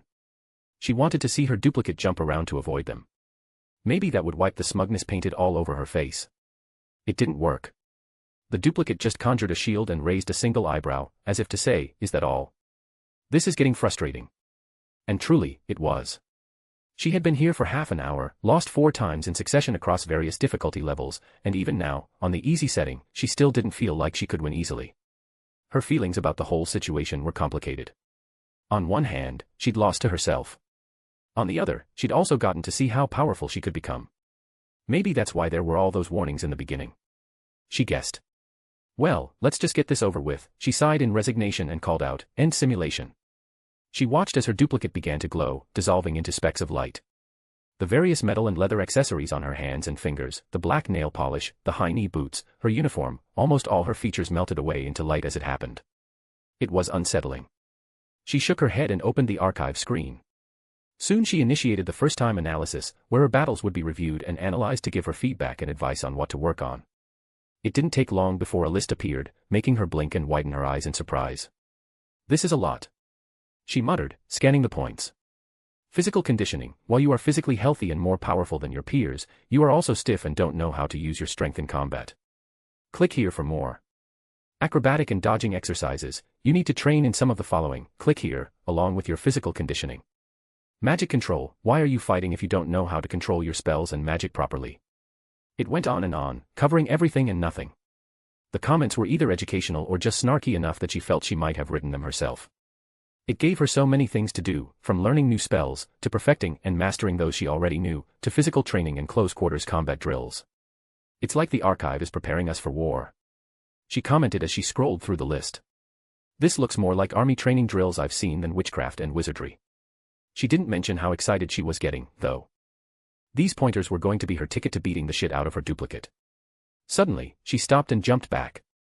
She started looking everywhere but couldn't see anything. She blinked as her wand and hand moved on their own, a reflex, maybe, but she didn't think further. Something had happened. She didn't know what, but she knew that something had. Something changed. She called up her archive and went directly to the scanning reports. She scrolled up, and there it was, gibberish written in numbers, letters, runes, and symbols. For 1 second, even the archive hadn't known what happened or what changed, though she noticed the data after that indicated the world's energy activity beginning to rise. Not my problem. She decided, closing the tab.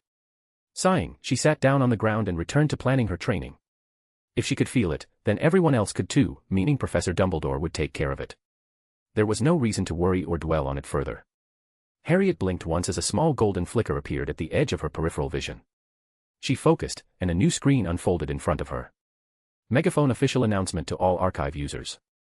Issued by Albus Percival Wulfric Brian Dumbledore, Supreme Mugwump, Chief Warlock, Headmaster of Hogwarts School of Witchcraft and Wizardry. Date, October 3rd.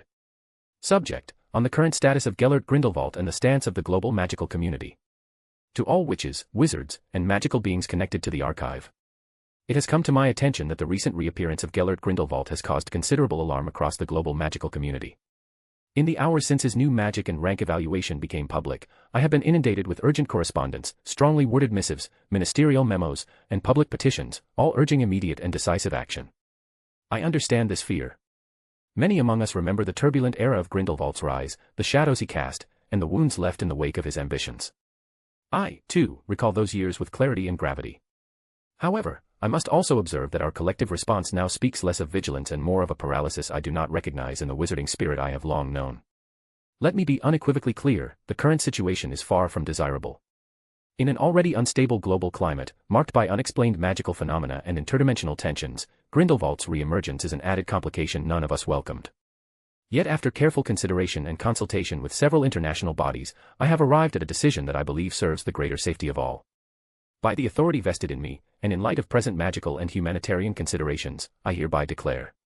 1. No direct confrontation. I will not seek out, nor engage in, any form of dual or direct magical combat with Gellert Grindelwald unless he actively returns to his former path of violent domination and poses a direct, immediate threat to global magical and non-magical populations.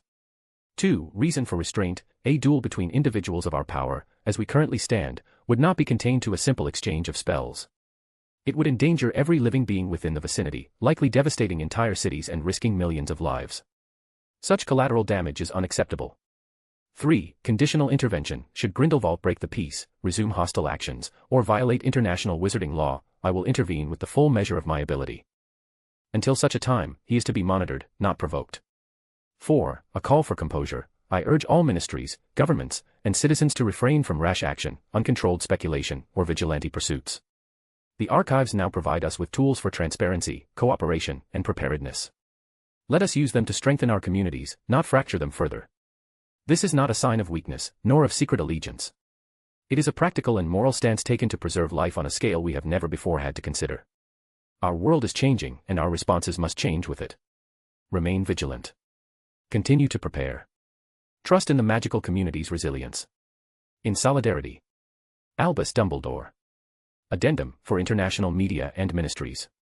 A full confidential briefing on threat assessment and contingency planning has been issued to all heads of magical government via secured archive channels. Please refer to your designated ministerial portal. Harriet stared at the announcement, the formal tone and dense paragraphs making her blink. It didn't sound like Dumbledore's usual warm, twinkling-eyed speech, it sounded like a decree. She skimmed it once more, the words, collateral damage, conditional intervention, and preserve life sticking in her mind. Well, she murmured to herself, I guess that's that. She closed the screen, the golden glow fading from the edge of her vision. Training suddenly felt a lot more urgent. X_. Albus Dumbledore. The media will have a field day with that, I chuckled, knowing my announcement would probably make the day for every reporter from here to Berlin. They would fan the flames, spin tales, and spark a chain reaction no one would anticipate, exactly as I intended. I rather liked the current climate of unrest. That slight, simmering fear would make people more inclined to seek ways to guarantee their safety. The fact that my archive happened to be the easiest and most guaranteed path to power was merely a happy coincidence. Perhaps this would be enough to shake off the rust clinging to magical society. Perhaps not. But I preferred to believe it would prove helpful either way. Now, back to the more immediate problem. Muggle governments and agencies were encroaching on magical potential, identifying newly invited children and snatching them before they could reply.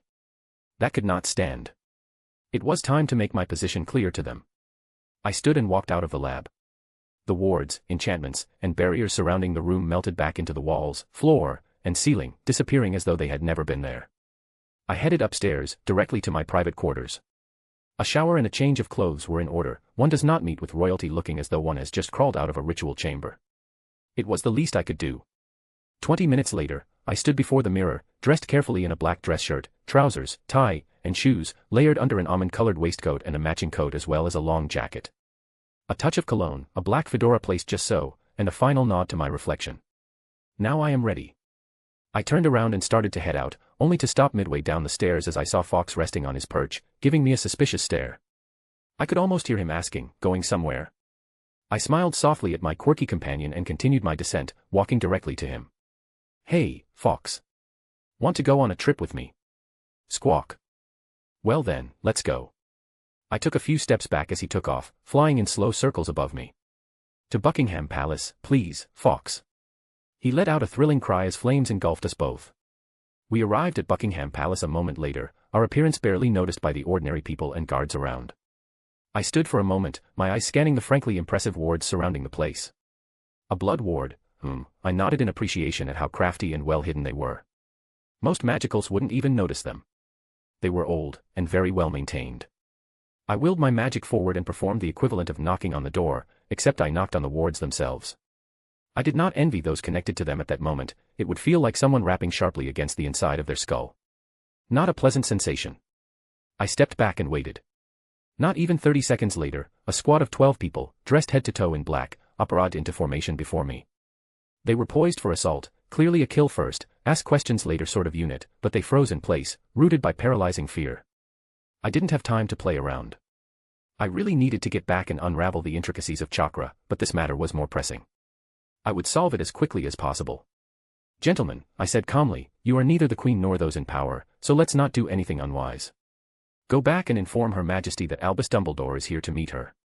I'm sure she would not mind clearing a few minutes of her busy schedule for me. As soon as I spoke, it was as if the spell holding them broke.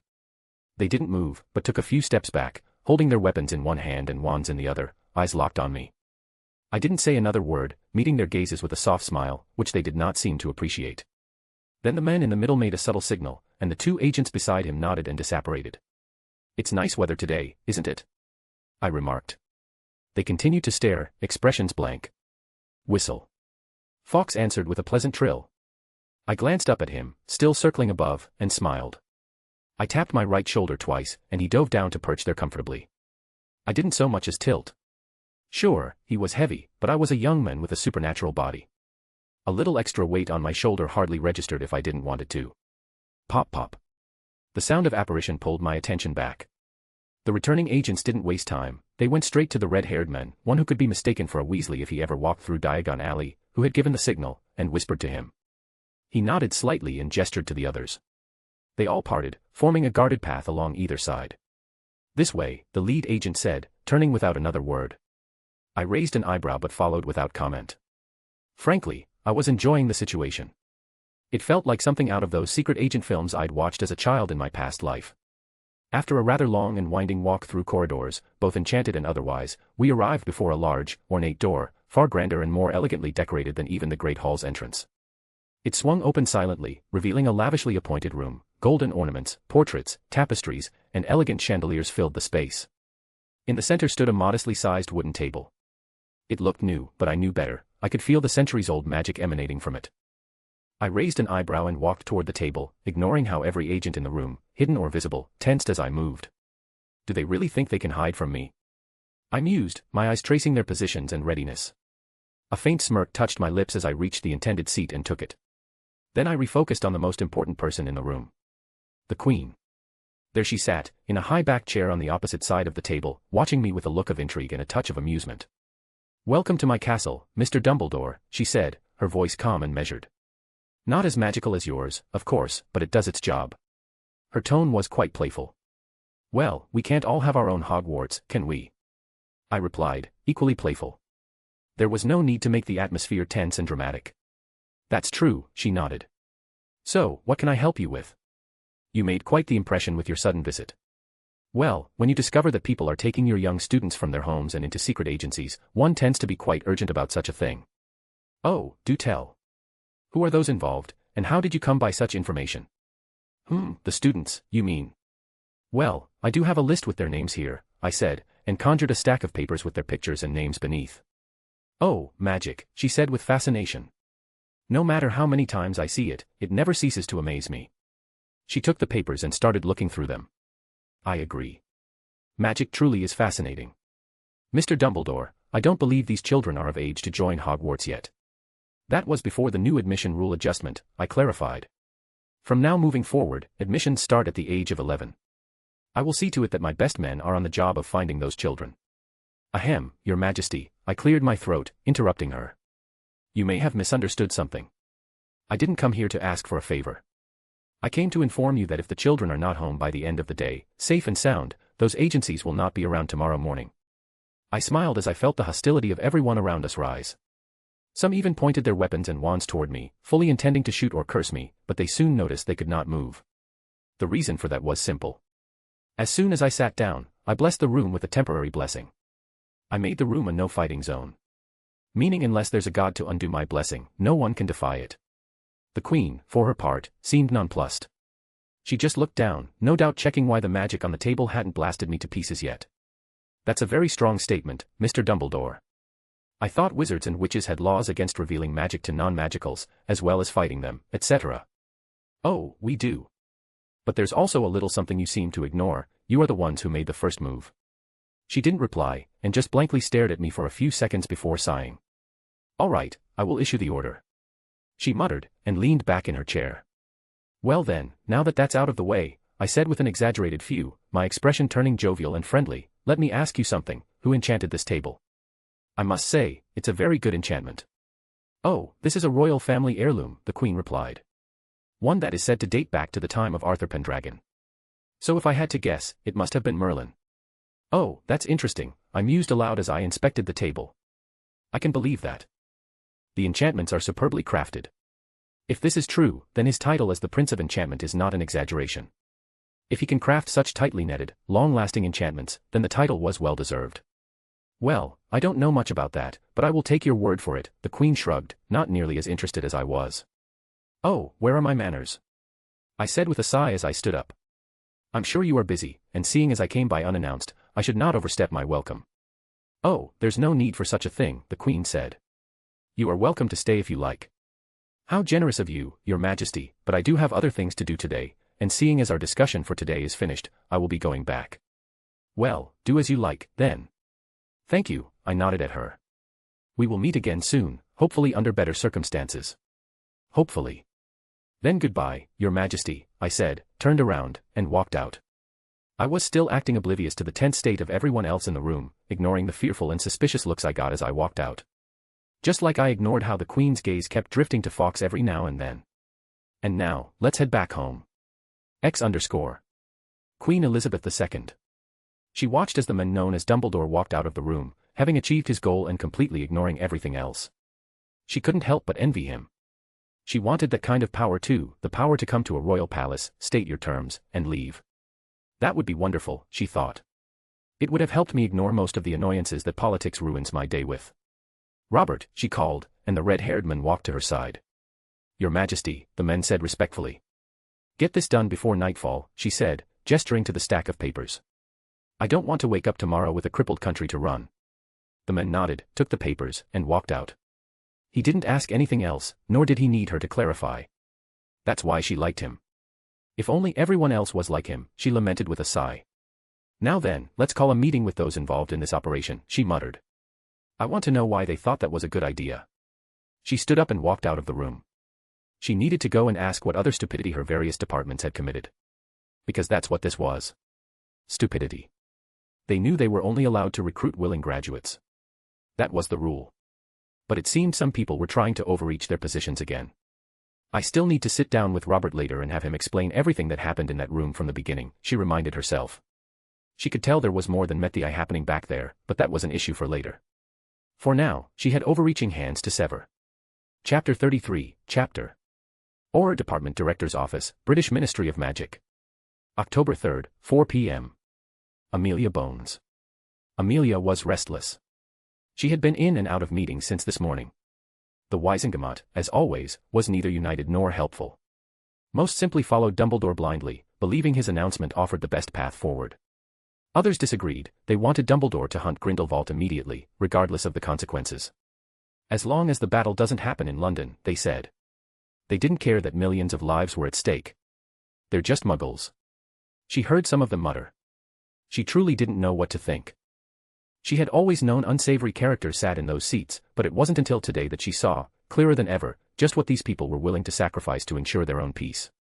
Still, the vote passed in favor of following Dumbledore's plan for now, with the option to reconvene later and review the results. Then came the reporters. They had been camping inside the ministry since the announcement appeared, waiting for anyone foolish enough to comment on it, and on the outcome of the Wizengamot meeting. That, in itself, was a disaster. Next arrived the ICW representatives, along with foreign ministers and their own delegations. Meeting after meeting, demand after demand, pure political hell. It lasted until the ICW representatives received orders to return and await further instructions. She didn't know what had happened, nor did she care, because their withdrawal started a domino effect, finally freeing her from the shouting, back and forth, and circular arguments. Still, she didn't get much time to breathe. Right around noon, she had to take several Auror squads into Diagon and Nocturne alleys to quell the civil unrest. That was another kind of hell. People shouting at each other, some with wands drawn and ready to fight, others arguing pointlessly about what to do. They had also captured a few werewolves and hags trying to rally the frivolous, the stupid, and the outright unpleasant, the first stirrings of a group to support Gellert Grindelwald. Amelia didn't know if it was the pregnancy, her lack of sleep, or just the general situation, but after everything she'd been through today, she'd arrived at one conclusion. Magical Britain had a higher concentration of stupidity than ever before. She didn't know what was worse, the hag preaching openly about Grindelwald in the middle of Nocturne Alley, or the old wizards brawling like prepubescent girls right outside Madame Malkin's shop. It was also chaotic. And she'd learned one thing, wizards and witches were doomed unless something big happened. Something big enough to drag them out of the stupidity they'd buried themselves in. Something like. It was then that everything clicked. All those politically baffling moves Albus Dumbledore had been making ever since he woke up young again started to make sense. Not entirely, but most of them did. Ugh, I really must be exhausted if I'm starting to think Dumbledore is playing politics on a much bigger board than before, she winced, admonishing herself. Amelia sat up, rubbing her eyes with the heels of her palms. She wanted to go home. To sleep, be pampered, and enjoy time with her husband. Just like yesterday, but without today's chaos, if possible. She sighed and stood up, having finally reached a decision. She was heading home, and she was going to enjoy her vacation.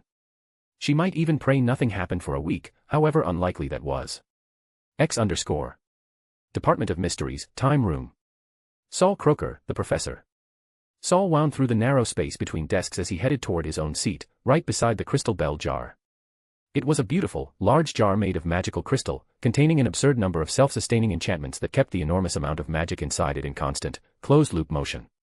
A necessary measure, seeing as the jar contained a small hummingbird egg locked in a perpetual cycle of hatching, growing, and reverting back to an egg.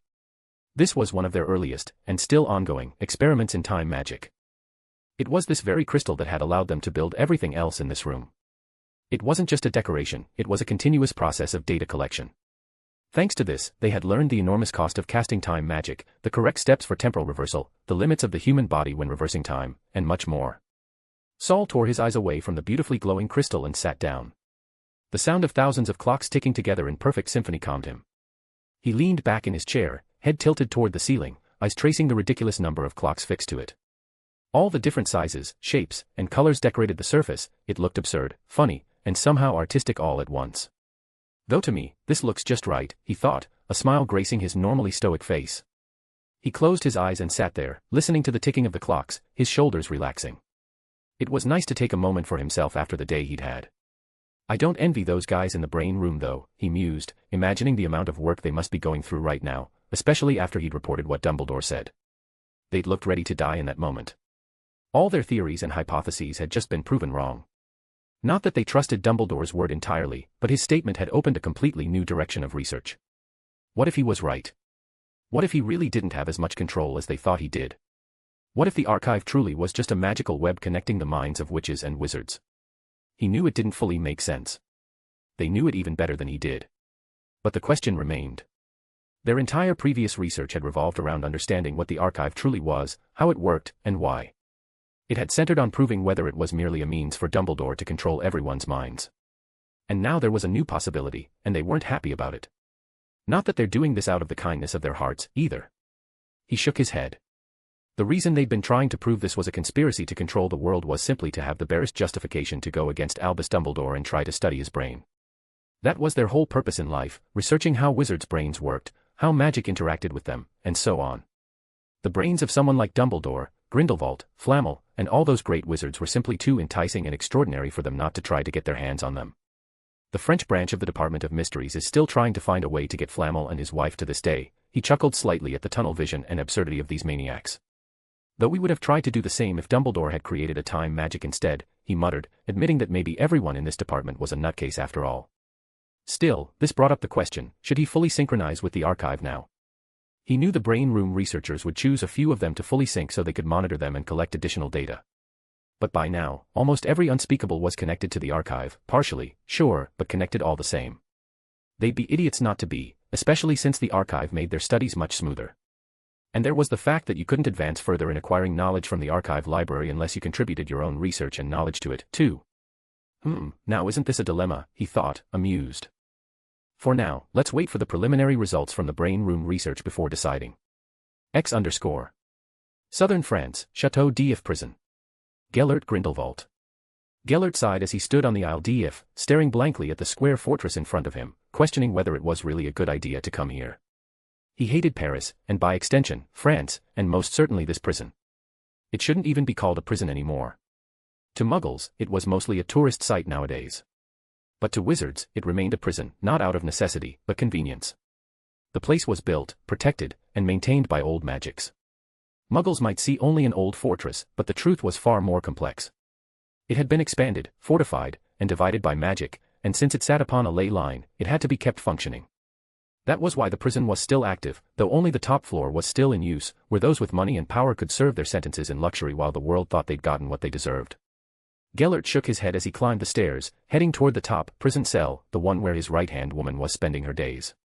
Arriving at his destination, he knocked twice on the wooden door before opening it and stepping inside. He tilted his head to the left, avoiding a silent cruciatus curse, and let out a slow, mirthful chuckle. "Ah, Vinda," he said, his tone merry. "I see your casting has become more refined." And it truly had. Her torture curse was silent, fast, and very well contained. None of the usual erratic magic that accompanied curses of that level remained. It was clear the woman had spent her days here enjoying the quiet, peaceful atmosphere while studying and advancing her knowledge. He walked slowly, unhurriedly, toward the old woman sitting in a rocking chair near the window, one with a breathtaking view of the ocean below. He waved his hand and conjured a similar chair opposite her table, then sat down. Vinda, wand still in hand, stared at him unblinkingly. He smiled at her and simply sat there, head tilted slightly as he gazed out the window. "You've grown old," he said, not bothering to look at her. He had seen her the moment he entered, and he still could, even without looking. He could sense her magic, her emotions, and predict her moves before she made them. He truly was in a new realm of power.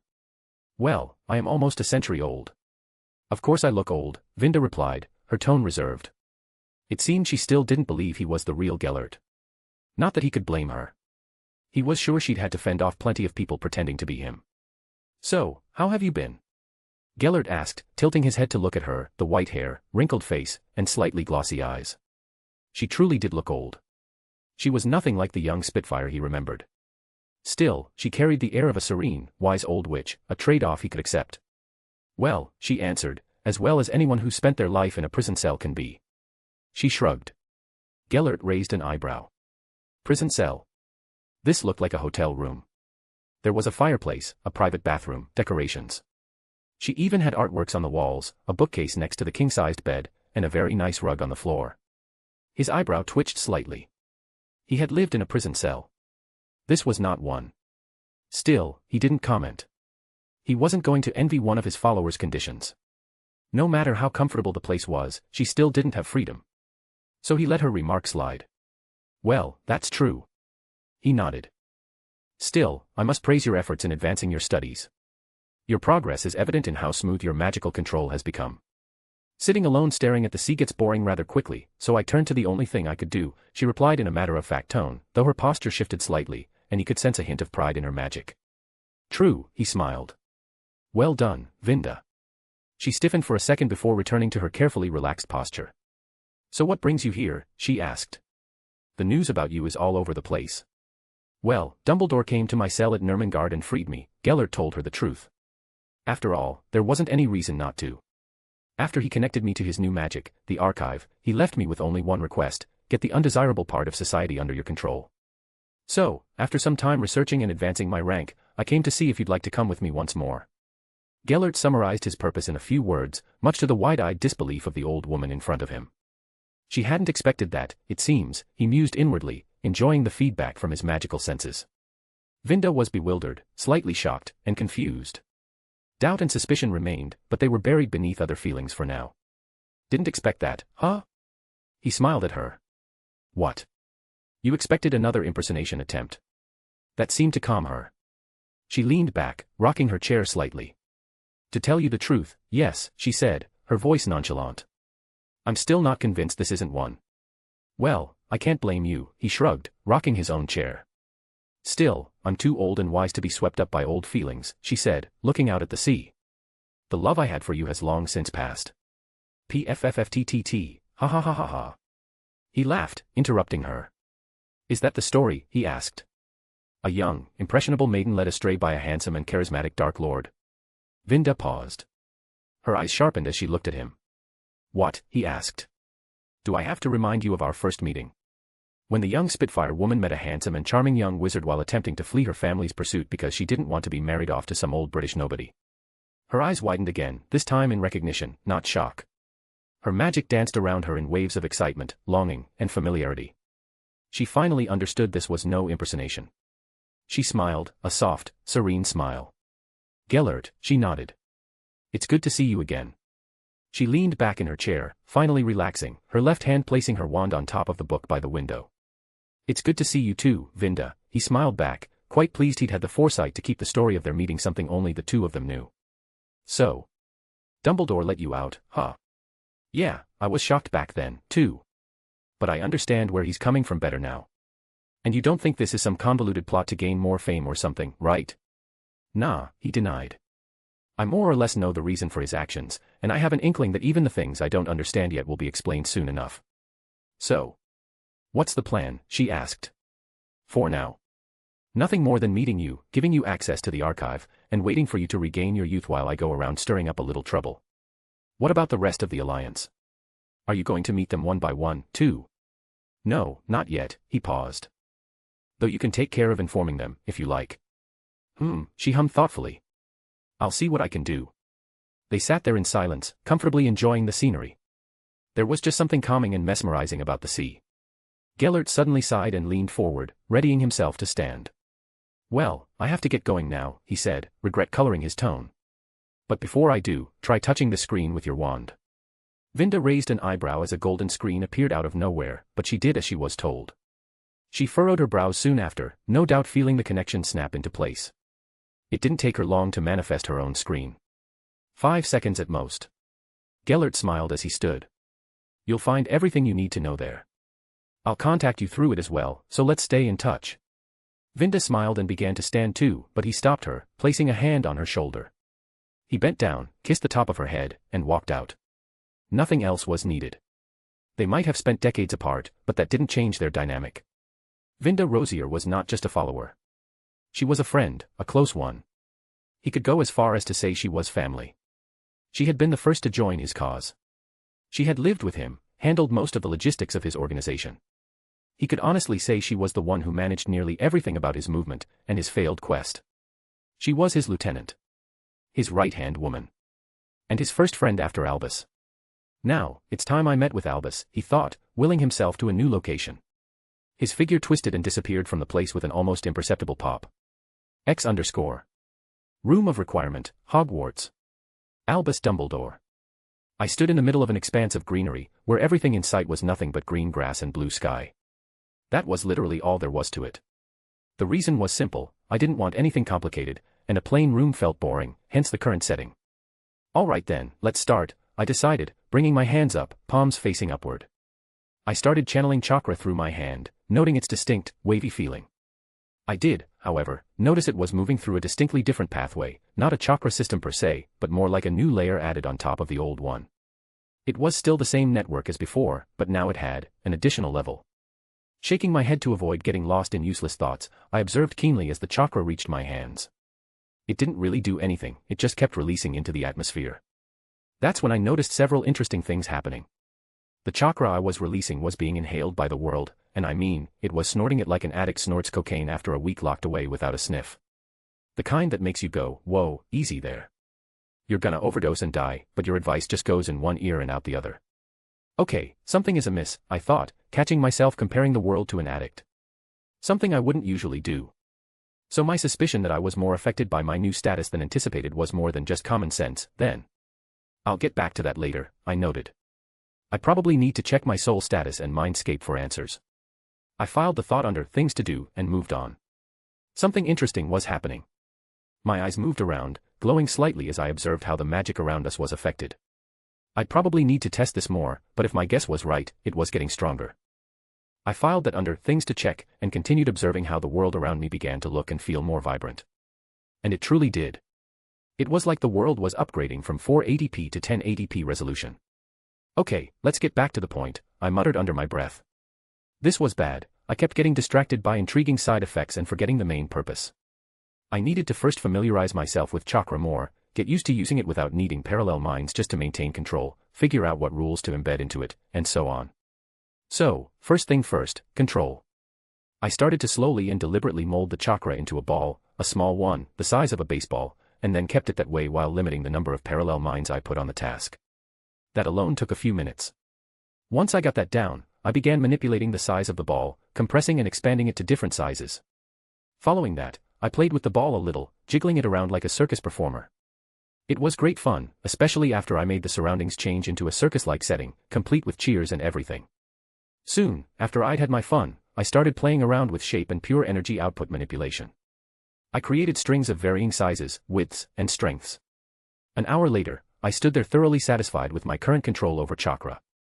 Man, that was a fun hour. I smiled happily and snapped my fingers, my clothes changing into those of a ninja.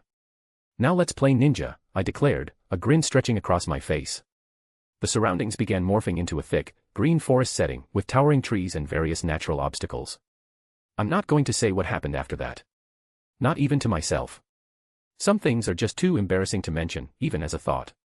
A century-old man jumping around the woods while shouting "Neen, Neen" is one of them. Now that I'd gotten that out of my system, it was time to start experimenting with the reason for creating chakra in the first place, ninjutsu. More specifically, clone jutsu. I didn't really need to make hand signs or shout the name of the jutsu for it to succeed, something I'd long known. The only reason I'd needed those control exercises earlier was to familiarize myself with the difference between magic and chakra control. Still, that doesn't mean I shouldn't have fun with it, I thought, justifying the absolutely absurd half-hour that followed, during which I kept making hand signs that were probably nothing like the anime, and shouting fireball, annihilation flame, headhunter jutsu, etc., in Japanese. I was nothing if not authentic, I nodded to myself, proud of my achievement. Anyway, after thoroughly enjoying my time, the surroundings morphed back to their original setting, an expanse of green grass and clear blue skies as far as the eye could see. I took a deep breath and willed a shadow clone to manifest. With a burst of smoke, an identical clone stood in front of me, though this one was wearing black two-piece pajamas. A great choice of outfit, if I say so myself, I smirked as I watched my clone shake his hand before snapping his fingers. Nothing happened. My smirk grew as his eyes widened before he looked at me accusingly. What? I asked. I didn't create you to play with magic. I created you to see if I'd missed any kinks in the clone creation process. He opened his mouth to say something, but no sound escaped his throat. He furrowed his eyebrows before bursting into smoke. The memories, emotions, and thoughts of the clone appeared in my head, with one very prominent thought. You are a fucking asshole. That was the thought the clone sent back to me. I chuckled in amusement before shaking my head. That was enough for me today. I'd had my fun, now I just needed to create a couple more clones to test out the kinks of chakra while I went to relax and do something else. With that, I turned around and walked away, the surroundings bleeding away and changing into a small room with a door a few feet away from me. The door opened, and I stood by it, ordering the room to turn into a big, spacious training room. My mouth twitched as I tried to contain the smirk fighting to grace my face. Pop pop pop pop pop. A series of pops accompanied by white clouds of smoke saw 5 more shadow clones appear in front of me. I took the last step back out of the room's threshold, the wide smirk finally breaking across my face as I watched my clones' eyes widen in realization. They tried to run my way, but they weren't fast enough. The door closed, and I started cracking up, laughing freely. I truly am an asshole, I thought as I began walking back to my office, not the slightest bit bothered by what the clones were thinking. They were me, so they'd probably already figured out why I did it. They also wouldn't be able to disable themselves, I'd taken away that option, along with many others, so they could only work honestly and transfer their feelings, thoughts, and opinions to me later. I strutted back to my office, feeling quite refreshed. What a great day. X_A/N, this was supposed to be 2 chapters here in WB, cause I kinda decided that a chapter should be 2,000 words if I wanted to update regularly, but just now I just decided fuck it, we ball face with tears of joy rolling on the floor laughing face with tears of joy rolling on the floor laughing face with tears of joy. Chapter 34, Chapter Hogwarts, Headmaster's Tower, Bedroom. Albus Dumbledore. Floating around had become a big part of my relaxation routine.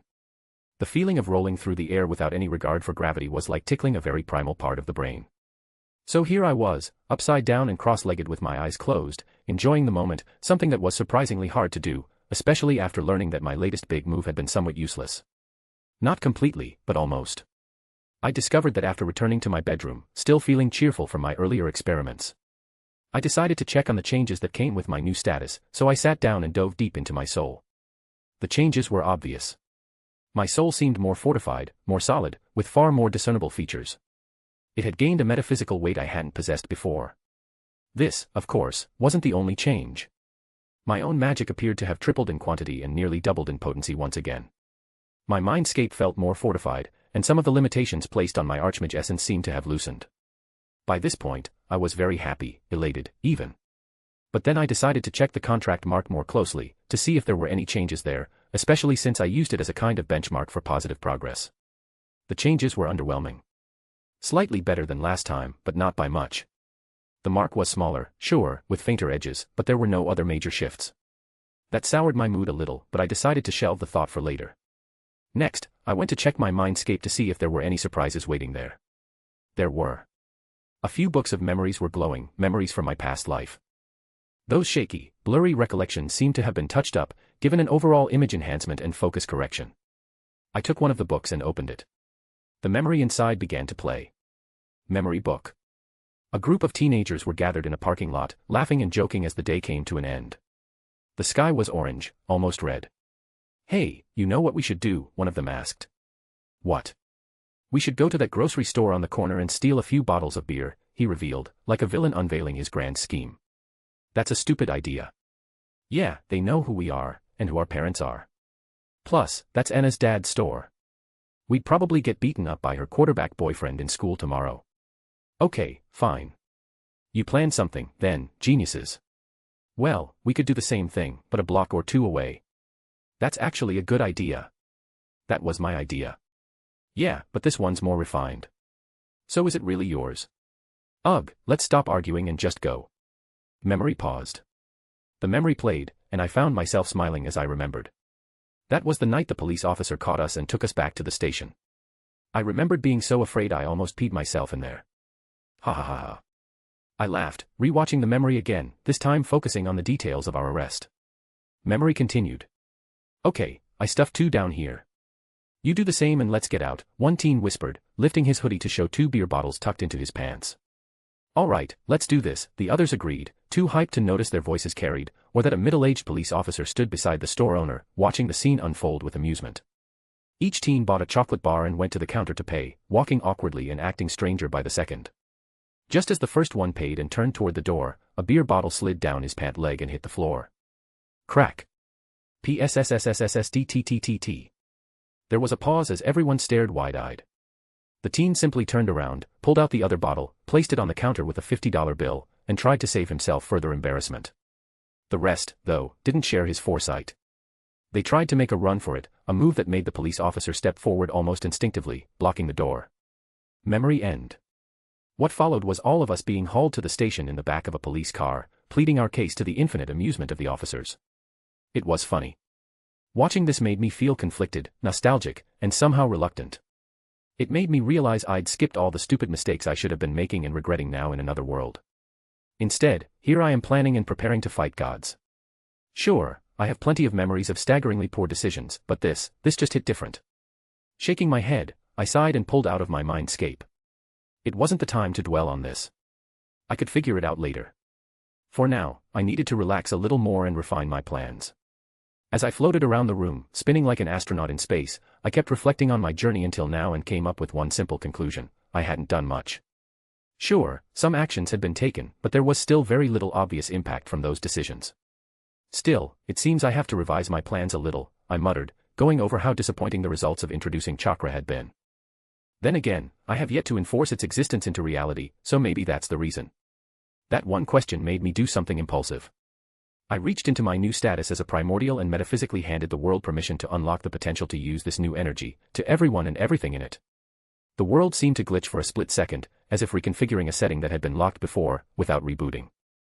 I regretted that decision almost instantly as I felt my chakra being constantly siphoned by the world. It seemed I would need to serve as a battery for a while, until the world grew accustomed to the new addition. I also hadn't enforced any rules or limitations upon chakra beyond what was already there, but that didn't bother me anymore. If I didn't like how certain people use chakra, I'd just take it away from them. It's okay though, I thought. I think I've finally found the way. I opened my eyes, adjusted my posture in the air, and levitated down onto my bed. Lying there, staring blankly at the ceiling as my chakra remained stuck at the 1/4 mark, unable to rise thanks to the world steadily draining it, I started to think ahead. What type of energy would help my world the most? My devil fruit research was at a dead end for now. My faith siphoning system was almost ready, and the research on Nen wouldn't take much longer either. Yet I still needed an energy that was utterly unique to my world. An energy as unique as our magic. An energy better than Nen and chakra combined. Something the world treated as a prize rather than something common. And that's when it hit me. Key. But not just any key. A key that was possible for anyone to acquire, but only those who persevered and reached the pinnacle could truly obtain. A key designed solely for humans. A key that made it possible for humanity to fight gods, if needed. I felt a smile stretch across my face. Yes, this was impulsive. Yes, this might cause some unnecessary trouble down the line, but I didn't care. It wouldn't even require me to create this energy. Just enough patience, and by the end of the month, maybe even sooner, everyone would feel it. As I was diving fast into my fantasy, a faint golden light flickered at the edge of my sight. A message.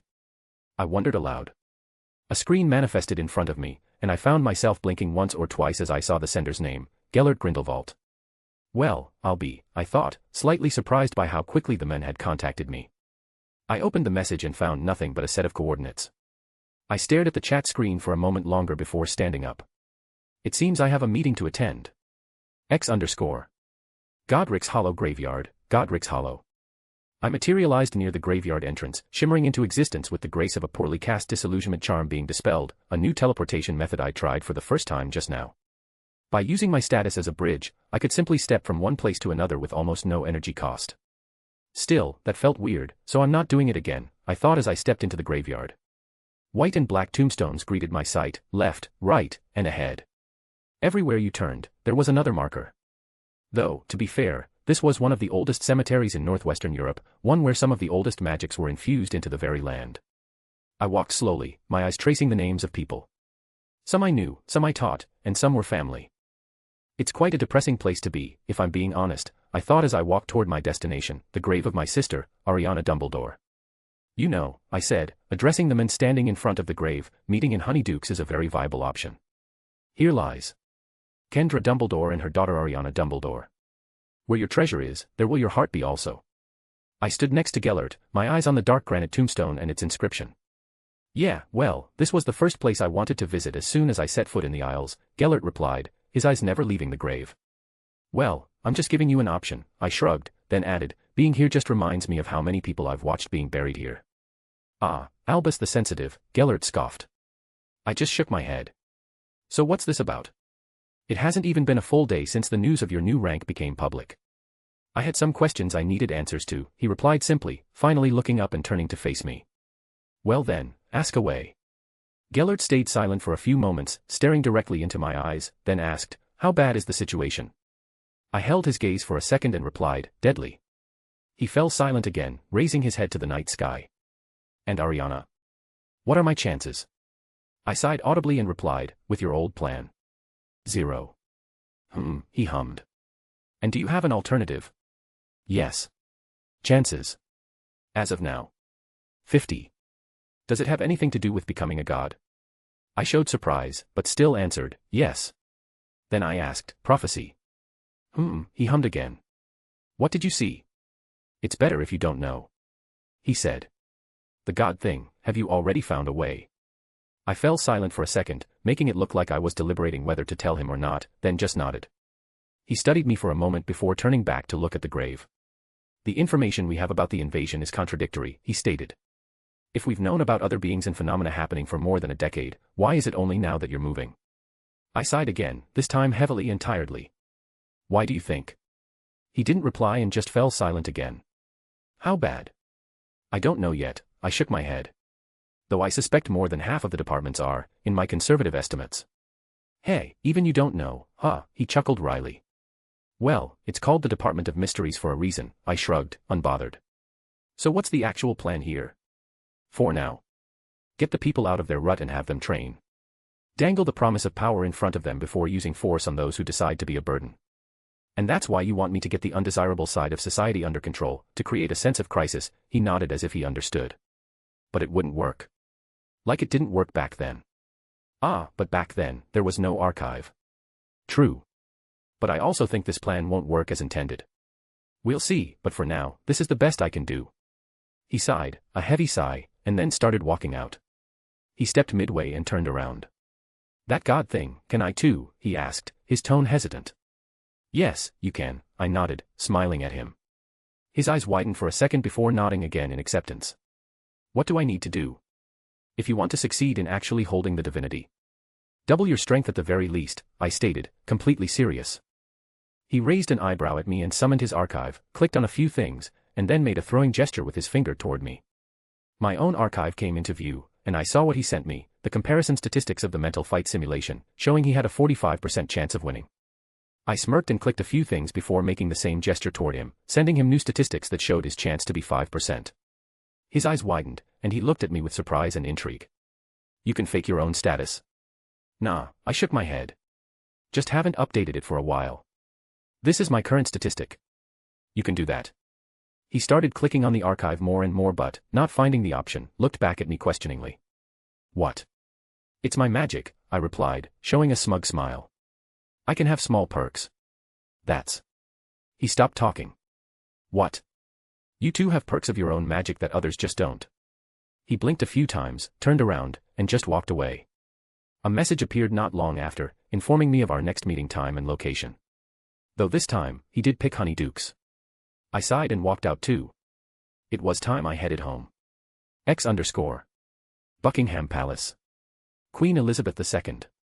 She leaned back in the armchair, resting after the stressful day she'd had.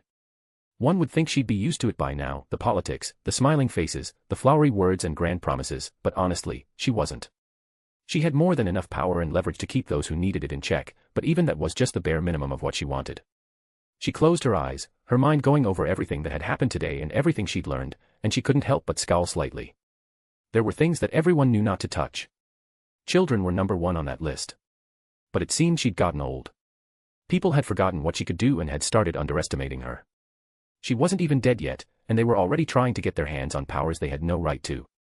Calm, Elizabeth, calm, she reminded herself. You have all night to remind them of their place. Knock, knock. Enter, she replied, not even bothering to open her eyes. No one could harm the queen inside the palace. I have everything you requested ready, ma'am. She hummed in acceptance. Did you verify the information more than once? Yes, your majesty. Everything has been double-checked 3 times. Okay, then. She opened her eyes and stood up. What are we waiting for? Let's get going. Yes, ma'am. The agent saluted and moved aside, allowing her to take the lead. She walked through the corridor before turning left and stopping in front of an old painting of a knight. She raised her hand and traced her finger along the steel beside the knight until she felt something prick her skin. A drop of blood seeped into the painting and disappeared as if nothing had happened. She extended her hand to the left, where one of the agents stepped forward, took her hand, and traced his wand over her finger while muttering an incantation. The queen didn't even look, continuing forward as soon as the secret passageway appeared. She didn't have time to marvel at the sensation of magic on her finger. She soon arrived at her destination, the headquarters of her own private agency. The room was a marvel of technology, filled with things still thought to be impossible, from computers to advanced gear and everything in between. All right, boys. Let's get this started, she muttered as she walked over and sat down in front of a large screen on the wall. Operation DD Alpha 1 starts now. Chapter 35, Chapter. Hogwarts, Headmaster's Tower, Bedroom. Albus Dumbledore. I never knew I could do so much in so little time, I thought, gazing at the floating screen in front of me and debating what to write. Announcement megaphone, congratulations to the wizarding world on the creation of a new branch of magic, one that's only limited by your imagination, effort, and will. Maker's Magic is a new magical discipline created by Albus Dumbledore to help those who lack direction in their research and studies for the promotion ritual. It's a branch full of potential for everything. Want to create fire? Wind? Clothes? Even candy? This magic is for you. Here, you only need to know what you want, a solid foundation in magical arts, and the drive. Create your own maker's magic. I don't know, I muttered as I read the announcement. It feels more like a promotion than an announcement, but that's what's needed, so. I shook my head and sighed. After 2 days of theories and experiments, I had finally created something that would give wizards and witches the final push they needed, but I didn't know what to feel about it. I mean, sure, I'd only created the bare bones of the magic, the essential foundation for them to develop their own magic and give me the chance to plant my blessings into their souls, as was the plan. But now I had complicated feelings about it. I had all these future plans, but what about the present? I couldn't even enjoy it, thanks to all the different problems happening at the same time. Isn't that what shadow clones are for? A treacherous thought bounced through my mind. Shadow clones aren't me. The retort was instantaneous. Sure, I could use them to do the tedious bits, but I couldn't guarantee they'd act like I would in different situations. I am a control freak, aren't I? Of course I was. Always had been. Not out of malice or anything, but because I knew most people couldn't do things the way I would, and that was the problem. The variables. The chaos their choices and ways of doing things would bring. Things that might make it harder for me to do my job. I stroked my beard as I fell into deep thought. Maybe I could guide the chaos instead of containing it. I didn't know. That question alone brought up so many different variables. Like, for example, couldn't I just give magic to the muggles and be done with it by now? I could. But that wouldn't help. Not one bit. That was an answer I'd figured out yesterday. Muggles, and even most adult squibs, didn't just lack magical power. Sure, squibs had reserves below the threshold, but that wasn't the primary reason for their failure to cast magic. What they lacked was the very defining trait that wizards and witches have, conceptualization. Their minds just weren't geared toward understanding magic. They could be 10 times mentally stronger than a wizard, know everything about the spell and check almost every box on the list, they'd still fail. Could I fix this? I was pretty sure I could. A blessing was all I needed. But that was where the other set of problems came in. I can't force them to accept. I can't force them to trust me. I can't use force, period. Me and my morals. I thought sarcastically. I was very much aware of how paradoxical and hypocritical I was, but there was one tiny thing that justified all of it for me. It justified the manipulation and long-term plans for me, and always would. I know the ones I guide, i.e., wizards and witches. They know me. They believe in me. Etc. And I don't know the muggles. It was that simple. But you were a muggle in your past life, another treacherous thought countered. And that was why I would do my absolute best to make sure the muggles of my world didn't go extinct. Sigh. I guess it all comes down to my task. I have to preserve the uniqueness of my world as much as possible, and wizards and witches were that uniqueness. That doesn't mean, however, that I can't add more flavors, does it? I would not let the muggles get swept away, but that means I either have to wait for the idiots on the other side to start screwing things up or come up with some convoluted plot where instead of me, Albus Dumbledore the wizard, saving the day, it would be me, God, who saves the day. That was the most logical way for me to do this. Humans, as a species, are more prone to believe that a higher power is helping and guiding them than to believe I do it out of the goodness of my heart. Ugh. I groaned as I lay down on the sofa. This is driving me crazy. I minimized the screen and opened a different one, trying to shift my focus onto a different topic. Like the new screen. The one that was silver in color, much larger, and filled with more data, numbers, symbols, and diagrams. My new subsystem. The faith siphoning system. Fully operational. Finally. It wasn't as dramatic as it sounded, though. Sure, it helped, but all it did was work as a network to collect faith energy from around the globe, check it, store it, and sort it. It didn't do anything else. Everything else was happening manually, inside my mindscape, where the glowing, rainbow-colored orb of divinity was currently growing bigger and bigger thanks to the conversion of faith into divinity. A very inefficient way to grow divinity, as it turned out, because before one's divinity had any domain, it was just a formless, powerful energy that affected reality.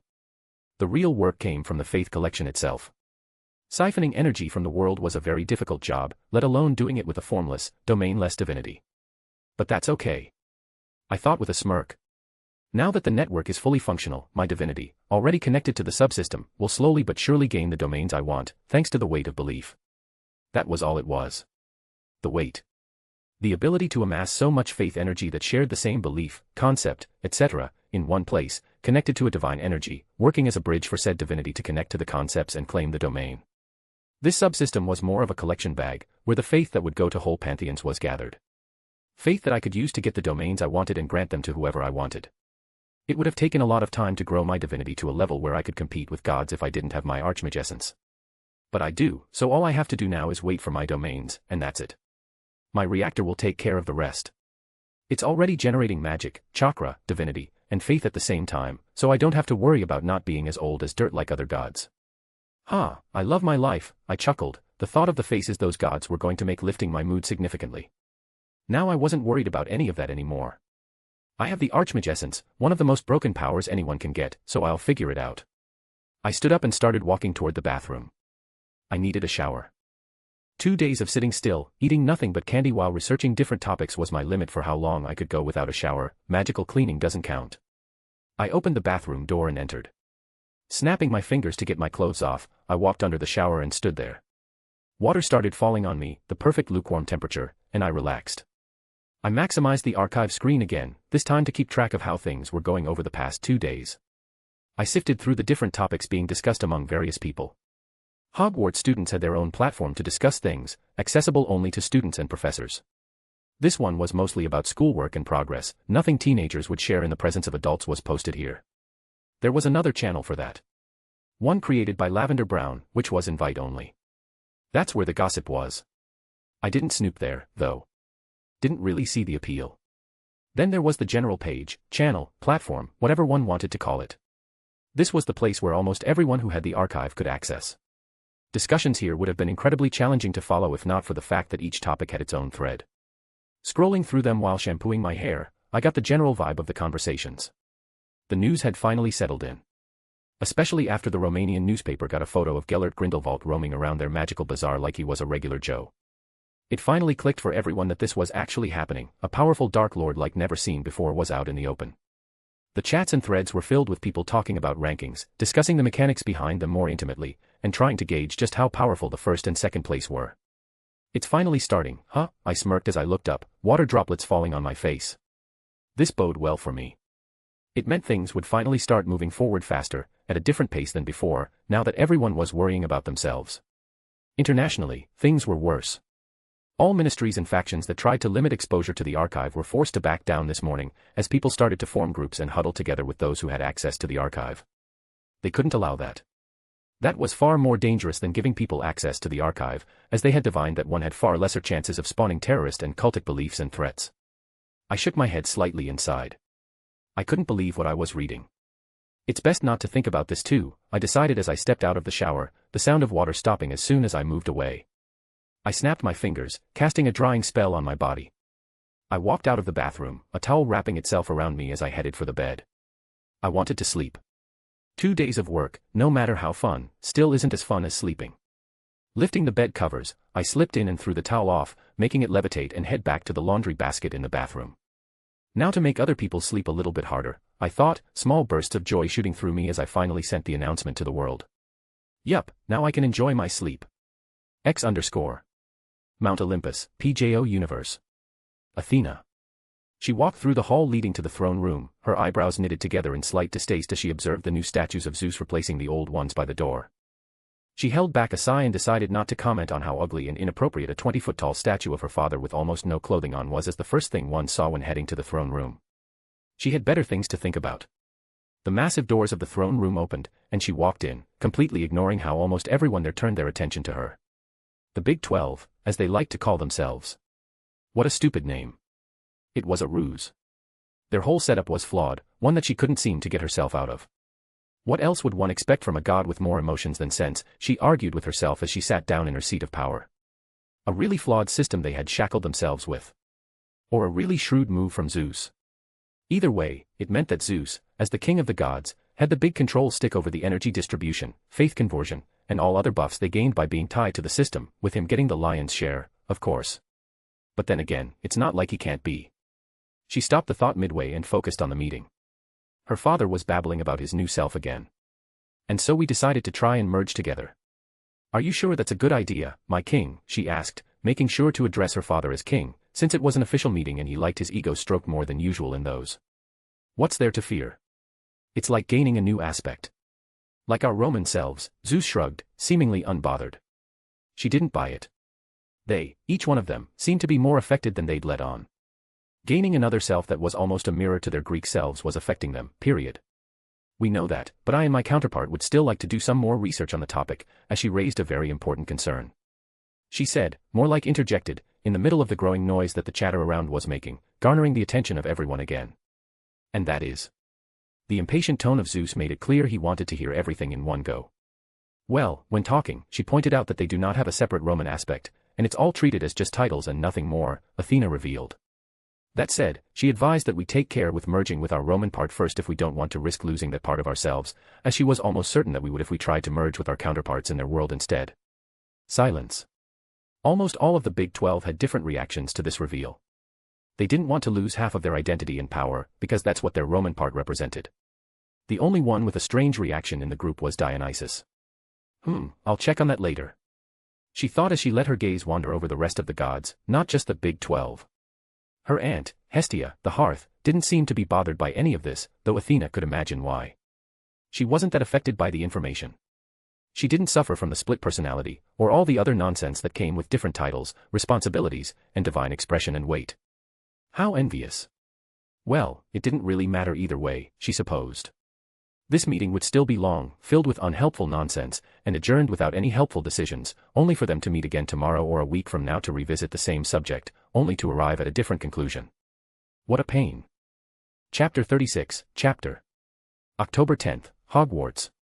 Minerva McGonagall. Walking through the corridor of the third floor with a pep in her step and a small smile on her lips, Minerva couldn't help but think about how fun her life had become. She was young, she was powerful, and she was practicing her new magic while developing another, all at the same time. It was crazy just how different things were now. In the past, even developing a single spell took weeks of work and calculation just to make sure one didn't blow themselves up. Now, the archive took care of that. It was an insanely useful magic to have, and it was starting to show results in how rapidly the students were developing. Sure, the new enchantments and blessings on Hogwarts were helping, a lot, but one couldn't express enough just how helpful the archive had been. I alone am an example of how quickly the archive became essential to my daily life, she thought dreamily. I bid farewell to almost all the paperwork, be it lesson plans, syllabus monitoring and adjustments, etc. She didn't need that many parchments on her desk anymore. Didn't need to use a quill to write things either. For the past week, the only time she used those was when she wrote official documents like student records, and even then she used a self-spelling quill. I can't blame myself for that, either, she mused. I may not have to waste time on meaningless paperwork now, but I still don't have that much free time, either. She shook her head slightly as she decided to stop by the window and observe the outside, the noise from below gaining her attention. She leaned in and saw first years doing their morning exercises and combat drills, Albus standing there observing, correcting, and instructing them.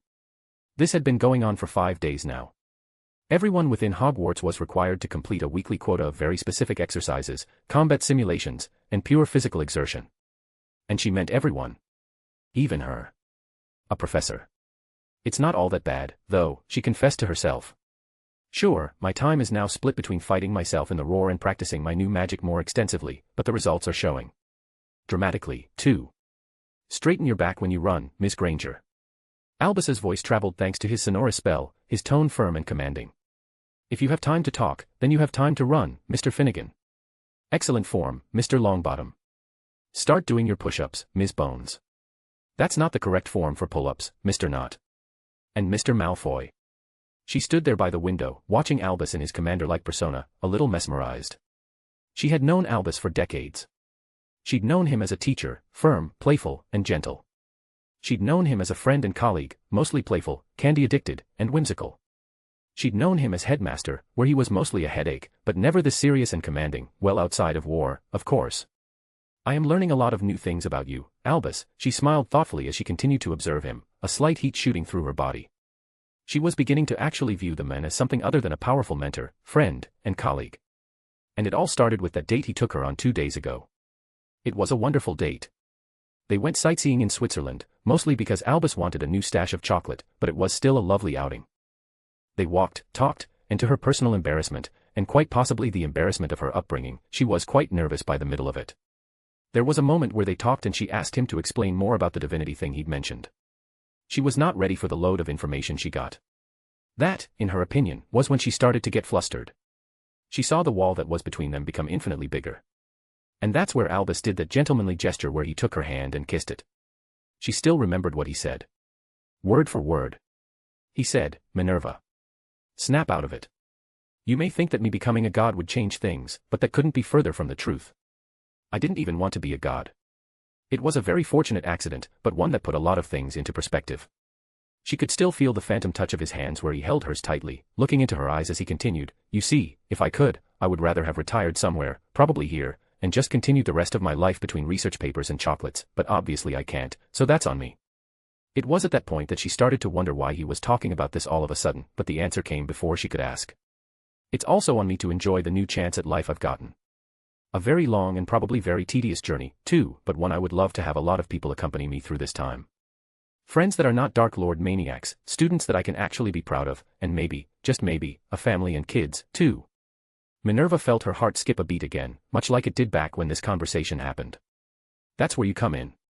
You want a family, and I can't think of anyone I would love to have a family with more than you. Her cheeks were heating up as if she were a teenager. His blue eyes were looking at her as if he was seeing something only he could see. I know you. You've been with me for decades. We've been friends for some time now, but that's where we've always been. Now, to bridge that wall, we need to go through this like adults, befitting of our ages. Slowly, shifting our perspectives from what it was into what we want it to be. So let's go on a few more dates, let's do things we want to do, have fun, and see where this could lead us. Minerva took a few steps from the window and started walking again, fanning her face with her hands for a few seconds before reining in her teenage side, that traitorous, fantasizing part of her that she had to keep contained unless in a private setting. I am too old to be this excited about a date, especially since it was only one, she admonished herself, but the body wants what the body wants. That was exactly it. She was too old not to know herself well enough. She knew that the new sides of Albus were things she found attractive in a man. Physically attractive. The commanding presence, the gentlemanly demeanor, and the clear vision of a long-term relationship. Still, being this young has made me feel physically ready to be active almost all the time, she noted. It's tiring and exciting at the same time. She stopped as she reached her destination, Classroom 3, section, the previously abandoned and now ROAR-equipped classroom. She pushed the door open, summoned her archive screen, and stepped in. I just hope he does his godly status justice when the time comes. Because I will surely take all of this out on him. X_. Hogwarts grounds, Great Lake. Hermione Granger. Huff huff. Hermione stopped by the tree next to the Black Lake, her back leaning against it as she breathed heavily, erratically, and frequently. She was trying her best to get in as much oxygen in one breath as she could, trying to calm herself. This is torture, she whined inwardly as she slid down the tree, her bum resting on the damp ground. She didn't care though, she was exhausted. She could barely feel her legs. The rest of her just hurt. Why do we have to go through all this hell, she complained aloud, mostly to herself, but she got a reply nonetheless. Said reply came in the form of a panting Harriet Potter. Because we are students of Hogwarts. Pant future elite of the wizarding world. Pant and trainees under Albus Bloody Dumbledore, ugh. Her best friend slid down and sat next to her, catching her breath. Hermione was amazed at how her reply was almost word for word quoted from the headmaster's speech a few days ago. So, you're done with today's body training quota, she asked Harriet, hoping her friend would say no just so she wouldn't be the last to finish body conditioning today too. Yeah, this was my last lap. Her hopes were dashed by the reply she got. Ugh, Hermione groaned. So I'll still be the last to complete today's training too. Looks like it, Harriet turned her head to her, grinning widely. Don't be smug, she swatted Harriet on the shoulder. I'm still better in magic control training.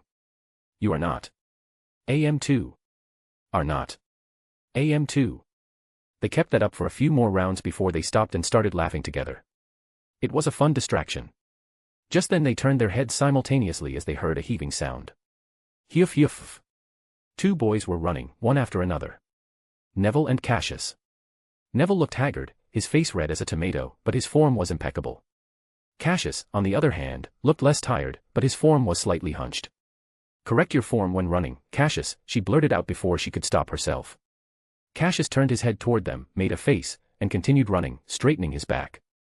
Ugh, how can Neville run with such grace while still managing to look like he's suffering the most? I don't know. She confessed. He sucks in magic control and dodging practice and coordination exercises, but excels in combat simulations, sword practice, physical conditioning, and generally anything that requires body strength. So what? He's some sort of brute wizard. Harriet asked, though she continued to mumble, brawn wizard. No, that name doesn't click. Sword wizard. Not that one either. No, I was thinking more of an innate trait of his bloodline, she clarified, completely ignoring the mumbling of her best friend.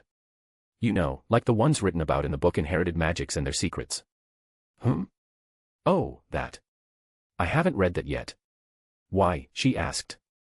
You know, it's one of the recommended books for first years, along with Wizarding World and its traditions, History of Magical Britain, Etiquette, The Mocketh of a Proper Being. They're boring, Harriet shrugged. I'll read them when my direct download function starts working again. That's not considered reading, she admonished weakly. She knew Harriet wouldn't listen to her on this one. Sure it is. You read to get the words into your head, I just skip a few steps. The end result is the same. And that's why you're banned. Hermione pointed out. No, I'm banned because my mind magic isn't up to standard and I need to upgrade it to keep using the direct download function. And you wouldn't have been banned if you hadn't kept using it to try and get as many spells, notes on how to cast, and different methods from different sources into your head without proper study. They looked at one another, holding eye contact for a few seconds before giggling and leaning back against the tree trunk. So what do you have after this? She asked Harriet. Oh, I have a dueling practice against Hufflepuff, magic control exercises, meditation and breathing exercises, and then a self-battle in the roar. You. Oh, I only have dueling practice and a battle in the roar. She replied, a little smugness sneaking into her tone. Well, you still have to finish this running session first. Hermione just shrugged. She knew she couldn't refute that point even if she wanted to. But then again, she wanted a lot of things. She wanted to sit back and continue her quest to acquire all the knowledge in the archive. She wanted to relax, maybe eat some tea and cookies while reading, but... Ugh, let's just get this over with. She muttered as she stood up, her legs wobbly and aching, and started to run again. It's just one last lap, she told herself. Just one. Harriet Potter. Harriet snickered, watching her friend run her last lap across the Great Lake. There was just something satisfying and funny about witnessing the suffering of a friend, not in a malicious, cruel way, but in a comedic and hilarious way. She leaned back slightly and continued to watch her classmates, friends, and other first-year students from different houses run around the lake, all panting, tired, and groaning with each step. Harriet shook her head slightly and summoned her archive screen to check her next steps. She'd finished her 10 laps, 100 push-ups, pull-ups, and squats for the day. Now all she had to do was go to the roar and start her CQC training. Walking back to the castle with haste, she completely ignored the envious glares of those who had yet to complete their physical conditioning. Now, if it were another day, like yesterday, she would have stopped and enjoyed it, maybe even corrected their forms and commented on how slow they were. But not today. Today was the day she won against herself in the roar. After I complete my other training requirements, she reminded herself. As soon as she stepped into Hogwarts, a soothing feeling washed over her, like being submerged in a hot bath. Warmth flooded her muscles and bones, and not even 10 steps in, she felt renewed. All those small stings and after-training exhaustion melted off her as if they had never been there. Thank you, headmaster, she couldn't help but think, grateful for the new enchantments on the school. She continued her way through the reception hall, then took a left turn up the marble staircase.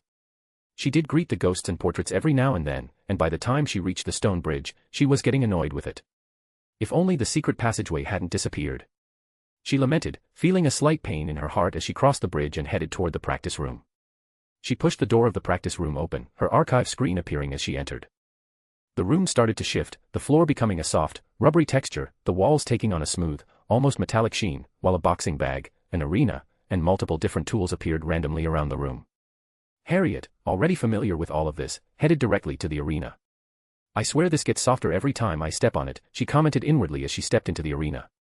Suddenly, on the other side of the arena, another person appeared. Harriet straightened her back and took her boxing stance immediately. Headmaster Dumbledore, projection or not, did not mess around with training. All right, so we have boxing practice today, huh? The projection said, tilting his head slightly to the left. Yes, sir. You said we need to learn all kinds of self-defense practices and try to mix and find our own style. I said that, did I? The projection stroked his beard. Well, I'll take your word for it. Harriet just shook her head and got ready. Well then, let's start, the projection announced grandly, and disappeared from his spot, appearing just a few steps away from her. She didn't flinch or yelp in surprise this time, as opposed to the last few days, though she did raise her hands to block. A stupid idea, as she was sent flying with the force of an overpowered knockback jinx. Her arms tingled as pain shot through them. Mistake number 1, the projection stated. If you see an opponent move faster than you can, always assume him or her to be physically stronger too. That means dodging. She nodded as she went back and extended her arms outside the arena, making them glow golden. The pain receded shortly after. All right then, again.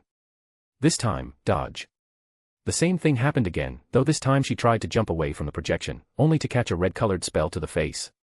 On her back, on the very soft arena floor, she lay staring at the ceiling, blinking slowly. Once, twice. What happened? How? Why? She really needed to understand what had happened. How come there was a spell in a boxing match? She stood up, face staring blankly at the projection of her headmaster. The projection looked smug, the I really want to punch that smile kind of smug. Why? She asked. Why what? Why the spell? Oh, I thought that was obvious. The projection stated. We are wizards. No matter what and how, we should always be prepared for sneaky spells, be it to dodge or cast them. She stood there, blinking owlishly at the explanation. It sounded like bullshit. It felt like bullshit. But somewhere in her brain, there was a part that was like, makes sense, and that's what bothered her. That explanation doesn't justify why I had to take a stunner to the face, she argued, her voice indignant. Doesn't it? She just shook her head resignedly and took her stance again, this time ready for anything, be it a spell, a kick, or whatever the projection thought of. She jumped left as soon as the projection of the headmaster appeared in her zone, twisted her body to give herself a spin and gain additional momentum, and... She blinked again and slowly lifted herself from the ground. Her nose stung a bit. What happened now? She questioned herself.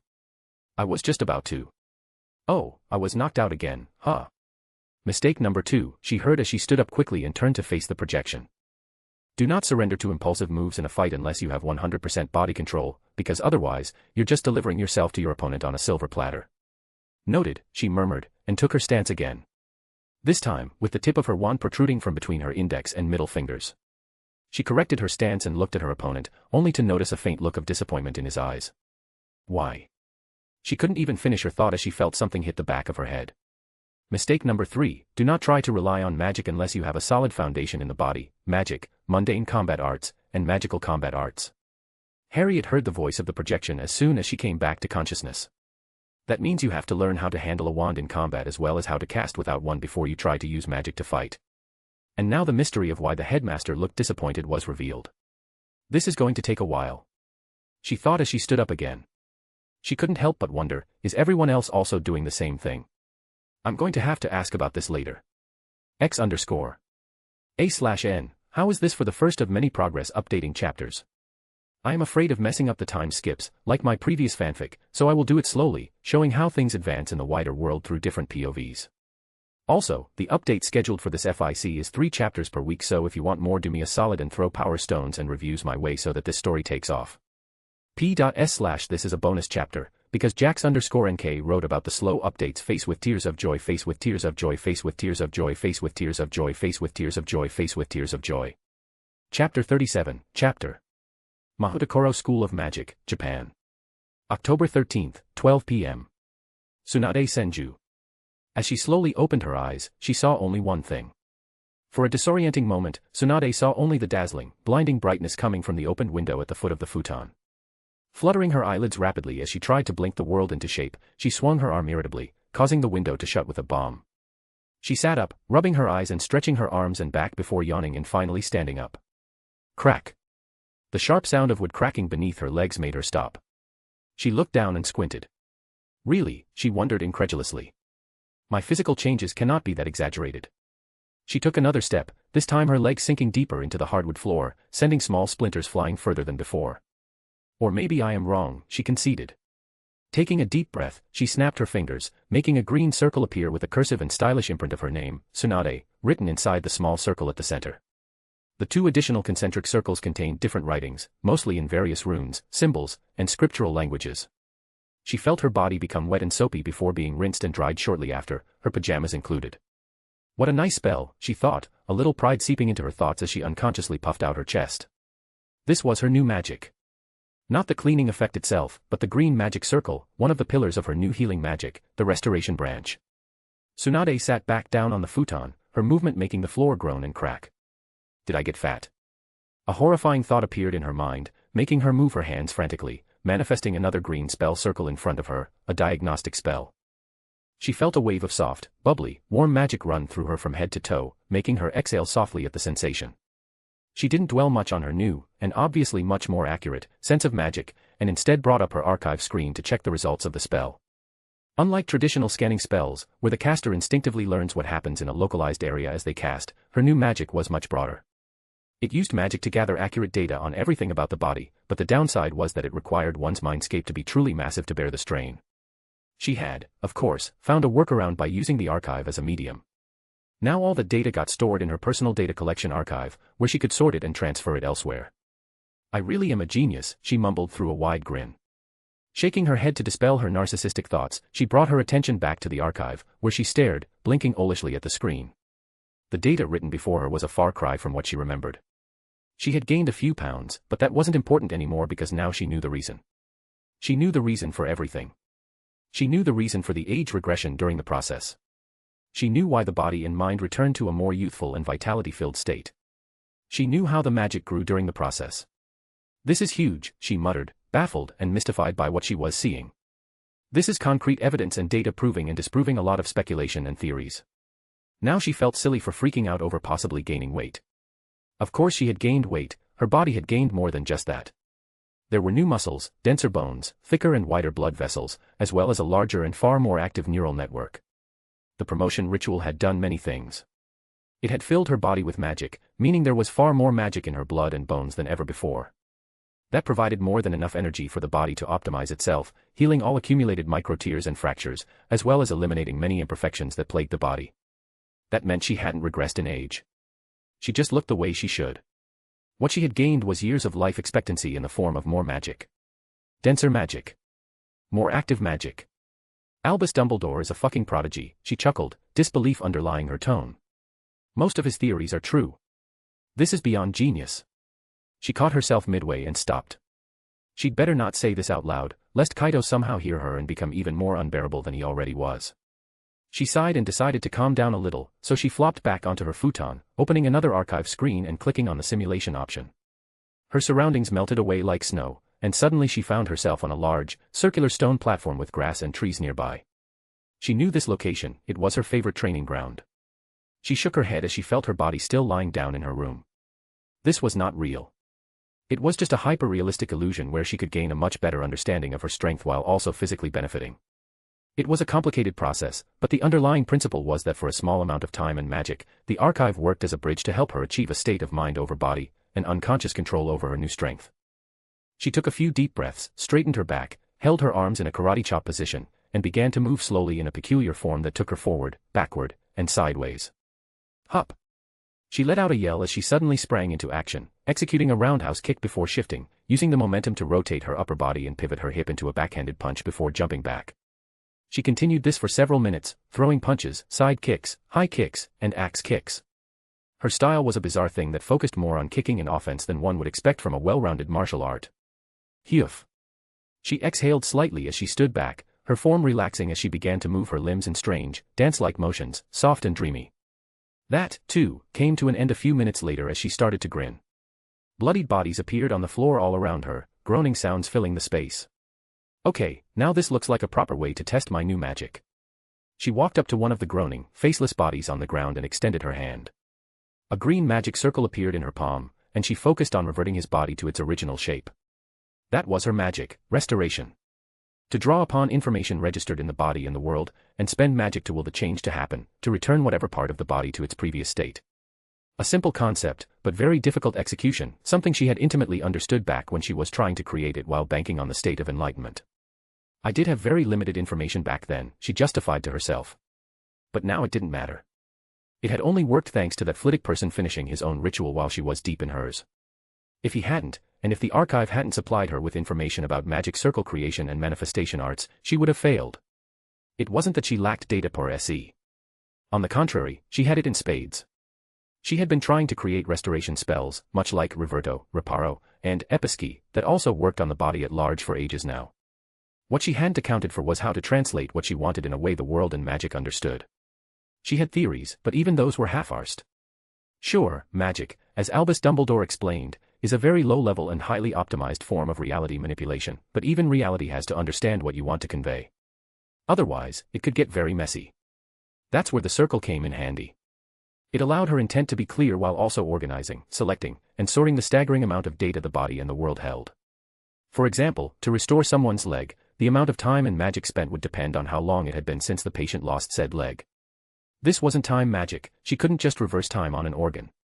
She needed the magic circle to filter and sort through all that accumulated and very chaotic information and translate what she wanted at the same time.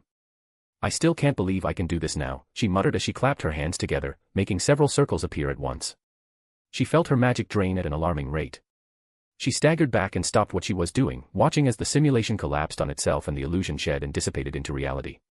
She let out a content sigh as she felt her magic refill, much faster than it used to. Looking up at the ceiling, her eyes gained a distant look. She smiled. A goofy smile. A happy smile.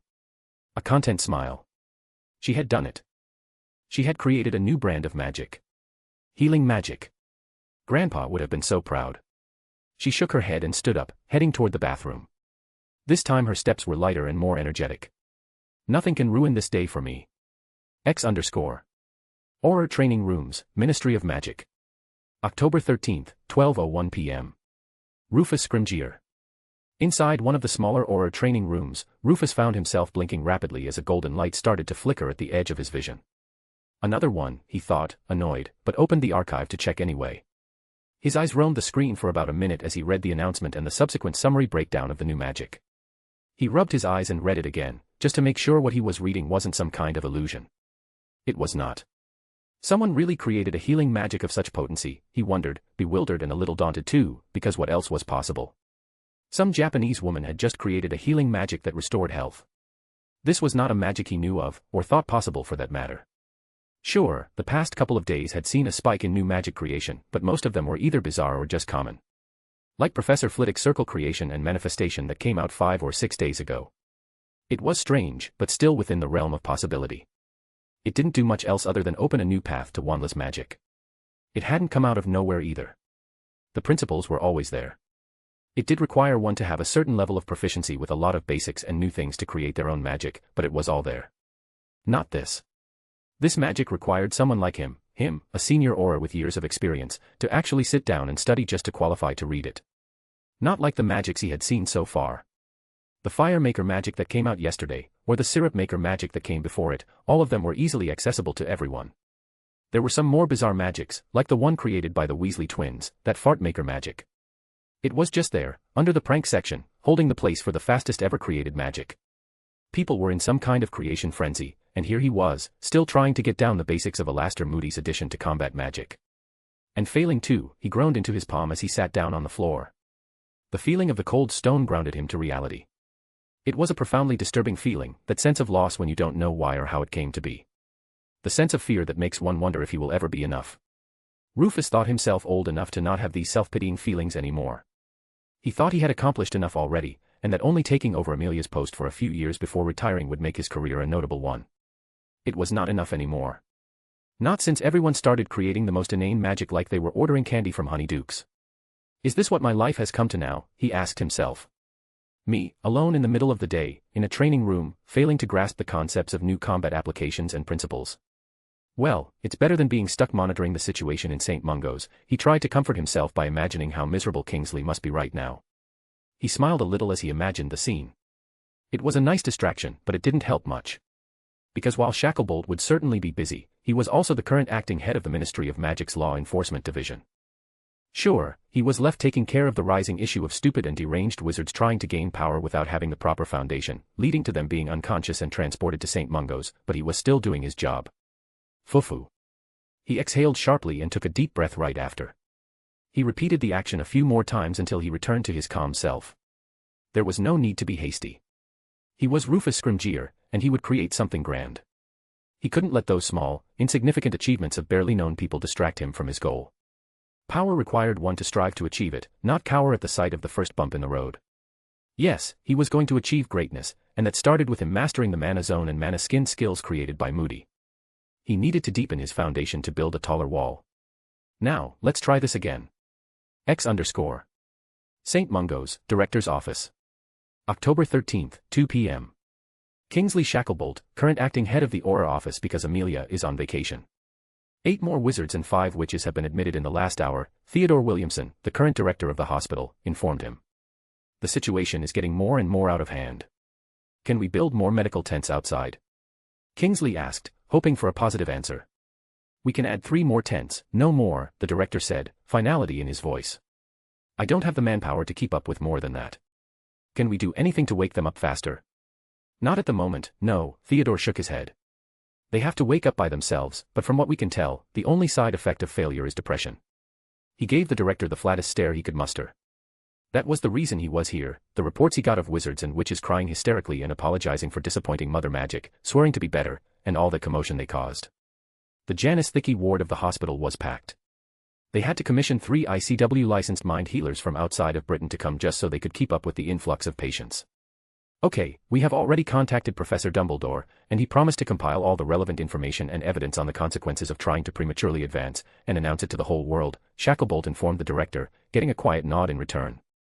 Is there anything else I should be aware of? He asked, inwardly praying to anyone who was listening to get no for an answer. Not at the moment, no. Oh, thank Merlin. He didn't get to finish the thought. But we would like for you to leave most of the current aura force to keep things orderly here while we work. Of course. He cursed his luck again for probably the 100th time today. And now I have to go find others to help me keep things running. Okay then, he nodded and stood up, extending his hand for a handshake. Inform me immediately if there's any issue. Absolutely. He didn't like how readily and happily the men replied.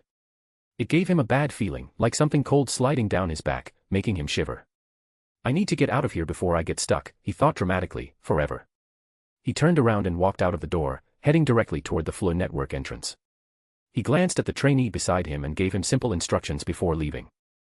Now, let's go ahead and tackle the next problem on the list. Chapter 38, Chapter Hogwarts, Headmaster's Laboratory. October 15th, 9 a.m. Albus Dumbledore. I love magic, I thought as I reviewed the theories, spells, rituals, and everything related to time magic now available in the archive. Every experiment, error, and mistake the unspeakables ever made was being constantly updated, thanks to the absolute level of bullshit the archive had reached ever since I mixed divinity with it. The efficiency and effectiveness it now possessed in deciphering, extracting, translating, and converting magical information imprints into data were seriously busted. I am rather looking forward to how absurd this will become in the future, I muttered, smiling in anticipation. Sure, it still needed a local point, a wizard to connect to it, but that didn't really matter to me anymore. I had finally gained unrestricted access to the information I wanted, without all the magical oaths and bureaucracy. I should really thank Tsunade more for her magic, I mused. What magic it was. The woman looked at the healing magic we had, said nope, I don't like it, and went the direct opposite way. Really, she would never have succeeded in creating this if not connected to my essence. It went far beyond what the current level of magical knowledge and belief could hope to accomplish.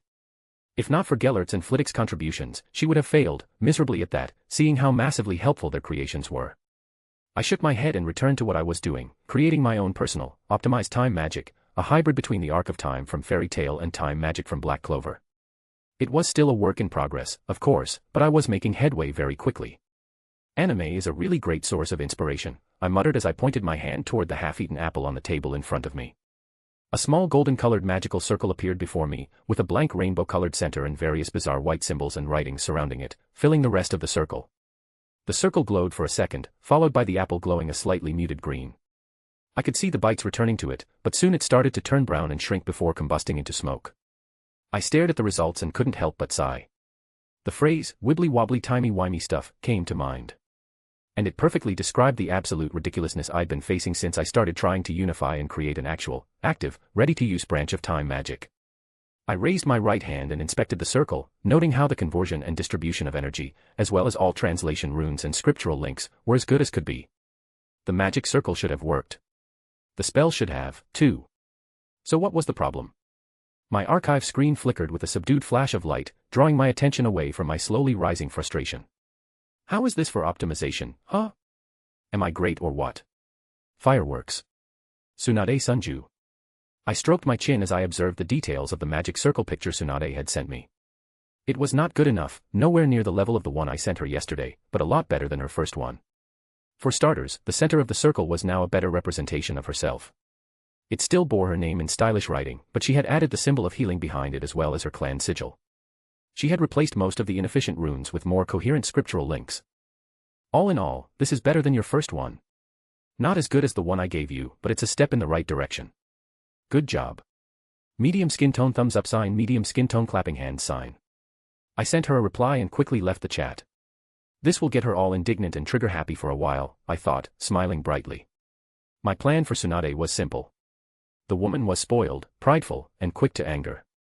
So what better way to gain her attention and occupy her mind than by poking at her pride? The fine line, though, was knowing how to deliver said pokes. I chose the persona of the kind, wise, just trying to help old men. Sure, I would need to change the approach depending on how things progressed, but as an approach for a more personal introduction. It was working just fine. This was the woman whose new magic made the unspeakables trip over their own heads, throw precaution to the wind, and fully synchronize with the archive. Hee, they thought it was time magic. The title Restoration was really on point, yet had nothing to do with time. Her magic simply used magic to make a living organism change back to its original state. It needed a template to work, already existing, complete information. So if one was born without legs, there was nothing to restore. It was a completely different direction from the one Pomfrey was working on. At least Poppy's version was geared towards regeneration and growth. I yawned and stretched as a wave of laziness washed over me, but I didn't relent. Not today. I need to figure out this problem before anything else. X_. Hogwarts, Flying Class Lawn. October 15th, 9 a.m. Albus Dumbledore's clone N1. Being a clone was a strange experience. One of the strangest things I had ever experienced, and I had been inserted into a world of magic. If I were to describe the feeling, I would sum it up in 4 words: lack of free will. That was right. I had everything the main body had, even access to my essences and all, but I didn't feel anything about being a mere clone. I didn't feel anything about my life and death being decided by the mere thought of the main body, or experience any sort of existential crisis, for that matter. I knew everything from the moment I was created, my job, my expiration date, and just the general purpose of my life. I could do other things during the allotted time. The theories of magic I posted on the archive could attest to that. I may have been just a clone, but I still got bored. Watching and training whiny teenagers and young adults was a very boring job. Yes, boring. Like watching those idiots over there try to use their new magic to slow down the people behind them so they could win a bet. Ag, I'm going to kill you, Weasley. Up yours, Fred Weasley, you git. Bleog. That stinks, you bloody. We'll get you for this, Fred. You too, George. We always welcome challenges, the still ahead, seriously panting and flushed red twins shouted back. Here I was, watching over the idiots who had somehow gotten everyone in the 3rd year, all 4 houses, to create a massive bet-like tournament where everyone just paid 1 sickle and the top 3 got them. This, of course, had led to people from other years betting on who they thought would win, etc. And here I was, wondering if I should just cancel myself and let the real body deal with this headache. Messrs. Weasley. I said, my voice traveling through magic to reach their ears as if I were behind them. They flinched and accelerated their running speed, but still turned their heads in my direction. Less talking and more running. I ordered, making them speed up even more. I sighed, rubbing my temple between my eyes. I didn't enjoy being the supervisor over the exercises. At least not while they were still at the beginner stage. I noticed the twins slowing down, wide grins on their faces, and eyes lit up as if they had just won the ultimate prize. Of course, I didn't let them enjoy their moment. Messrs. Weasley, you still have 20 more additional laps to run. I announced, gaining the attention of the aforementioned twins as well as the rest of the student body running dejectedly behind them. But why? We just finished a 10 km run. They asked at the same time. That was your plan, too, until you decided you were knowledgeable and competent enough to create your own magic. Who? Now everyone stopped in their place and stared at me. We thought that was a good thing. I stared at them with an unamused expression. Let me break down the idiocy of what you've done for you, all right. 1. The only reason you are not in the school infirmary right now for half-arsing the ritual and failing to complete the trial of self without any side effects is because you are inside Hogwarts and I shouldered the burden for you. I paused for dramatic effect and to let my point land properly. I could see it, the widening eyes, slightly open mouths as they comprehended what I was saying. All of them. 2. The magic you created is not really a new magical invention, more like you translated the enchantments of stink bombs into a maker formula. Something, while ingenious, anyone in Hogwarts could have done without needing to waste a trial chance. But we got more powerful, they interjected, trying to argue their point and defend themselves. Good for them, and I could see where they were coming from. They did get more powerful, but I had to crush this before what they did became a tradition and messed up my plans at large. Did you really? I raised an eyebrow. Or did you just get a feel for how to use and mold your already existing magic in a different way? They shut up. Their eyebrows rose and their faces took on an like expression. I could see the rest of the students look at one another with expressions of understanding too. Okay, this is good, I thought, suppressing a grin that was fighting to show. Now the students have an Albus-level explanation that satisfies them and takes their minds off the reason why access to the ritual was cut off for them. If you had tried to practice some of the new maker magics like fire make, water make, or even syrup make, you would have noticed the same thing, I continued, trying to drive my point home. 3. And the final point, you do not yet comprehend how much you messed up because of all the enchantments I am powering throughout Hogwarts to keep you all safe. So when I say you have 20 more additional laps, you say, yes, sir, thank you, sir, and start running. Is that understood? Yes, sir. Everyone shouted at the same time and started running, completely forgetting that I only meant the twins. I smiled in satisfaction and contentment, observing their progress, a little less bored than before. Maybe training kids isn't that boring after all. X_. St. Mungo's Hospital for Magical Maladies, the Janus Thicky Ward. October 15th, 10 a.m. Albus Dumbledore's clone N2. Thank you again, Healer Smith. Your help has been invaluable, Theodore, the hospital's director, said as we walked through the corridors of Ward 49. It means an absolutely great deal to have one of the very few healers who understand and use the new restoration magic in these troubling times. We owe Professor Dumbledore a huge debt for referring such a promising young wizard to us. Ugh, damn you, original, I thought as I continued to smile, listening to the director of the hospital try to butter me up so I would stay and help longer. This conversation had been repeated so many times, in a variety of different words, over the past 2.5 days. He was not alone, either, his vice-director, as well as the different healing ward supervisors, had been trying to get me to stay beyond the agreed-upon period of 5 days. Sure, their motivation was not pure or altruistic. They were trying to coast off my accomplishments and get me to explain restoration magic, which I did, multiple times already, though most of what I said flew well over their heads. Only younger trainees seemed to have the capacity to understand the principles behind Tsunade's restoration magic. As for the old, set-in-their-ways wizards and witches, not so much. Ha ha ha, your words are appreciated, Director. Truly. It means a lot to hear such a compliment from a wizard with your knowledge and experience. But I'm afraid I still cannot stay longer than the agreed-upon period, as I have a magically binding contract for another 5 days in India, as well as other southern Asian regions. A shame, truly. But one cannot break magical contracts without suffering horrible consequences, the man shook his head regretfully. I do hope you will visit us after your business is done. And so the men still continued to chew my ear off. Damn you, original. I cursed the main body again for putting me in this hell without giving me a chance to escape. Nevertheless, I continued to do my job. Opening the door for my next patient, a 33-year-old witch named Linda, a housewife who had tried to create a clothes maker magic without so much as trying to understand how to use the archive for things other than lurking in public threads to gossip. I'm so sorry. I will be better. I swear, I will do better. No, not my magic. Anything but that. As soon as I opened the door, I saw the woman in question lying on the bed, hugging her knees in a fetal position, and heard her mumble between sobs, chokes, and other incoherent murmurs. This is one of the more mild cases. The director started running his mouth again, but I didn't pay him any mind. I stretched my right hand out, summoning a green-colored magic circle with a caduceus symbol in the center, the generalized circle for public use. The woman, Linda, began to calm down as I sneaked in a few blessings of fortitude and other motivational, study-boosting blessings under the guise of healing her. Something I had been doing remotely and automatically through the archive, after the temporary state of depression and instability the original had put them through was gone. I have never felt like I embodied the "for the greater good" motto more than these past few days, I thought, slightly unsettled by how far the original was willing to go to make sure his various plans worked. The madman had created a special blessing called the Blessing of Mental Trial and set it to be automatically applied to everyone who failed in making new magic. It was designed to shock people into taking things seriously, to accelerate personal growth and development without wasting much time. Him and I are a lot more different than anticipated, huh? I pondered, knowing full well that I, the current clone, would never have been able to set some of his more convoluted plans into motion. Then again, it was to be expected. We clones have one dominant personality aspect, and mine was mercy. Sigh, fuck you, original, I cursed the original one last time and turned around to continue doing my job. X_. While Dumbledore and his various clones were busy across the world, something else was happening. The fabric of space and time was growing increasingly unstable as two portals began to form, one in Rome, Italy, and another in Texas, USA. They started as tiny, fly-sized fractures in midair. No one paid attention, or even noticed, until they began to grow larger. More robust. More noticeable. After some time, they looked as though someone had taken a magic marker and drawn a jagged, purple and black crack in the middle of the air. The phenomenon began to cause localized panic. Police and law enforcement were called, but other than setting up a perimeter and notifying higher authorities, they could do nothing. It was only by midday, when the cracks finally reached 2 to 3 feet in length, that things escalated.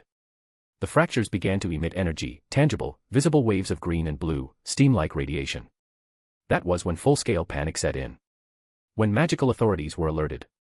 When the archive started flashing red, and Dumbledore and all his clones stopped dead in their tracks, forgetting whatever they were doing, and in one synchronized moment, said, "Fuck.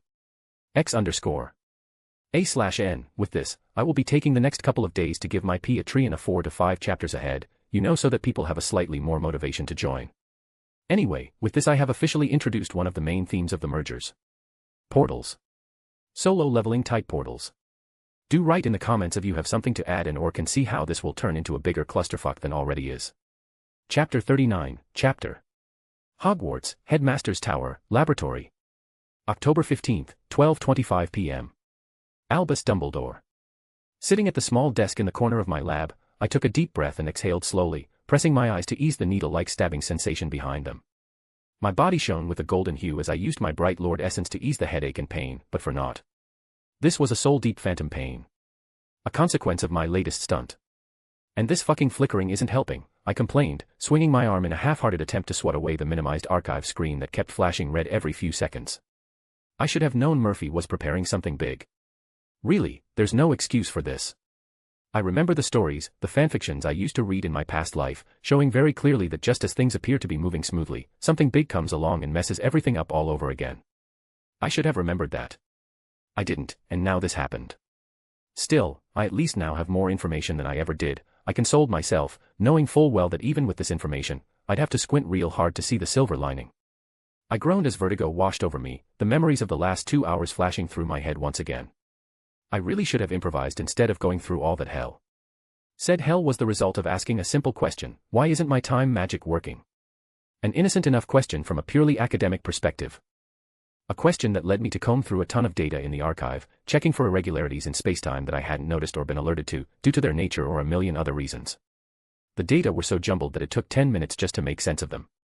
Turns out, spacetime was behaving so erratically that it would have been easier for me to understand if it was doing gymnastics instead of whatever it was doing. Something like that shouldn't be happening unless there's outside interference. And that should have been my first clue. I didn't get a notification despite the situation, and that should have been my second. Nevertheless, I was not one to back down from a challenge. So to figure out what was actually happening in real time, I decided to leverage my new existential status as a primordial and fledgling divine, something I really don't like doing because of how exposed and out of control that state makes me feel. Still, I steeled myself and did it.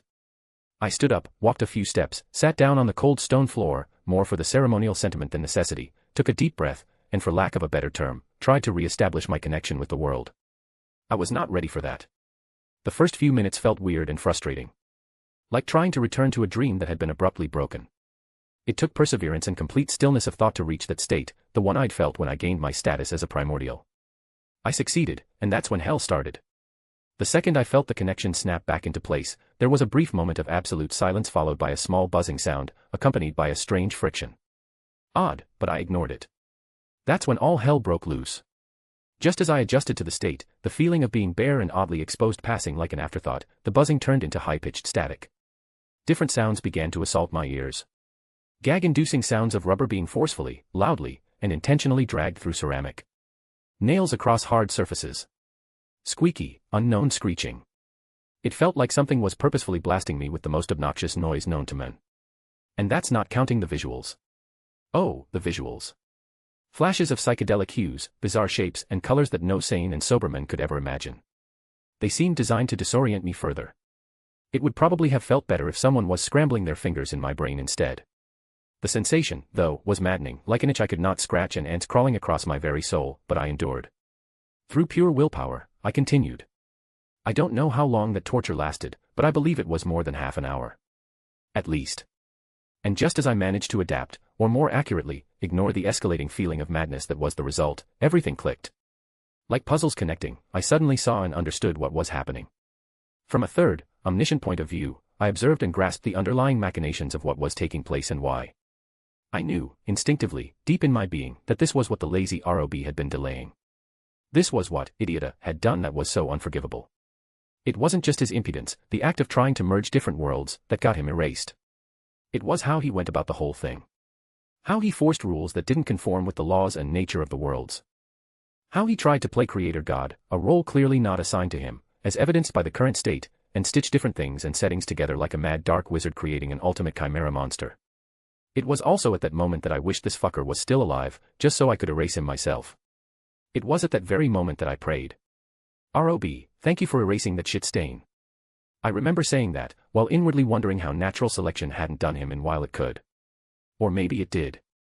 I chuckled inwardly and sighed at my predicament. The new information helped me update my assumptions of how the new world would form. I already knew the three-world merge was going to create a new one, rather than simply mixing and blending the existing ones. Now I knew how. And I also understood very clearly why my mission was to save at least half of my world's population. That son of a bitch, Idiota, clearly had some dungeons, monsters, and adventure-type shit in mind when he did this. That meant instead of just defending against the monsters, devils, yokai, and all the bullshit from these two other worlds, I also needed to defend against the new types that would keep forming. New types of monsters that are under no influence from our three worlds. These are the creatures and monsters of the new one. The one that is currently forming. The one we were all in, yet were not at the same time. A very Schrodinger's cat situation that left me with more questions than answers, but one thing was very clear. These are the results and consequences of one idiot's attempt to play God, and this merger is going to be a headache for all of us. I smiled. Silver lining and all that. Ugh. Just remembering makes my head throb. I groaned as I snapped out of my flashback-like feeling, opening the archive that kept pulsating red at the edge of my vision, and started to think of how to manage the situation. I already made sure only those with sufficient levels of knowledge and power would be alerted first, especially about the fact that apparition is off limits for now, I muttered as I stood up and started heading out. Now I just need to think about how to handle the fallout, as well as the muggle side of the equation. I was under no illusion that we could keep this a secret. Even if possible, I wouldn't allow it. This is the best opportunity one could hope for. Great many things will happen so fast in the next few hours that will help me tremendously. I felt a smile grace my face as my thoughts spun together to create a plan. So I walked up the stairs, my smile widening with each step. Truly, fortune and misfortune come hand in hand. X_. Rome, Italy, Piazza del Sant'Eufisio. October 15th, 1:25 p.m. Central European Time. Slaviel, servant of the Lord. Once upon a time, Slaviel, who back then went by another name, was a slave to his basic urges and desires. Like an animal. He chased after anything that boosted his ego and stroked his pride. He hated that version of himself, and not a day goes by where he doesn't thank his lucky stars that his father found him again, and was merciful enough to liberate him from that state. It might not have been obvious at first. Or at all. But he now knew, with absolute certainty, that fallen angels were a crippled race. It was all thanks to his father's heavenly system, or as he called it here, the archive, that he was able to understand just how, as father said, nerfed and debuffed they were. It should have been obvious. He thought, feeling a slight twinge of sorrow for his fallen brothers and sisters. They don't know. They couldn't have known. We, the angels, are a race created to serve Father. We live by His grace. By His light. And the moment we lose that, we start devolving. Slowly. Unnoticeably. It was no wonder there were so many stupid, mentally challenged, and just outright crazy beings in the fallen's ranks. And now that he thought about it, was it ever a wonder that the fallen were the weakest of the three factions? Even Azazel was not as smart as he was back in heaven. Truly, Lord Father has been merciful. And once again, thank you, Lord Father, for gracing me with your light, amen, he prayed. Once more.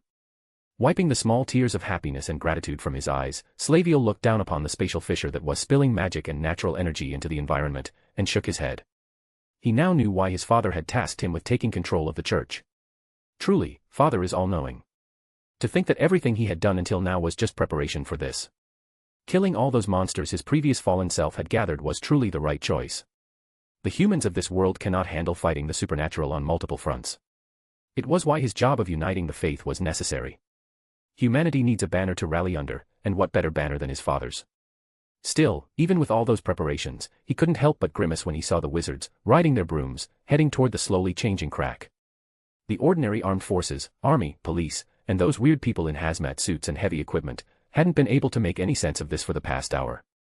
Not that the wizards would figure things out before it was too late, either. Nevertheless, it was a good thing. The fear they were feeling right now could be used to direct these people onto a path of true faith. Into an impressive force that serves his Lord Father.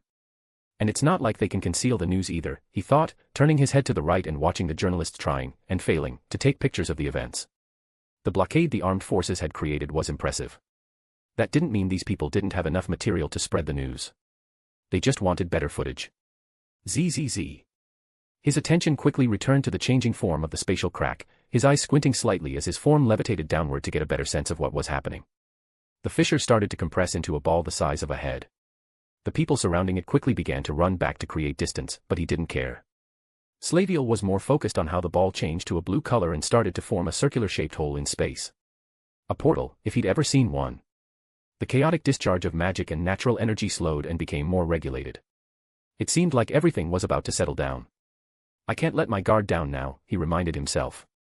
The simulation training I did with Father taught me that this was exactly when one should expect things to go wrong. He was proven right when he sensed a magical signature on the other side of the portal. It was fuzzy, almost imperceptible, but it was there nonetheless.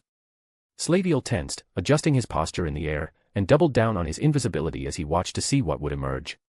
He completely ignored the yelling, curses, and threats the humans below were trading. Everyone has a part to play in his Lord Father's great plan, after all. A green clawed arm was the first thing that came out of the portal, followed by the rest of the green, ugly body. It was a small creature, child-sized, really, with an ugly green complexion, a face full of warts, a big nose, mismatched eyes, and a mouth full of sharp teeth. Grrrrrrr. It growled as soon as it emerged, its attention fully on the humans below. It can't sense me, he thought. That's good. This means it's not powerful enough to. Fuck, what's that? I don't know, but it looks like a goblin, right? No, it does not, this thing is green. Yeah, well, it does to me. They're all ugly as hell. Ugh, would you shut up? We want to see if we can communicate with it. Did this muggle just order me to shut up? Yes, he did, and you should. Slaviel couldn't help but sigh at the situation.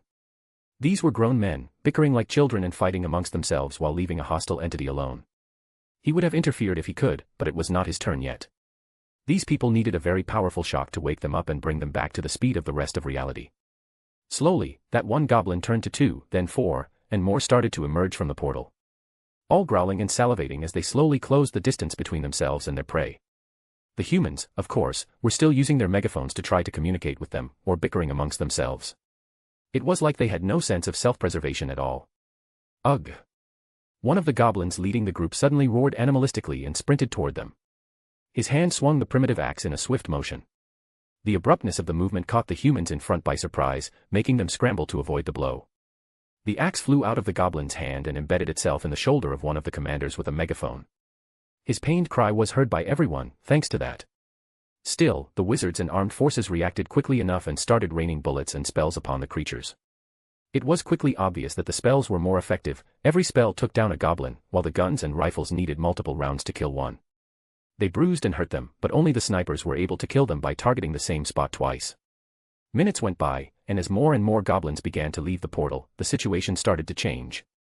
The humans were getting overwhelmed, and their pleas for reinforcement echoed through the plaza. None had died yet, but he wasn't sure that would remain the case in a few minutes. Bzzzzz, crack. Carlo to command, Carlo to command. We are taking heavy casualties at the Vatican perimeter. I repeat, we are, rat-tat-tat-tat. Boom, click, rat-tat-tat-ta, shit, they're everywhere. Requesting immediate reinforcement. Over. Command to Carlo, what is your status? What are we dealing with? How the fuck should I know? They're green, they're ugly, and bullets aren't doing enough. The wizards are helping, but there's too many green monsters. The portal keeps spitting them out. Send aerial support, send more wizards, send everyone. Send. Ugh hi. Aha. Boom. This is Private Bianchi. Men down. I repeat, men down. Somebody send help. Please. Zzzzzzzzz.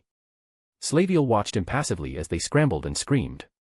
He could hear the injured praying, begging his Lord Father to send help. As if answering their prayer, a message arrived in his archive.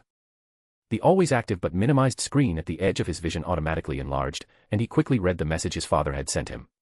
Replying swiftly, he minimized the screen and released his aura in full. In another time, he would have stayed and reread the message several times, but the situation had changed, and his father's orders were absolute.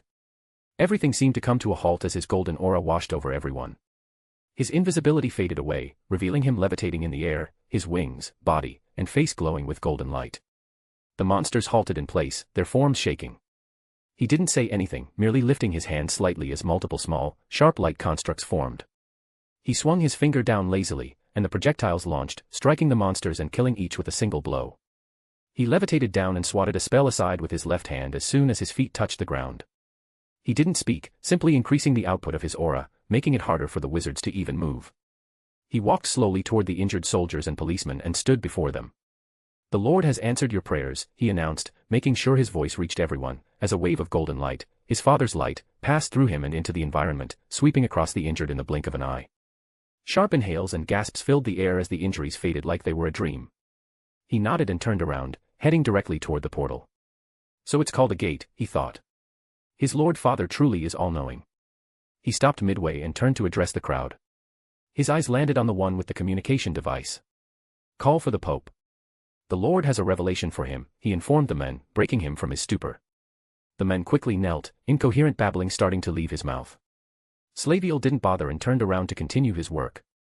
He had to seal the surrounding space around the portal to stop the monsters from advancing. He didn't know how to do that. And he didn't need to. His father had sent him the magic circle he needed to use. All he had to do was manifest it and fuel it. He spread his arms. A large golden circle appeared in front of him, smaller ones manifesting through it and engraving themselves on the ground around the gate. 7 circles on the ground. 7 in the air between. 7 above the gate. They all shone with intensely bright golden light as they connected, sealing the area around the gate in a visible, golden-colored transparent box. He turned around and walked back. "There," he said. "I have sealed the area for some time. Now you have more time to prepare." And he began to levitate again. "I will be back once the Pope arrives," he announced, and took off into the skies like a golden-colored beam. X_A/N, sorry for the long delay, I had a family emergency.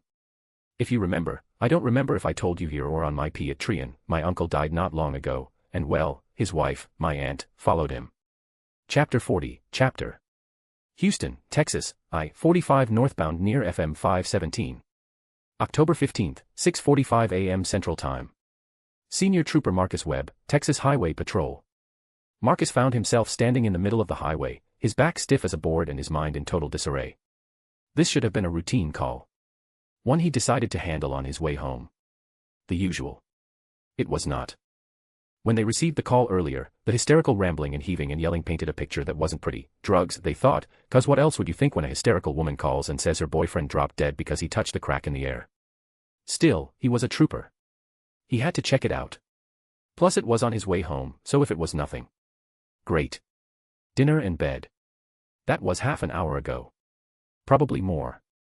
He hadn't checked the time, nor did he want to. What do you think this is? The question snapped him out of his thoughts. He turned and saw Greg, his partner of 10 years, standing a few steps behind him, watching the now 6-foot-tall crack in the air with a face full of fascination. "I don't know," Marcus replied. Would have looked like someone drew on the sky, if it wasn't pulsating like a heart. He was unsure about a lot of things these days. His marriage. His job. His life. God. Shaking his head, he turned to Greg. Distraction. He needed a distraction. "What do you think they're doing?"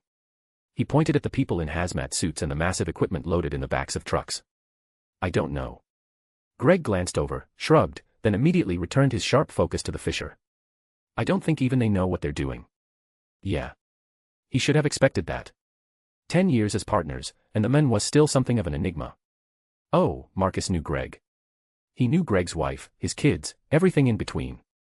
But sometimes he couldn't shake the feeling that Greg operated on a different wavelength than the rest of them. Oh, look. The military finally finished setting up the perimeter. Well, it's about time. Marcus scanned the area. Though where'd they put the ambulances? I don't see them anywhere. All the way in the back. Greg pointed. You didn't see them because you've been standing there for the last 10 minutes. The hazmat guy said anyone close to the crack can't leave the second perimeter circle. That includes us. Wait, what? I still need to go home and sleep. Yeah. You can forget about that now. Ugh, okay. Marcus knew a losing battle when he saw one. Did they at least take the woman and her boyfriend to the hospital? Nope. Medical tents.